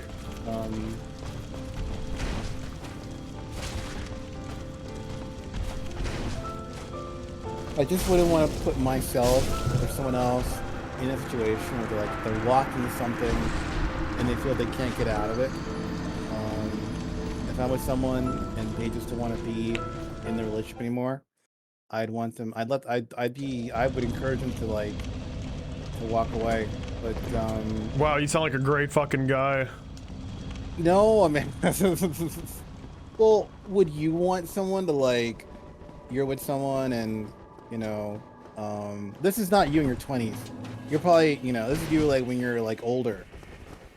You're with someone and then after a couple years, they're just not happy with the relationship. I mean, would you want to force them, encourage them to stick it out, or would it be like, hey, you know, if you don't want to be here, you know, you're welcome. You're free to leave. And I'm kind of like that. Because I wouldn't want anyone to force me to hold on to something that I don't think is working for me. Well, right, but if they're still there, that means they want to make it work, so you would want to try to meet that effort. I'm not saying, like, if they want to make it work. I'm saying, like, you sound like a real fucking asshole right now, is what you sound like. You sound like a wife beater. I'm just trying to be wise enough to realize that I may grow and someone I'm with may grow in a way that neither of us expect, and I would just want them to be free, because I know I would want to be free. And I want to be free. I'm just saying you sound like a wife beater. That's all I'm adding to that. So but you know, hey, just because I'm not, you know, married to someone doesn't mean that, you know, it doesn't. If I'm with someone and, you know, we really like each other a lot and we want to build a life together, I'm just not seeing how getting married would make things so much better. I feel like it's just another constraint hoop you got to jump through, and so for that reason, I'll tell you, when I was in my early 20s, I thought I would get married. Fuck you, Gwen. But now that I've gotten older, I've experienced life, I'm just kind of, you know, you never know where life's going to take you. And holding on to expecting that you'll be in a situation for until you die is, I'm not going to say realistic, because realistic is a word I don't like for a lot of reasons. Realistic is just someone's opinion of what is the truth and what isn't. But I don't think it's, like 10 years from now, you're going to be in a situation where you cannot foresee yourself today. 10 years from now, I'll be somewhere that I had no idea I would be there. You know, it'll probably have stuff in common where I am now, because the person I am now, the Adon at 35, has a lot in common with the Adon who was, you know, 10 years old. But you never know. You never know what might happen, and you never know how you might grow. And you have to be just conscientious, aware. I don't know. Open to a lot of things, and that includes being open to things not working out. And if they don't work out, it's not your fault. It's not the other person's fault. It just means things didn't work out. And I think that is the adult way to view it. So that's where I stand on that. Kiko, I'm gonna ask that you refrain from asking Adon any more questions. Ha! Adon, I'm gonna ask that you refrain from interacting with Kiko in the comments anymore. Alright. If you get married, you better get used to being cucked. That's just marriage in a nutshell. I like how that's your response to all that shit that Adon just said. And also, I really fucking hope Trump 2024 is not a thing, but I could see it happening. Oh god, if Trump gets reelected, I'm gonna have to leave the West Coast, because they're gonna riot for weeks. Dude, let me fucking move! They're gonna riot for weeks. Yeah, I know. Do not fucking even talk about Trump 2024. Don't even talk about Trump right now. Fuck me. Oh, Lotus is going to sleep. Oh, good night, Lotus. Shit, I just unplugged the lights.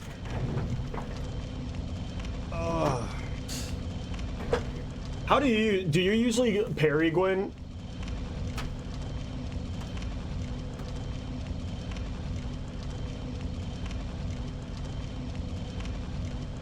When you fight him? Or do you try to roll his attacks? I roll. I'm a roller.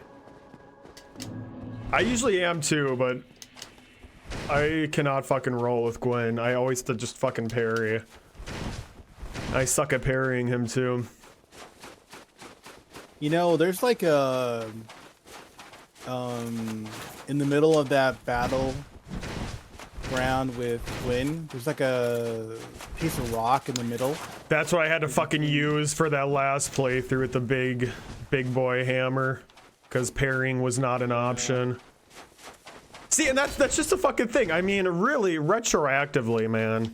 I'm not just sitting here trying to fucking completely tear this game apart. But when you have to, like, almost cheese completely cheese the final fucking boss of the game. Like, what's going on here? Gwyn's another boss where it feels like if he was in Dark Souls 3 or something, he would be so much more fun to fight. But I just don't feel like you're equipped to like properly handle someone that moves this fast in this game. And then I think they make up for it by making like every single attack of his parryable, but that seems like a lame way to fight him too, you know? Yeah. Did you upgrade your axe? I could upgrade it a couple more times. Yo, Saliv, welcome back. Game's been busting our balls, but we're getting close to busting its balls. And by busting its balls, I mean killing this old man.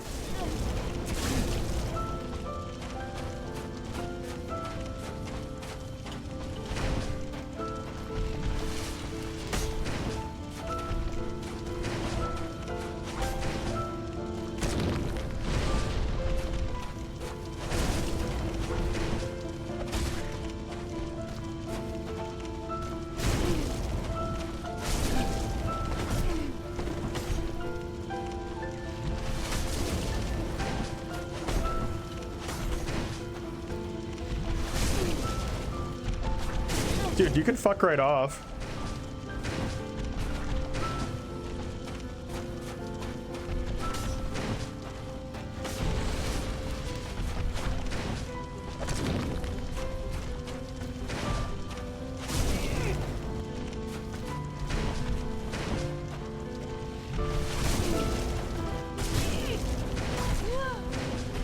Yeesh.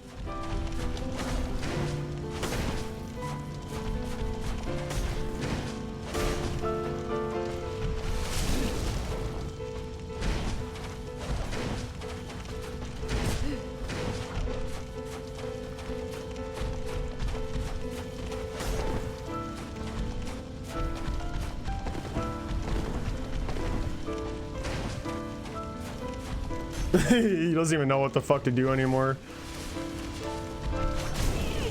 Oh, you bitch.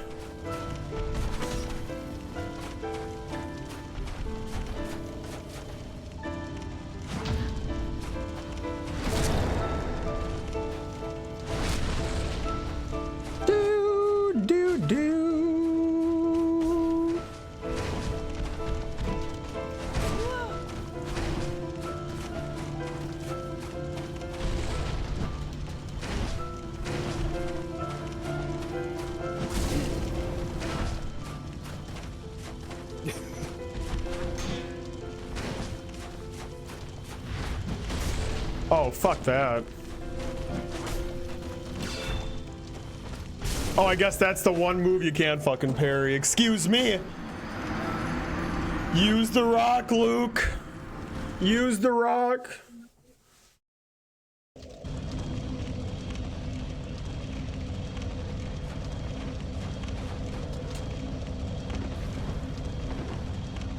Don's the only person I know that answers a question thoroughly and wholeheartedly.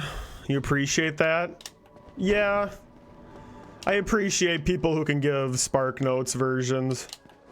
Although, to be fair, I can't talk. I was the one who went on a fucking rant about my job, like, for 2 hours earlier. Oh, alright. Final time for Dark Souls 1 is going to be 8 minutes and... or 8 hours and 19 minutes.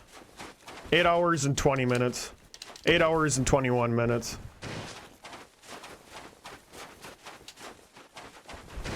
Did I lose my job? No, I got a promotion actually.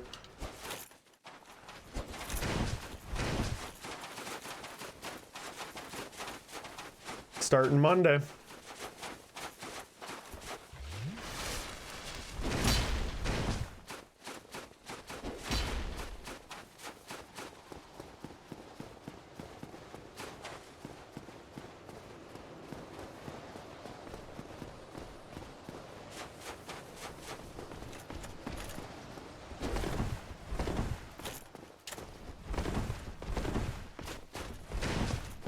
Thanks, Saliv.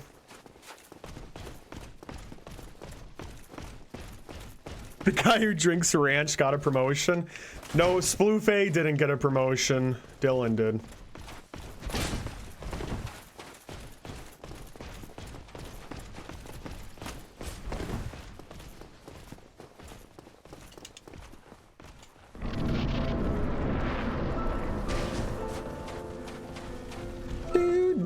Dude, you fucking dick. I'm so sick of you, Gwen.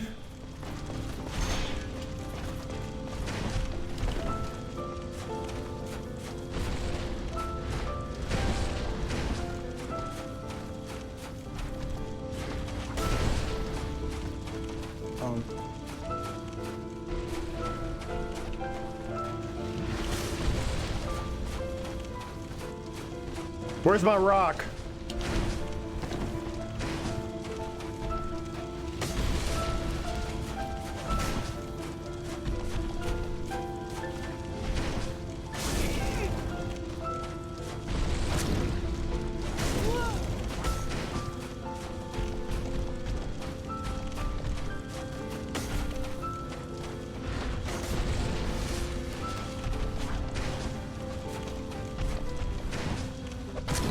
Can I backstab him? Evidently not. You guys like how he just like fucking freezes in place and gets confused? He is an old man after all. I think his memory's not entirely there.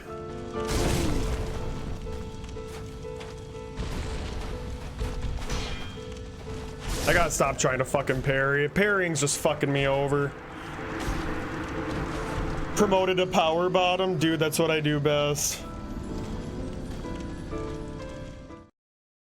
Oh, y'all ready for another fucking 5-minute run back? Because good gameplay?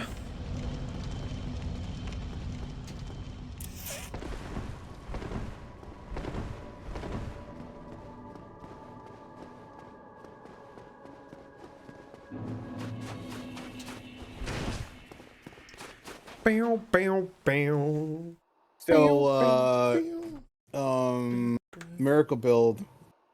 Does it clap or does it cap? Hard cap. Hard cap. What's the worst thing about it? You can't do anything with it. Literally. I mean, it would be one thing if, like, it was just that the miracles themselves suck. But the issue is that there's literally no miracles.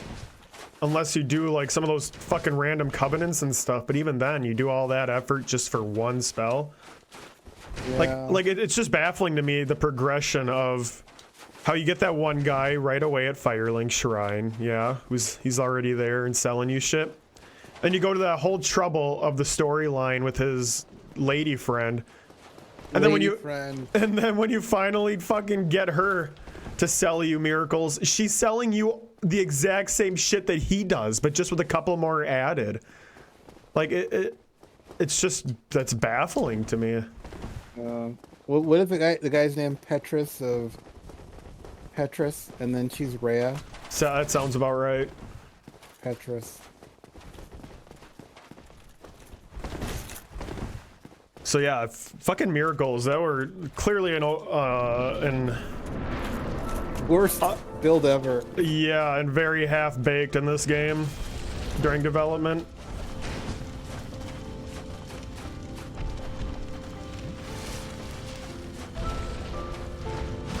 How am I fucking up that one? I always could parry that.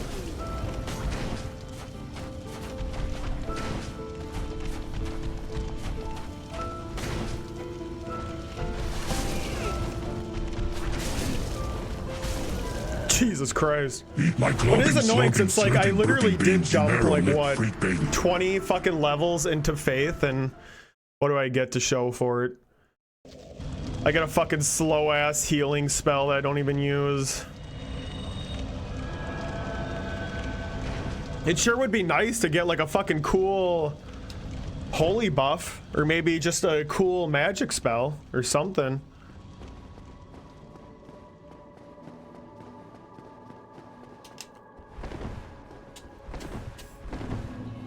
Narrow lip. What's with you and lips tonight?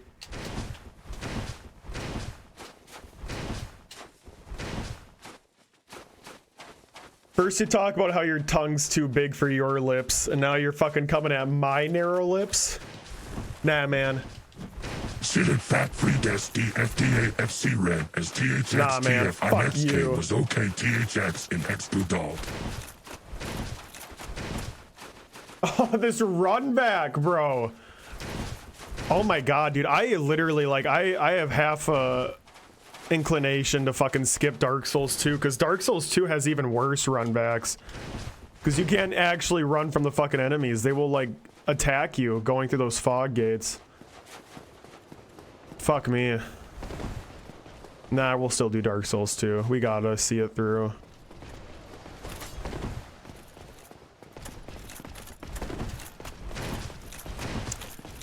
I'm also going to be busy tomorrow during the day, chat, so Dark Souls 2, the stream's probably going to be an evening one again.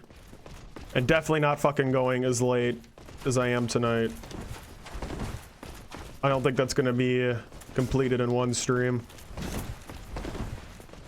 I was pretty confident in my Dark Souls 1 abilities, and I thought that I was going to have this game beaten like 3 hours ago and start our Dark Souls 2 journey tonight, but I overestimated my abilities.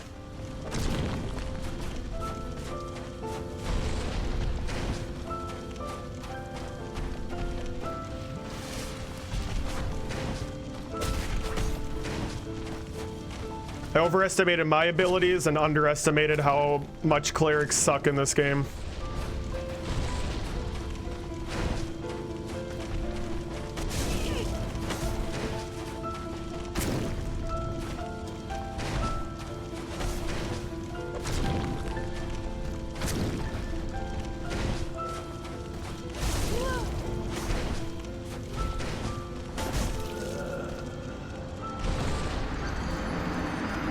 But Gwen says otherwise.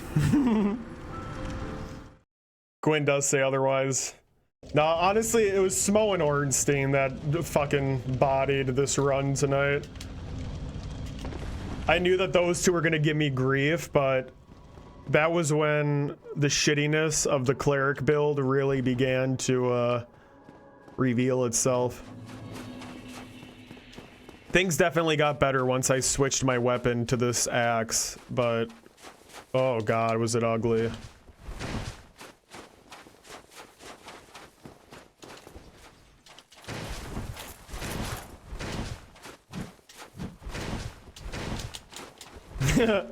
Quinn's always fucking like this. I've always been terrible at this fight.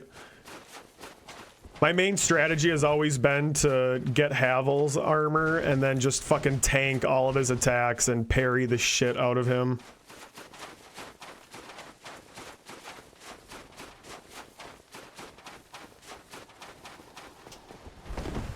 You know, it'd be totally cool if he was this fight and, you know, the bonfire was right outside of the boss arena, but it's a little worse when they make you do this run back every single motherfucking time.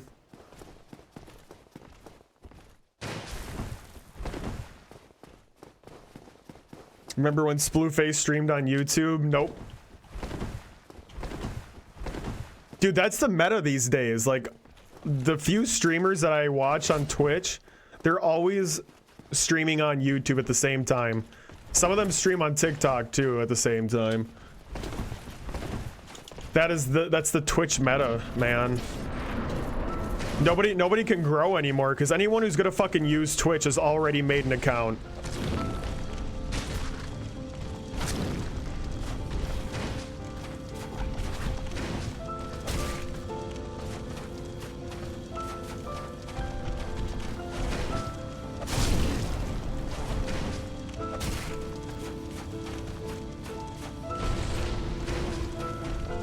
Son of a bitch, I rolled right into it.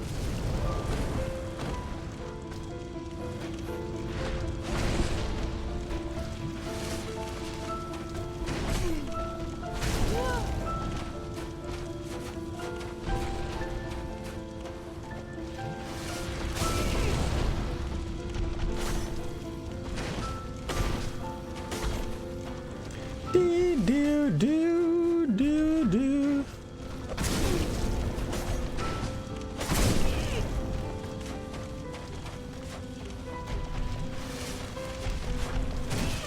What happened there? Fuck! It is dark times, dude. Dude, like the brand new veneer of everything is just slowly fading. Shut the fuck up. You shut your fucking mouth, Adon. You mute. You mute when you yawn. All right? You mute. The veneer of everything, like TikTok and Twitch and shit, back when it was COVID and everyone was like on this shit, it's all gone now. We need the next brand new fucking kick-ass social media, because I'm bored. I'm bored of everything, chat. TikTok was at its best during COVID when like there was a bunch of TikToks that would pop up and it'd be like, which bedroom you sleep in the hardest in? And you would like go through a slideshow of 8 different bedrooms that looked fucking kick-ass. I miss those days. What's TikTok like now? I don't really use TikTok. There's just so much like fucking actual brain rot garbage on it. Like, well, my biggest personal gripe is like those unboxing videos, like that ASMR shit. I see so much of that shit on my feed, even though I don't engage with any of it, and it pisses me off. Like this fucking dumb bitch with her glossy nails tapping on her new iPhone box. I hate that shit. I see a lot of that. See a lot of like fucking recipe videos, which those are fine, I guess.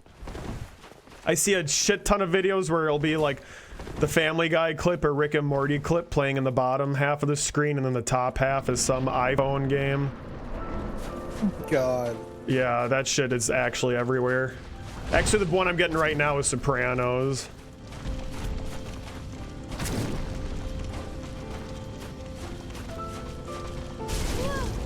Nice 180, bro.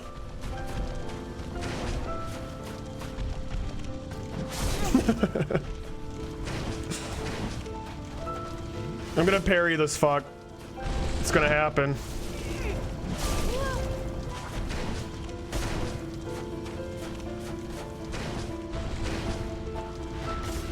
Thank God for that rock.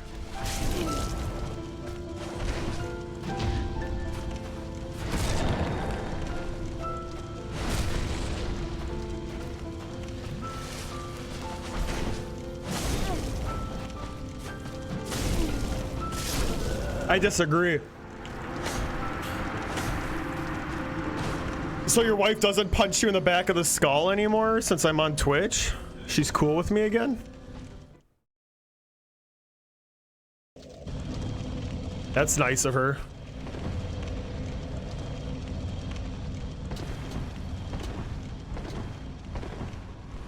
Oh wow, I didn't know you could actually fall off here.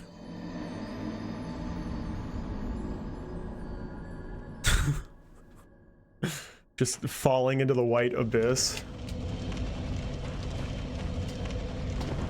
Would it be better to fall into a black abyss or in a white abyss?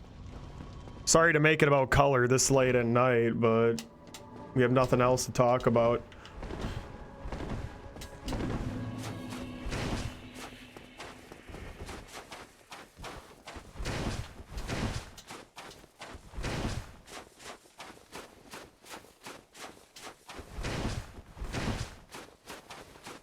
Bro, another fucking trend that seems way more prevalent on the internet these days, it's something that's always been there, but it seems so much worse now, is just like the amount of people that spend time hating on a specific person or just a specific thing. Oh yeah, on YouTube, I used to follow them.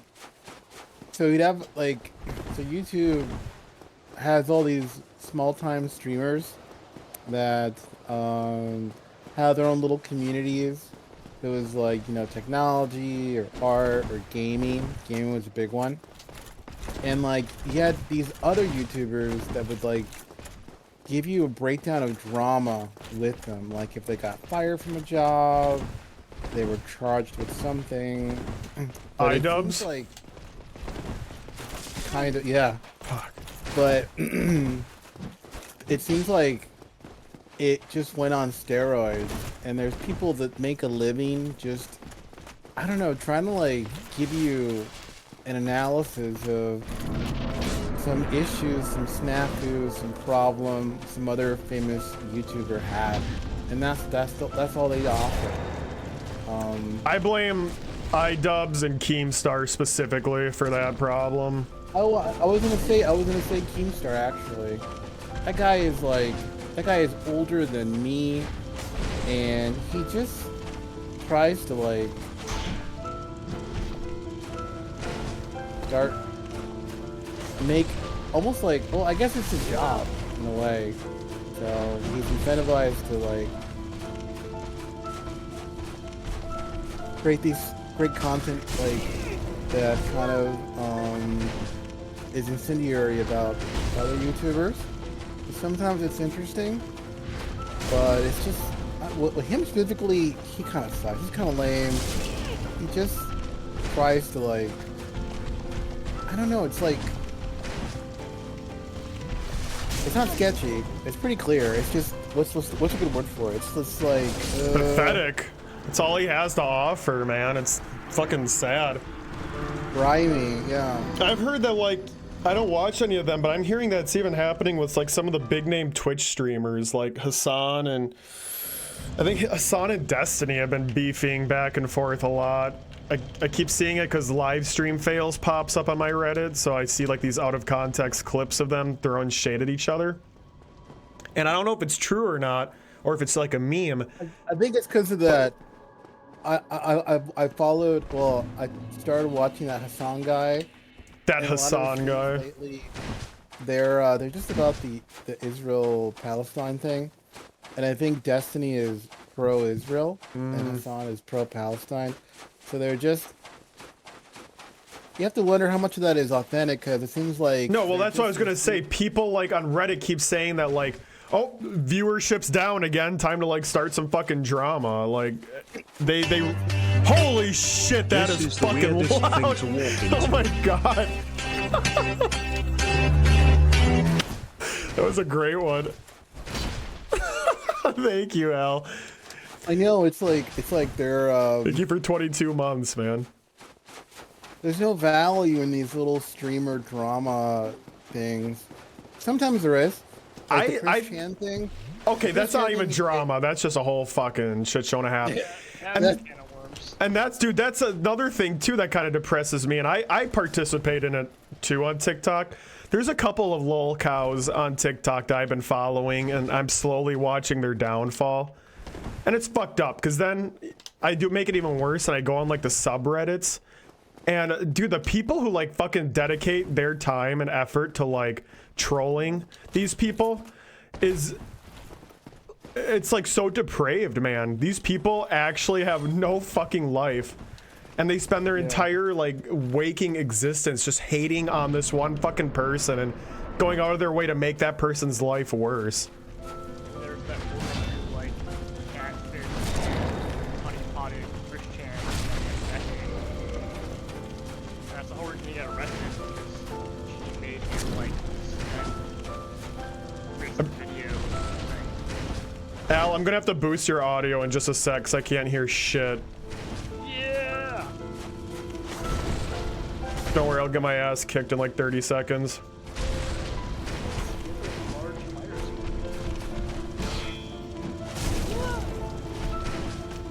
I gotta get good at that follow-up attack.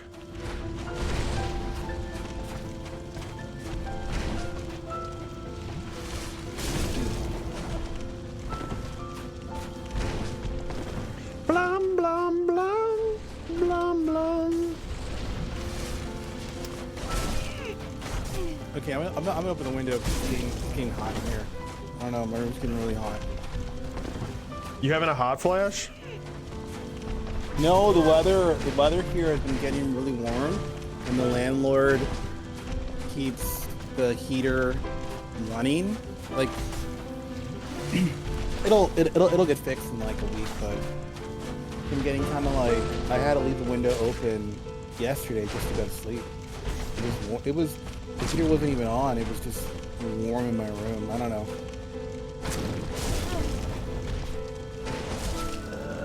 This motherfucker is standing totally straight up, like he's in fucking rigor mortis, and I somehow can't backstab him? I fucking disagree, you shitty goddamn game. Okay, let me quick boost. Oh. Oh, yeah. I was gonna say, please test my audio. Much better. I heard about that Chris Chan thing with the girl. I looked up into it. His mom? So I know what you were talking about. The whole Chris Chan thing was its own thing. Very entertaining, but you know. Well, that too. There's so many people involved with that shit who like, they view Chris Chan as like absolute scum. They're like, oh, he's like the worst fucking person ever. We're so much better than him. But it's like, they did absolutely nothing to like fucking help that dude. They went out of their way to fuck with him even more and make it worse. Like, it's horrible. I feel bad for Chris. I do too. Yeah, and he shouldn't like have been allowed as much internet access as he has. And that's how I feel about the people I'm following on TikTok right now. One of them's Daniel Larson and one's World of T-Shirts, if anyone's familiar with either of those names. One of those sounds familiar, but I'm not in the TikTok sphere. Yeah, you're doing yourself a favor. Shit, it's fucked up right now. Literally Chinese spyware.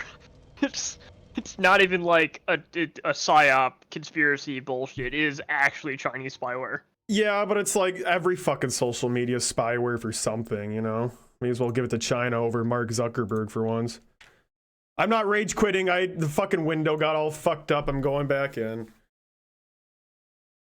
Speaking of the Zuck, he has a new haircut, and I normally wouldn't care. This is like a really big like drama thing, but like he actually looks kind of good with a new haircut. Really? Like, he grew it out a little bit, and it covers up his big forehead, and I think it looks really good. He looks less like a lizard. I just can't picture that at all. It's not like long, like shaggy long, but like he had like that really close buzz for the longest time, and he let it grow out a little bit. It's in the when he showed off the new Quest VR thing this week. There's another Quest thing coming out? I'm not following any of that. He was showing off something with the Quest, I think. Let me see if I can find the video. I can't even eat almonds, dude. My wife woke up after crunching down on 6. So first you woke your wife up by pissing too loudly, and now you're waking her up with your almond crunching? I think your wife should punch you in the back of the skull for being so annoying. Found it. I'm gonna post it in, I don't know, this chat. I'm gonna post it in the Twitch chat. It's a very short video. Is this him with like the new haircut? Yeah, it's him with the new haircut, and he's like talking about the Vision Pro. But yeah, he has like this like curly, a little bit longer hair than he used to. Okay, I'm gonna check it out in a sec. I wish I could look now, but this fucking really fun run back to the final fight has you sprinting past like 5 fucking enemies, because this is great game design. We're still on 1, or do you hit 2? We're still on fucking 1! Okay, well. Yeah, I was doing fucking taxes all day. I didn't come in till now. No, I'm pissed because I thought I was gonna be fucking done with 1 by now. I really thought this was gonna be like a 6-hour max kind of ordeal, but nope. I need to do taxes. Fuck. Yeah, that's what happened to me this week. I was like, oh crap, it's like almost March. I should do taxes. I'm doing my O tomorrow. That's the other thing I had to do, but I didn't get to it today because it was fucking cold out.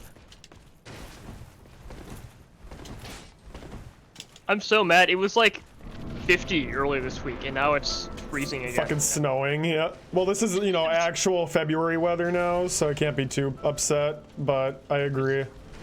just wanted, like, oh, I should do my oil this weekend, and I bought stuff to do my oil, and then it's not not warm anymore. I'm terrified that we're gonna have like the most miserable summer now. It's gonna be so hot and humid. I'm moving this summer. I'm not looking forward to it because I also feel that same thing in my bone. You always end up paying at some point when it comes to the weather. I think we have one more snowstorm in us this Definitely, man, definitely. There'll be another one just like this. Yeah, and it's gonna be the same thing where like during the day it was in the fucking 50s and then it drops 20 degrees in 5 hours. Well, there was that blizzard like 5 or 6 years ago, at least up in my area of Wisconsin. It was like, I got snowed in because I lived at the back of this like private trailer park, kind of. Yeah. So we had to have someone shovel us out so we didn't get like city plows. It took them like 2 days. Oh my god. Like, I can't go to work for 2 days because I literally can't get to the main street. Alright guys, so Oh wow, okay. Apple's Vision Pro. I kind of see where you're coming from with the hair. Big deal. Does make him look a little less fucking Zuckerberg-ish. Yeah, I don't know. It's a small change, but it looks good on him. Good for him. He's Good like for him. buff. He comes into like my peripherally online sometimes, and he's just like, yeah, I do like martial arts 6 hours a day. I'm like fucking ripped, and I'm like, goddamn. He would be the type to do that kind of shit. I wish I was fucking rich enough where I could just like dedicate multiple hours a day to fucking training karate and getting buff. That'd be nice. I wish that Zuckerberg Musk boxing thing actually went through. Yeah, what the hell? Were they both like actually talking shit and then they backed down? Because I remember hearing about that. Mark wasn't really talking shit, but he was like, okay, sorry, I'm drunk. Step 1, Musk insults Zuckerberg about something, and was like, look at all these like YouTubers doing like these boxing stuff. We could do that. We're like billionaires. They'd be funny. And then Mark is like, I've been doing a lot of boxing this year. Yeah, let's do it. And then I think Musk realized how like dedicated Zuckerberg was to the cause because he like put out a training video. And he's like, I don't want to do this. I'm gonna get my ass kicked. Oh, what a pansy. I heard about this. Dude, Musk has that crazy build.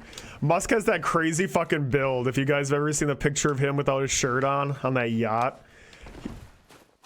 I don't think he's that buff. I thought he was no, like... he's not. He's just very like weirdly top heavy. His body is shaped very strangely, but maybe he could use that to his advantage somehow. Meanwhile, Zuckerberg has that like perfect six-pack. He's got the Kylo Ren build, yeah. Even weirder than that, but that's yeah.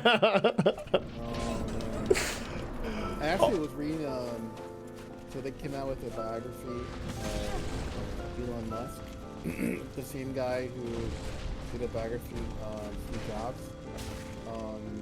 This was like authorized by Elon Musk. I read like halfway into it.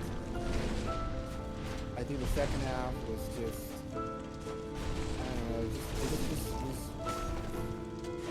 it just wasn't as interesting because it was a lot of him just in the first half of the book. You learn about him growing up in South Africa, him kind of moving to Canada, to the USA, and, you know, his first company. It's really interesting. The second half is he's rich, he's made it, and he's just kind of. He's doing a lot of cool things, but he's doing a lot of things based on kind of like emotional status things. And I just I'll finish it, but it just wasn't as interesting. It was at the same story with him again and again where you know, he is very smart, very talented. I kind of think that he will make Twitter into something. He has the capacity to do it, but emotionally, like, he has like a bunch of kids, and I think one of them just estranged. I think one of his kids like formally filed or just something where she's formally estranged from him and like he's not really there. He has kids with like 3 women, I think, and I brought this up before. His kids are weird. Not like they're physically or like mentally weird. Like the situation of his kids are weird because he has like 3 sets of twins with 3 different women. The fuck? I think he has 3 one-offs and then 3 sets of twins. He has like 8 or 9 kids. And I'm like, I feel like he's this is like some weird like fertility cult thing where he's like drugging them with like fertility meds. Cause like how do you end up with that many twins? That is fucking weird, man. I think statistically the odds of all like, because I saw a documentary on the chances of having twins. You watch a whole documentary on that one subject? It was like it's a great 5-hour watch. So there was like this like river, this pool of water. It was at this environment where these couples would go. It's not in the USA. I think it was in Brazil. They would go to this like, I don't know, river or pool of water, and it was like a natural pool of water, and they would go there to increase their fertility, and statistically they would have kids more likely than not, and they would often have twins more often than not. But the odds of having twins is already pretty rare. It happens, but having twins like twice is insane. Having twins 3 times is like, the odds are so like ridiculously low for that. It's almost like winning the lottery like, I don't know, twice, or winning the lottery with the same numbers twice, or just the odds are so infinitesimally small. And I think he is I don't know if they're identical or fraternal either. That could be a thing too. Because if they're fraternal, it would make more sense. It's definitely medication. But like if they're all identical, that's really weird. Yeah. Because like there's a family in where Splufay grew up that has like multiple sets of twins in the family, and I've heard that apparently like identical twins, there's like a weird genetic defect with like the mother where like they're more likely to have twins, and that can actually get like carried down because they have like 5 sets of twins in the family across like 2 generations. It's weird. Oh wow.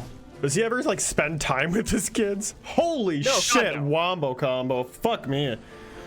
Definitely not. Oh, there it is. God damn it, bro. No, he's in like multiple lawsuits with like some of his kids. I don't understand that situation. Like he like pays off women all the time. Like we only have like 8 kids that he knows about or that we know about. But I guarantee you there's way more. What's the end goal? Is it just to like spread his seed? Like is that just I don't know. That's cause like some weird like fertility cult thing. He's a weird guy. Yes, he is. So when he was a kid, he was like, he had a natural inclination towards science and technology. I think there was a story where he read a magazine or something, and that magazine, like if you paid $5 to it, it would send you like a copy of a game in BASIC and like instructions on how to use BASIC. BASIC is like it's like an 80s, 1970s, 1980s, very, very more simple programming language. And he like read the guide for this when he was a kid, like 10 years old, in like 3 days. It's almost like, it'd be like, you know, beating Dark Souls 1, 2, and 3 in 3 days when you're 10 years old. Like, is it like, it's that felt a little targeted. Tongue in cheek.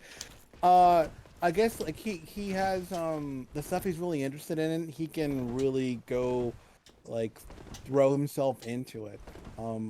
There's stories of him when he was in college, and he would play video games like strategy games with like his friends. Of course, he would play strategy games. He would go into these like 10-hour, 12-hour, whole day marathons, just trying to like win, But he is, my impression of him is that he kind of like is very basically he wants to save the world. In his mind, he wants to be the savior of the world, and you know. I think he's dropped that act, and now he just wants to like be viewed as a fucking funny guy and like just the cool guy. I think it's much less about like saving the world and making it a better place as much as it is just being like accepted and being viewed as a fucking edgelord. There is like a drive to. Well, I mean that's everyone is like that. Right. But I think he's very desperate with it. He's made it. He's a billionaire. He has more money. You know, it depends on how you look at it. He's the richest guy in the world. You know, it's always between him and like Bezos and you know some other rich person, and it's like not enough. It's like he wants people to, you know, like when he bought Twitter, after he was sued into buying Twitter. Let's make that known. That's a very different thing of him actually buying Twitter. Yeah, I think he made an offer. It was like 469. It was like a. I feel like there's different theories on it. It's very like this is a very like legal thing. So basically, he made an offer as a joke, but it was like a very serious thing, to the point where it like changed market values, and then he was like, "Oh, I was kidding." After like the price tanked, so Twitter sued him into buying at his original price, and so he had to pay like way over what the website was actually worth after like the whole investigation was done. Also, I looked up his like kid situation, and he has 11 kids, and I think only 10 of them are still alive. Yeah, one of his kids died. Yeah, one of his kids died. But all of his twins were like vitro fertilization, so they're all fraternal twins. Which raises more questions, honestly. That is so fucking weird. I think he's very open to using technology and allowing technology to like, I guess in his mind, improve our world. I mean, he has that weird like mental brain chip that apparently is Neuralink, yeah. I hate that. It's very like dystopian. Like, dude, I was at Whole Foods the other day. I said this on stream, I think, but like there's an option now because Whole Foods like links your Amazon account and stuff. So if you have Amazon Prime, you scan your phone to get the deals, yada yada.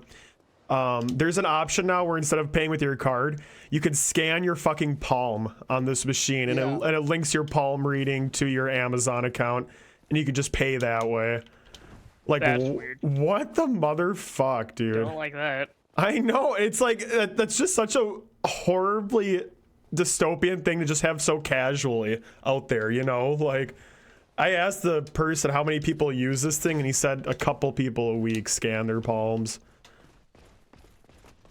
We don't have a Whole Foods up here, which is kind of surprising. It is. Considering like we're slowly becoming the hipster mecca, apparently. They suck. I do not like Whole Foods that much. We've had that palm thing at the Whole Foods. Oh my god, you're getting like you get hit by that first thing all the time. Dude, I know. Like I can either like parry it. Well, I guess yeah, obviously you either parry or you don't. But I used to be so fucking good at parrying that shit. Why don't you you haven't tried rolling backwards? You just like let it hit you. Because I'm trying to parry it every time. Oh, I wouldn't. I would just roll out of it. It really is like easy to fucking parry. I swear to God. If you watched before, I was doing it every fucking time. Fuck this fight, dude. These games really do fucking suck, you guys. They really do suck. I fucking hate them. Bad gamer. Improve your weapon. Just bust your weapon. Dude, I don't even have any fucking souls anymore. Like, I think I just have that one large soul of Lost Undead. That'll be 500 fucking souls. I'm not about to go grind shit either. Just kill the butterfly. You get like 20,000 souls. You're right. You really want me to kill that fucking butterfly? Because she's easy. He's easy. Yeah, way to gender the butterfly, bro. I was gonna say about Elon Musk is that when he got like Twitter, he had the engineers like artificially make his like account pop up more often for people like if you use Twitter, the Twitter algorithm thing will try to promote his posts over basically everyone else's. And because he's a tryhard. Yeah, that was a big thing for a bit. I think he might get sued over it because of the whole Mr. Beast thing. What Mr. Beast? So, Mr. Beast. So Musk called out Mr. Beast and was like, "Hey, you should upload your videos directly to X for the ad revenue." Oh, and I heard about was that. like, Yeah. "It's not worth it. It's just not enough money." And basically, Musk was like, "All right, do it, and we'll like make a bet, and I guarantee you'll have like a good turnout." And basically, what Musk did is he like made his team like fuck up the numbers and promote it to everybody. Like people were seeing the videos like multiple times in their feed and everything. So he made a bunch of money off it because the ad revenue was like whacked out because Musk was promoting it. So it wasn't like anywhere near what it would have been like naturally. So Mr. Beast doing the thing that he does, like just gave a bunch of people like $20,000. That was a big thing. I don't know why. Why is he still so actively involved in Twitter? He's not even like this quote unquote CEO of it anymore. Why is he still like so involved? I don't know. He thinks it's like a free speech issue. I just getting fucked. Leave me the fuck alone, bro. You guys are distracting me. I was doing better before I took the call with Adon and Al. Let it be known. I know. The stream. You should have been in Dark Souls 1 like 3 hours ago. I know, bitch. I know. I just showed up here at 1:30 local time, drunk. So and ever since then, I haven't been able to parry that first attack. Let my Kermit the Frog voice soothe you. Wait, so I have a question about the Mr. Beast thing. I heard about that thing, but like, why would Mr. Beast like sue him? No, he's not being sued by Mr. Beast. He's being sued by like shareholders because it artificially boosted. Like it's like a financial crime. Like it's basically like insider trading, the equivalent of, where he's stacking the books to make it look better. People don't like that, and when you're moving like millions of dollars around, there's a lot of like financial stuff that comes along with that. He's done so much of that shit, like with Dogecoin and stuff too. The way he like artificially pumped that stuff. I don't know if anything ever came of that, but I remember people saying that he could get in fucking trouble. No, because crypto's in a whole different thing. True, it's like the Wild West. Doing this where he's like, yeah, totally, your video's totally gonna make money on our site, and it doesn't. And because he like pushed the numbers, that's a big financial thing. Like that's an advertising like word I'm looking for, like scam essentially. It is, yeah. Fraud. Yeah, fraud. That's what it is. It's fraud. He committed fraud to make the numbers look better, to like make someone invest in his site. That's investment fraud according to the law. It's weird that like this happened to Mr. Beast because you know Mr. Beast. I know people say he's like oh my god, but he's he seems like, for a famous rich guy, he seems a lot more likable, and I don't know, like, of course Kiko wants to talk about poop and pee, so do it. Humor him. Splufay, what color was your poop today? Did I shit today? I didn't shit today, I don't think. That's not healthy. No, it isn't. Usually I do shit every day. Mine was like a nice like light brown. Solid? Yeah, it was pretty solid.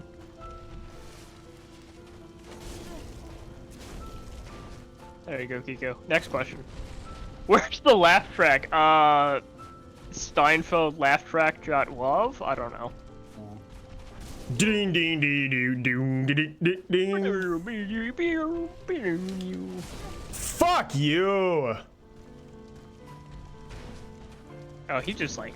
Oh! There it is. They're still alive. Oh, no. Nope. Fuck me. God damn, dude. What a janky, shitty fucking game, you guys. Anyone who has this one as their favorite in the series needs to grow the fuck up and just play a good game like Elden Ring. Or Bloodborne. Bloodborne. I would consider myself an adequate gamer, but I also do not like these games. Not because I'm bad at them, just because I think they're actually bad. These first ones, the only thing that's like actually bad is this shit. These fucking runbacks are so fucking cancerous. It's such a waste of fucking time. And it makes the game so much more frustrating than it needs to be. Adon, you have a question from Kiko. If you could keep 3 teeth, what teeth would you keep? Oh, I thought Splufay said I couldn't answer Kiko's questions because I go into them. That is true. Kiko asked me what age would I plan to get married, and I gave him like a 3-hour response. Yeah, well, see that's a very open-ended question. That's the different. Like, this is a very like canonical question. Yeah, so, no, like, this one I actually kind of want to hear. I'd probably keep my front 3 teeth. Okay, but which ones, like top or bottom? really? Which ones? Like, that's not symmetrical. Do you give a not symmetrical mouth? This raises more questions. My front 2 teeth on top, Yeah. and I guess my front bottom. And then the left tooth that is left from my front 2 teeth. Oh my god. Are you left-handed? I write with my right hand, but my left hand is much stronger. Why would Weird, you I don't know. keep your left tooth then? That's a weird thing to do. Well, you can keep 3 teeth, so I would just keep like my front 2 teeth and then the left tooth. Well, why not the right one? I feel like my left one is a little stronger. Okay. I don't know. Yeah. All right. I feel like the best way to do this is to keep your bottom one on the bottom front row, and then keep your 2 like left molars or right molars on the top and bottom. I feel like that's the most efficient way to handle this. And then just become like pseudo-vegetarian? Yeah, pretty much, and just make sure you brush those 3 teeth very well. Jesus fucking Christ, you guys. Jesus fucking Christ. Oh my god. Dude, will you improve your weapon? Get better armor? No. Oh. It's almost midnight here. I gotta go to sleep, man. Yeah, it's almost fucking 2 o'clock here. Your teeth are as thin as pretzel sticks. The fuck? You should get your teeth looked at. Like, get those, like, porcelain prosthetics or something. God damn. Get some veneers. I'm so goddamn sick of teeth. That's such a weird... Why are you sick of teeth? I just don't like them. Like, brushing feels weird. I don't have any, like, teeth problems. I brush every day. Like, tingly weird? I don't have a lot of sugar. I don't eat weird foods. It's just, like, I don't like taking care of my teeth. It's a hassle. It is. But it's like, I know, like, humans before never lived past, like, fucking 35, but, like, come on. Like, I feel like something is wrong if we're rotting out our teeth at 20. My teeth are perfectly fucking fine. I'm just throwing that out there. Mine aren't. My jaw's still all fucked up, but I need to get that fixed, but I don't want to, like, have them break my jaw. Ugh. Dude, but teeth, that's like the worst fucking thing to have issues with, I feel like, is your teeth. I had straight teeth for, like, a year, and then I had a retainer, and I got, like, sick one night and, like, threw it into the toilet, and my mom flushed it down, and I never got a new one. Wait, how did the mom get involved with that? Was she, like, just on standby, just waiting to flush? Or I was, like, puking, and then I, like, passed out next to the toilet, and my mom's just like, oh, I'm just gonna flush it down, and I couldn't retrieve my retainer. So, like, I don't know how we didn't clog the toilet. I guess that's the benefit of 3-inch plumbing. That's funny. What a fucking way for it to go. Oh, I remember what happened. So like we went back to the orthodontist to get like rescanned for a like a new rotator, and it was right when like Invisalign was coming out. Like it was very new. Like invisible braces like weren't a thing until like 6 months ago, and my orthodontist really wanted to try them on someone, and I hated them. They were awful. So I just never wore it, and my teeth just like separated back to what they were before. So I have like that big ass fucking gap in my front teeth. That's scary. I haven't worn my retainer in a couple months. I should do that. Like, for me growing up, me and my siblings, luckily, our teeth are all straight. But I'm just never asked anyone this, but like, if your teeth are like not born straight, like if they're not naturally straight, is it just a cosmetic issue? Like, did they just look crooked? Like, does that affect like chewing or? Because you got to think people like back in the day. Ask the Brits. Crooked teeth. I mean, like, what are they gonna do about it? Like, you just deal with it, you know? In some cultures, crooked teeth are like a sexy thing. I think they're a sexy thing. I mean, okay, so it's different when you have like slightly crooked teeth compared to like really fucked up looking there's like ones. Crooked teeth and there's like meth teeth. Like my teeth aren't like meth teeth. I still have all my teeth. They're not like rotting out of my skull or anything. It's just that I have a pretty pronounced gap in my front teeth. Yeah, that doesn't bother me. Some people like the fucking gaps too with chicks. I don't have a lisp either, so it's like I don't know. It just doesn't affect me. So it's like I don't. Kiko, your baby teeth are just now falling out. And that's exciting for you, man. You're gonna get a lot of money from the tooth fairy. I lost my last baby tooth in my junior year. What the fuck? Yeah. Wow. I ripped it out during Spanish. Ew. Which tooth was it? It was one of my molars. What the fuck? That's wild. I don't have my wisdom teeth yet either, and I'm almost 30. Which That's is also weird. That is really fucking weird. I was just gonna ask that. I had to get those pulled like right in college, just a few years back. I actually might not even have to have mine pulled out, according to my dentist. Yeah, they work out sometimes. I only had to have like 2 or 3 pulled out. They left at least 1 or 2 in. There's multiple wisdom teeth? I haven't had any growing. Yeah. I had my 4 wisdom teeth grew out. Special so bad that your teeth felt they need to be messed with. Yeah. So I bet someone in my class, because it was already loose. I knew it was loose, and I was like, "Hey, I bet you could pull out one of my teeth." And he's like, "No, you can't. $20." And I ripped out one of my molars. I would have like fucking passed out if I had seen that happen. Did you get the $20? Did he pay up? Oh, he paid up. Wow, good guy. I mean, for the record, like, I don't care. At that point in my junior year, I already cut off 2 fingers. Like, blood, none of that. Ew. Don't even care. Can I ask how you lost your 2 fingers?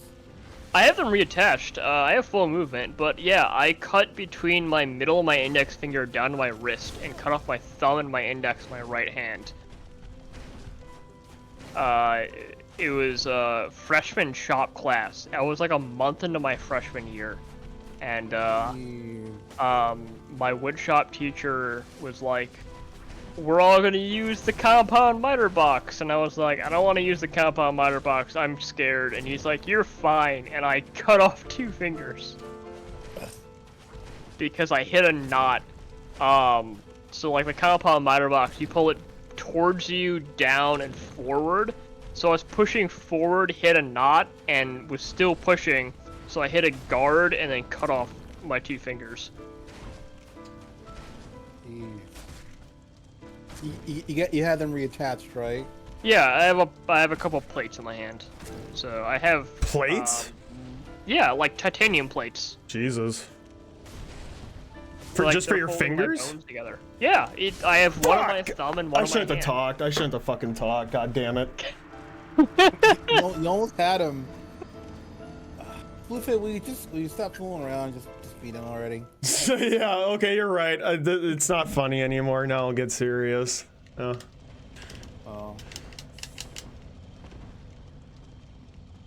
So on my end, I had my I was gonna say earlier, my top 2 wisdom teeth pulled out for the same reason, because something about the curvature of like the inside of my mouth. So you know when you chew and you bite and food kind of maybe it gets pooled or collected in parts of your mouth. So for some reason the way my mouth is structured when I would like bite and eat food, a lot of food would just get collected near my wisdom teeth on top of my on the roof of like my mouth, my throat. And you know, I'd floss, I'd brush, but the food would just like pull up there, and it resulted in like extreme cavities for both of my wisdom teeth, and they both were pulled out. But my bottom 2 wisdom teeth are like perfect, they're fine. But so they got pulled out after they grew in? Yeah, they grew in, they were fine. I had no like my teeth weren't like pressing on each other, they weren't crooked. It's just the way that food was just pulling up in my my mouth. It just it's like these 2 wisdom teeth on top, they had cavities formed like at the same location for both of them. Just the way like I don't know how to explain it. It's just the way the food would pool up in my mouth when I would eat. I'm not worried about cavities since I quit soda. Apparently that's a big thing. Like cavity has like a direct link. Like the amount of cavities the average American has in a year is directly linked to soda. I believe that. Yeah. I had the worst amount of cavities in college when I was probably drinking all those like fucking sugary mixed drinks and stuff. Yeah, I had a phase where I was drinking like a lot of Red Bull, a lot of Monster. That's what made me quit soda is drinking. Like I cut myself off caffeine because caffeine was fucking with my sleep schedule, and then a little bit after that, this is a bad habit, but I stopped drinking soda and started drinking way more beer. Nice. Well, at least gets you to sleep. As you're fucking up at what, 2 in the morning right now? I only stay up late on the weekends. I work a 9 to 5 basically. Yeah, right. I was reading your previous comment about the layoffs. Actually, me and Splufay were talking about his job and about the layoffs at his company. You've had 15 teeth removed to leave? God damn, bro. That's so many. Do you have like prosthetics? Are they like the in prosthetics or like dentures? Cause I really, this is like a call to the void kind of thing, but I want all of my teeth ripped out and replaced with like in-house like prosthetic teeth. I feel like that'd just be better. Because you don't want to brush? Yeah, basically. It's stupid. I hate it. That sounds like Elon Musk with the Neuralink. You know? Yeah, it sounds like you're just trying to like simplify your life by making it worse. Okay, well, like, what does your teeth do? They don't do anything. Like you eat ice cream and it touch your teeth and it hurts. Yeah, and that I don't like. Yeah. They just stop that. You need to get that. Dude, I had switched my toothpaste to Sensodyne and it helps for like sensitive teeth. It's not like 100% solution, but it helps a lot for me. I have the like gum toxic stuff toothpaste from like Kraft or whatever, not Kraft. Kraft cheese. Yeah, Kraft cheese. Not my company that I work for. The other company, P&G. You know what you just told me right now about having your teeth replaced by something else. Yeah. Yeah, prosthetics. It reminded me of this TikTok video I watched years ago, where of this Thai fighter. He's like one of those kickboxers from like Thailand. Like I thought you meant like Star Wars Thai fighter. No, like Muay Thai. And there's a video. Oh, that makes sense. Oh, that's shitty. I have someone that I know who has a lot of like seizures. Oh, thanks. Sorry to hear that, Talia.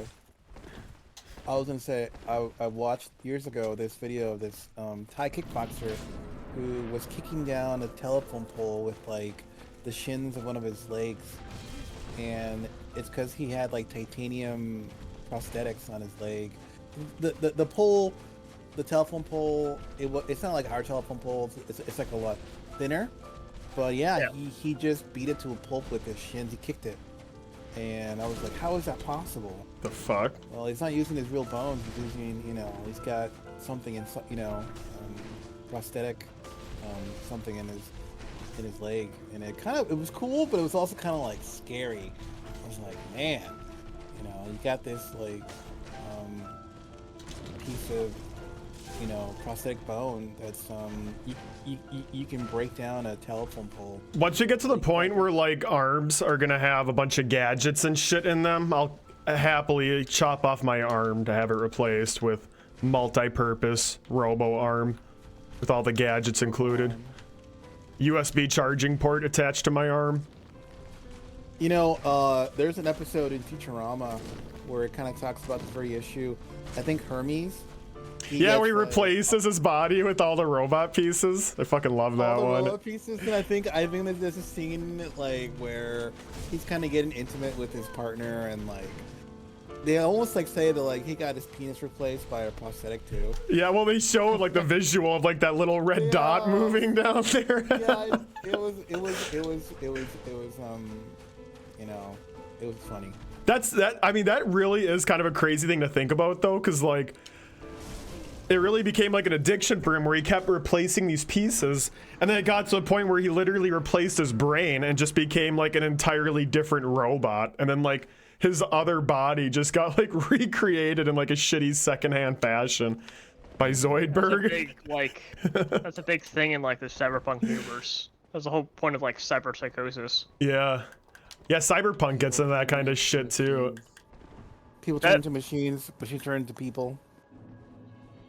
It's crazy, thing, like, dude. the original, I played a lot of the original tabletop, like, before the game came out. Inspector Splufay. There was a teacher at my high school that loved the old Cyberpunk 2077. Or, 2022 is the original one. 2022. And that was, like, a big thing. Like, if you had too many, cybernetics and not enough, like, willpower stat, you would just, like, go crazy. That's what's gonna fucking happen to the people who have Musk's Neuralink in their brains, dude. They're just gonna start ripping off all their flesh. That's a weird thing. I don't know what we're gonna hit before like 2030. Like it's weird to think about.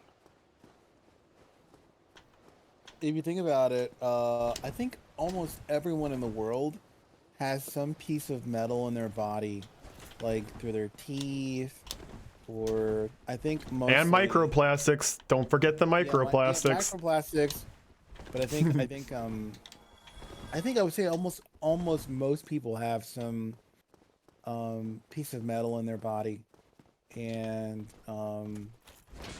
yeah. There was an interview with Gabe Newell recently, the guy who owns Steam, where he was like, yeah, we fixed the VR problem with like motion sickness, but VR technology keeps improving so quickly that we can't like monetize it. Oh well. They can't put a like once you put out like a consumer product, the development stops. Like you have to keep supporting it. But they don't want to they don't want to do that because they're improving technology so quickly. And I'm interested to see what that actually means, because like if they fix the motion sickness allegedly with like a VR, that's already a big thing. Like that would bring VR and VR technology into another market entirely. Definitely. They need to make it more affordable too. Well, another one too is like I think Disney just had the one where it was like some kind of like mat that you can walk on. The Omnitrack, that thing's crazy. Yeah, that clearly was like very developmental kind of thing, but it's insane to see something like that could actually be in houses one day, you know? I don't know if you saw the video about that where like their CEO or like their CTO did the thing, but yes. He's like on a chair, and he's like gets off the chair and starts walking around after he gets off the chair, and it like the chair's like moving and he's moving like relative to the chair. It's crazy. It is, dude. I did notice, like in the video at some points when he was walking on it, it seemed like he was being very meticulous and careful with his steps. Like you could tell there's still kinks that need to be worked out. I don't think he trusts it, because it's Right, like very, it's yeah. not like a very like human thing to do. Like I'm sure it feels weird, even if it's like safer than what he's making out to be.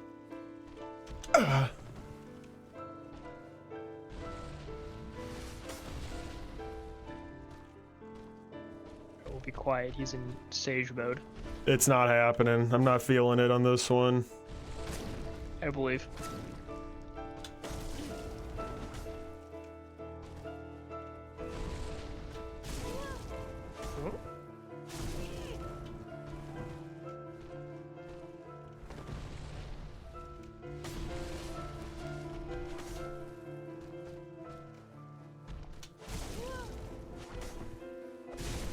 Jesus.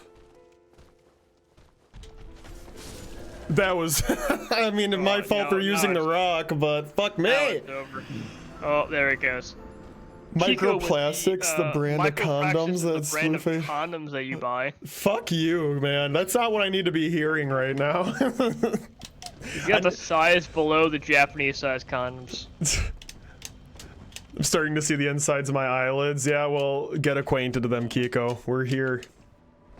We are here.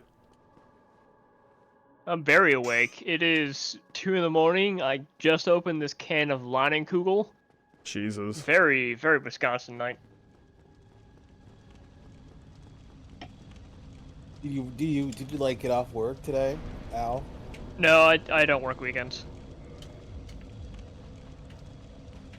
I woke up at like 1 o'clock and then bought oil and an oil filter and then Taco Bell. I went shooting and then I just I watched a couple episodes of the new Avatar series with my roommate. I heard it's mid. It's okay. It's better than the movie. Yeah, well, that's easy to accomplish, but we're gonna watch better than it nothing. tomorrow. I'm only on episode like 3 or 4. I haven't watched like the original show since it was actually airing. I think I own it on Blu-ray twice. I should rewatch it because I think I'd really fucking like it again. I haven't rewatched in a while, and I might after we're done with the series, but it's pretty okay. It's very like Asian Bollywood kung fu. Yeah. So if you don't like that kind of movie, I don't think you'll like the series. Like the live action one? Avatar? Yeah, the new one, the new live action one. Yeah. It's very like kung fu Asian movie spectacle, which is fine. It works well in its context, but it's not what the original show was. So Well, if you're not okay with that, you probably won't like it. That is tough because I also agree. Kiko puts a good point. The casting is amazing. Really? All of the people in that movie, all the actors are like giving it their all. They're really good, and it's great casting. It's just that they shuffle around some of the events, they smush some events together, and they like compress what is essentially the first 20 episodes of the original cartoon into about 8 hours. Well, to be fair, the first season, I remember that show being like a lot of filler and shit. It's a lot of setup, and it's a lot of Nickelodeon won't let us actually do like a cohesive story, so we have to like pretend like we're still like show of the week or like monster of the week. Dude, that was like one of the first cartoons I watched that was like doing that long form storytelling, and that shit blew my fucking mind. They had to sneak it in. There's a lot of interviews with the original creators that are like, yeah, we had to like make sure that Nickelodeon didn't catch on to like what we were doing or we'd be canceled. That's so fucking stupid, dude. But yeah, I feel like that show's too beautiful. Like the animation with like the actual bending and stuff, there's just no way you can translate that into live action. Even with all the fucking money in the world, it's just, I don't know. I'm gonna answer this chat question. I've heard they fucked up Sokka's misogyny. Yes. I heard that he's too. not misogynistic anymore. It's a little weird how they do it. Basically, like, I'm not gonna spoil any of like the plot points, but like, Suki is just like hot and heavy off the bat. It's like love at first sight kind of thing. and there's like a training montage, and I think they do it really well. You are correct in that Sokka isn't like a misogynistic asshole anymore, but yeah, the way they go about it feels natural and correct. Is it like a whole series in those few episodes, or is there still more?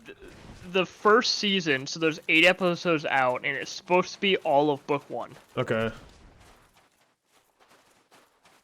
He does look like Sokka. He is a very good like choice for. I don't know who the guy is. I agree with that. He does look like Sokka.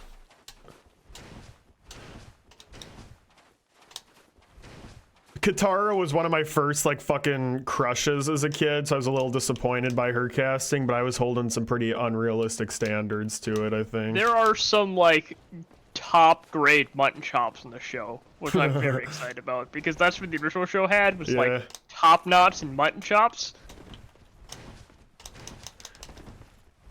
The guy who plays Zuko is really good too. I was a little bit afraid because like Dante, the guy who plays the original Zuko, his voice is very iconic, and I think the guy that they got to do Zuko really does the part. And Iroh's voice actor, I forgot what his name is, like Kim Lee Sung or something. He's really good as Iroh. He's the guy who did. He was the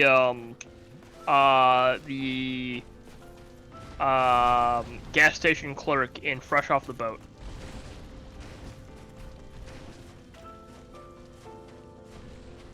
I wonder if name. this is gonna I'm bad work. at Korean names.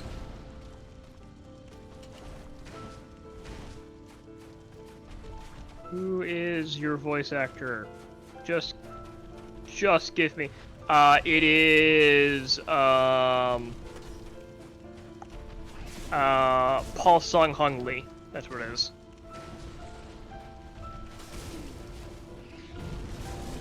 Damn it. He's a very good actor. He's in a lot of great movies. He doesn't get a lot of the like appreciation that he deserves. That's another big thing. This show has so many great like Asian actor talent that just do not give the respect they deserve. They're in a lot of stuff already. There's a lot of like really good diversity in this show, and that's always been like a big problem in Hollywood in general. Is just a lot of like super white talent, and not a lot of these like supporting roles or people that was always getting supporting roles. Oh, you guys. That's literally what happened in the fucking movie, dude. Yeah. It's like, I know there's like this big trend right now with like a lot of these like this like Asian talent getting bigger roles, starting with like Crazy Rich Asians, but there's a lot of I think there's gonna be a lot of people that starred in this Avatar movie that are going to become like giant celebrities in the next 5 years.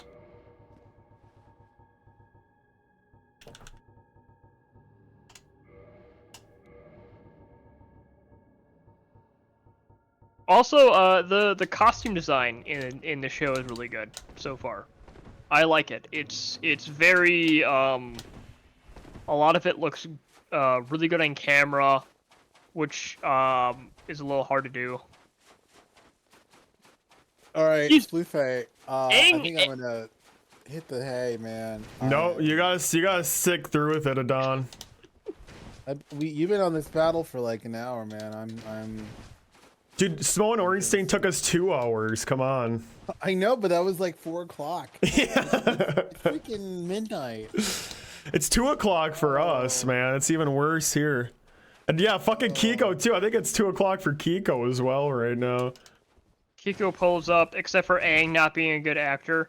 I do agree he's not a good actor, but also the actor that got to play Aang is like actually 12. So like when he's like doing kid stuff, he's great, but like when he's doing all this like serious dialogue, it does feel really off. That's tough because that literally was Aang in like the beginning of that show. He was such a fucking zany ass goofball. He is in the show, but it's very clear, like, everyone else in the show is, like, older, like, at least 16 and up. Yeah. Well, it's And good has, that they like, convey that, proper- because that's quite literally what it's supposed to be, isn't it? Yeah, like, everyone else very clearly has, like, proper acting experience, and they have, like, this just fucking child. It's just, like, it's a little off-putting, but I think he does a good enough job that it's fine. Yeah. It's, what I found interesting is that the show has a lot of, like, Dutch angles, so it's a lot of these, like, back and forth shots, and, like, over-the-shoulder shots, and it's, I don't know why they would do this, but, because a lot of it's behind a green screen, so I think that might be part of it. It's just that in a vacuum, he couldn't do a lot, with, like, other people, or, like, would get caught up with lines, maybe, so they would have to, like, isolate him to do his lines. That has to be the worst fucking experience when you're an actor. I don't know. As someone who enjoys movies and has studied cinematography, like, extensively, some of the shots just feel weird. And I don't know if it's because, like, that's... They had... Oh, I got grabbed again. I do think this series is worth watching. I haven't finished it, but it's definitely worth watching. Yeah, I might end up checking it out, especially because I haven't actually seen the original in so fucking long. I think you should watch the original before you watch the series.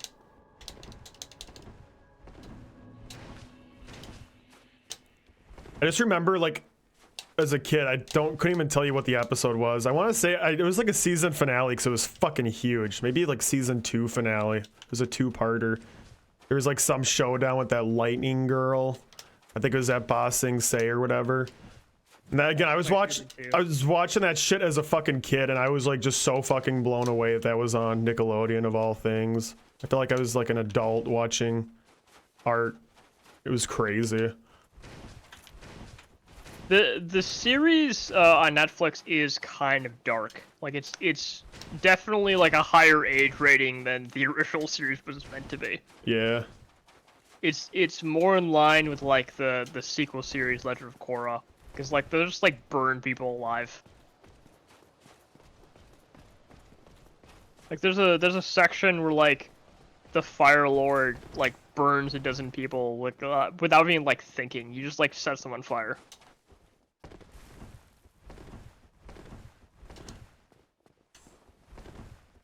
Spit on your own face? Is that how you say awake, Kiko? Do you like lay down on the ground and use gravity, or do you spit on your hands and then rub it all over your face? What's the strategy here, my guy? Because I think I need to fucking do it at this point. I'm actually getting worse and worse right now. I am distracting you, I'm very sorry, but you should. Yeah, fuck you. Fuck you, bitch. Oh, you already got hit. Oh, I got hit again. I think this game should have a better fucking final boss. It's not jank as shit. Is this the final boss? Yep. You've been at this boss for like an hour. I know. Jesus fucking Christ! What is that fucking hitbox? Fuck me. Alright, I'm gonna not talk for one rotation. One rotation.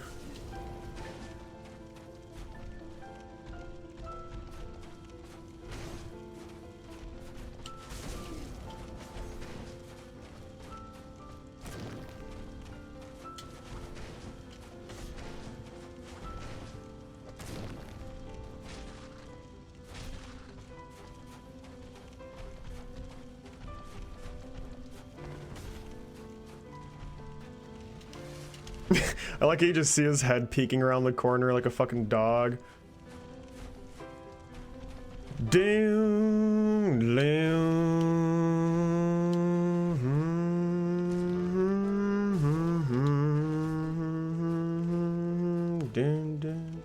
dun, dun, dun, dun, dun, dun, dun.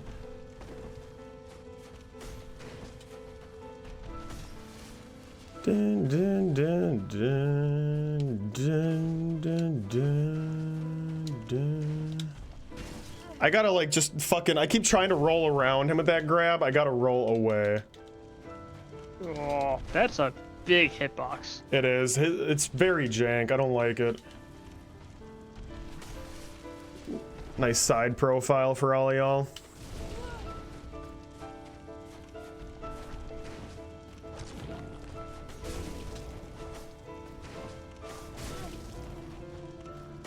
Jesus Christ, yeah, I fucking gave up there. Fuck! There it goes. Alright, my vow of silence starts now. Fuck, chat. Oh my fucking god, you guys.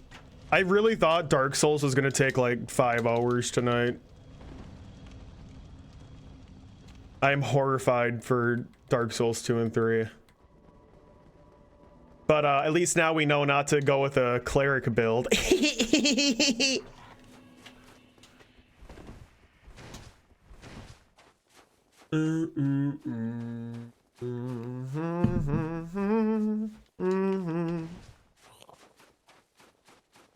Bum bum bum.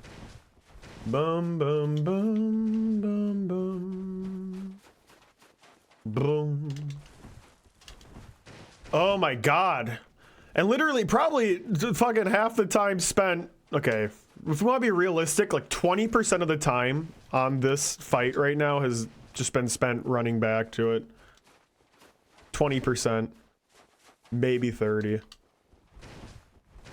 This is the last time. This is the me. last fight I'm watching, man. After this, I'm gonna go to sleep. All right, then we're winning it right now for you, Adon.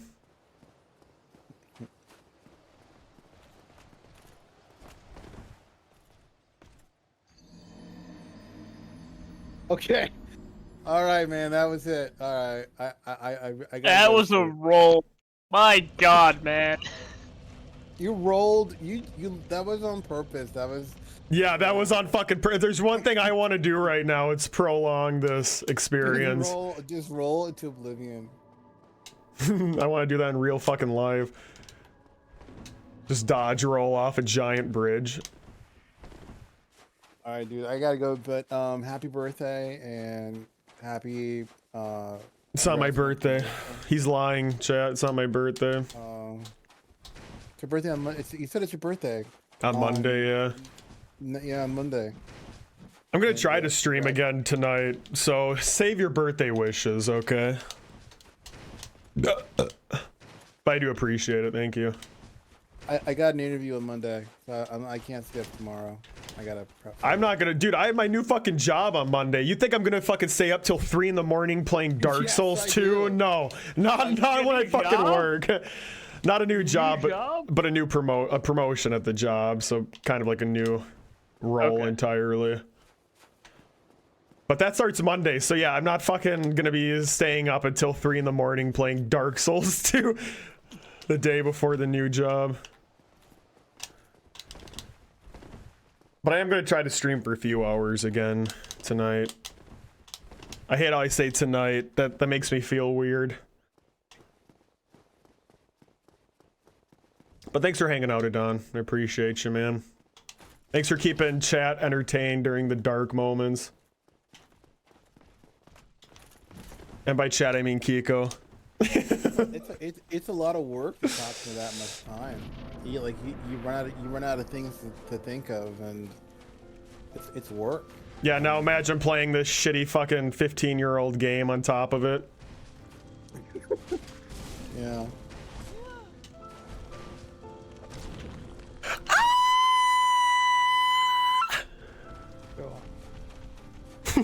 Not going well. I staggered him. The only thing that's saving me is that every 2 hits staggers him.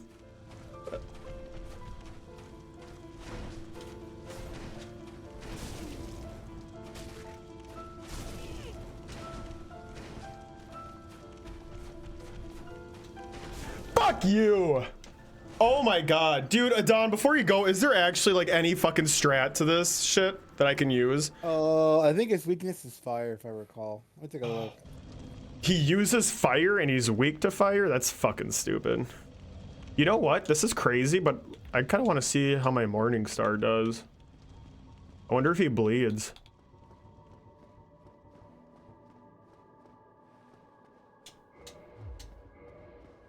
Watch the Morning Star do like insane fucking damage to this guy. One of them says throw poop at him. Okay. And kill him with the poison. Parry with the greatsword.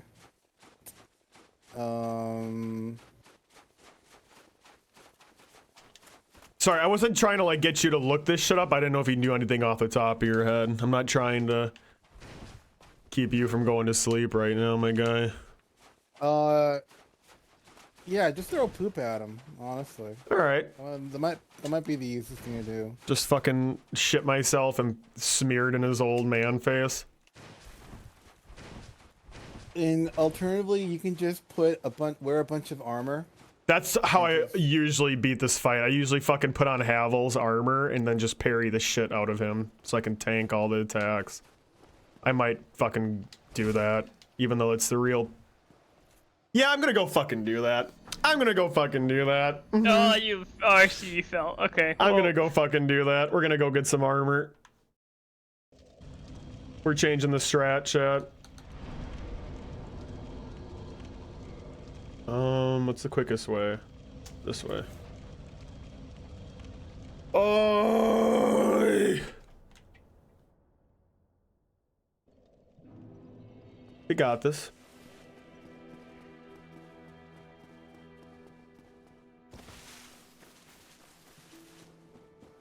Holy shit, 10 fucking hours of Dark Souls 1. That upsets me.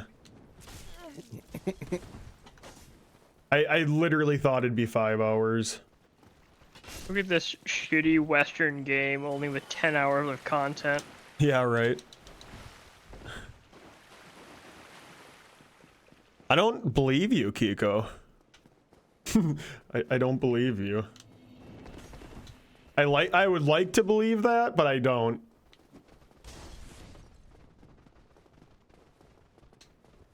For some strange reason, like it's just this unexplained phenomenon.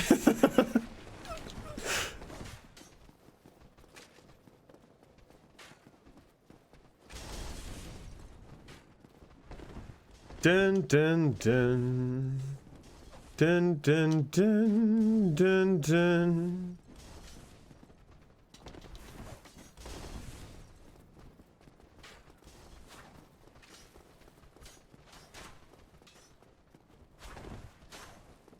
Fuck, I actually have to fight Havel too. I forgot that he's down here. Wait, this isn't even where you get his shit, is it? Havel's armor's in Anne Orlando, isn't it? Oh, I don't know anything about this game. I was hoping Adon was still there, but I think he went to sleep. Oh, I'm still here. Yeah, it's in Anne Orlando. Yeah, I'm not supposed to be fighting this asshole right now. Wow, good damage though. Oh, you know in Anne Orlando. Yeah, it's in that fucking fireplace secret. Fireplace thing. Yeah. Ugh. Dude, and what's like gonna be the nearest bonfire to that? That's gonna be a hassle too. Well, what am I about to get from killing this asshole then? You get a ring of poise or a ring of like... Oh, right. That actually might be handy then.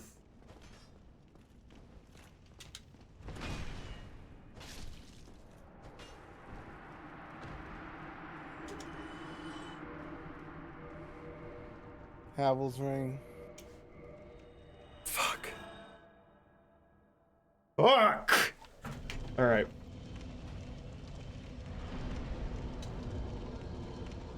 Alright, since we're here, chat, I just want to fucking try one more time just like this and see what the Morning Star does.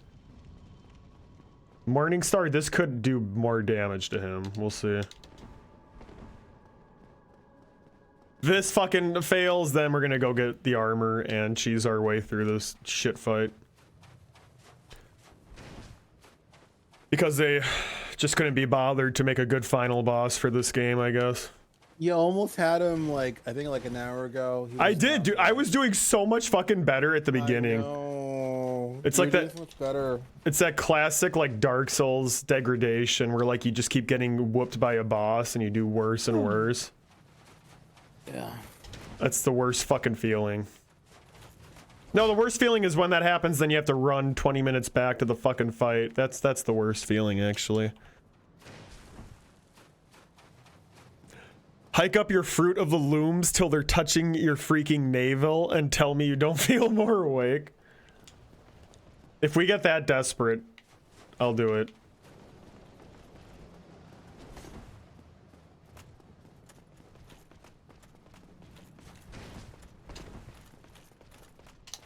I tried using my force field miracle on him a couple fights ago and it doesn't do shit. He doesn't even fucking flinch. So there's one miracle I have, like one of the few you actually get that's completely fucking useless.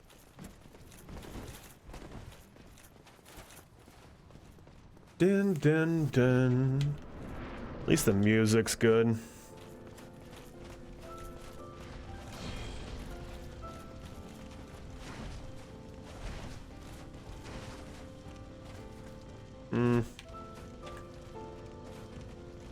Damage isn't much better.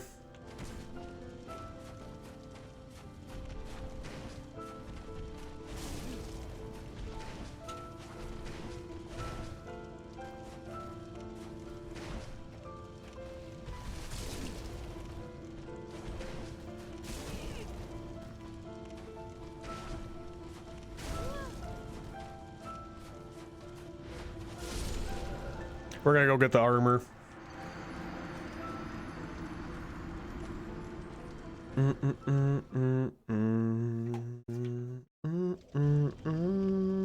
So you're actually able to like efficiently dodge roll him, Adon? Oh. Because I feel like I just cannot fucking read him. Like he doesn't telegraph half of his attacks. It seems like he just snaps into fucking place and just whips at you. Like a lot of his combos you can fucking tell when he's going back and forth and up and down, but he'll be standing there totally still and then all of a sudden in like a split second he's like fucking turned 90 degrees and whipping out his sword. When I would fight him, I could take him out in like 10 hits. I would use like the Black Knight Herald. Halberd. Halberd. And I would be around him. I could time when he was in a like try to grab me. I move around. Well,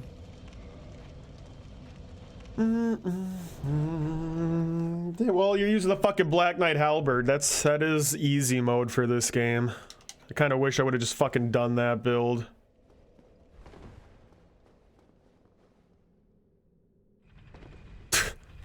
But again, believe you me, chat, we will be doing the meta builds for the next two games. We ain't fucking around with any bullshit cleric pansy ass stuff, because this was quite a miserable experience. I miss my big bonk club, dude. That was so much more fun. That Ornstein fight, oh my god. That was, you know, I think when I replay the game, I take the Ornstein fight for granted, and it always kicks my ass. Well, yeah, I mean, once you have like a weapon that does enough damage, that fight's totally manageable, but Christ's sake, dude. Honestly, any of these fucking fights in this game, if you're just not doing the right amount of damage, it's an exercise in tedium. Because again, not throwing shade here, but this game isn't necessarily known for its great boss fight. Do you remember which room actually has that fireplace? Okay, so is it on the first floor? The bonfire that is in here. Mm-hmm. I would just go find the bonfire for here. And I think it's in this room over here. I think it, yeah. Yeah, you're right. I think it's in that room.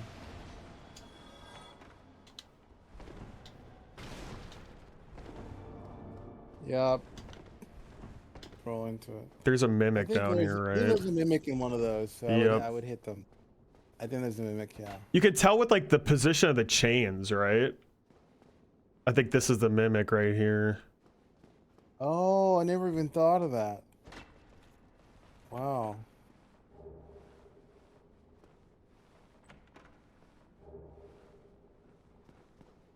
I don't want that shit. That shit I want.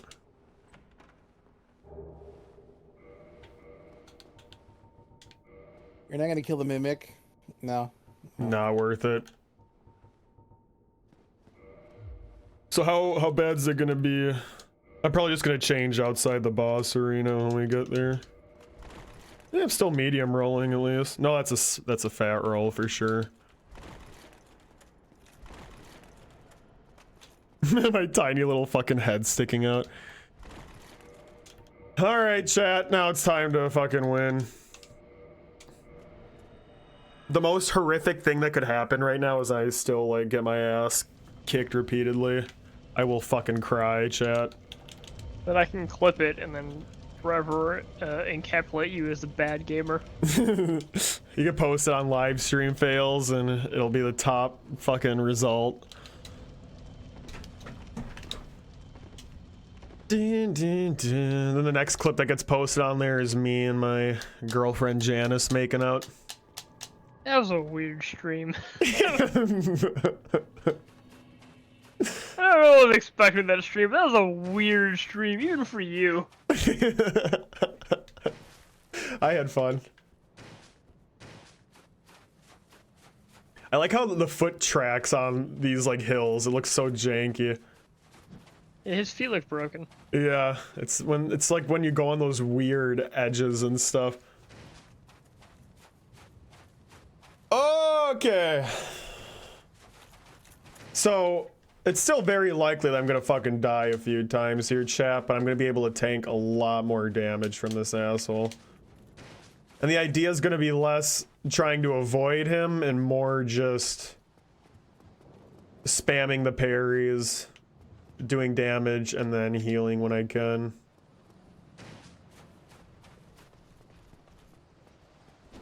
And I will say, this has been my go-to strat for this fucking boss fight ever since I first played this game.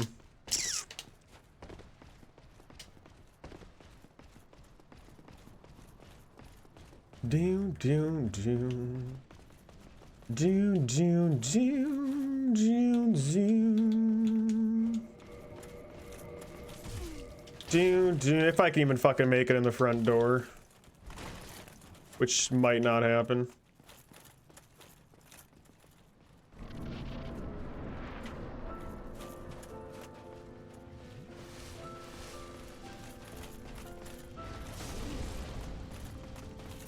Where's my shield? Oh, fuck, chat.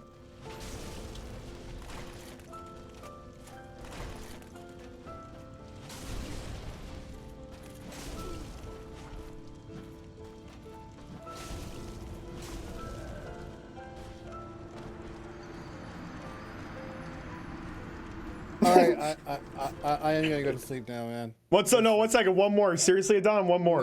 No, I know what I'm doing wrong, bro. Seriously, I know what I'm doing wrong. Yes, I do. Because I'm trying to parry his first swing, but that's not what you parry. You always parry the fucking back swing that comes back at you, because you can actually time that.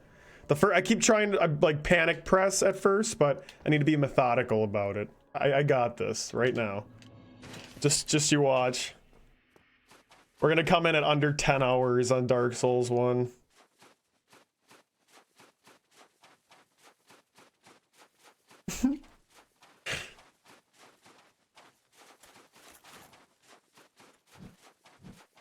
Fuck me, dude. It's gonna be 3 o'clock.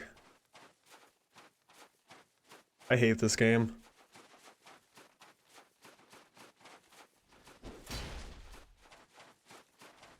Blum blum blum. Blum blum blum. Blum blum.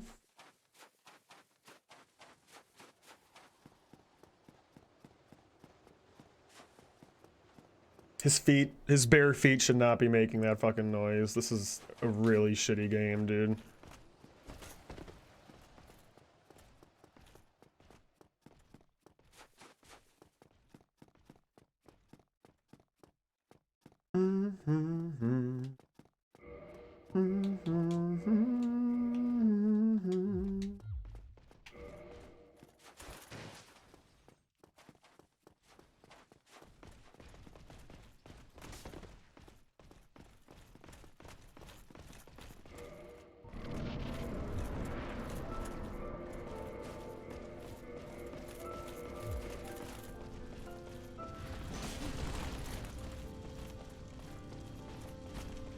Jesus fucking Christ. Go to sleep, Adon. Alright, well, signing out. Chat with you later, guys. It was a fun little 10-hour thing. Later. Bye.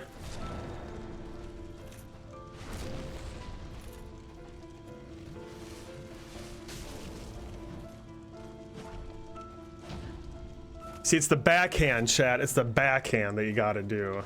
You said it'd be good now.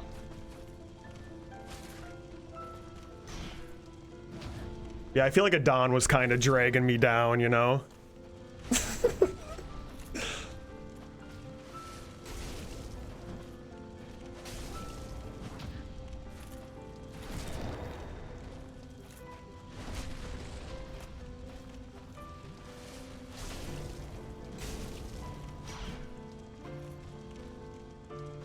No!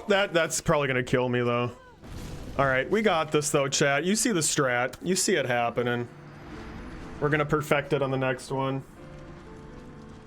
I don't understand the iframes of this game at all. They're all over the place. They are terrible in this one. Like, that's something they've gotten progressively better at.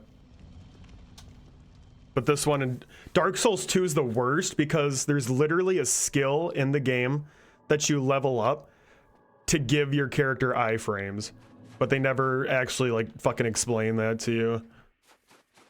So you can try to roll an attack, but if your level is too low, you're gonna get hit. But if you have a high enough level, that roll will avoid the attack.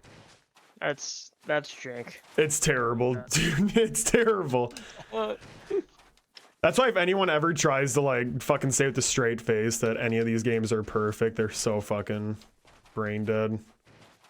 It's just you as a player. You're the only like variable in this contraption. Only Get good.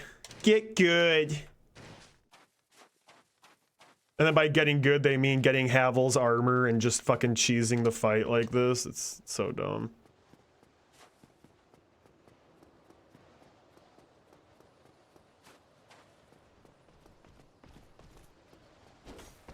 Do do do do do do do do.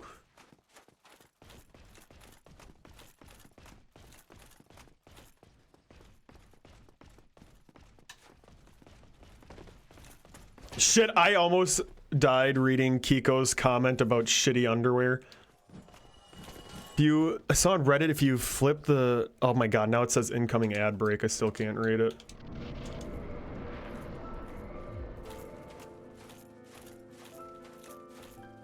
The fuck?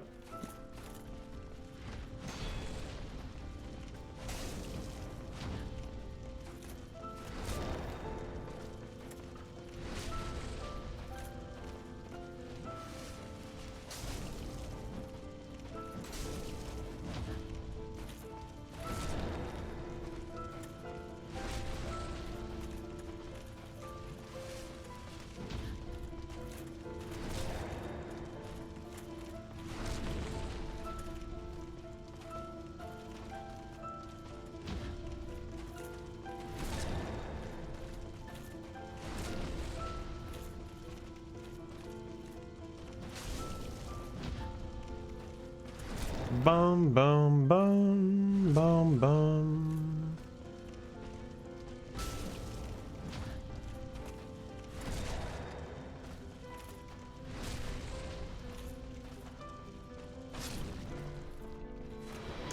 And that's how you do it, chat. It only took you, like, what, 2 hours? Nah, I think it was more like 20 minutes or something like that. Fuck, I was a minute over 10 hours, god damn it. I was a minute over. Shit. Oh, and I accidentally did the good ending too, whatever. Accidentally get the good ending? I always like having the bad endings, just feels right. Nobody should be happy in these games. Oh shit, alright, we'll start Dark Souls 2 tomorrow night, or tonight, chat. Definitely not getting through that one in one sitting. Tonight now? Tonight now. Tonight as in, what, 16 hours from now? It's not, tomorrow until you go to sleep. True.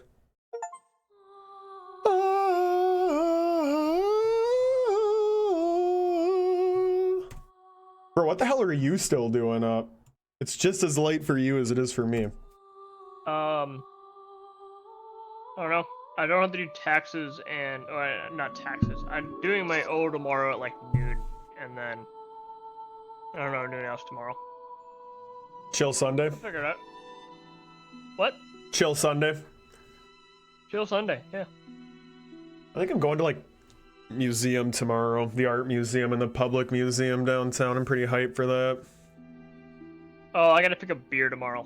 Oh, that's a busy day. Not for me. I mean, some for me, but it's how I pay my brother for helping with my taxes and doing my oil.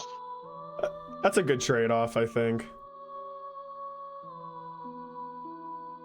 Local places. He doesn't get out much anymore because he got a big promotion, so he's like flying over the states. So I'm like, all right, I'll hook you up. Damn. What's that like? I don't know. He was like head of R&D for a bit, and they put him in marketing. So I don't know the fuck's going on. Wow, that's kind of a weird leap, I feel.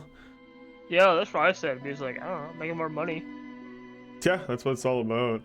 They did lie to him though. They were like, yeah, you're not gonna fly as much. You'll be home more, and he's been like away way more than he was the last couple of years.